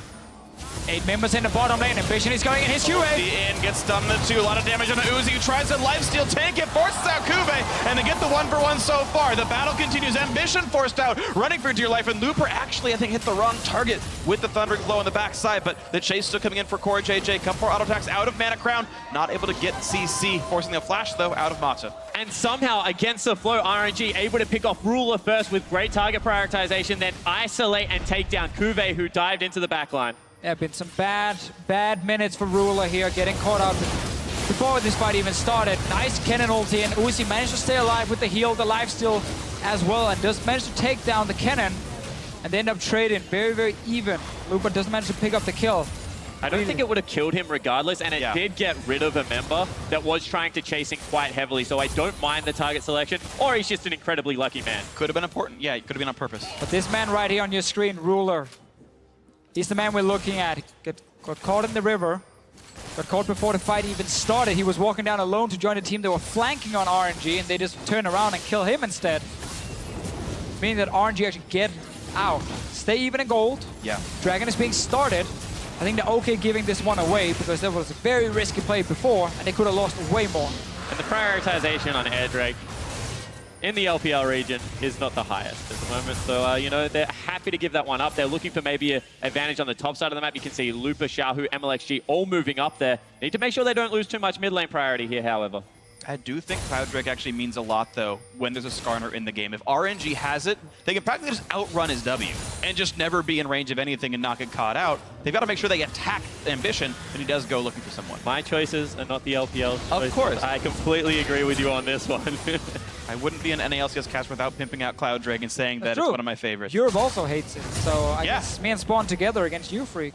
And the entire audience and everyone in North America, basically. Fair to say, not the right place to pick that fight. I think we're going to lose it. If only Jat were here, he would believe in me. And that's okay. I remember still walking into the office and you guys just attacked we still believe all the European casters to explain how good Cloud Drake was. We thought we could convince you. You were more pig-headed than I believed, so. And you brought so many friends as well. Like, you were like 4 guys just surrounding us. I mean, Zyrene's on your side. He actually thinks it's bad too, but. It's not bad. Okay. It is definitely not bad. It is actually a fine Drake. Fine piece of Drake. Okay. Well, we have a 300 gold lead right now. Actually, make that 1,300 gold lead as Crown managed to solo push down the bot lane and knock down a turret. Big into top lane. Yep, careful for Kuve. Slowed down, dodging what he can, but he's still going to run out of health pretty rapidly. Gets a bit of a stun, doesn't even matter. That's going to be a top lane turret going down quickly. And that was happening, like, you know, whilst an entertaining conversation was Cloud Drake that was happening, Samsung fighting very heavily around bottom side of the map, trying to get control, as you can see from all the wards they've placed in RNG's jungle. RNG doing the exact same on the top side of the map. The difference is that RNG don't go down to defend. Cuvée unfortunately burns ultimate and dies. Yeah, classic mistake. A lot of top laners have done it before. Your team is getting the bot lane tower, and you're like, I could stay for one more wave. Mata. No, you can't. Mata. Looking for a sniper cross, puts on the tide away, but not in time. Ruler lands the 2 ultis that he needed, grabs it. Samsung able to answer a kill back now, temporarily 5v4, and they get a little bit of bottom jungle control with it. I like how we're seeing like these small picks happening. You know, top laner dies, now support dies on the side of RNG. Small things happening. We're 20 minutes into the game. Samsung still with a slight advantage. And honestly looking pretty good. We're in this mid game now where the Jhin with the Ghost Blade is really, really strong. You can start looking for these picks. And remember this pick composition of Skarner ulti, 2-second Rune Prison from the Rise, Snare as well from a Jhin. Like, you have so many ways of locking down just one guy from RNG. And it's also heavily around vision control, because they didn't have control of that side of the map, and Mata was trying to get it back, but in the LPL, mid laners very rarely go over to sweeping or even the side trinket, because they're responsible for a lot more of the warding than what the jungler is. One of the rare games that MLXG has actually picked up trackers, generally likes the red smite on some of these picks. And now we get to see the 1-3-1 we wanted to see from IMA earlier today, but SKT just got so far ahead, won every single lane, and it wasn't possible. Now you actually get to see this Rise sitting in the side lane. And no one on the side of RNG can actually 1v1 him. So he has full control, he has full pressure in that lane, and he can always push it first. Looper is hiding in the bush. He wants to try and catch a Yordle. He is a level up right now, and that's Proto Belt down. Nothing to be gained. Was hoping he'd push farther. Here comes the attempt. Are you a window shopper? Is it a bait? Wow, immediately he says, hey, that's Pro. And now hoping to pull in his teammate, because here comes Rise, but didn't want to flash to get the stun in. And now he's got to get away because Xiao, who's on the way, and thanks to Ghost and Cloud Drake, gets out before any CC hits him. Yeah, Crown wanted to get away from that real quick. Like, that never happened. Just goes out of there. Jake. No one saw that. That was a little bit of an oopsie from Samsung. As soon as Cuvée misses that, you almost even step out the ult. You're just like, you're on your own, buddy. Obviously, he has to complete it, otherwise they just turn around and kill poor Cuvée. But this game has come very much into jockeying for position on the map. You can see both teams looking for the picks and trying to rotate it around. Interesting that the Siege comp really hasn't had a chance to set up yet. Maybe because the side waves haven't been set up enough, and Rise has continued to be able to get down there, and they have to respond. Yeah, we also have to remember, Jay's top lane in Siege comps is kind of odd to play him, because you want to have him in side lane because he's your teleport user, but you want to put him with your team to start sieging on these turrets. Problem is, because Samsung are able to set up side lanes, you can see the cannon. The threat of ambition, MLXG had to flash away. And it was because the Rise had disappeared into Fog of War, and you know they have that ward down there, so as soon as MLXG realized his mistake, burns a summoner spell, not ideal, but still disciplined play. And now RNG got to group in mid lane, not really committing anything just yet. Gruler gets to return, and they're not hard committing for it, so that kind of resets the map. Again, RNG has a pushing top lane, they have a pushing bot lane. If they just send the Rise down to the bottom side, or the cannon down the bottom side, they actually can split push. But these lanes are now gone all the way to tier 2 towers. You don't want to overextend without mid control. So now everyone just kind of resets. Nothing happens from the push. Samsung wants to split up in 3 lanes. RNG definitely does not want to split up in 3 lanes. They want to be together. They want to poke. And they can't do that if Samsung can always push inside lanes. That's what they've been doing so far, and it's made it difficult for Royal Never Give Up to get back into this game. Samsung's held a small lead for almost this entire time at this point, looking for another play, sitting on a pink ward, and Infernal Drake up in 25 seconds. Surprisingly, no Rylai's out of the Nidalee. Roller became much more popular when the price was readjusted for junglers. It is easier to pick up now. But at the same time, I feel like for this siege to be successful, you can just throw spears at the creep waves as it's coming in, and Runic Echo is really good at bouncing that AoE slow. Then you Jace chunks people out. I do like to see that combo with Nidalee Jace. However, this time around, a little bit more scaling coming out. Whoa. Yeah, that's the kind of damage these Javelins can deal. And that's even without Sork Shoes. He's gone Mercury Treads for stun duration. Another poke out from Looper, putting Ruler to half. Nice dodge and a nice pickup. No threat on the Drake. Now Royal control mid lane. All 5 are there. They've got inside track there first. They're controlling the chokes. Ambition on one side, the rest of the team on the other, looking for a bit of damage. Xiaohu gonna pop the QSS. Here comes Cube into the back lines. It's several stuns, and Ruler's already got one. Hits Matza. He might burn down. He's gonna get him, actually. That's 2 already. Now Uzi caught up, exhausted, and dead. 3, make that 4 for 1 to Samsung. And this is what happens when you don't have an exhaust against a cannon that can dive your back line. You saw Kuve, even though he died, got so much damage out, and now Samsung start up the Baron. Korean cannons definitely deal way more damage than the rest we have seen today. What a great ulti, and yeah, you touched on it, you know, no exhaust, but also this Pokemon getting flanked. They actually walked straight towards Ambition and just kind of got caught out. No way for RNG to suddenly kite. That's a Baron as well. And this RNG lineup, when they were unable to snowball the early game, and when Mata is not on a playmaker, they've not been able to do anything. What is Xiaohu doing here? Walking into melee range of Ambition, and now the cannon just flies into the backline. This is a poke composition engaging in a full-on team fight and never really getting to do anything beforehand other than one big hit from the Jays. Not enough. Xiaohu even QSS'd early. He just got stunned up or had Ambition in melee range of him and was like, QSS, and then just got impaled right afterwards. And Matza, yeah, no exhaust, no Aegis done either. They just didn't have the defenses for Kennen in the back line, and sometimes that's why the Korean Kennons do more damage. Sometimes, I guess Mata is happy just reducing some of the healing from the refillable potion on the cannon. That's about it for him with that summoner spell. No one else really cares about it. And that's a big, big issue for RNG. They actually had a fine setup in the mid lane to start poking, start landing some proper damage, but then you start walking into melee range of a Skarner, you QSS the first stun, well then you're gonna die. 2 out of the 3 lanes able to apply the Baron buff right now. Kuve did fall down before it was picked up, so not going to be able to have that one. However, you can see Crown exerting a lot of pressure in this mid lane. Ruler can join or just set up with the ulti because they have vision control right now. So RNG, next couple of minutes, very tense. Looking for the play. Cortege walking in, lands a slow into the root from Ruler, and goodbye to Xiaohu! Ruler on a rampage, 4-2 and 4 has all the armor pen he needs. Snipe blocked by Ambition, didn't even take real damage thanks to his shields. This is going to be another turret going down. Samsung Galaxy 4-3 in this one, but now it's Looper looking for the big play onto Kuve, gets the auto attacks, and that's what he was hoping for all along, but maybe it's too little too late. Samsung Galaxy now on their way up, saying, hey, Jace, let's avenge our fallen top laner. Ambition is on the hunt, and I don't know if there's much for him to do. Gonna land the snipe. There's the kill. Ambition on a rampage as well. 4-0 and 6. Only missed out on 1 kill all game. A lot of people dying suddenly. Started in the mid lane with Xiaohu. He didn't flash the snare from the Jhin, and then he was an easy prey for Ambition. Xiaohu definitely been struggling in this game. Honestly, been struggling all split long, and we see it here. He's under pressure a lot. He walks into certain people. He got caught out here by a Jhin snare when he had flash ready. He's been dying a lot. Good response from Looper, but sadly because there's no control in mid, he does get jumped after and dies as well. So Samsung's still in full control. And their carries are so fed. We looked at the Skarner before with the Warren Enchant. I actually didn't expect him to go Trinity Force, but he clearly felt so confident after getting 2 kills. And now when he got some tank items, he's just going to be a monster. 1 versus 2 against the bot lane. Would get the kill if not for the reinforcements coming in soon for Royal. A nice trap there for Uzi. And Kuve's teleport meant absolutely nothing.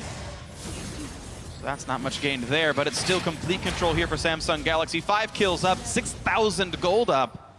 Looking to knock down the group favorites in RNG. I mean, when you're second highest level in the game, you're pretty tanky anyway. Build whatever you want. Yeah, and he's farming up an absolute storm. You can see they have control over the Spires. He's just flying around Summoner's Rift right now, and this is a very good game out of Ambition, honestly. 4-0 and 6, 10 out of 11. Guys putting on a clinic. Definitely been a good game for him and for the rest of Samsung, and RNG showing some of the things a lot of people feared we would see from this RNG lineup coming in when they didn't manage to do well early game. They've not been able to set up anything. And when they actually tried, they got caught out and died. So Samsung just playing the control game. Baron buff times out. They've got a little while to play until the next objective. That's going to be an Infernal Drake, the 3rd of the game. Maybe Samsung will get 2 for themselves. And this makes everything so interesting. With Samsung looking to win this game, it means we'll have a 3-way tie for first heading into week 2. Group D going to be the first group to finish their sort of round 1 games. They're going to finish today, and then we won't see them until next week. And now, who do you even guess gets out of this group? Splice can get three wins, and then like, whoop. But the thing is, they can. 2 of their games, they were so close to winning. They could have beaten Samsung. They definitely could have beaten TSM earlier today. And that's the scary thing when you have such a close group. You know, if one team then loses to the guys who's down in the bottom, you might suddenly lose your chance of getting out. Obviously, every team here wants to get first place. We talked about this earlier. You want to avoid the SKTs, the Rocks Tigers, who are probably getting first place in their group in a potential quarterfinal. But now that these 3 teams are so close to each other, you might just have to settle for making it out of the group. Sure. And not demanding that first place, because RNG has definitely been outplayed in this game against a team who got destroyed yesterday. All those sort of round-robin victories were not close. TSM took a shellacking from RNG. This game is firmly in Samsung's control, and TSM kind of crushed Samsung last time these teams played. So, you know, it could be rocket resistance. It could be just how well you played on the day, but next Saturday is when these teams will all pick their rematches, and that'll be fun when we play all of Group D's rematches 7 days from now. But let's refocus onto this game. The Drake was picked up cleanly. Samsung Galaxy looking to keep that control here. Setting up now for Baron. Very nicely desynced on the respawn. A full minute and a half to play for the Vision game. Yep, start setting up around Baron.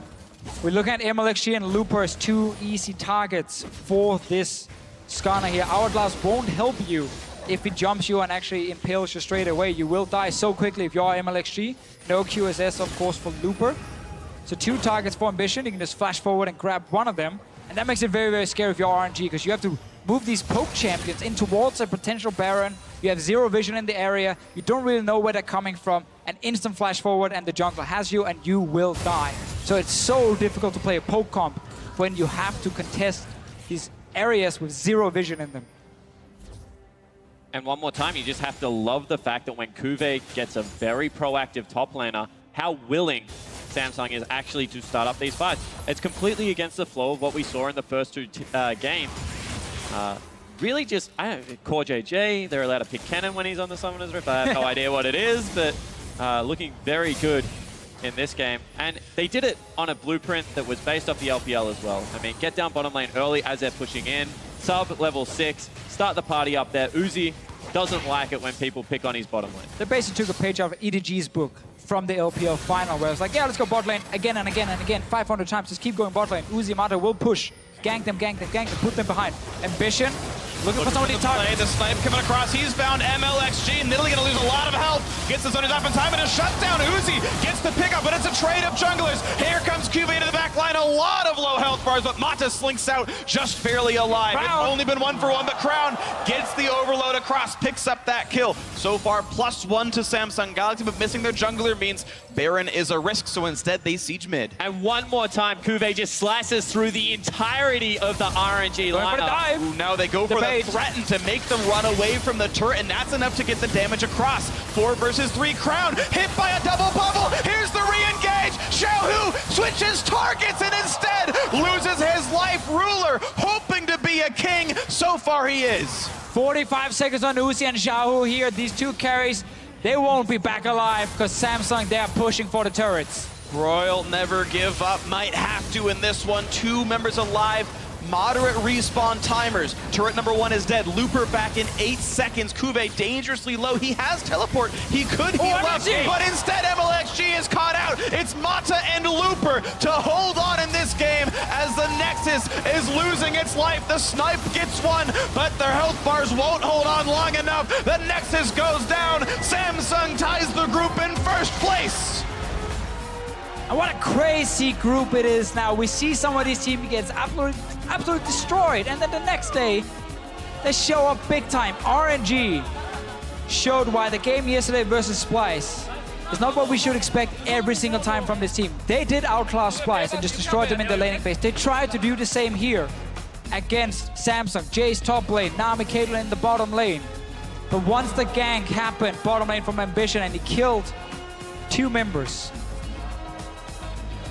nothing really RNG would do or could do on the map, because Mata wasn't on any sort of playmaker. Yeah, and the unwillingness to go top lane, even when Looper time and time again had Kuve in kill positions, means that even though, you know, 158, it's not a pretty scoreline out of Kuve, he was able to farm up, He was able to get into the mid-game team fights, and he was able to absolutely take over. And when he was in there laying down the CC, the damage dealers just were so impressive. Yeah. And that's what we talk about so often. If one team, spill a little bit of water, but if one team focuses on the bottom lane, either you're down there to counter it and match it, or you go to the other side and you make a play. But ML actually didn't go for this play on top side. And then when they got ganked bottom lane, it gave the entire advantage to Samsung. ML actually didn't impact any of the lanes. And when they actually tried to group and siege, they walked straight into Ascana and died. And that's the thing, is they made the choice to play for lane. Nami Caitlyn, super dominant 2-on-2. It's one of the very best lanes you can pick. Brings Ignite saying, yeah, I could reduce Kennen's damage by 40%. Or I could Ignite you and try to go for a kill in lane. Well, that never happened. Instead, the Kennen did full damage and just destroyed some team fights. And you have to say, out of the Samsung lineup, that is a ballsy call to be able to, we're going to lock first rotation our duo lane. We're going to do it for a lot of the utility it brings, and you can pick your Nami, you can pick your Caitlyn into it because we trust Ambition enough to ensure that he's going to get down there early and he's going to swing it back in our favor. Yeah, they tried to pick a range matchup with some sort of CC, you know, land a snare from Karma, maybe from the Jhin, and then set up Ambition to come into that lane and make a play, and it worked for them, honestly. Samsung played really well in this game. RNG showed some big weaknesses, and it's going to be so funny because now all these top teams have actually shown bad games and great games. Yeah, and you can look at them and start picking apart what makes them work, what makes them sort of fall apart here. Even talking about the Nidalee getting grabbed up and MLXG getting out jungled, so few teams are willing to give that over. Samsung says, yes, we will, so that we can secure the Karma, secure the Jhin, play the champs like their way, and those factors did work out. Ambition kept up with the most contested champion at Worlds. Yeah, and this was a fear, you know, 1-3-1, get in RNG's head early and then pull them apart across the rift. How will they respond? And the answer in this game, poorly. So beautiful game now by Samsung Galaxy, tying once again into first place. And now for a closer look at that decisive win, let's send it on to Shox, who's standing by with their jungler. Thank you very much, guys. Joined here on stage by Ambition after that first victory for Samsung. Congratulations. You guys were the underdogs coming in here. RNG has had some very spectacular games so far. How did you manage to win this game? 일단 이번 경기에 들어서면서 이제 삼성이 RNG에 비해 비교적 약체로 꼽히고 있었고 RNG는 아무래도 조선도를 달리고 있었는데 어떻게 경기에 임하셨는지 말씀해 주세요. 일단 저번 경기를 좀 저희가 실수를 많이 해가지고 졌다고 생각해서 저희가 실수를 줄이자라는 생각으로 그냥 열심히 했던 것 같고요. 뭐 집중만 할 수 있으면 저희가 이길 거라고 생각했어요. We thought that we lost last game against TSM because we made a lot of mistakes. So we focused on minimizing those mistakes, and we thought that as long as we stay focused, and not make as many mistakes as we did against TSM, that we had a good chance to beat RNG. It also looks like you have a lot of success whenever you play Skarner. It was your lucky charm also in the regionals, and a lot more players seem to have been picking it up. Talk to me about Skarner in this meta, how important it is, and how important he seems to be for you specifically. 그 MBC 선수 스카너 챔피언을 픽할 때마다 좋은 모습으로 승리를 거두셨는데 저희 그 한국에서나 여기에서나 그 당시에는 이제 MBC 선수가 거의 처음으로 스카너를 이번 메타에 들이셨는데 지금은 사실 많이 쓰이는 챔피언입니다. 그 스카너 챔피언이 어떤 챔피언이고 어떻게 사용하게 됐고 지금 어떤 챔피언인지 말씀해 주세요. 그냥 쓸 때마다 좀 생각이 많이 달라지는 챔피언인 것 같아요. 어떨 때는 좋은 것 같기도 하고 어떨 때는 되게 안 좋은 것 같기도 하고. 근데 어쨌든 그 궁인 워낙에 위협적인 그런 스킬이다 보니까 그냥 좀 심리적 부담이라든지 뭐 이런 것들을 되게 좀 많이 줄 수 있는 캐릭인 것 같아요. I think Skarner is it could be good, it could be bad, but with his ult, it could really give a lot of pressure to the opponents. So in that way, I think it's a very good champion to play. Okay, it worked out here in Ambition. Of course, you have achieved so much in your career, but this is the very first time that you managed to make it to Worlds. How has the experience been so far, and how far do you think you can get with Samsung? 그 MBC 선수 지금까지 선수로서 정말 많은 것을 이뤘지만 롤드컵엔 처음 오게 되었습니다. 지금까지 어떤 경험을 하고 있고 어디까지 삼성팀으로서 어디까지 진출할 수 있다고 믿는지 말씀해 주세요. 저희가 경기를 단판이 되게 오랜만이라서 그냥 좀 단판의 변수들이 좀 무섭긴 한데 만약에 저희가 그런 것들만 잘 이겨내서 극복한다면 저희는 한 4강 정도는 갈 수 있지 않을까 생각하고 있어요. Actually, we're not that used to best of one, so like there's so many things to consider in playing a best of one. So I think as long as we proceed to the quarterfinals by playing a good week next week, I think can actually aim for the semifinals. Oh, wow. Big words there. Well, you have a win on the board and looked fantastic in this game. Congratulations, Ambition and Samsung pulling this game out and completely turning the group on its head. Analyst S, take it away. Thank you very much, Shucks. That's exactly right. With this win here over RNG, Group D just got very interesting in that we've got three teams tied at 2 and 1 at the top. But in order to break this game down, I want to start in Champion Select here because we had what a lot of teams would look at for RNG as a very dominant composition that we would expect them to be able to just absolutely steamroll the competition with. Well, I mean, maybe starting out with the Nidalee and you're like, giving Nidalee over to MLXG, you're crazy. Oh, that guy is awesome on Nidalee. But then they don't draft any frontline. They don't bring an exhaust to reduce any damage, as they said. They have no hard CC that's really easy to land except Cassiopeia ult flashing forward. So they've got a ton of damage. But they have very low defenses and no CC really to help them. Nami Bubble and Cassiopeia ult are very finicky and difficult to have reliable engages with. Yeah, and honestly, to me, this just looks like a little bit of a disrespectful draft. You're just picking champions that you like, that you know that you can lane well, and maybe expecting to just stomp the game through the laning phase. But once you get to the stage of where you group, who stands in front to actually zone out the Skarner? You have absolutely nobody to actually do anything at that point. It almost worked one time having Nidalee with Zhonya's in the front because you can Zhonya's for a few seconds, but that's it. I know you guys are puzzled about the RNG side of things. Samsung, you just have to look at this draft. It's coherent. There's initiation for once. They're not just going for the poke comps. They've definitely been drafting much more towards what RNG are playing this game than their own style. And yet they go to this regional playoffs. They have the core JJ come into the team. They play more initiation. They play it well. And then you just come here and they draft the Jhin. They draft Skarner. The Kennen as a last pick was a masterstroke because you get one pick with the Skarner and then Kennen ults, no way to get to that target deletion. It all followed, it all tracked, but for some reason, it's a core JJ special only. I want to get Kobe in here real quick. Well, for some reason, this is almost exactly the same core champions that TSM just drafted, right? The Jhin, Skarner, and Karma as the core of the team, and then the double mage solo laners. Very, very similar compositions for both teams, back-to-back wins in the group of death. Yeah, and the Skarner is really good at just singling at one guy, and we know who you have to single out from RNG. It's got to be Uzi, and they went down to the bottom lane multiple times, and while I would have liked to see Skarner actually just use Flash more aggressively with that 2-0 advantage, the fact that you have to worry about Skarner so much as an AD carry just really slows yourself down. You're going to see in the replay right here, Skarner from the brush, just the hidden Skarner is the deadliest. He's going to be able to actually pick up a double kill, I believe, right here. Yeah, the first kill here, flash bomb by Nami. It will be on RNG's attempt to re-engage. Right. The second part here, this is the most cool part to me because I like to give 100% credit to the players. I'm going to say from the moment they saw Nidalee coming down, they're like, heal bait, heal bait, heal bait. We're going to bait this because Ambition could easily have stopped and blocked that spear, but he chose to let it hit the Karma, juicy target.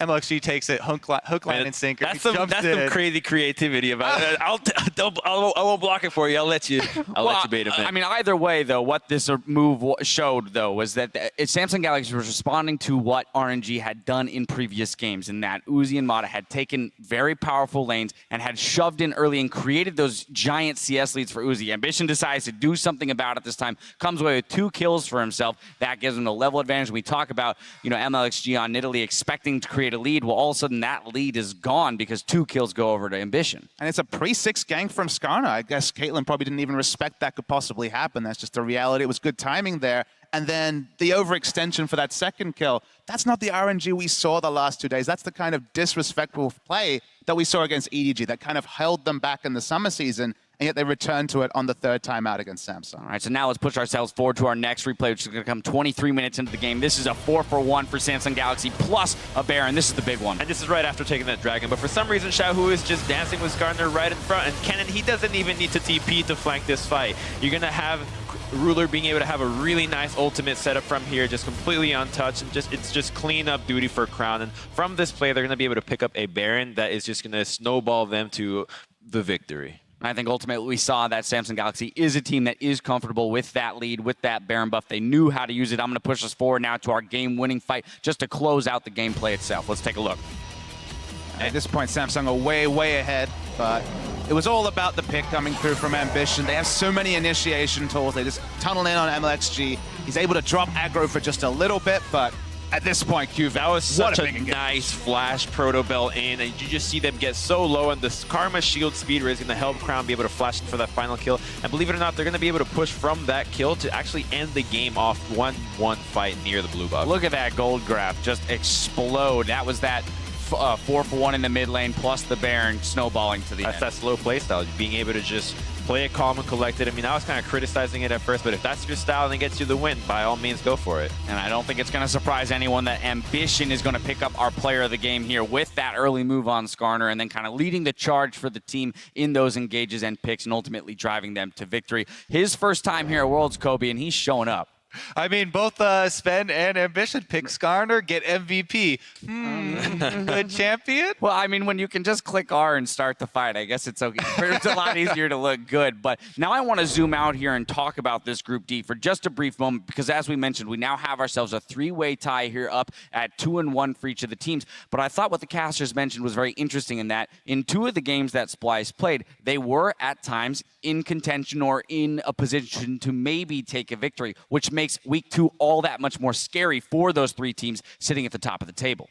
I mean, those three teams at the top are the three teams of why we're saying this is the group of death coming into it. You know, group of D, as soon as people saw the group draw, like, who exactly is getting out of this? Yeah, some people have a preference for one over the other, but those three are very close. And now that they've all exchanged games, with Splice being the only one to kind of donate and bump everybody up, week 2 gets very, very interesting. The excitement's so high just because all three of these teams that are 2-1 have shown defined weaknesses and strength. And then you have Splice nipping at the heels in 2 games. Okay, blown away in 1, but I don't think Splice are going to go 0-6. They're going to take a victory, and that might be pivotal in deciding who gets out of this group and who doesn't. And I think for pivotal things that the junglers are so important for this, and I think that teams are starting to really pick up onto clinching that jungle pool and really understanding how important the early pressure is. And the Skarner, the fact that he can get away from the laning phase and come out ahead, as we saw in the TSM game, as we saw in this game, that's kind of worrying. You don't want to see a Skarner being able to just, for some reason, put out more pressure than the early game junglers. And if the teams can really crack down on this and really punish that next time around,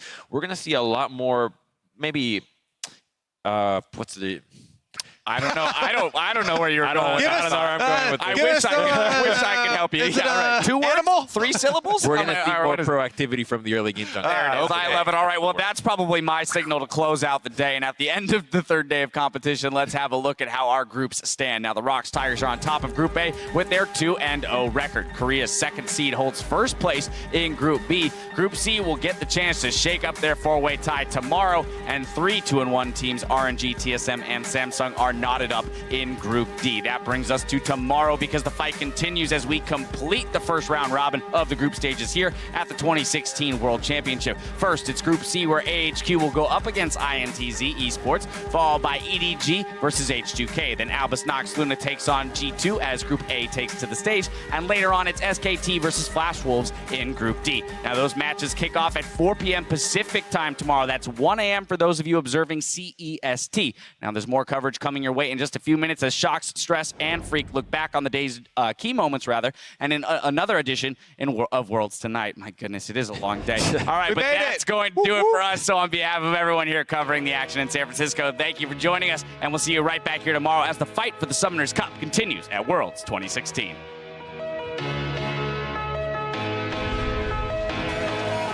Good evening, ladies and gentlemen, and welcome to Day 3 of the 2016 League of Legends World Championship. The safety pretty well handled there by Miracle, but it's 2 summoners down, and he is going to be very vulnerable.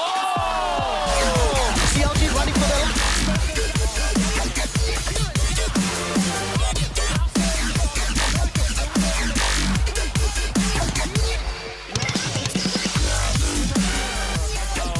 slow game, or if something is risk or not. The Russian just play the game.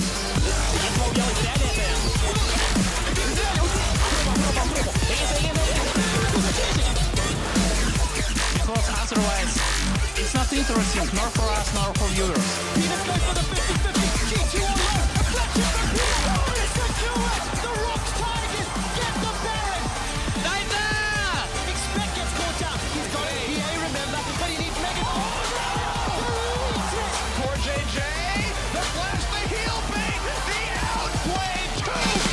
Samsung jungler.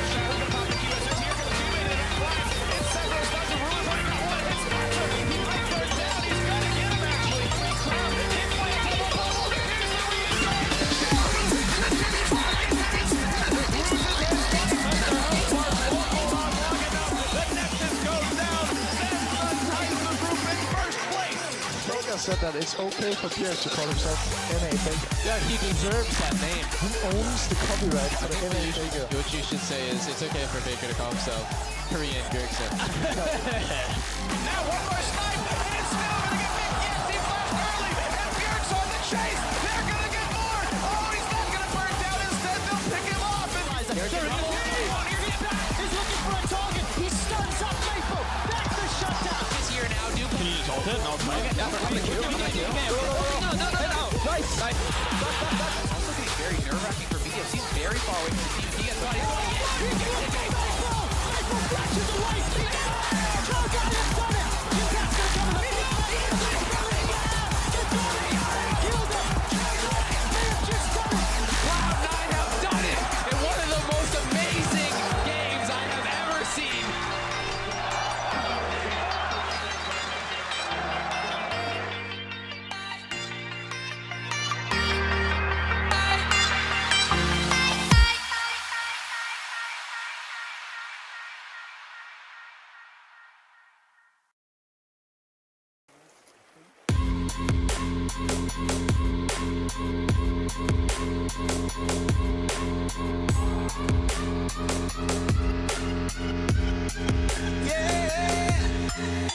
Like the attention, girl, I know you. But you're everything I want in life. We're fighting danger like Kung Fu. The love I feel is deep inside. The others don't matter. It's honestly us against the world. We're the perfect team. You're my dream, and I just want it. Can't get to myself. Can't get to myself. Can't get to myself. To myself. Can't get to myself. Can't get to myself. Can't get to myself. To myself. Can't get to myself. Can't get to myself. To myself. Can't get to myself. Can't get to myself. Can't get to myself. Oh baby, if you ever need a helper, you should know that I'll be there day and night. Nobody else can love you better.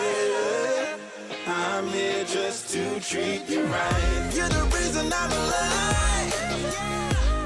You're the only pain I can endure. And when you're not here, you're my dream, but I just want it. Yeah, I just wanna.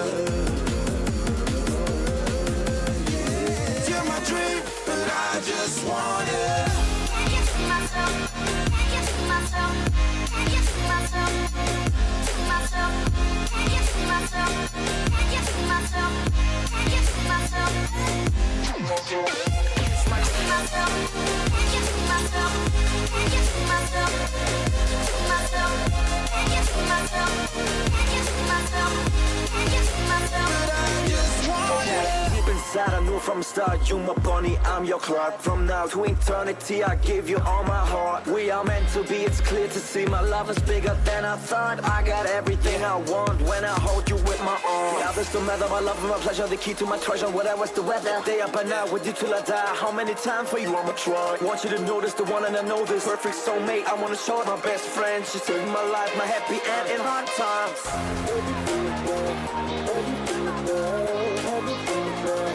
Oh baby, hug it to myself, hug it to myself, hug it to myself. But I just want it. Can't get to myself, can't get to myself, can't get to myself, to myself, can't get to myself, can't get to myself, can't get to myself. Okay. Can't get to myself, can't get to myself, can't get to myself, to myself, can't get to myself, can't get to myself, can't get to myself. Oh baby.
everyone, and welcome to another edition of Worlds Tonight. I'm EpicSkillshot, and joining me to recap Day 3 of the 2016 Worlds Group Stage are James Stress O'Leary and David Freak Turley. Good evening, gentlemen. It was crazy today, again. It was absolutely crazy today.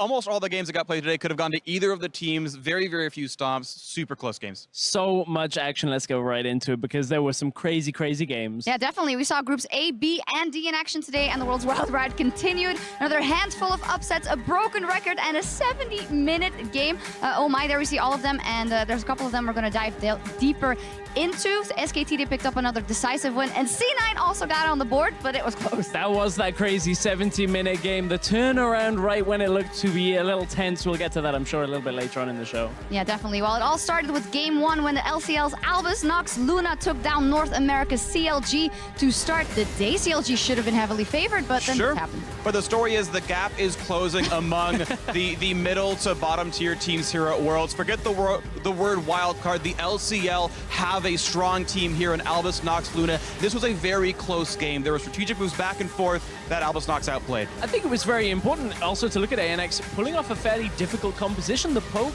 you would expect to see out of, fairly strategic teams, pulling it off really well against CLG. Yeah, fantastic win for them, ANX, and the surprise didn't stop there. G2 and the Rocks Tigers got back on the Rift for the first time since day 1, and G2 put up a good fight, a great fight, I should say. Oh, it looked so great for Europe and G2 early on in this game. Great, engages you sort of expect there, but it just wasn't quite enough. Rocks Tigers, if any team can hold on from that, it certainly is mad. This play from Smeb. Exactly. The clip ago was a Baron steal that was game-saving. If G2 secures the Baron, Peanut said in an interview, they would have lost the game, Rocks would have, and then this pursuing team fight afterwards.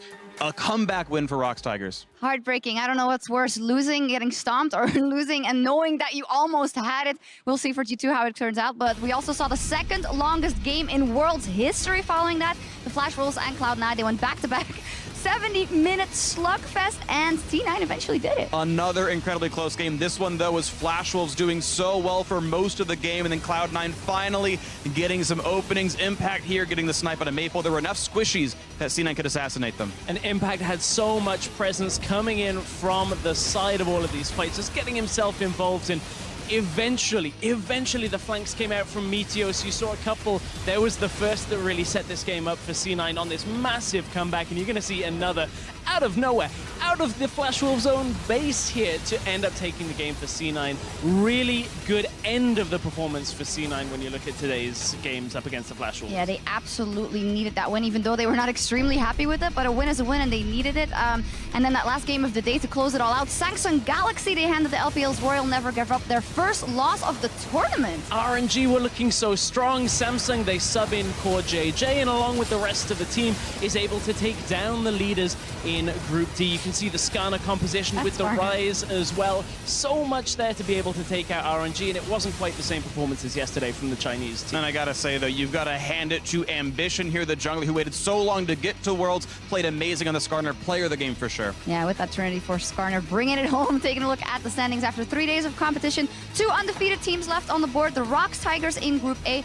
and then SK Telecom on top of Group B. My pickings are not going to come through. Cloud9 will probably not top that group, but we'll see what happens. And then Group C is tied, and they get back on the Rift tomorrow. Right, so many ties for spots to get out of the group stage. It's really anyone's to still pull in. There's several rematches still to go. Yeah, definitely. Group D is on its head. Group B is looking quite decisive, but we'll see what happens tomorrow. We'll complete the first round robin of the group stage, starting with AHQ versus INTZ, and then China's #1, EDG, will face off against Europe H2K. And G2 will look for their first win as they take on Albus Nox Luna, and then it is North America CLG versus the Rocks Tigers. Rather a very interesting day of games to close everything out before heading into the next week.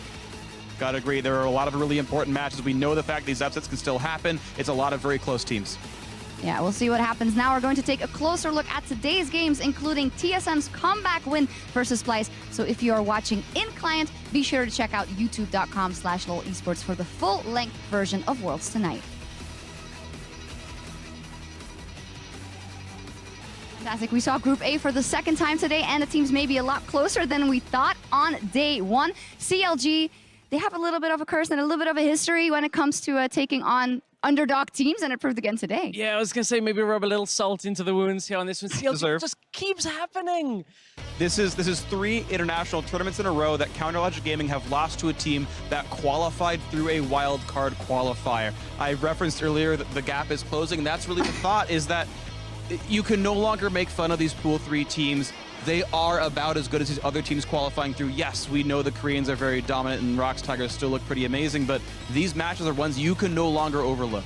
And, you know, we see that on individual skill as well as strategic level. Lecrit actually had a very good game on that Tom Kenshin, a great interview after showing us a little bit of personality that we've come to know from some of the top players of different regions, so maybe a player to watch there too. I really do want to highlight Lecrit here because it's fun watching the pick ban metagame evolve. Like last year at Worlds, Darius was like 100% pick ban until week 3 when everyone stopped playing him. Here you're seeing Syndra be the most prized mid laner, and you've got Tom Kench, when piloted by an excellent player, nullifies that advantage, eat the stun target, eat the ult target, and now you just don't do any damage anymore. No, super interesting play style from him, and also, as you say, great interview. They're ready to fight. They just want to fight. They just want to play and show that they're here to play. But what does it mean for CLG now? That inconsistency, and in a group stage where you're going to have to lay it all on the line. It meant a very tense game watching straight after that G2 Rox game. If G2 had picked up that win, man, that was pressure back on CLG. But there is still some, because if CLG don't pick up the rest of their games here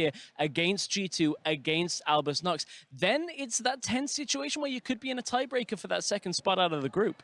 Yeah, it just means all these teams are mortal, though. CLG have the chance of beating Rox Tigers based on seeing how Albus Nox did against them, how G2 did against them. Albus Nox the same way, can clearly pick up a win here as well. Yeah, you mentioned that some teams do good against them in the early game specifically. And if we take a look at that G2 Rox game, which G2, of course, they didn't have the best, I think, mental coming into this. Obviously, you're taking on the #1 seed from the LCK, and then they show up and actually are in the lead for such a long time. They found a really good way to get into the early game. Coming into this tournament, almost everyone is saying Smeb, probably the best player in the world right now, and G2 managed to win the top lane with Expect and Trick putting in work on that Gnar and Olaf. A lot of early pressure came in, but it eventually did fall apart. Of course, you're seeing the damage number there on that Smeb cannon was big. I want to take a moment to look at Trick. He's our 2-time European MVP for the 2016 season. And finally, we saw the performance out of him at Worlds that we wanted to in today's game. The early game from Trick was insane. Going bottom lane, repeat ganking, then repeat ganking top.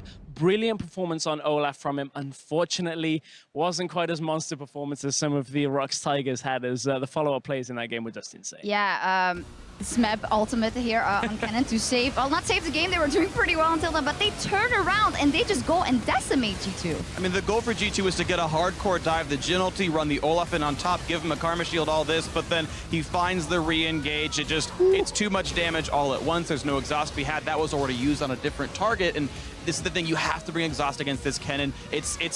I think basically Kennen and Rumble are the two big top laners. Mage tops are big right now. Double mage comps are huge. You need a locket and you need an exhaust for this Kennen. I would say it's absolutely beautiful to see, and it is, but of course totally unbiased, as hoping that the European team can at least pick up a win. Sure. That was heartbreaking, but you gotta say, as G2, you have to be able to pull the trigger. You have to be able to control that Baron area so Peanut doesn't get in for the steal. But after all, I think that as G2, you can walk away from this day with a positive feeling.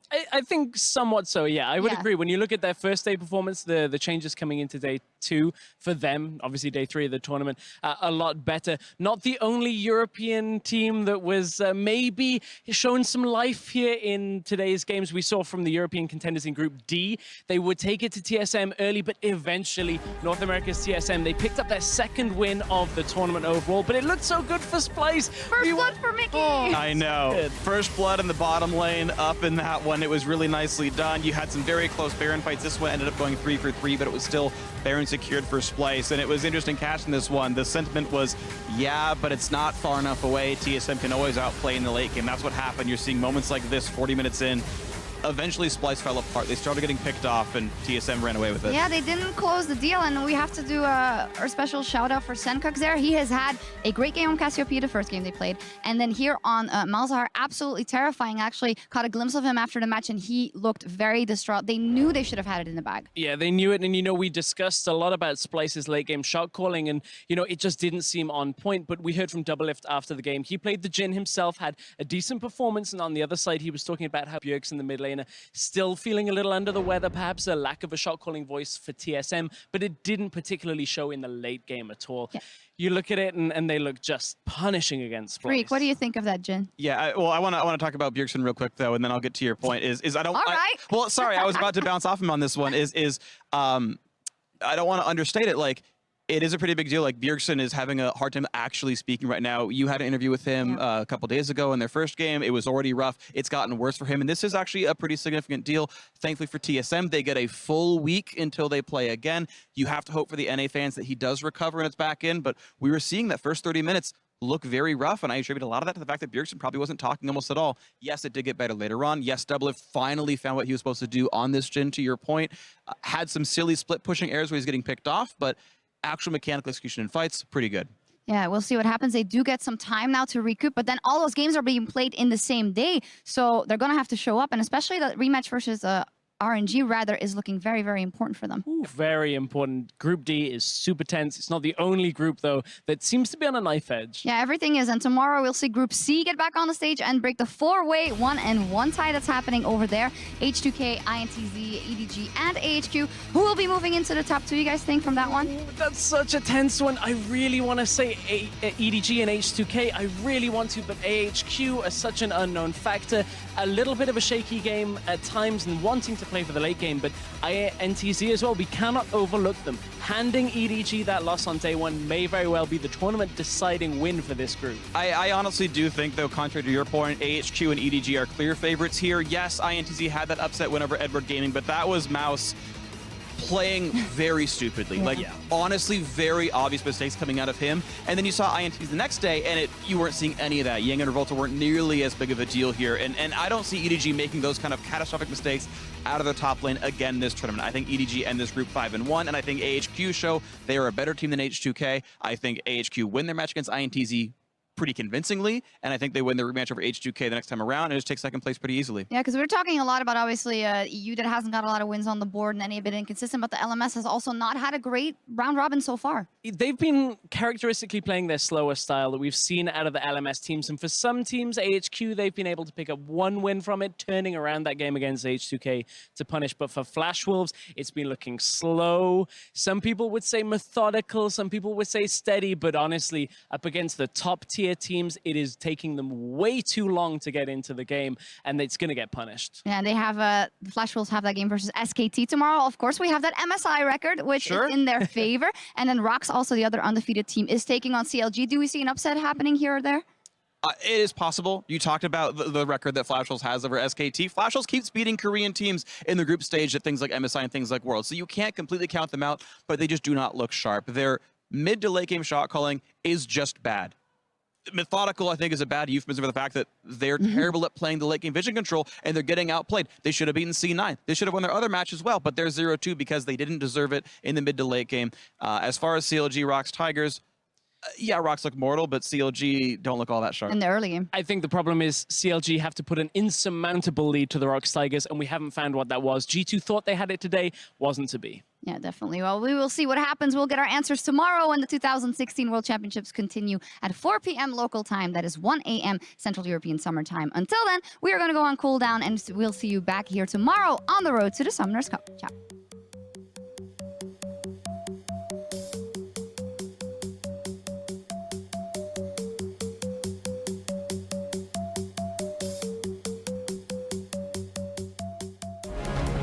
Expect gets caught out. He's got an EA, remember, but he needs Mega. Oh no! Elitist! Remember, I've seen one. Okay! And Cloud9, they don't give up, they don't surrender, and they take down Flash Wolves.